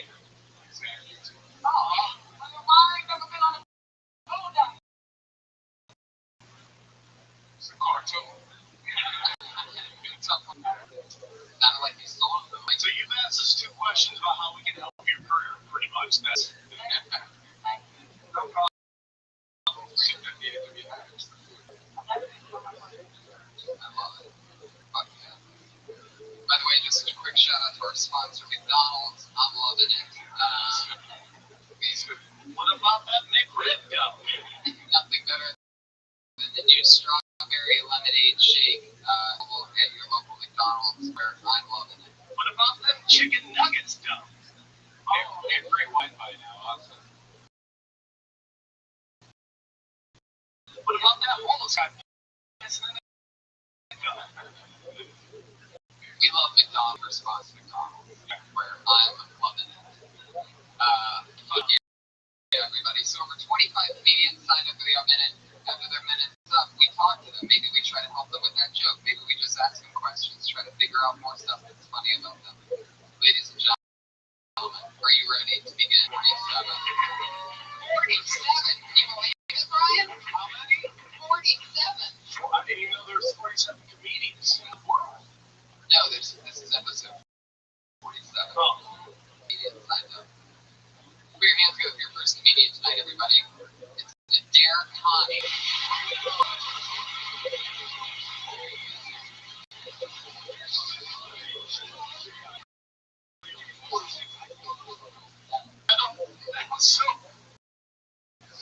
That looks like Adam too, dude. It does look kind of terroristy. Yeah, Donnie. Okay, gotta have a look. Minute starts now. All right, so I'm the first time in 2 years that got that old marriage and that divorce. And the only thing that 10 years like really does make easier is porn. That's it. I think now that it's easier to do than it was dating now. It's really hard because Facebook, Twitter, and it's like I can't figure it out. But Facebook is also like wants to be a weekly. It's just sort of single. Facebook's like, you don't have a man out. Like all the ex-girlfriends don't have a single. Hey, let's try it again. I'm like, I haven't asked you to do this. Let's do this right. But it got really awkward because like I had an ex-girlfriend who had a worship. Weird. So she's now like, hey, let's try it again. No, I'm not together. Why would you say that? Like, I don't know what you're going. Let's go together. We go. Thank you guys. Thank you very much. That's for that. Wait a minute. Fuck yeah. Adam, first of all, I love the fact that you wear your stuff on your head. Yeah, I was in that. Like, I always tell people that style is my favorite. Basically says, what if tonight's the night that the sun comes back out again for the first time ever? And it's Lunar, bro. Lunar. What's what? Lunar, dog. Well, what about that red moon, dog? Oh, I can't believe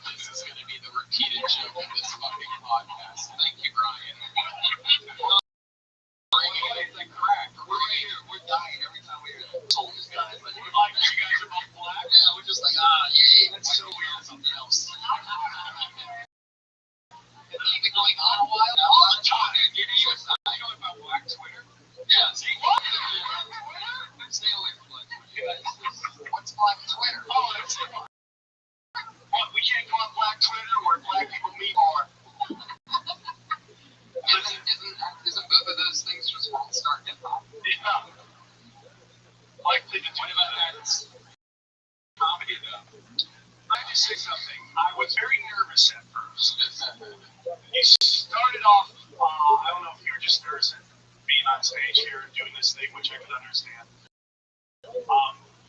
When you started the show, went one way, then you said something about porn, and then you never went back to porn. Which you just threw that out there. You can't do that. Somebody wants to play with you. Hey, no. What about that penetration? What about that Benjamin? My point is, like, there's no reason to talk about porn. Okay. You added this just to make the joke longer, and you just confuse people. Because you like brought up, like, okay, this guy's gonna talk about porn, let's see what he has to say, and then you just go nowhere with it. Then you just jump in to dating and just. I don't think he knows what he's doing yet. Oh, there you go. How long have you been doing it? Just third year. You know what you're doing. How long you been doing it? 3 years. So yeah, like 2 years, 4 months. Was it?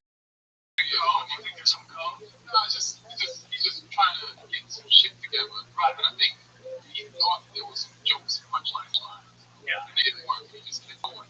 But I do like, at the end, that was It's a great last joke. time. It's a great joke. It's not just a joke. It's a really good. Last time we would have never killed somebody. Yeah. That's fucking funny. Very fun. So just think about how you came up. That is a whole other joke than what you're trying to talk about right now.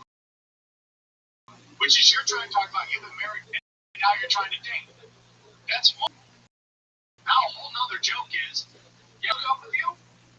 I'm ex, we had a bush there, let's get back together. She's like, nah, I want, and then you go into that. Yeah, it's like I told every time I come out here, that seems to be the number one thing. You're in the fad. Only say what's pertinent to your punchline. Because when you're young and you're new and you want to start doing comedy, you're trying to fill up as much time so you can open somewhere, feature somewhere, right? The rolling laughs, like some of my emails where like every line has a joke to it, which takes time.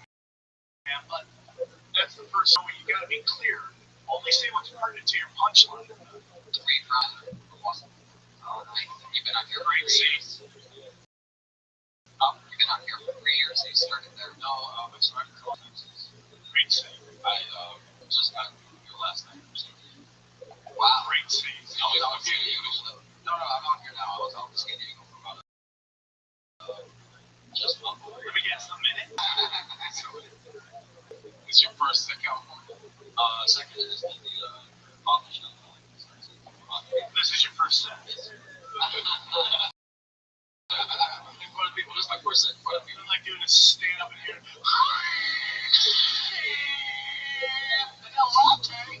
So we killed somebody.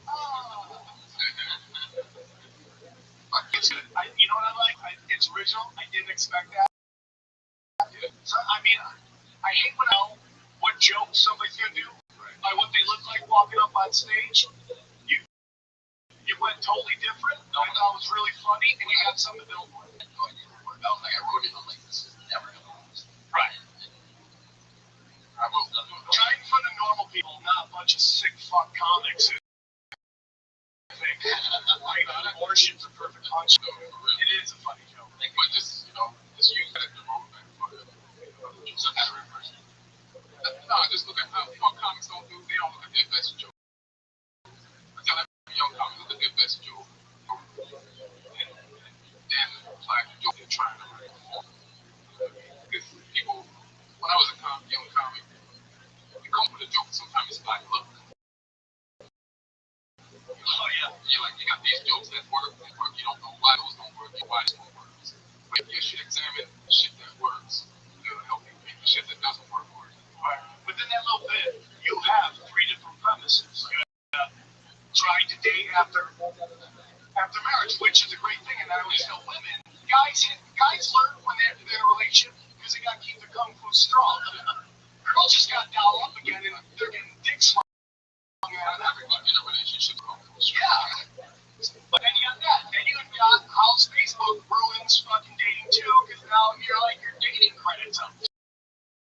Funny punchline for that. Yeah, and then you have old dates and we killed some, but there's some three different premises right there that you could expand on. Oh, I really appreciate that.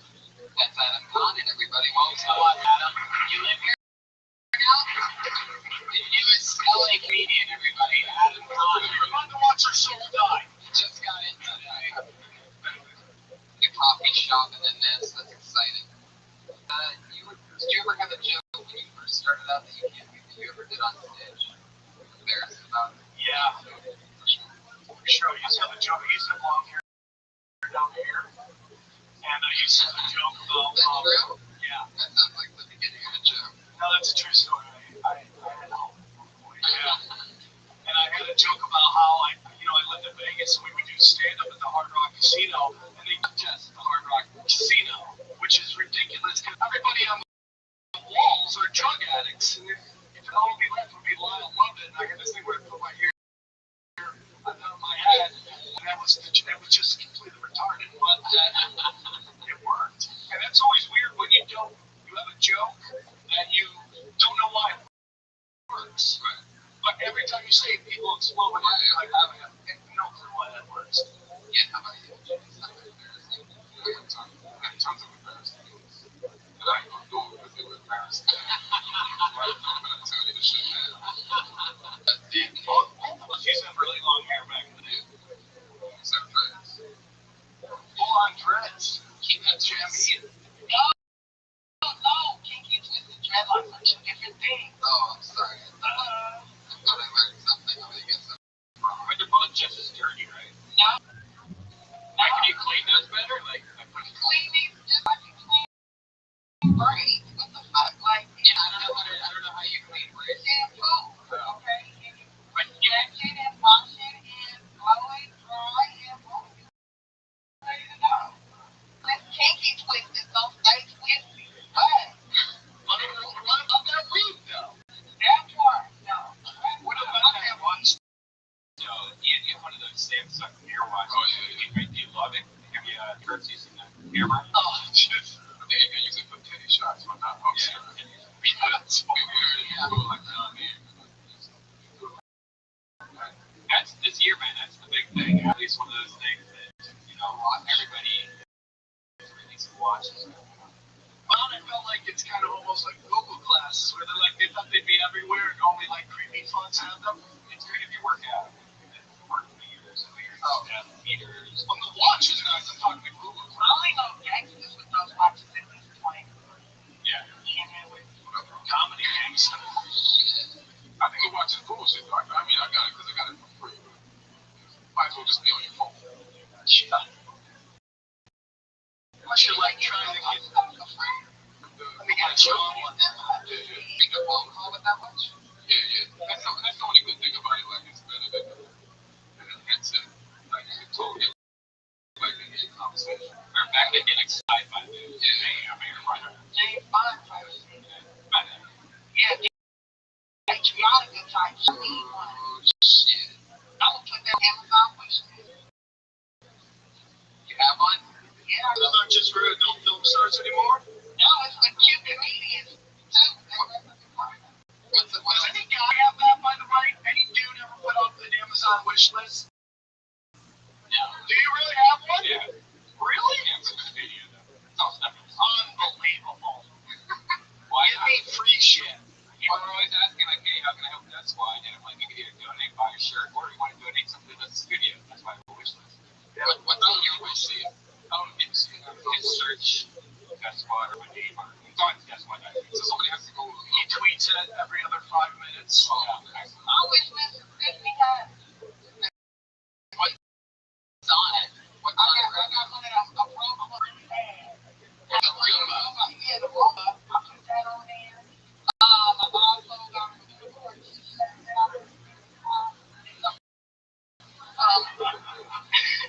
The Pocahontas panties that I really want. Really? It's just Disney drawings.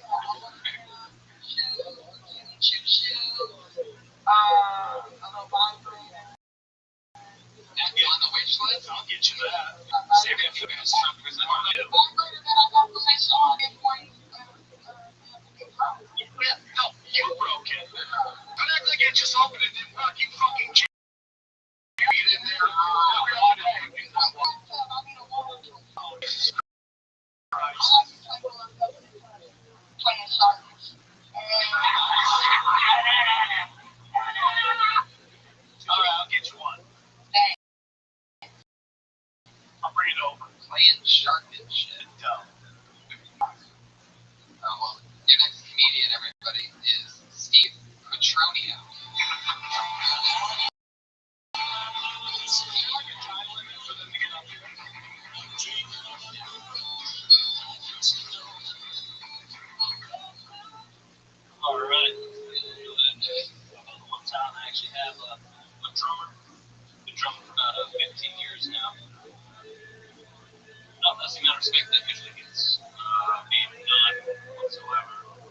respect. After the gig, it's guitars, it's chicks falling out of the sky. What the drummer do? What to do? Get it. Here's the dick. Here's the drummer, bro. That's cool to hear. Don't get me wrong. Not as cool as a Rich. That's all. A drummer is cool. Every time I tell it to the drummer, it's good.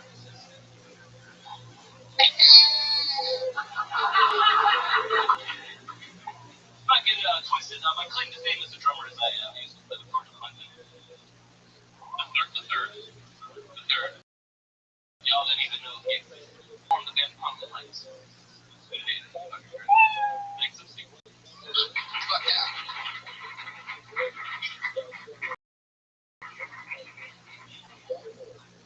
Did you say Rich? I did.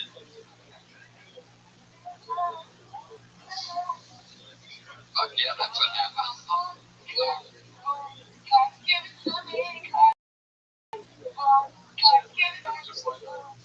No idea what you're doing right now. I'm gonna explain black culture. Did you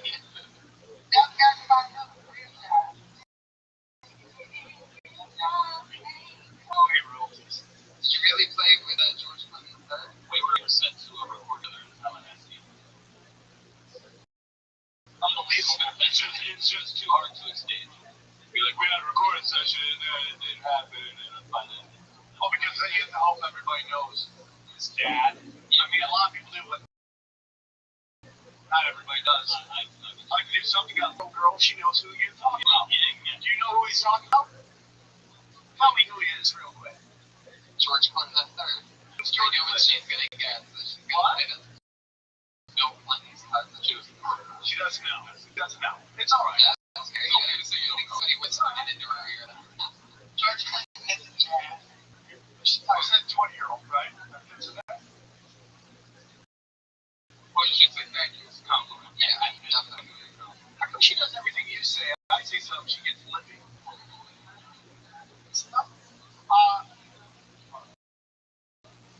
Fuck yeah. How long have you been doing stand up? A little bit over. Where you from? DC mostly. DC mostly. Yeah, school. How long have you been out here? I just passed out. And you still play gigs? No, I don't really play gigs up here. I have my kid out here. And it's just like, okay, you're rape kid? Yeah, thank you. He got drums on his t-shirt. I do, I really do. There's two people here. I got him, like, set up in, like, my, and, I got, like, some views on him. Like a dick. You don't get a lot of pussy. Comes stuff. But that's sort of what you're talking about, right? Yeah, there's, never. I fucked a lot of drummers.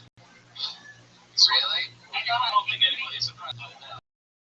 That's great. So you can drum and get respect. Pussy.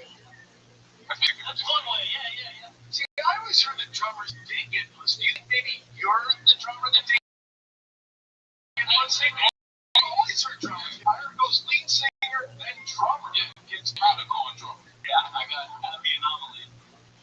The biggest thing, because I think he has his joke and short down, everything's a quick joke to a punchline.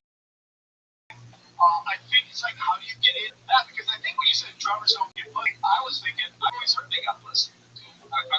My mind when it gets there. Trying to go into maybe there's some one thing, every time I tell them, I'm with them, I get pussy. So, yeah. So maybe if there's a way for you to get into that, there's this whole notion that guys get bands, see, and how you were the band, and you got pussy, or you're only getting dick. Yeah. Well, that could be. That's pretty funny. But all the jokes. The would always, that's what I'm saying.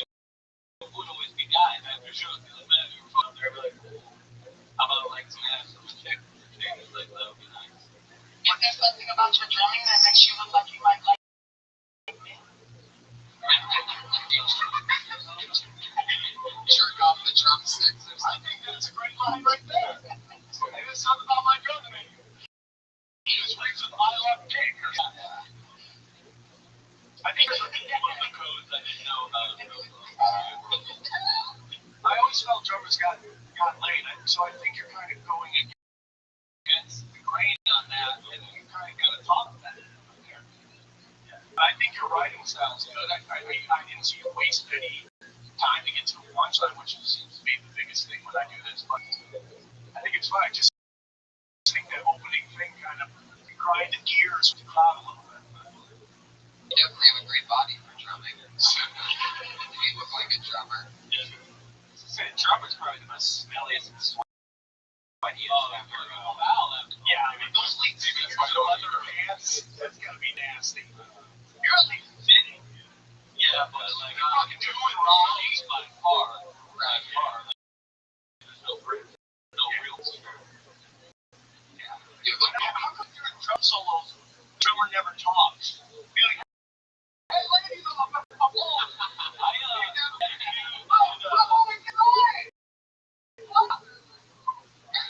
you know what I'm saying? No, you know? What about this solo, though?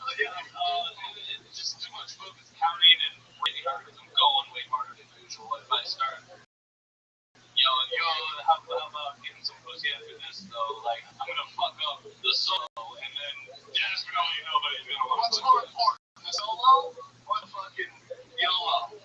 See if that makes sense. I know it's so. Yeah, or maybe you can use your that guy's a drumstick, like the guys would be more. Definitely. I don't know.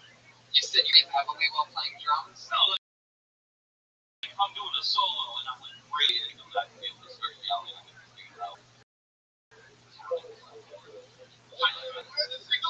Alright, do it at the beginning before I get going. It's for you! Go crazy after that.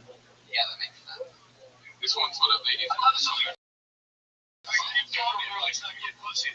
So many songs. I hit the drums pretty hard. I don't know like that. I blew out the bottom of the drum. Damn. That's powerful. It's not my drum either, though. You blew some other dude's head? The only thing getting blown are my drums. Do you play a lot of reggae? Is that Clinton or? No, I was playing at the time a lot of jazz. And he drums a third thing into reggae. Are we all chicks like jazz?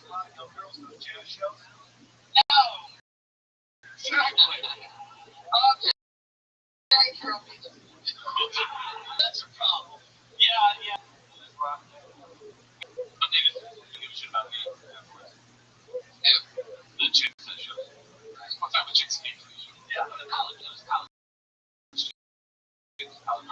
So, so you saw you like, wait, but you come up to you guys step to the heroes. I'm not going back there. Why? Aren't you playing there? I'm talking about this was what it was. I'm talking about your personal life now. Or your drum. If you express a lot of college, come up to you after the show, ask for their.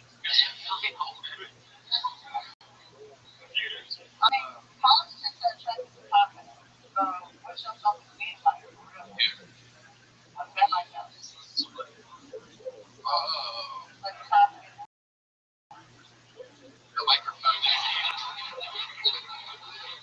Use microphones like that's foolish. Shit. Microphone does not think you come, man.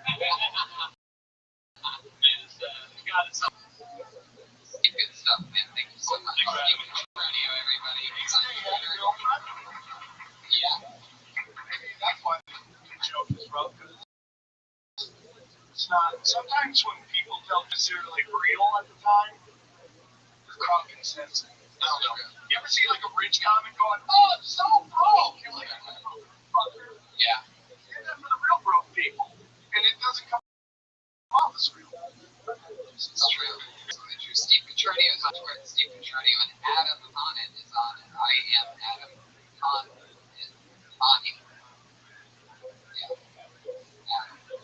Adam, not the best in handwriting, however, funny first day in LA. I can picture that. Oh, okay. How's it going?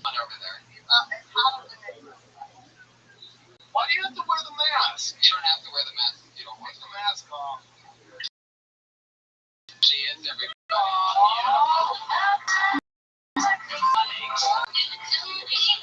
Like some Disney film. Velcro is destroying us right now. Like a Iron Man Avatar. What's in this portal? Josh? Or maybe we want to know.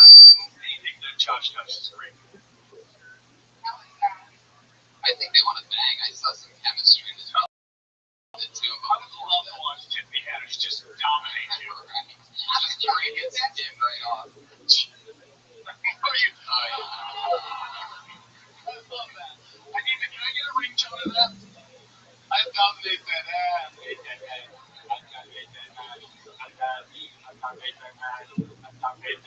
We just got to hear Josh talk dirty and poorly at the same time. Dominate that ass. It's the best fucking accent in comedy. Weird Hand's gonna be your next comic. So wacky.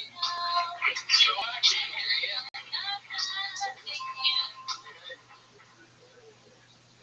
Start now. So we're out today. Any mustard to buy? Well, they with the shopping cart in front of me. And she did so. She said, "Excuse us." With God, myself, why would she say us? I looked at it. History said, "Doug, tell the reader something good about that." And the way she said us, it made me want to tell her. I don't. You're so pissed. Like 0 to 10. Doug is knowing what's going on. He's like, "Doug, you do not have the social awareness to comprehend." You fucking don't have it. It's not like I hate dogs. I think I love dogs. Dog, especially when smaller, it's like does not need to be included in your culture. Thank you. What was the grocery store? That shit happened. What store was it? The Ralph's. I don't like how you lost it. Confidence in the joke life. I totally did. I was like, fuck it. I didn't know you were gonna start, and then you just heard like 2 sentences into your joke. And I know you only got minutes, so probably the normal segment like you what's up, but I think that's important too. Still do. Hey guys, this ever happened to you or something like the lines? Yeah, it sounds like a vlog.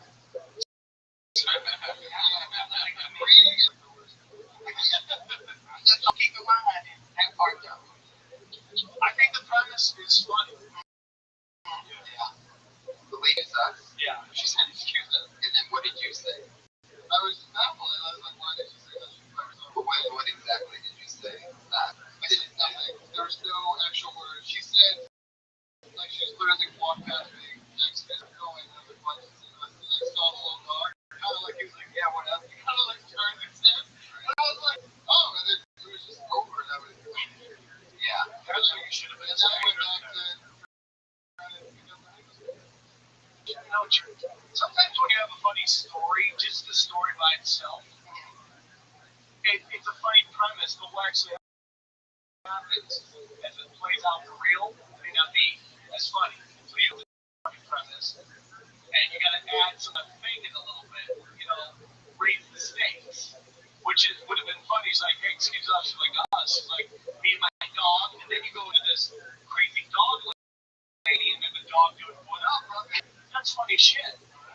But it's just like again, it just seems like it takes too long to get to what you're trying to say. Yeah, it almost seemed like you were saying it backwards, like you were a mentor or something. I was trying to figure out memento. So there. But yeah, like when you were saying it, I was kind of like, all right, I see what you're saying, but you're not doing this half. It's like mentor. But what you got? Yeah, and you can go into the people that bring their dogs to the restaurants, airplanes. You know what I think? I think he used it out that joke, but he lost confidence. But it didn't come across. Like, you just don't care about this shit.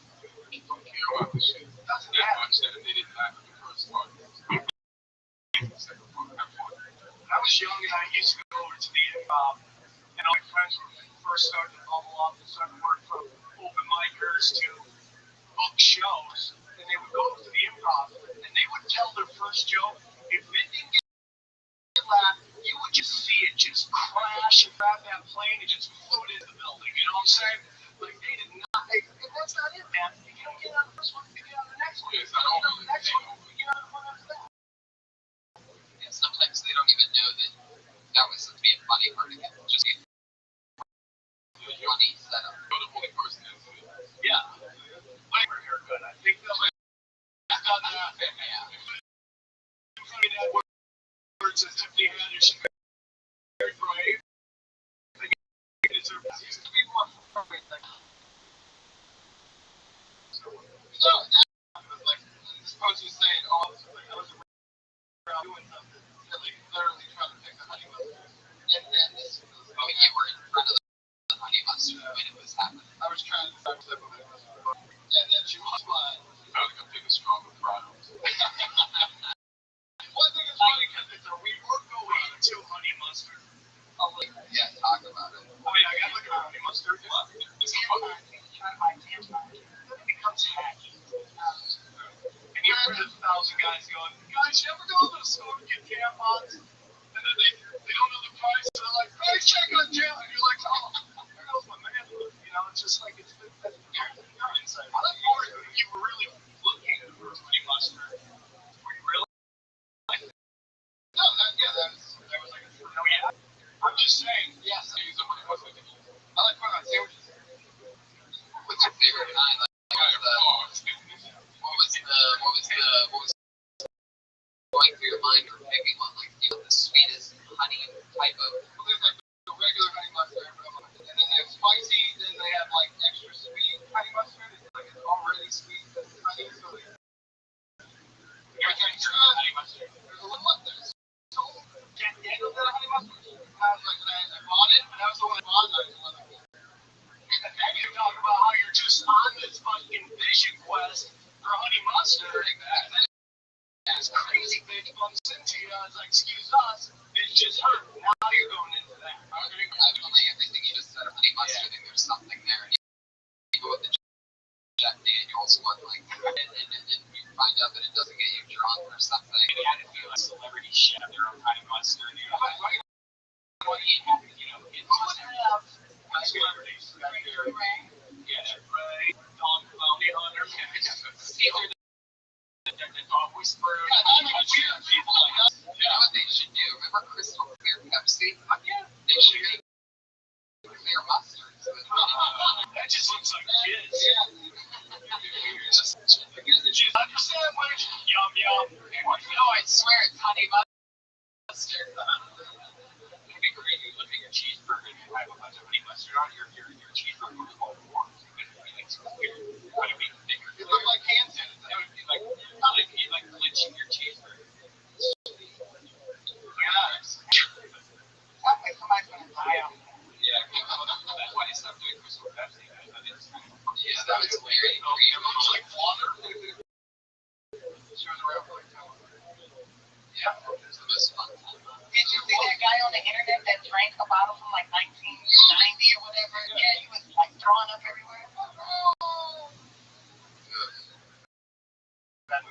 So if you remember the old days of Destination, that shit called liquid ass, which is this thing that just one little drop would make the whole place smell like assholes. This guy on YouTube, I forget his name, but he drank a whole bottle. Wow. And how many hits did that? Right. Video out 30 calories. Yeah. Tweeted it, so probably had 100,000 after that. The main thing on this thing blow up. There's nothing like for years and years. Like I went to the big YouTube comedy event. And I was there, and there was like a red carpet and everything. There's all these amazing comedians and stuff, and it's all mixed together. Like great comedians going down the red YouTube part of the thing too. So there's like kind of like falling asleep down the red, but it's like so devastating. Great guys. Yeah, there's a bunch of you. We're doing a set, and you invited representation to come. Tommy came up. Okay, you got to hold off. We have to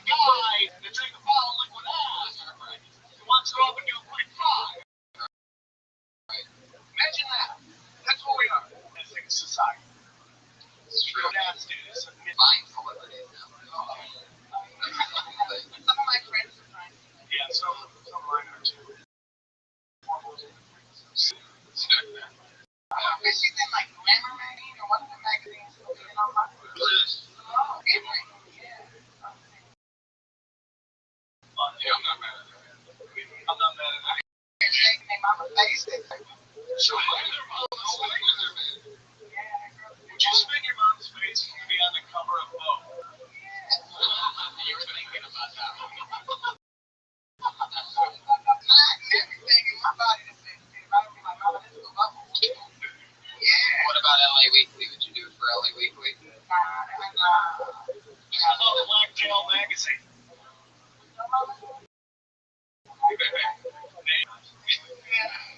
She? But they don't believe us. Tom Zawacki, stretch it out. Get the honey mustard in the mix. Funny stuff, dude. Funny He's on stuff. Twitter at Zawacki. Zawacki.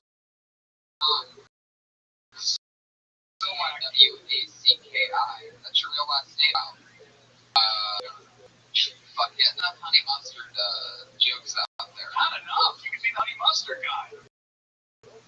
It's true. You've seen the honey mustard and Tom Zawacki. Free honey mustard for the 50 chicken. There it is. Here's a new name. Here's Dennis Wilson, everybody. Dennis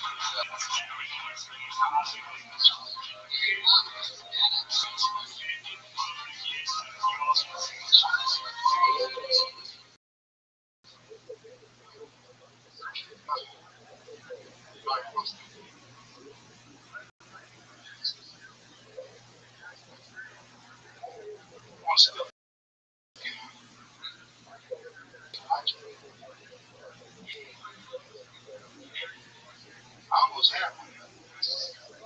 But I don't have a truck. Got an SUV.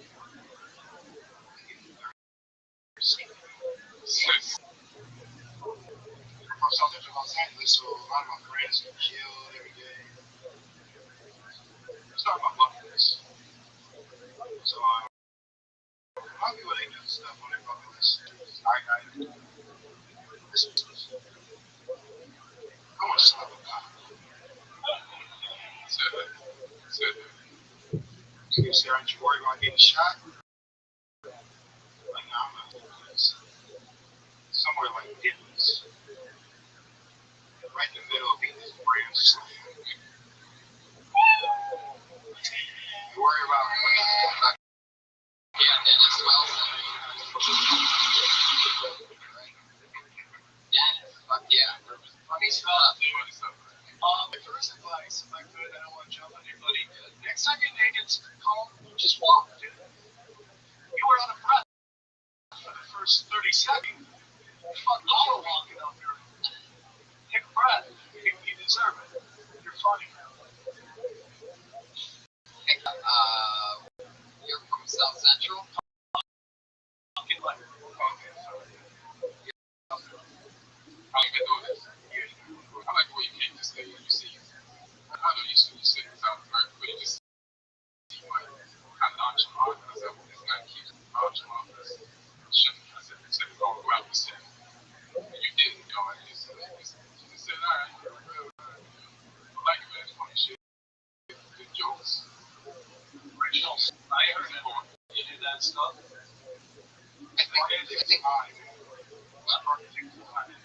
I get it, dude. I didn't know that, but I was just like, I don't know, so I just watch it. What would you have done with the cow? Like, I think I would have liked to have heard why you would want to take the cow. So you got a minute. Well, it went on to different things, though.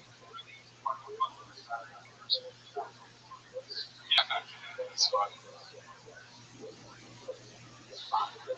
I think it's good stuff. I think it's funny. It's original. I like the Denny's line. You can nitpick the transition into the Denny's line. I like you just asking about getting shot. I ain't getting shot. I'm a speculator. You know what I'm saying? That's just nitpicking at that point. It's just really funny stuff. I'd raise your voice a little, though. Without interrupting your calmness and your high stage, because you have a great vibe, but it's really hard to hear you. I had you kind of lift it up with like the max to the volume. Look at the mic closer. Yeah, you a San Fran fan, or you just right now? Oh, gotcha. Where were you driving when you saw the cow?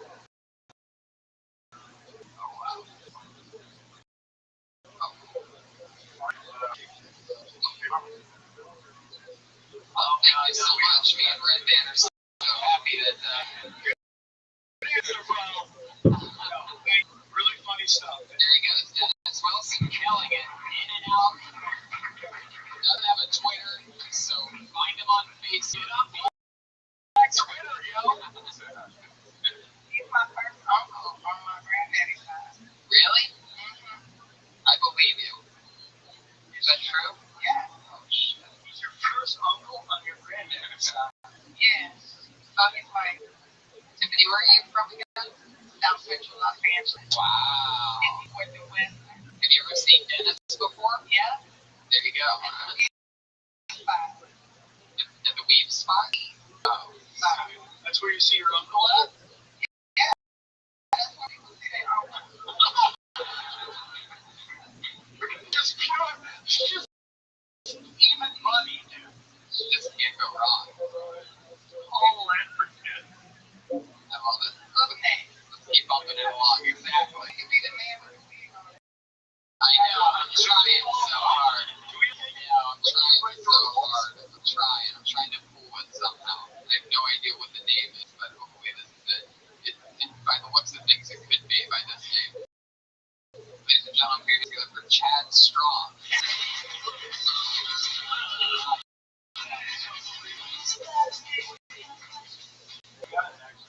You mentioned Black Twitter. I'm 24 years old, and I'm having children. I don't have kids, I'm fucking scared. The thing for me is, I remember how I was. So, that scares the shit out of me. Kids' minds are fragile. It's just easy for them to not know right and wrong. So I find my first grade show and tell. I pulled my dick out. And I had very little show and tell. So, but I am very, very nervous. But I'm passionate. At one point in time, I went on stage.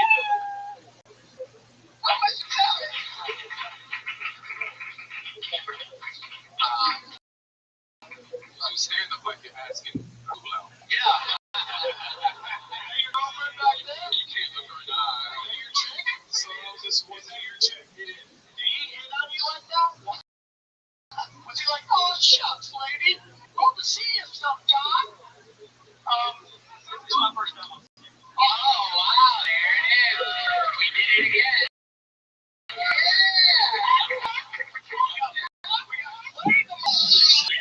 You just moved to our comedy chair. Yeah. Oh, all right. Let's do it. Where are you from? I'm from, I've been. And how long have you not been to win? 24 years. It's really Got in LA. So, welcome to the future. I got a question. Yeah. You from Alabama, right? Yeah. And then Okay, slow. He's not used to black people talking quick. I'm not looking at his eyes. Unless you're catching footballs, he doesn't want to hear it. I just want to know when you said you pulled out your dick for show and tell, and you didn't have much to show, but you was telling. What was you telling? Like, my uncle Joe touched my hair, my sister touched my nuts over here. Like, what was you telling? I got halfway through to and I said, "Let's get over it." Did your uncle touch you at the weed shop? Okay, this is cool. There's a lot of stuff going on here, man. For your first day, it's fun. Okay. Yeah, I come on this show and do it. That's some ballsy shit. Hands out of the pockets. That's just right there. It's just people are just like you're a wounded animal and you're surrounded by a bunch of fucking lions and they just ate you the fuck up. That's okay. It's your first time. It's all psychological. It's all psychological. You'll be out here long enough because people have no jokes. They just have this kindness and can sell it. Don't look down. If you're too, I want the guy got that empty chair right there. And look at the empty chair. Find just empty spots and don't put it. At least you look like you're looking at the crowd, and then you give across some confidence. I look at topics though, even when I'm feeling like I don't want to look at somebody or whatever. I'll just look at their top of their heads. I mean, I am kind of looking their direction, but sometimes, man, I'm just too stoned. I don't want to look at people's faces. I'm just freaked out. What's the rate I get? What is a class rate? High school? Yeah, I think it's about time to put that away, Chad. Yeah, it is. Wow, you're very in it tonight. You need to start drinking more Jack. I can't wait to get up. I didn't have enough before I came up here. Plus, I'm an IT guy. What does that mean? I'm a programmer. Actually, no, a computer programmer for like ITT Tech? I might not. Did you go to ITT Tech? No, I went to Rita's class radio. That would have been funny if it was an ITT Tech class, right? He's made a commercial. Let me ask you something. What were the jokes that you were trying to do? I have one about Like here, this, that. I was talking about class health. I thought that was. Did you really do that? Okay. I tried to. Not after? No, I didn't. Yeah. Sorry. This is first time, so for me first, I don't say much until you get less nervous. So yeah. Get on stage, dude. It was great. I'm curious. For completely shit the bed, you did awesome. I mean, I told my girlfriend, I was like, if I just shit, it's myself. Yeah. This is the first on a party. Yeah, I've been listening for about a year. I just had to listen. Oh, that's great. So you're going back to Alabama? Is there open mics on the place? No. So you just wanted to get on the show? I just wanted to come. Great job. You've been listening to this for a year? Yes. Oh, wow. Thank you. It's amazing. It's only 40. Wondered where one listener from Alabama lived. No, there's a lot of deaths out in Alabama, man. Really? Wow. I did a show with Rogan at the Nashville Zanies, and it was just all Alabama deaths. He says I haven't. Well, the only one that I know of is I saw Tom Segura. He was the only one that I've ever seen. Are you going to pursue it, or are you just like, Unless we can make some money in Alabama, yeah, I do it. I think after tonight, it's not a big thing, and I really want to. I'd like to do it, even if this is just a hobby. Yeah. Not what I take. Why not? I mean, I just know the passion. I want to be inspirational. Professor Covenant! What are you getting into? I'm getting masters in my moving on to I'm not a moderate. yes. What about that PhD stuff? Right. I got you guys all addicted to that shit. I know. Great job, dude. First time on your list. You're a smart dude. On Twitter? Yes. I'm On Twitter. TT. Yes. It's strongest comic, or strongest comic. Strongest comic Twitter handle, but you're not 100% sure if you want to do it. I have like 20 followers, so of course. By the way, this guy just got his first IMDb credit. Right. Must be nice. There he goes, everybody. Chad Strong. The pride of Alabama. Roll Tide. There he goes. I'm still trying to get the training guy. I feel so bad because he has to get up every time, get ready, and then when he's the disappointment. Alright, I'm going to try it again. Maybe this is him. Transfer the card.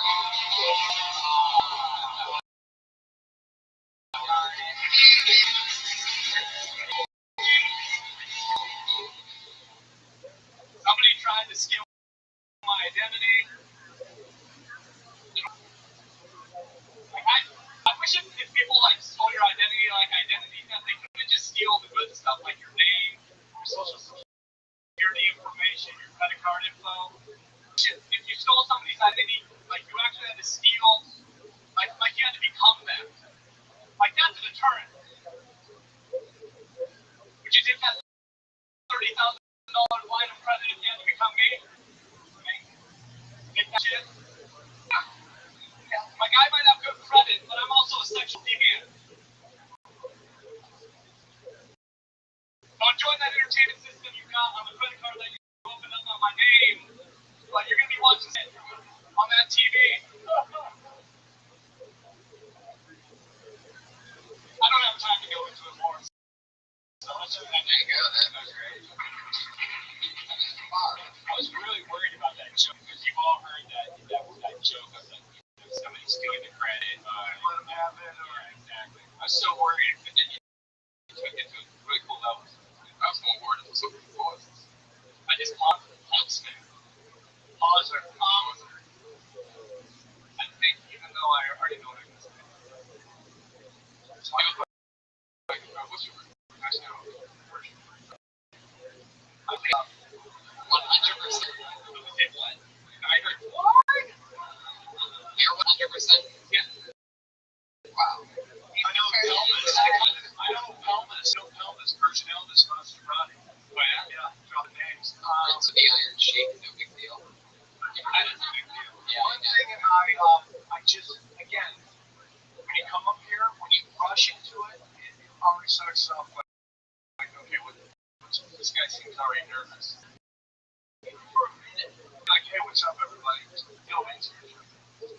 You can cut so much out of that joke. Once you get to the part with your porn and all that stuff, people are laughing. But you're all over the place with me, taking it and just be like, your identity, or they steal everything. Not just my graph, how about porn addiction? That, boom, you're right into it and you were getting laughs right there. So it just seemed like, again, there's a lot of excess explaining that takes away from what you're doing. You lose the whole time I'm up on stage. He's Persian, I'm so overjoyed. I'm not rich. I'm not a rich person. Your full last name? Yeah. That's the shorter one. You're like a very lucky version. Yeah. Simple word. Yeah, no, I'm not doing 2.5 weeks. Never. Okay. No, forget. I could give a funny premise. Again, like, Rabbi was right. It was different. Do you know where they stole your identity from? How they got it? What application one? No, it was.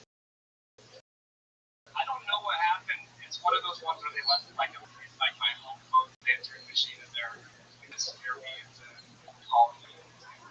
Give us your information. They made up like the federal list and then no. The guy was. He was like he had an accent. So how did he get your identity?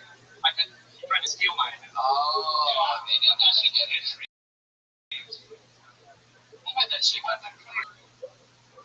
I had the IRS after me because they said I owed all this money for $100 million. Oh, we're talking about identity, chlamydia. Yeah. But the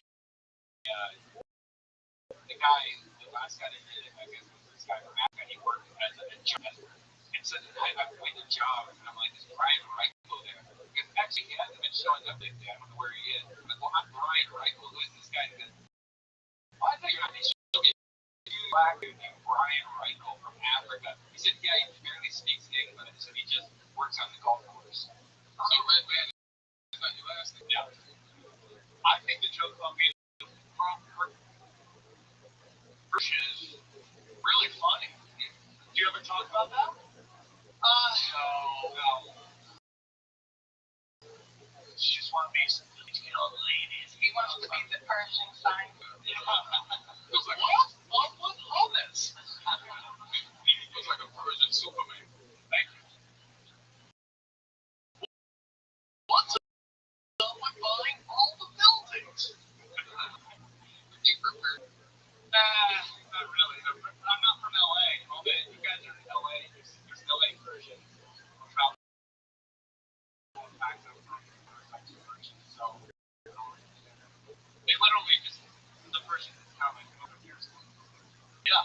I said that. What town are you from? A small town called Davis, California. There's a college there, right? I used to Davis. Very well. Want to go? What about that weed? I'm in Hooker. Do you weed though? You know, his mother's listening. Yeah, we don't know. Do you? Yeah. You know what? Yeah. You have a truth. Go tell me the truth. You have, Very nervous. got my into you comedy.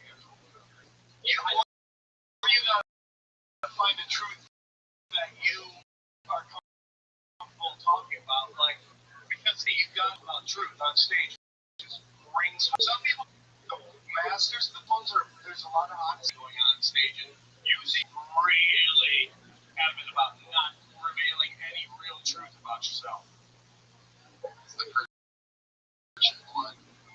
And that Persian pride. No, I just don't weird like. You were very hesitant, like you do, but you don't want it to be on record on a very popular podcast. Yeah. How many You were. You give up information pretty quickly as we do. How many baby mamas do you have? Great question. Patriotic. I don't do it a lot. You don't do what? You don't do what a lot. Big mama. So you do have sex a lot? Yeah. Are you gay? No. It's alright. You were amongst friends, bro. We have a back would like to talk to You you. do it a lot. You don't do it a lot. Do you have a wife? No. Oh, okay. How old are you? 28. Okay. And do you have a day job? What is that? I'm an attorney. Shit, holla at her, girl. Holla at your girl. You already know what they gave you.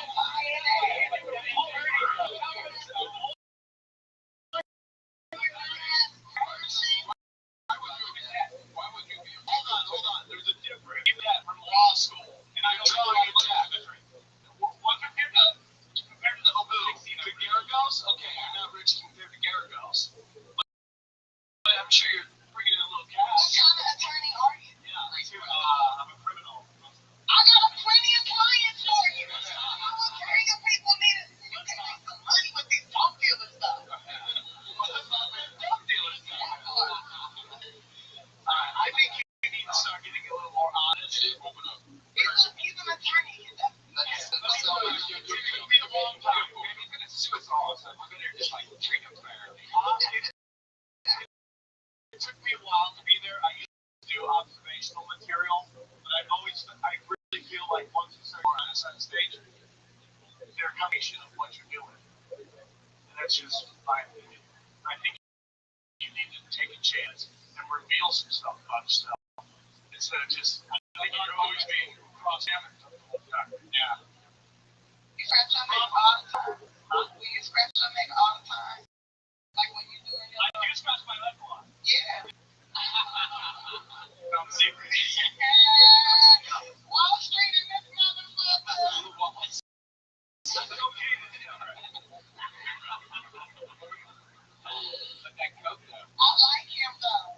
Thank you. After you heard it was a lawyer, you I'll take that shit. exploded into it. Is with the village elders be okay with the Tiffany Haddish? Oh yeah. Hey, stoned it. She had like a Haddish, right? Yeah, so that's Close enough, right? really scary too. I mean, every girl I can be super hairy. Yeah. She's not a dog. Alright. She's clothed enough. Yeah. All you gotta do is dress like a ninja when you meet his parents. I'm with it. Put the mask back on. Okay, I'm with it. Let's go. Love is in the air. It's a little open in the back of this outfit. Yeah, that's gonna be one dark baby. Kevin Hart, everybody. There he goes. Kevin Hart on Twitter at ARD. Name to get TSA for sure. Kevin Hart. As part of the show, we're going to move on to 3 regulars who go up each week. Now, unfortunately, not. Please come back. Hopefully, you'll come back next Monday and give it another shot back there. We'll love to have you on. Probably won't leave because it's hard to walk in that dress, so I'll be here till tomorrow. I will. No, we will. I will. Yeah, no, I will. I love it. Earlier, yeah. Yeah, no, yeah, I know. I'll be gone too. You're leaving me behind too? I got my ticket early. I don't know why you think you had to leave. I think I'm leaving before all you guys. I leave at 8 a.m. But anyway. Shit. This first young lady, you might recognize her from her previous work, the adult film industry. She has some comedy here in Kentucky, and the few times that she's been on, it's always been hilarious. We're very happy to have her back. Put your hands together for the wonderful Missy Martinez.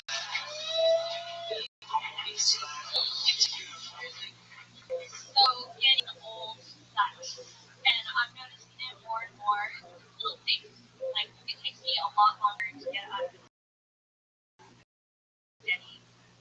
I'm not getting hard, really insulting because I'm on my implants for free, and it's really affecting work for me. I have to stretch before I do a scene on like a German Shepherd with hip problems. And I was made something because I would do drastic like that, like I get my first leg. But I'm gonna quit porn because it's the age where I need to have it come reach you before I swallow your chicken. Yeah, here it is. 90 minutes. Multiple punchlines. Them out there. The last ended strong. Hilarious. I just think people should say hello. I love Missy. She's a good friend of mine, and obviously, I think the world over. I think she's very funny.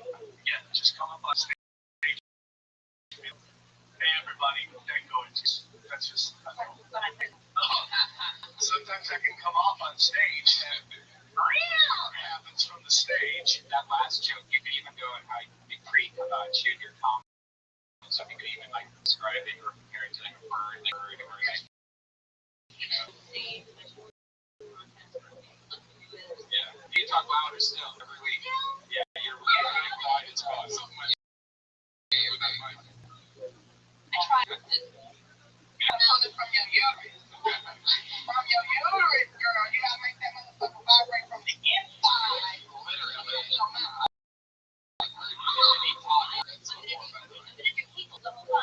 While I get Yeah. There we go. I think your jokes are funny, and Take to the microphone. I want to hear it. If we talk to that mic, we can hear the difference. Talking to like this right here. See? Like that. Boom. What is this, baby? She ready. Speak up from the uterus. Yeah. It's powerful. That's right, Rothschild'S. that's how you should do it. ODB, Wu-Tang's for the children. ODB. Just a little louder. And I think it's so interesting. What you do, for most people, will be so hard to do. Yeah, well, I feel when you come up on stage, you're nervous, and then, which is interesting.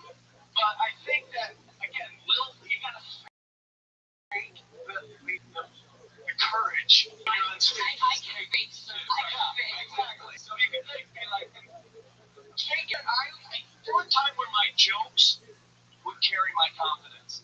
When my jokes were better than my confidence on stage. And I just realized I just have to fake confidence. Which is looking into the crowd. And you don't have a lot of faith in them. And comics do this. Their eyes drop. And it's signs the crowd that you don't have confidence in them. And then the material. And then you see that happening. You have the material, and this isn't screaming and shouting at the crowd. But you have to deliver the material like it is the voice of God. Like this is the commandments. This is truth. You deliver that. In turn, they feed off that. That's just my opinion. I just mean it. You gotta deliver like if you don't believe it, no one's gonna believe it. Right? I think you are confident. I think you are confident. Don't get shy. Just like Sam said.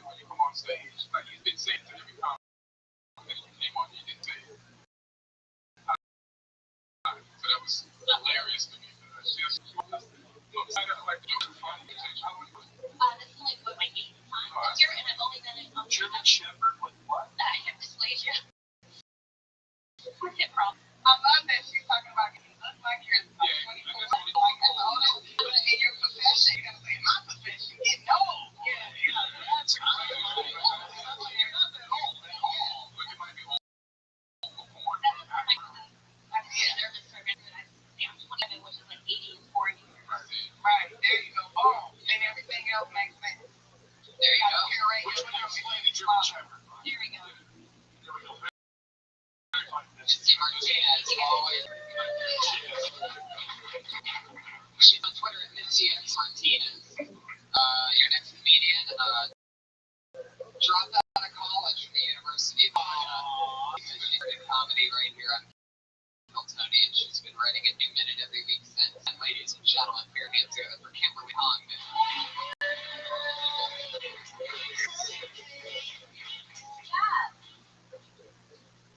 So guys, I had to start taking a lift because I can't drive anymore. I can't do it. I'm too graded. Like, do you ever let someone out in front of you and then regret it because they drive like an asshole? But then you like everybody for letting them in? Or like, if someone pulls out in front of you and then they start going slower than you were originally going? Like, oh, I didn't realize you were in such a rush to slow me. You know? I hate when people in their cars, like, people that hang in mirrors like Lays, you know, the Hawaiian Lays. The only people that have those on their mirrors can't actually afford to go on vacation. I don't know. What else that was stupid drivers.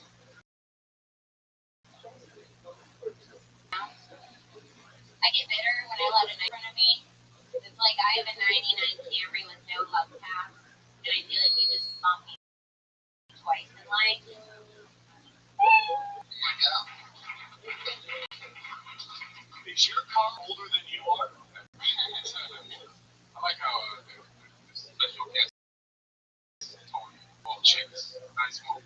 Yeah, that's what you're for. So We took all the ones that actually wanted to do the show. We just gave them regular spots as everybody else was doing. Yeah. So, pretty, now you have to come 45, a new minute every week. Is that the rule? Yeah. Have you talked about all your tickets that you haven't paid off? Yeah, that was like week 9 or something. All right.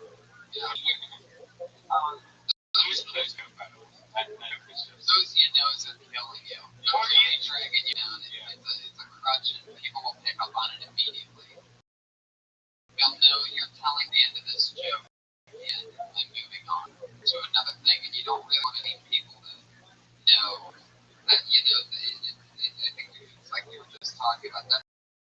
Your head drop, disconnect moment, you know, and people aren't going to go. It's not going to be like Daniel Bryan or you started like, yes, we know. Well, so, you know, I would say, again, you start off, you didn't say hello. She said what's up. But you know what? She said it so fast. She didn't even let the people absorb it. So what's up? So you're driving. Yeah. And then you go into the lift, but you don't even say anything about them. Yeah. A lot of people might not even know what Lyft is also. And if you're going to do Lyft, I want Uber, or probably people. And I did take an Uber, which was stupid. I was just If you're saying lift on the elevator, you got to go into what's funny when you're taking lifts. You can't just, okay, when you're driving, oh, what are we doing? Yeah. But the thing the thing that's funny, you can also say like other things that people hang from, like hot women's that are smelly aroma, whatever. Like the air fresheners, you make it like all the things that guy will never get. The hot women, cherry.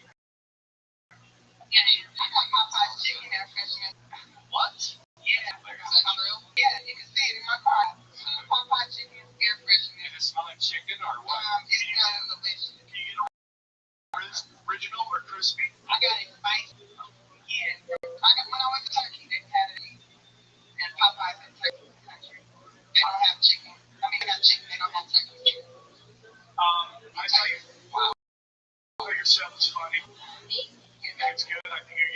better.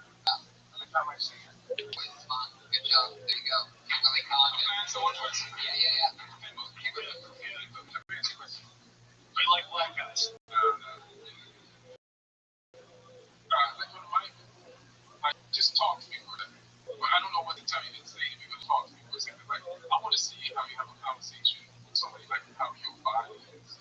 Like, your demeanor. Your demeanor. Yeah, right. There you go. When you're on stage, like this. So you got to get to, that's just work on that. Because when you just came out, I'm like, you just came alive. That'll also, that unconsciously will make you more confident on stage too. When you're doing your brain. Yeah. Today or something?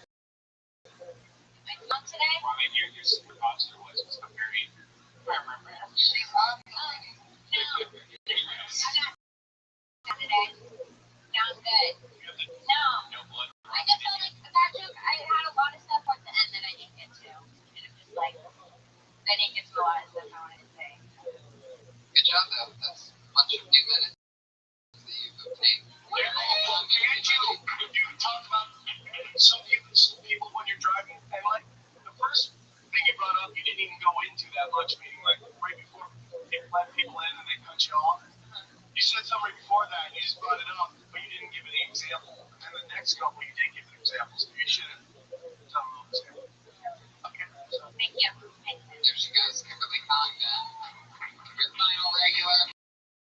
Good night, ladies and gentlemen. You know her from the Dysentery podcast, Sarah Wine. What's up, everyone? See you kill. My mom's above me, real upset. My dad's fallen. He's using trail mix again. It's confusing because the only trail he takes is from the living room couch to the kitchen. So why he needs that? Next creepy word is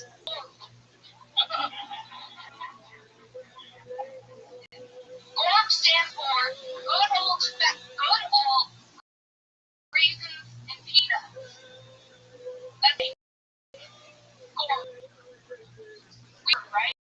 Because like good old, like that's what you call good old ginger beer. You don't call raisins and peanuts good old.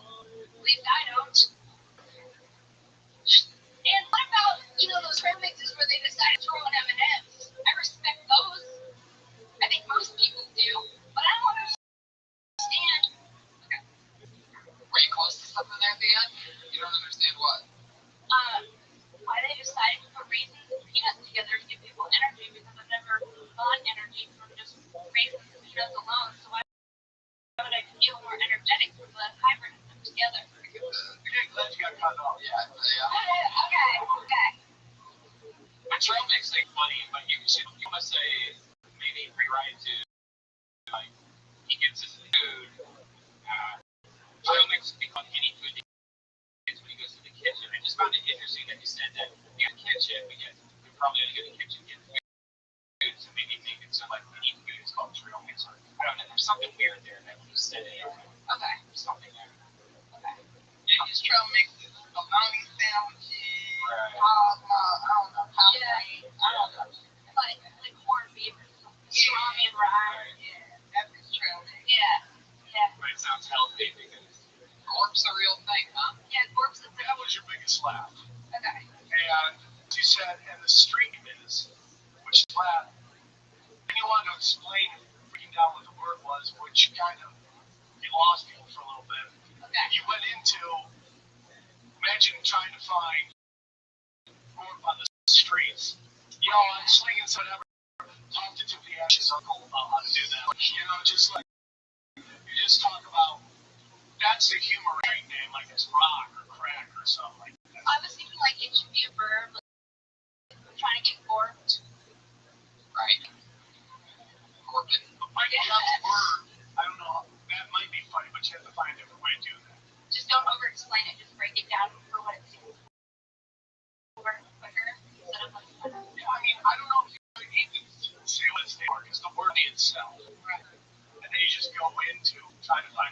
the street. Okay. Going to the shady areas looking for gold. And then you can say your name like a bird. You be in your name pork dog. That's true. That is really funny. They just basically call it bird food. It's pretty much what it is. They wrote down hamster. Yeah. Yeah, I don't see a man really eating like a bird. Yeah. And then you act out on the shit. Don't you know? Sarah One Chick, thank you so much. She's on Twitter and Prince. That's Kill Tony 47. Tiffany Haddish. Joined us this weekend. What's your Twitter again? Tiffany Haddish. Oh, wow. Yeah, really. ADISE. And I expect them under your phone. That's right. That's what it's been deal. I don't know how you can have bubble those. So, everybody, even if you're listening to this and you already follow Tiffany, go have a friend sign up for Twitter just to follow Tiffany. She wants more followers. Send her a dick pic, she'll be back up on hold. I'll send you a tweet. And her wish list, she wants a Roomba or a vibrator. She's got some stuff. The hot cheek, fellas. Need a Roomba that the Roomba. All right. Ian Edwards comic on Twitter. What else is going on? Anything coming up? This church. I think we should all as comedians making our job to blow fucking Ian Edwards up because he's the funniest dude I know. No fucking clue. Why this motherfucker is at the biggest name in comedy center? Funny, I see he's got 5 new minutes of just fucking airtight fucking comedy. I can't get this fucking down. And I just think you should be the biggest dude in comedy. Check out his podcast. Oscars sessions on iTunes, which sorry if it's around here. Sam Tripoli's on Twitter and Sam Tripoli got the Naughty Show. What else is saying? Naughty Show. Very excited. I will be a little Arizona to my good friend Rabbi at the end of the month on the 25th at the Hotel Conference in Tucson, and the 26th at Chili Bombers in Phoenix. And then hopefully by the time this comes out, CD, Believe in Yourself, should be on iTunes. So I really enjoyed the CD, and I hope that you guys will too. And I'm very happy you guys. 46, it's a great podcast.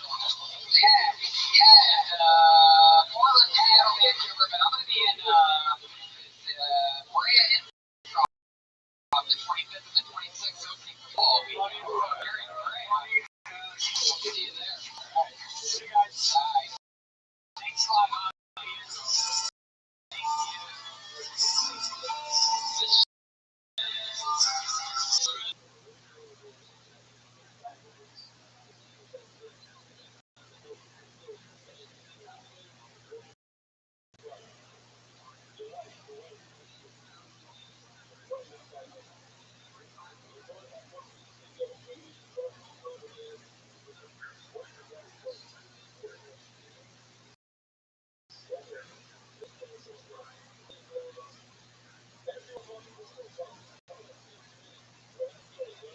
Tony Hinchcliffe!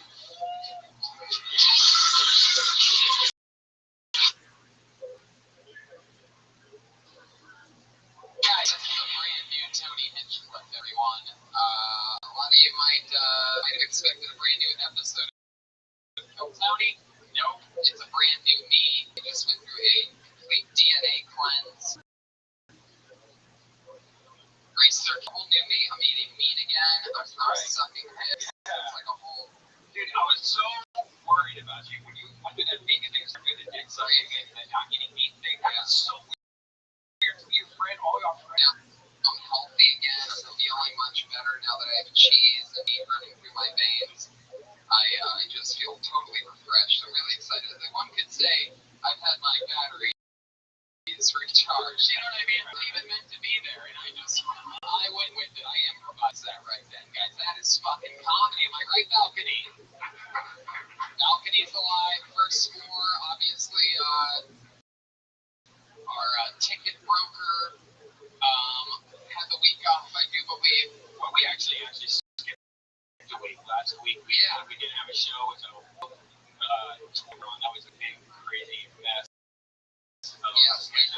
it's hard to do every different city tour. We did Portland, Seattle, and then Vancouver on 420, which was last Sunday, which is really crazy in Vancouver, guys. They celebrate 420 there by all smoking pot in front of their city hall. And there's cops, there's kids and adults, and everybody's getting high, and you can basically literally blow it in the cop's face. They're just selling it to anyone. No medical card necessary. Vancouver just fucking balls when it comes to pot. They just really, and they just love it. And it was amazing. I was there when they counted it down at 420 on 420, and the energy was beautiful. So if you ever get to make it to Vancouver, good time to hit April 20th. It's a very fun time. I recommend it. I was smoking with the kid there. I thought he was just a skater kid, maybe 18 or 19, and he was in great. Yeah, it was just really creepy when a kid passes you a joint and puts a pacifier in his mouth. Right. That's when you know you're smoking with somebody really young. Yeah, really wasn't smoking in public, and it was like, it made me think of when we were kids, how far into the woods you had to go to smoke pot and like hide. These kids are literally in front of City Hall. Cops just going, hey. Yeah, and then we had a fun week. We got back in town. We killed Tony last week, so this is episode 48. And things are good. We had an exciting weekend opening up with a great David Tell in Brea. Getting to watch him work was amazing. You guys like David Tell? Anybody? Wow. The guy's a fucking beat. And it's just so definitely, my new favorite comic to watch live is him getting to watch how he makes jokes. It's incredible. Trying to get him on tonight, guys, but he was low. And you 7 people would have had so much more fun had he been here. I'm kidding. But instead, of course, I always have funny people on. So. But we always have a head of security to keep us safe, right? Sure do. This week will be no different. This is the return of a Patriot who we've had on once before. He is back, one of the favorites of the fans. Put your hands together for Iron PDC, the Iron Patriot, everybody. Here he is.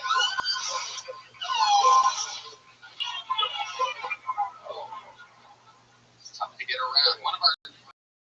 Heck yeah. What's up, Iron Patriot?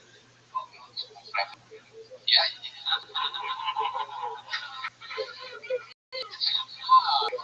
Already killing one of our shortest Patriots. You sort of look like a 7-year-old on Halloween right now.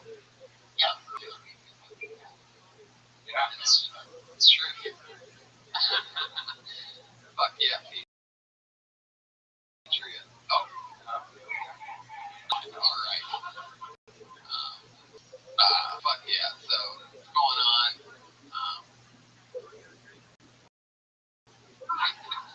Good, man. How you doing?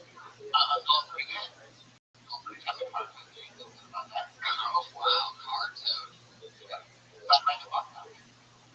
Oh, wow. It's actually a sad day for some of us comics where we can share because we as a comic have to work and we don't get free parking here, so we have to pay sometimes up to $20 a day just to come here, just not do any time.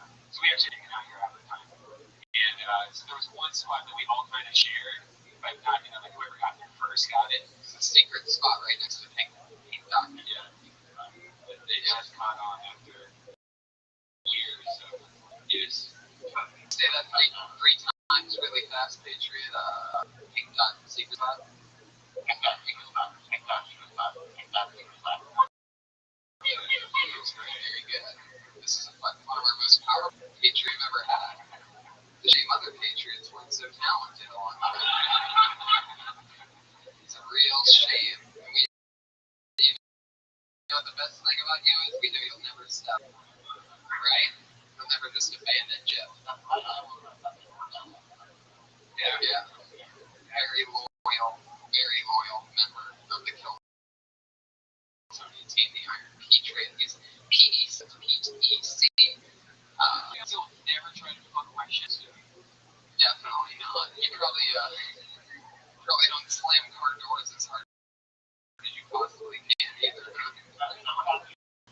That could have been. Alright. Man, driver's side window was broken, guys. I had to get that fixed today. Only $430. Now, believe it or not, I know you guys are looking around at this huge turnout tonight and the fact that it's free tickets. I don't really make $430 that easily. But all for a window, guys. Thank goodness I got to be anyway that I should just leave. You want to pay for repairs? I said, you know what, fuck it. I'm going to get the used BMW that I always wanted. And nothing's going to break. It's all going to be fine. And every couple weeks something gives for a few $100. It's like Part of you that was like, no, we're just to rewrap it for a couple weeks. There was a part of me. And I would have done that probably. yeah, when I did Bray over the weekend and I did drive back an hour and 10 minutes with no window, and you learn immediately. You're like, okay, fuck it, I need a window. Right. Yeah, driving on the freeway at nighttime with no window sucks. Try it once. Roll your driver's side window way down next time you're driving from Anaheim or Irvine or Brea or Ontario or any of those. Remember, like being in Ohio, all three of us, when it was so cold outside, ice is so like powerful on the window to just try to see what for work and see if he tries because there's so much ice on the windows. So she was, What? yeah. You don't think I'm jobs? Guys, I was gonna have Donald Sterling on the show tonight. Turns out some stuff happened. He was a little bit busy. I was gonna have him be the Patriot, actually. That would have been. Anyway. What? What are you doing? Crowd work right now? Patriot? What's going on over here? Guys, who's ready to meet together? So I know I am. About this one, ladies and gentlemen. Two of my good old friends. Put your hands together for them, ladies and gentlemen. It's Sean Freddie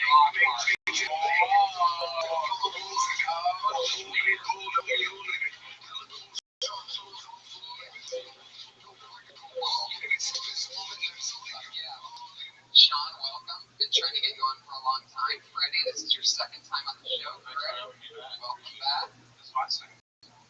Is it? I did have you on before? Awesome. No, We're really close. It's all a big mission. Well, welcome back, both of you. Martindale, double Dallas. Yeah. We used to have a friend from Dallas.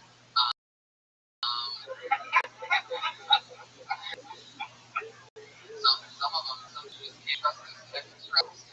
There's some water right here. I like to do it improved. Yeah, this way. Yeah, wow. Thanks, Josh. Oh, Josh Martin, everybody. Some people know him as the worst podcast producer in the world. He did a guest spot on one of his whole shows and killed this weekend, guys. So that's you jumping off the ledge for another few minutes. But you did tell him that he did a good job. Oh, wow. I want you to step back from that ledge, my friend. That's what played in his head when that was okay. So I'm the jump. Oh, Just don't block like splatter. Yeah, by splatter, he means after you say something. He's got a speech impediment, guys. Spits when he talks. He has no ability for R's or L's. Sometimes even OU words get confusing. So, guys, welcome back. I'm so excited to have you. What's been happening in your world? Sean, you just had a CD come out. Yeah, it was CD out on iTunes called Texas Road. Vegas. Awesome. And I heard a little, give it up for that. Right on iTunes on my website. Anybody who doesn't have a special should be clapping right now. Freddie, I hear a rumor in the grapevine that What's Good is coming back soon. Yes, it is coming back.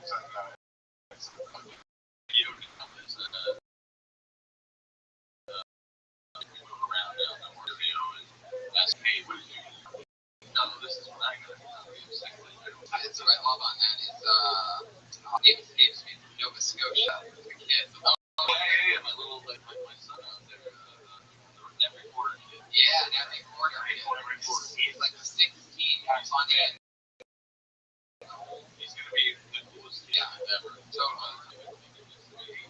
Exciting. Iron Patriot, all of our heads of security always have a question for our guests. What do you got for us tonight, Patriot?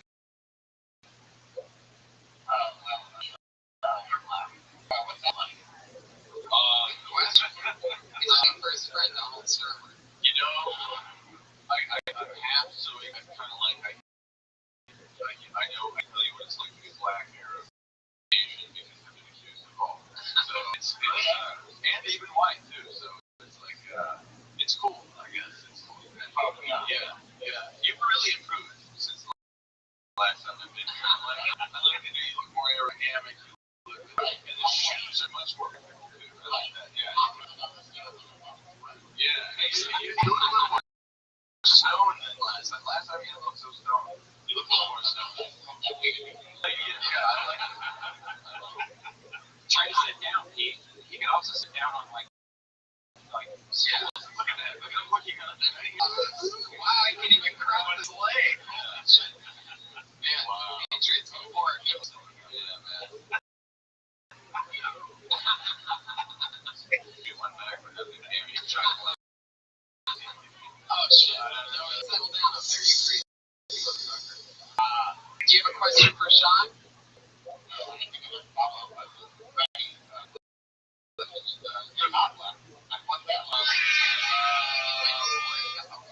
That too is pretty awesome because it's like when the cops don't look by and looking for a black guy, they're gonna go past me thinking I'm Mexican. So you know that also helps. I still feel a little bit of racism under that suit. But what are your likes with it? No, it's good. It's a tabloid. Yeah, are those a tabloid? Shout out to our sponsors, by the way. I forgot. That's going to cost us a lot of money. Shout out to our sponsors, IKEA for the lights on the Patriots palms, and our friends over at Duracell battery. Try our new Pure Alkaline. Alright. Good till December 2022. And as always, our friends over at McDonald's. I'm loving it. Anyway, oh yeah, it's an ice cream fire. Lovely. Did you have an answer for what's it like to be white, Sean? Yeah, right now. You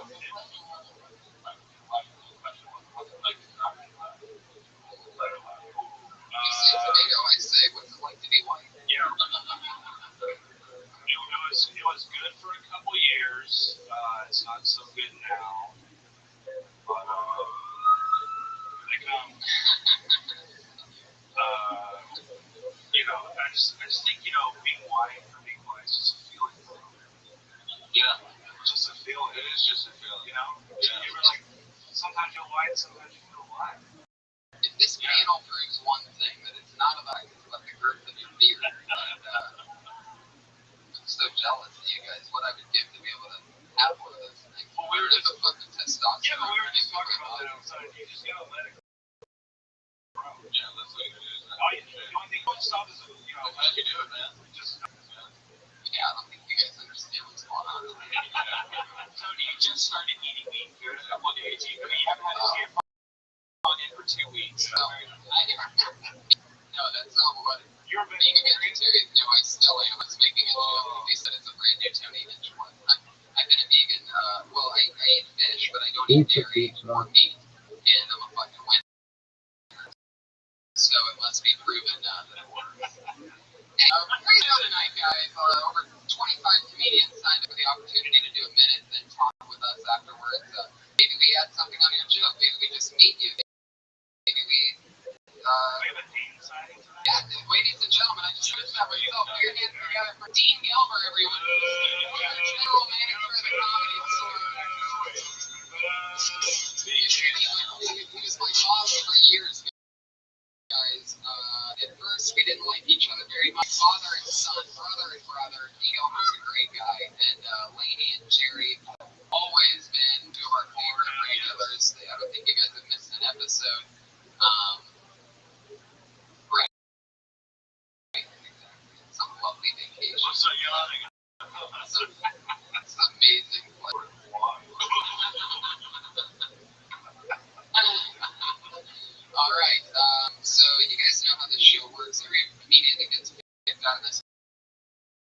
comes on and does a minute, you know that your minute's up when you hear that sound of it. Aw, I'm cute and adorable. Don't turn the light, guys, or else we're going to bring out the angry West Hollywood bear.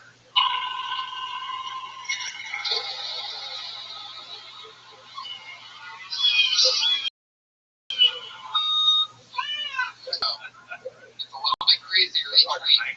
Hell yeah. You're just like one of those DJs that never like he's really doing something. Yeah, like a dubstep DJ. This pressing button. That was just one button. Fuck yeah, guys. What do you say? Are you ready for Tony 48? Yeah. Pretty crazy stuff. There's an interesting vibe in the room tonight. There's almost like a pink elephant that nobody wants to talk. But everybody can see, even though maybe we told that pink elephant to stay on sideline, but who would have guessed that pink elephant can't take clear direction and orders? Ladies and gentlemen, your first comedian tonight goes by the name of Jennifer Gable.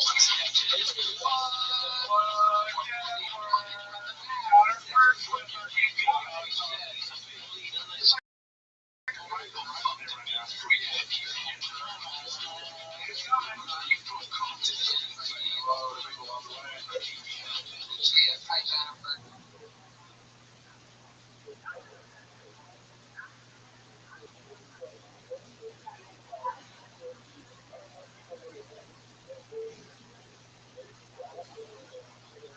Come on, Josh.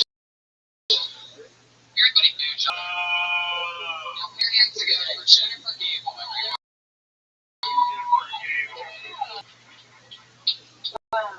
Hi, I'm Jennifer Gable. I recently came out of the closet. Thank you, everyone. No, really, I mean that. Thank you, everyone. Except for you. Yeah, I realized that one of my closets had way too many shoes in them.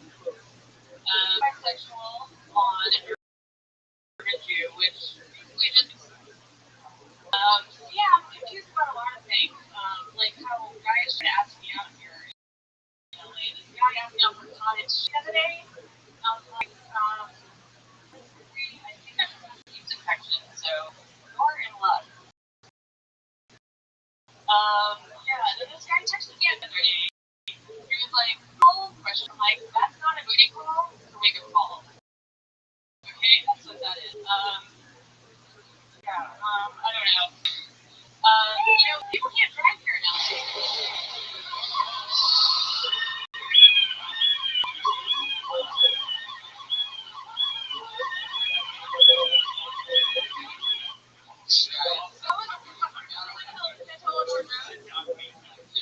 That's my time? Yeah. It was a minute? Really? It was a minute 24 seconds if you count the air at the end. Oh my god, you really?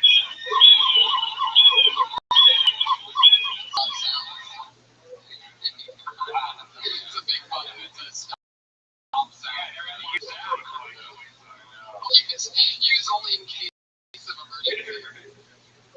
Alright. Cable, fuck yeah. Welcome. How you doing? Good. Where are you from? I'm from the DC area. How long have you been out here? Like 4 years. How long have you been on stand-up? All my life, ever since 61. Wow. Yeah. No, I mean, I started in 2008 in the East Coast, and I had to do it for a while, and actually did it.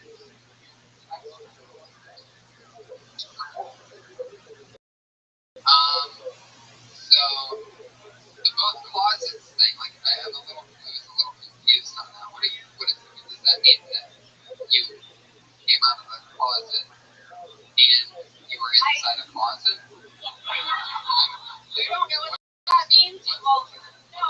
I explained it. Oh. That's only one lodge. I know, but whatever. I'm just thinking she has a really big house. She might already trying to get one closet space. Yeah. Alright. Was somebody also in the back of the room that you were like, except that person? Like, I was like, who's that? Okay.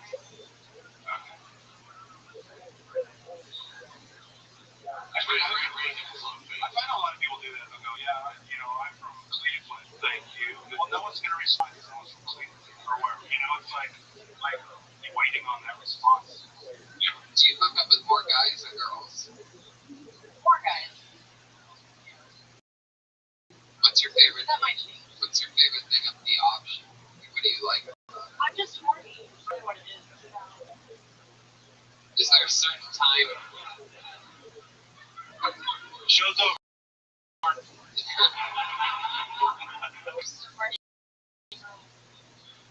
But also with women, this is not all women. I'm not grouping everybody together. I'm just saying sometimes it's like when they start out, and I guess guys is too. It's like you have to tell like where you're from, fucking. You didn't give me enough time. I don't know. It's a minute. And that was Also, too, with the bitching about dating, there's got to be things you like about dating. If you keep meeting these wrong people, fucking fix yourself or meet other people.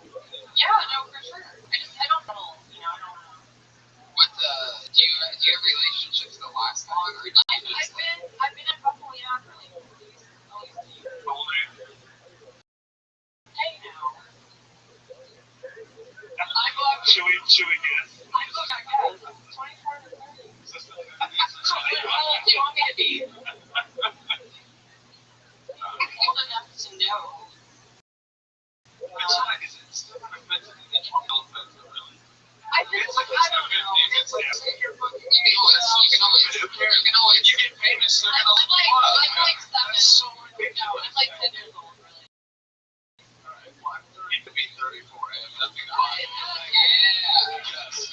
I used to be younger and now I'm not, but I would advise this of you. Say what you said to us. I'm 40 and all that stuff. Yeah. Honestly, to do that, you can do that. I don't think there's anything wrong with the formalities of so such a place, but maybe we're on Central Joke, maybe I came out of a double door closet. There's something there. You know what I mean? There's something there. There's stuff and then let people know. But I thought the Chris was interesting. Okay, let's hear what she says this time. But it's like, you like the linen closet and the whole closet, something. Yeah, and it was sexual closet. Thinking out of the closet, I think it's still gonna be one closet. I think you can say something because there's only one closet. I know. Maybe there's anything you can get out of the closet and I'm sucking a dick while I'm doing it or something like that. There was a crawl space in that closet. I thought it came out, but then it had to come out of the fucking closet. I was like, get out of the closet. Maybe you come out of the closet and go back in. And the bisexual is like the best. It's not like the unicorn you have, like, you eat a vagina and it's small. Yeah, it's like the life fact. I can still taste it. Oh, what's that gross? You like both dicks? You can't say ooh. I should be able to put a dick or a vagina in it. Like twice the genitalia. It's like a baked potato. Yeah. For me, STD, I don't hook up with little people. I don't make it 80 or I'm just like 30.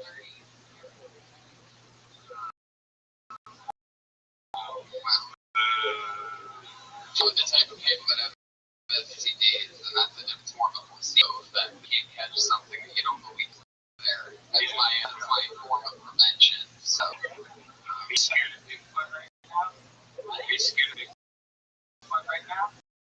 You should be scared of having AIDS or having taken. I mean, no, but they say they have to take HIV.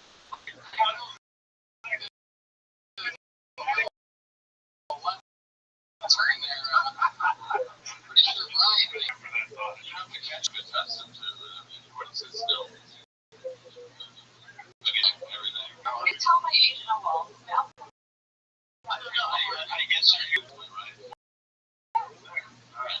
Bullshit. No, and I'm only saying that. I mean, not off of your my age or younger, but off of your hey now. There's no way anybody 29 or younger would say hey now to the question. Girls still do that. Yeah. When you asked her, she made a Larry Sanders reference. She goes, hey now. She made a Larry Sanders reference and dated her. Yeah, exactly. Hey now. She got HBO. We're old enough to do that. You're not supposed to say how old you are as an actor, so then they'll be like, oh, I can't, you know. You can can say how old you are because now they can look that shit all up. You can say how old you can play, and they're not gonna be like your birth certificate says this. You get hit part. It's like, well, you can look like what? You order a bird or a Shirley. I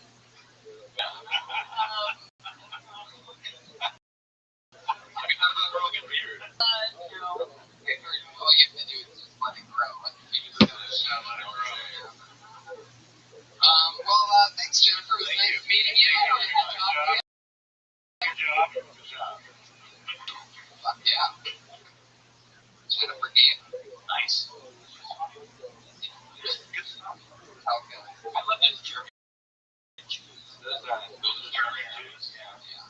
Black German Jew. At least Mercedes Benz. The black German Jew is like the Neapolitan of the human with the strawberry horse being zero villain and then the only the mad women that I want. The white Jew. But yeah, Pete, how you feeling over there? Oh yeah, you got one.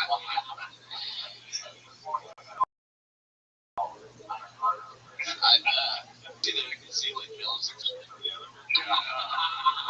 Like I can totally read me. He's giving me body language, and it's very sullen, right? He's very sulky right now. Like even his lights are a little bit. That mouth looks like a big frown.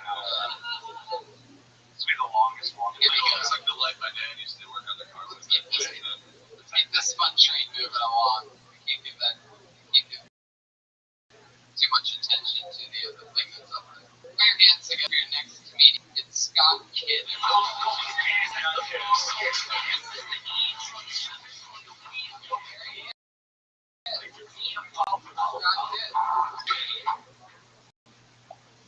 Hi everybody. I'm Scott from the South. Despite what most people believe, we don't all marry our cousins. Some of us just. I'm 30. I've been smoking. I've been doing push-ups for 16 years. Maybe if I wouldn't look like a suit. I'm just not. I wouldn't smoke as hard. It's really hard. 20 seconds. Oh, I have 20 seconds. Just say the pipes scared fool. The linebacker's not even blitzing. I mean, Yeah. you got receivers open? I'm just gonna stand there like a dog. All right. I don't know, man. People are fucking assholes about me quitting and they enabling for me. I mean, hell, I can keep a commitment until death do we part. Yeah, but I think so. Oh, jeez. Quit smoke. You need to quit comedy, Scott. Whatever. Scott, let's talk about performing for a second. Okay. Let's get off the material.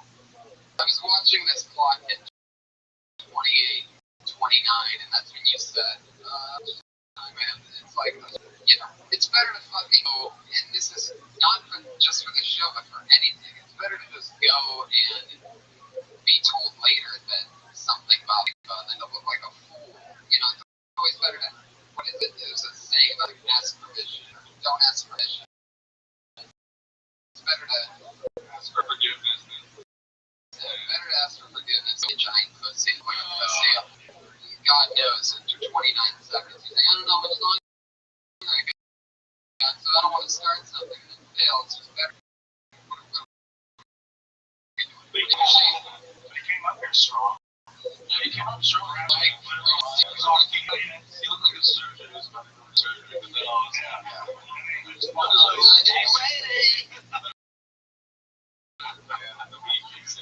I think he came up at the beginning. Yeah, there was like like he said, just keep fighting for the bell rings. That's you don't want to stop. In everything in life. Yeah.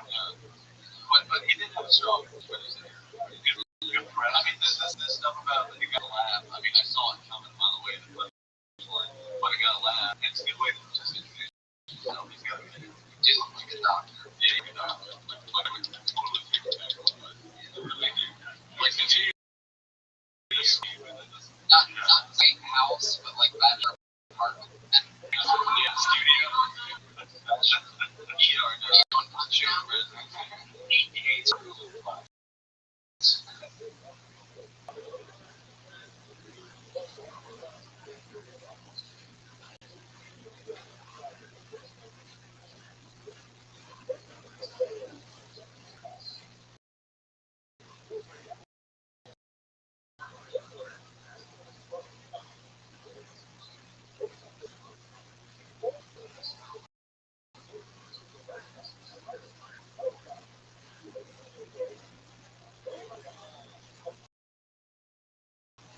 Yeah, totally. You see how like take out the glass. Take out the glass.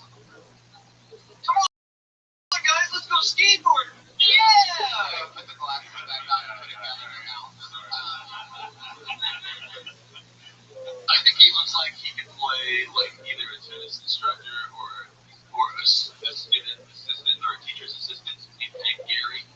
The kids call him Gary because he's cool. Like Kurt Fox's brother. Yeah. Or Dexter's. Dexter's serial killer. But he's got a good look. I like his look. Maybe like Doug, the YouTube show. How about the fucking idiots guy, the books for dummies? Yeah. Oh yeah, I'll make you $1 million guy, right? The where's the dollar sign on his suit? I can make you $1 million. So make $1 million. You would never believe it. The government's giving away tens of thousands of dollars. You should do that. Yeah. You should take his look. Do comedy with this look. Yeah, what's that? Is that Screen? I like DC on Marvel or whatever it's called. Wow, there's a lot of, I wouldn't say testosterone in this room, but he's so bad. Yeah, I'm sure underneath that it says like Green Lantern. Here's one question about his second.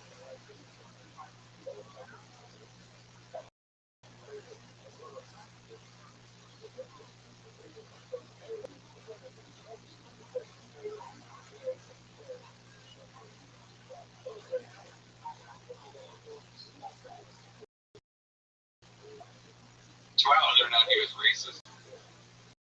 What did he say? No, they asked him, will you stick up for the yellow, the green, the blue? Ever done for the crowd? In the 90s, they. Oh my god. Scott Kidd, everybody. Very good. Very job. By the way, Jennifer Gable's on Twitter and Jennifer Scott Kidd is on Twitter and Devo Kid with 2 D's for those of you listening. Because he looks like the guy from Devo, right? Is that why you found that name, Scott? You're not going to tell me why that's your Twitter handle? Okay, that's fine. He's actually a child. No way. Yeah. Is that true? Are you serious? It's true? You a bitch. It has to be true. I can't. It's so I cool. it too. I was like.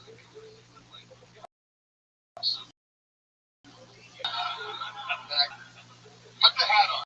Somebody else get the red tubular hat. And it's the fellow that passed recently. My condolences, Scott. Oh, jeez. It was. Well, it looks like he's the one. You mean my dad? Yeah. What was the most famous Devo song? What was that one again? Wait. Oh, yeah. Oh, shit, there's some Devo fans out there, and I know something off of the Unplugged album. Yeah.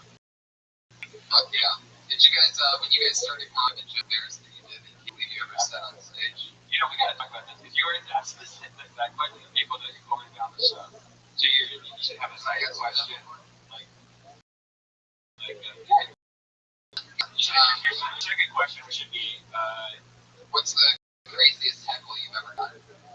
Well, before me. I did one of those clown concert rounds. Really? And Polly goes out. It was like 1:30 in the morning. We're in this tent, and this clown called Rothschild'S opens up for us. And then Polly goes out before the show started getting riled up. And then he comes back. He's like, "Okay, it's your turn to go up." And they're fucking throwing bottles at me. And I'm just sitting there fucking dodging bottles. Yeah. And I had a mother shirt on. Out of nowhere, there was a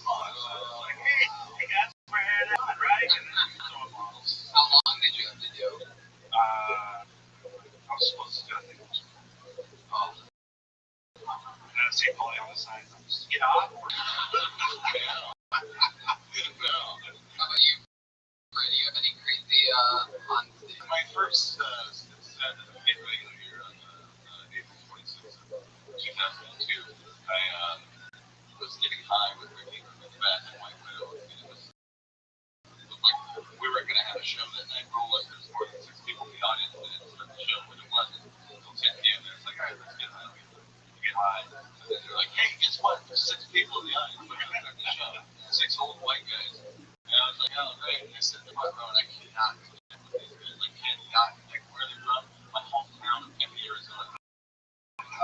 So fake, fucking unbeknown that I'm like, where? I never heard of it. There was another night in the main room where I came up and I pulled her dress up and said, my birthday! And I shredded her for 15 minutes. And then Miss Brady Bunch told me to drop. Wow, yeah. True story, sorry, I just squeezed it.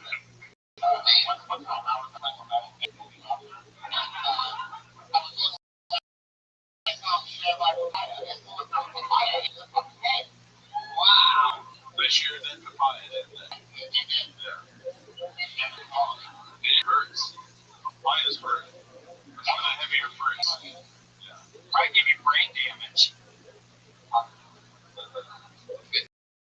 Hey, your next comedian, You're getting, I'm telling you right now, like you're acting and he's cooking. He's trying to cook. radiation. Yeah. Put your hands together for your next comic, everybody. His name is Big Al.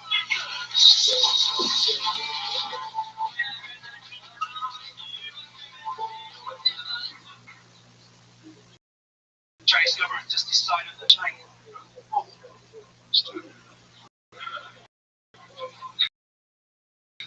okay.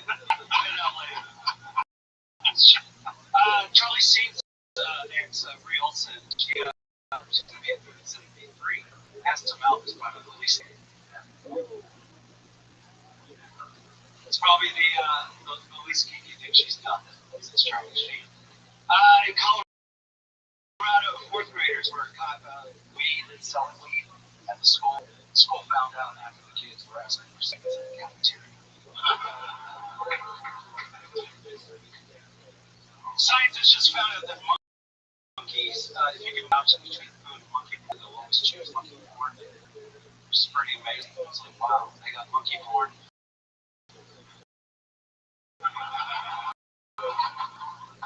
Almost done there. There you go. Right on time. That's very good. That's very good. Good like monologues. Yeah, that was the good. Who's been there? He maximized his time.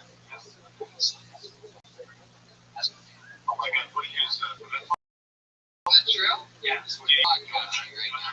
What kind do you use for mental? I just found out my ass. I even have the mental quick on myself. Gosh. You want me to tickle you? No, it's alright. Just have a hard time. That's why I couldn't get that first joke. Wait a second, I've heard this one before. Neil, I just found out I have asthma. What are you selling? My grandfather has asthma. You're gonna let him keep his job blowing up rafts.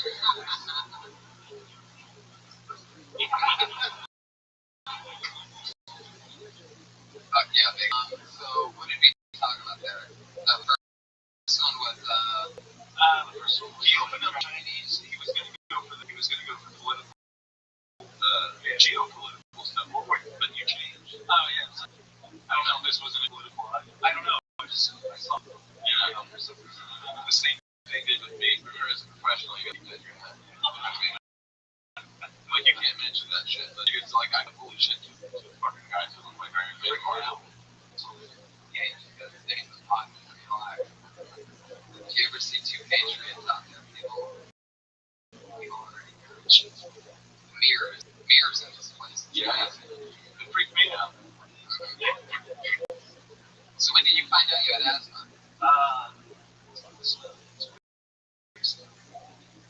2 weeks ago. They ever told you sound like Mexican Batman with your new asthma? Yeah. It was 2 weeks ago. Where's your give me the door, teacher. Alfred. I'm Mexican. Jump to this.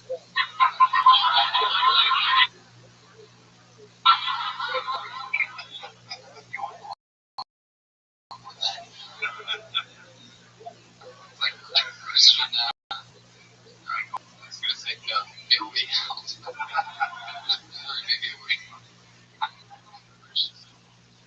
That's what I think. That's perfect. Yeah, I just found out I have asthma. That's why I couldn't read that one joke. Let's just hire me to be their spokesman. But I think that's like with the 1 minute, you probably timed it, or you go, this is how long my jokes. I'm this many. I'm gonna cut it a little bit short if I have to finish strong. Yeah, that was good. Yeah, dude. He didn't come up here and try to act like he got in the business. Right? Yeah, big Al. I like that. Yeah, like it. He had an agenda. He didn't fail it. He didn't plan it. He adapted. The cafeteria kid was the same city. I'm a Marine. That's fine. He's a Marine. That's for fun. We're always ready. Always. Always faithful, too. What do you guys think monkey porn would be like? Ooh. Shit, I'm throwing you clapping at each other. Clapping with levels. On the side. One of the dudes who won next going, I won next. Somebody went a lot of work. A monkey just walks in an apartment with a pizza box filled with bananas. Buns and bananas. Is that a banana, or are you just having it? Oh, it's a banana. Okay. Oh, and then that one part where you're like, oh, I fucked that up. Don't worry about that. Yeah, we didn't know you told us you fucked up. Back to what he said about, Yeah. the weed. Yeah, oh, yeah. That was a good solid joke. That was a good solid joke. What's weird about fucking up is that, like, I had a joke where I said it, like, backwards one weekend, and I had a way around it. Like, I wrote a way to go at the last. You don't realize a lot of times this energy with your private Williams, that shit makes sense. It's just such an emphasis. And people go, that was great. That was fun. That was fun. But it's good when you find yourself on stage like that, and it feels like you're treading water, you're connected. It's just like rewarding. So through your life, Yeah. you found your way. When I say the kid came in here, he knew he had a 3-minute fight through his punches. Yeah. Yeah. That's style. I mean, I don't know, like I said, we can probably get to know you and shit, but I think like wrong.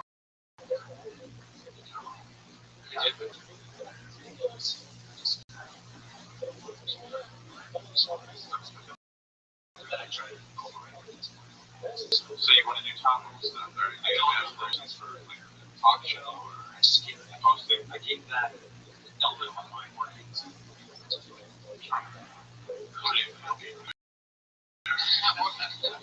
did they give you? And Yeah, it's this little purple inhaler. you said you don't Purple Avatar. You're using Avatar. I don't know. Yeah. I don't know where you get that. I realize. It helps with it weed. I mean, unless you forget you have it, bro. Where is he? Batman. That's always the question. Where is he? I don't know. Waiters in the back, calm down.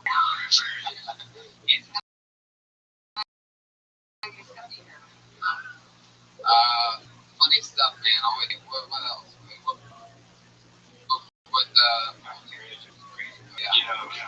Yeah, topical current. Colorado Queen. He's married too. A married man. Yeah. What is the wife about the diagnosed asthma? She's explains all the wheezing. Yeah, so she's I wasn't just out of breath. It wasn't just because of this ass. Do you have a sleep apnea machine? No, I do not. you guys get one you need? It's a mask that you put over your face when you go to sleep at night to help you breathe better. Opens up all those things. And, Gave me one of those when I went in. Well, that was a pretty license. Yeah, nebulizer. So they put those fucking like this little thing. Steam coming out. They told me to breathe. It's like hitting the vape. I've been doing that since I was 8. Nigga, I've been vaping since I was 8. I was also vaping. I was having a heart attack. No, it's just asthma. It's just a bitch. That's all it is. Keep your inhaler nearby with funny movies, extreme bong, Utopia. That's all. It'll be fun. do you ever run? Yeah, actually, go. When the grill cheese truck is on the grill cheese truck. That's exactly what I should have a grill truck up there. I feel like I could do that. That would be. I kind of have that little trust tree. When you, Oh yeah, I see that. you see that fucking section of water, juices, granola bars, and there's nobody there. You just grab what you need and just put the money in. ashtray, man. Backpack up and put $1. Yeah. Big Al, thank you so much. Big Al, he's on Twitter at Big Ass Comedy. Believe it or not, that's his Twitter handle. Big Ass Comedy. Big Al. I enjoy Big Al. Oh yeah. Big Al. Big. And his name is Al. That's why he's Big Al. Am I right, people? Do you guys agree with me on that one? All right. He's Big Al, and the other one was my Gil. Oh, yes. Like the deal. Over here with you guys. Yeah. You want to answer how old you are now?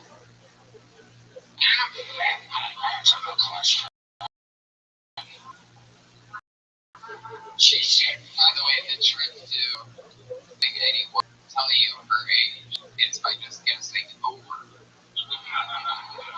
then they immediately correct you. Like if I said 45 right now, she'd go, no, I'm 34. And that's how you get. Sure, answer. But I'm not going to do that. So I'm just going to 3 laughs off acknowledging the overall point. I can always tell by their vagina. Oh, yeah? Yeah. You look at like the ring, like the tree. Yeah, just the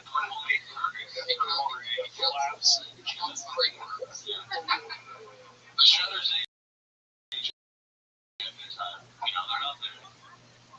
This guy gets nervous and he usually bombs really hard, so this should be exciting. We're going to go Skylar, everybody. He wants some strip club during the day.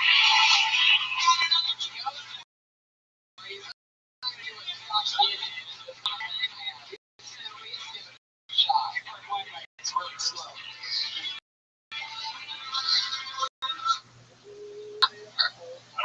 So, my grandma recently set me up on a blind date. She gave me like a picture and an address. And I went to the address. It was a psychiatry office. Weird, because it gave me pills. Well, she was really hot. I was like, fuck it, might as well go. She gave me like a bunch of pills. And my mind was cloudy.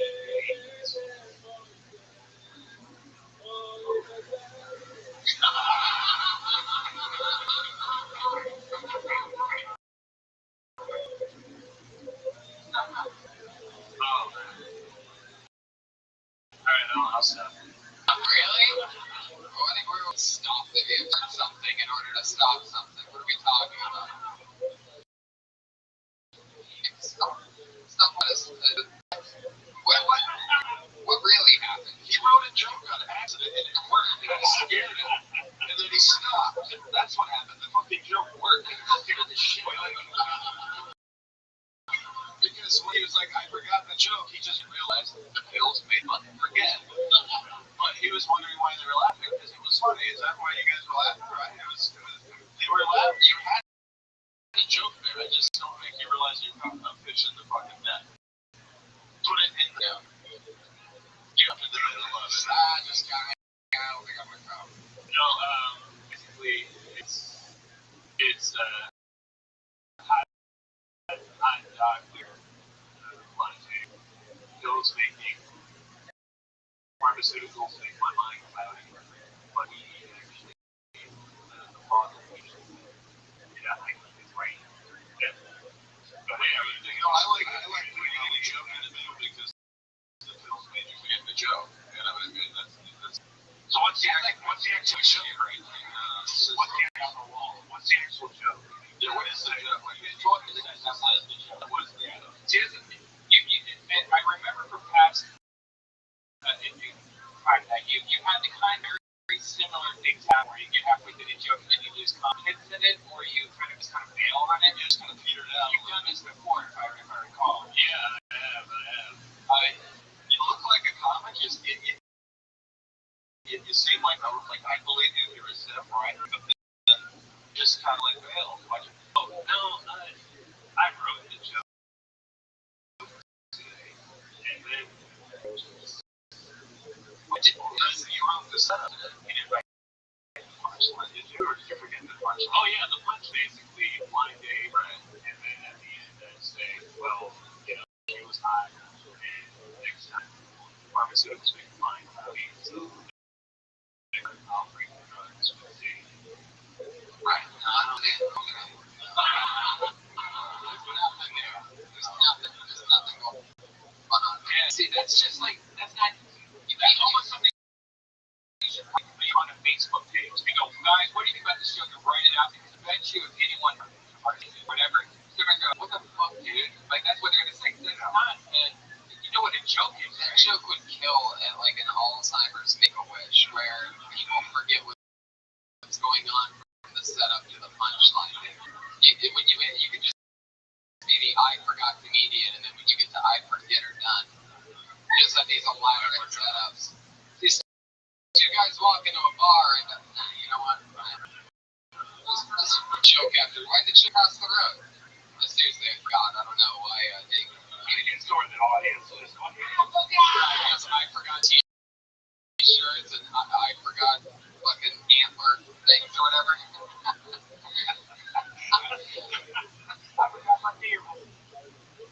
I would try to maybe, because your material has been pretty similar, I would probably try to change your style.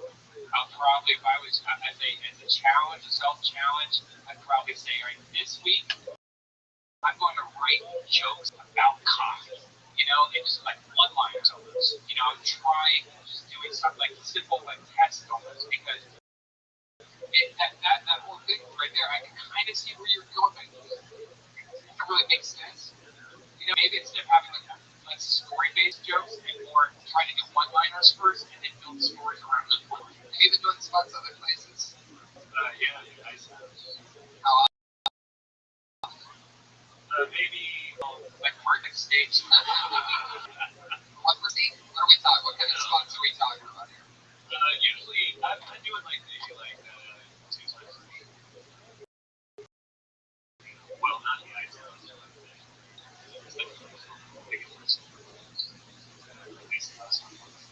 I have a little more time. Usually, jokes are longer. So. I like your look. Right. You have a very soothing voice. Yeah. Very Jazz radio station. hey man. I like this cadence. You do an impression of it. He seems to just Can you say radio jazz? You would say like maybe it's a little. this is like 4 seconds. Alright, you're not really good at that. He was kind of nervous. I think you're overthinking everything. You know what that is, right? You know. Yeah, there's something. There's something there. There's something. It's unique. There is something. You smoke weed? Smoke weed? Yeah.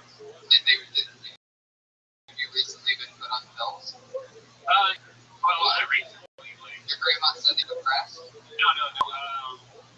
no, it was, I had, like, those, like, maybe 6 months ago, and that wasn't for depression. It was just for, like, so. Okie dokie, to answer the question. But not really depression. Yeah, that's crazy. That's crazy. Okay, so that's pretty much the answer. Did you refine these pills in the last couple weeks or something? Very mellow. No. This week, I'm just really good. there you go. Alright. You should sleep a lot. I recommend it. I think sleep's but really, like, your shit might be going on. Sleep, like, you might be just driving this weekend on a serious weekend. But why is it a late flight? I think there's no thing. But that's how. I mean, sleep is the most important thing ever. Why don't you get any sleep at all? Well, mostly I work at night. You're writing, because we know it's not jokes. Just kidding, guys. That was a cheap shot. Stewart, I'm sorry you. Scripts and jokes. And push scripts. No, Push scripts. Well, keep rocking, man. Stay positive. Don't go crazy, Skylar. You seem like a real,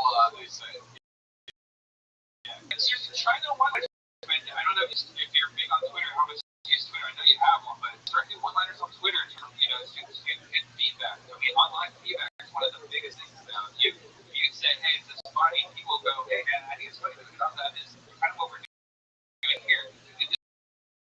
It's on Facebook, it's on Twitter, really plan to build a story around. But when you do the tweets, you can't just come up with a half idea and then go hashtag I forgot. You gotta try to complete a thought down into 40 characters. And then that muscle out, and then you do that.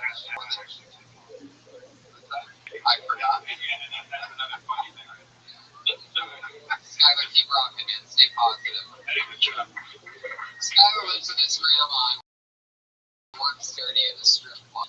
He's trying to get into the stand-up game. Yeah, But you can get us some stuff. yeah. Butthole on the cheap. Fuck yeah. I want to go to a strip club.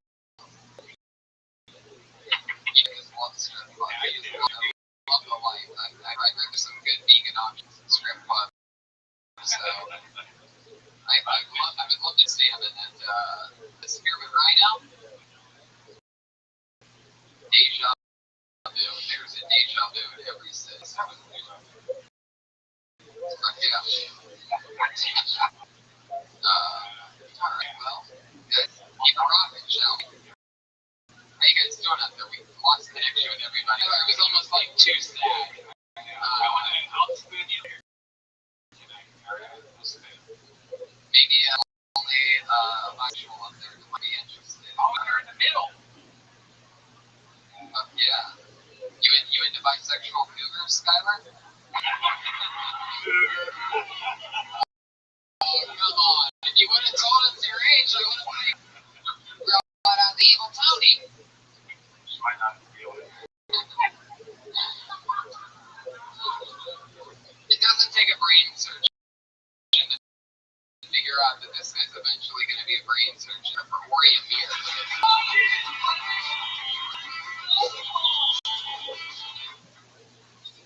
USA! USA! Come on, sing it on. You know the lyrics. USA! We're number one! Yay! Sorry, I did not meant to take credit for American arrogance. Except for that. Sorry, my English is sometimes a little bit honest. But you guys are not admitting to saying this because NSA is listening. Please don't report me. No, you guys, I just called you guys arrogant. What was your reaction? Ha ha ha, it's true. Nowhere else in the world do people read this way. It's fucking sad. Thanks to Stone sister. In France, how do you something that is cultural? So you guys are number one, and if you don't believe me, where I came from. There you go. Ori Amir knows how to do it. Just comes in, kills. He's so lovable and steady. Yeah, It's like, you're like the Campbell soup boy growing up, and I love you. for sure. Fuck yeah. Yeah, I've seen this guy before. That's great. Yeah. Where's he from? Germany. Wow. It's right actually. He's got German blood, but he's from Israel. My brother-in-law is German. He sounds like my brother-in-law. He's from America. Germany for 4 months. German Mandarin, actually. German dick and a Jewish accent. He's got it. He's a doctor. Are you German? No. He works in that department, right? Yeah, I studied neuroscience, but I'm not going to be a medical doctor. Right.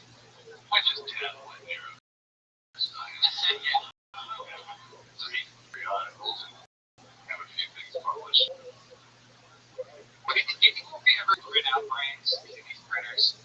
Yeah, probably eventually, but I don't know if you want to print it for brain because it's like biological. You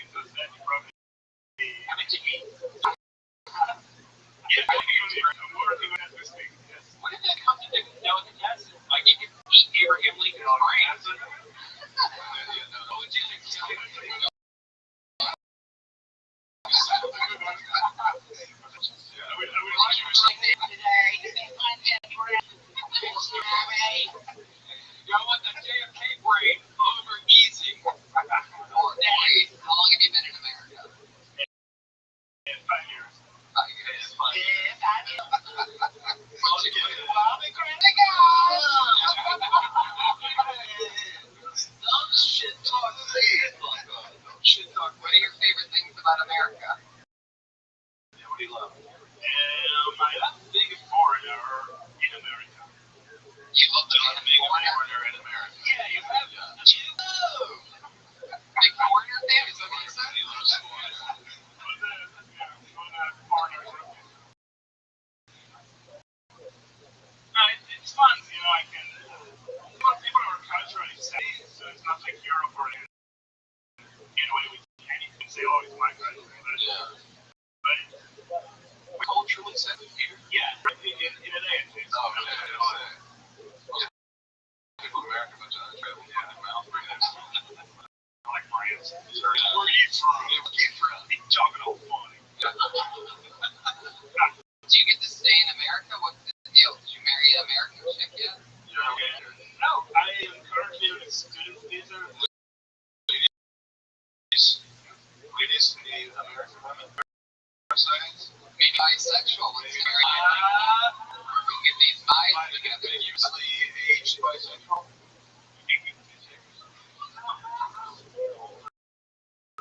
I like this guy. I like the really good too. Yeah, Maury's the best. It's just how young. He's a podcast. Is it You thought about doing a podcast? your voice would be I'm happy for it. It's a big podcast. Good to meet you. Maury Amir. and a unicorn has a girl.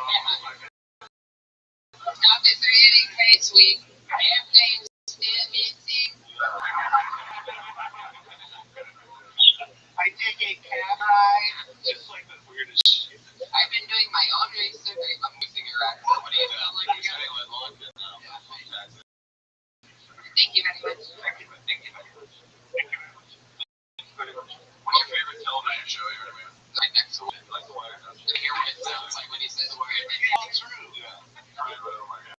Sorry, for some reason they left Futurama. It's Wow. Futurama crowd here. I didn't know it's show. You'll be Futurama like matched like that, but that's a very exciting. I was kind of standing up on Futurama.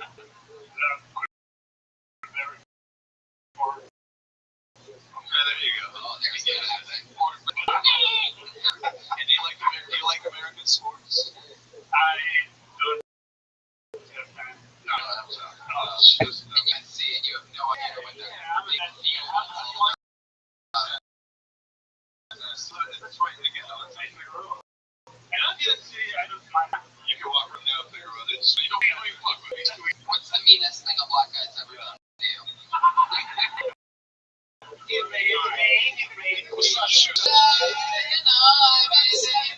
One time he made me do his final for him. I did the homework,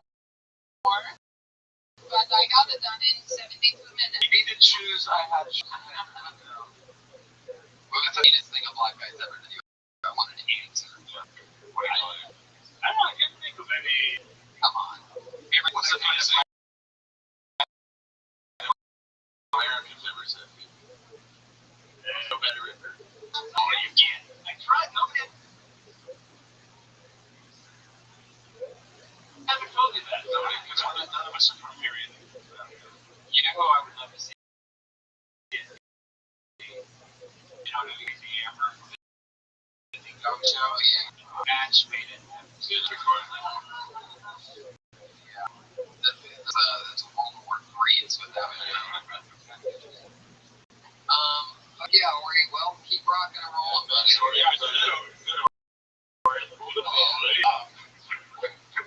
Yeah. One of the smartest people in the room. Ori. I would say so.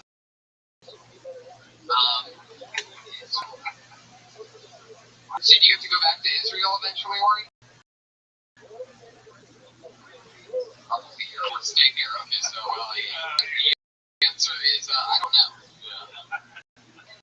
I have to go somewhere in the world, maybe somewhere else. Whoever my orders take me into something. Israelis, like these special laws. I think the whole thing. Upstairs, nobody's gonna mind for a week. Yeah. See him talking on the phone and now it's about creepy voice. I'm not I just like to do stand-up comedy and study American brain. Now I go to the USC, I study the brain, I write the joke, I give men asthma when they haven't had it before, but mix it up in their drink, I beer, that's what I do. Wow, just have a look over there. Okay, thank you so much. I will only be staying here for as long as I want to be, and then I will be moving on. But yeah, 4 years. Wild one, man. He's gonna, I'm not sure what. Seems like the kind of guy that,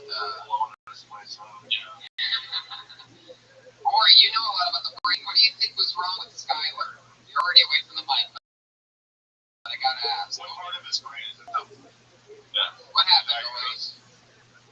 It's a case that even me, with all of my experience, I don't have to do. It's a thinking sound. American chicks. You find my dick. When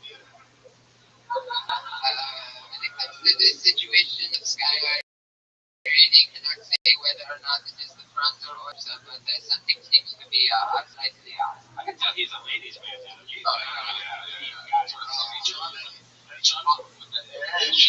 That's why. Would you mind if I ate her there? I will only be 45 minutes now, or I hope you don't mind. I want to work my penis. The vagina will work. Pick off my little shit, I'm sorry. I'm very well educated. I have a major in owner right now. Perhaps we can make a baby. Alright, I lost it there. Ori, thank you so much. Ori Amir, everybody. He's on Twitter at Amir, huh? Amir? He's on the man himself asking questions about your brain. You're good to go for GT.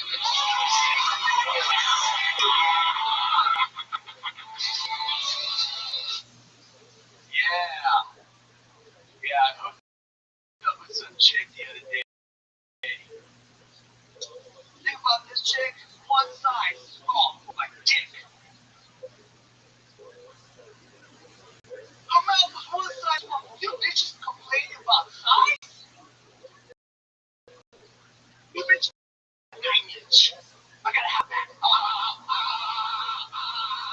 What the fuck? Bitch! Maybe you should worry about your mouth. Do something about your mouth. You know what I mean? I'm trying to get a blowjob. Instead,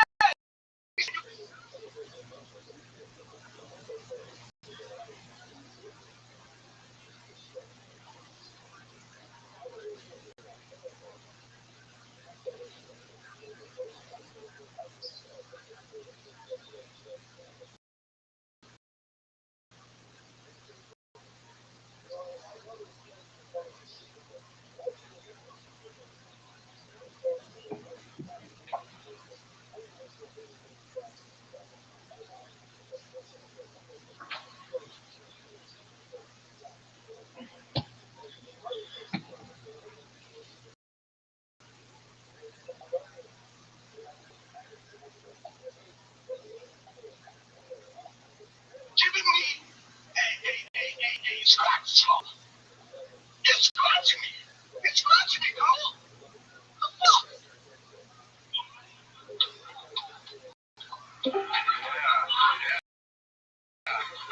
There you go. You did. It was admitted. So, how was the girl whose mouth you were fucking? She was fucked. What up, Mr. Aquarius? How are you? She says she's 44. Oh, well, yeah.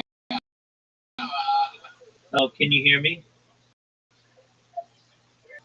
You're the rich star. You sound like a robot. I know I do. I'm doing something on my computer. Just one moment.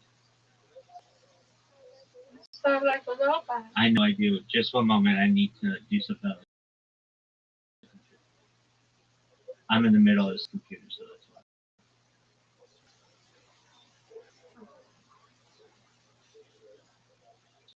Thank you.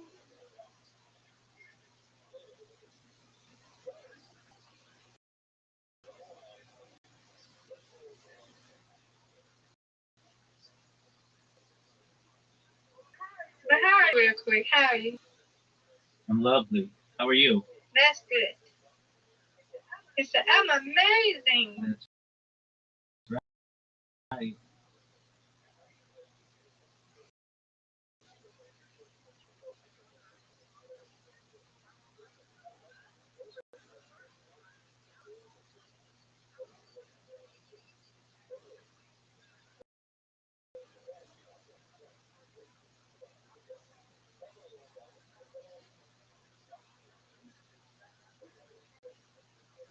No, I can't hear nothing.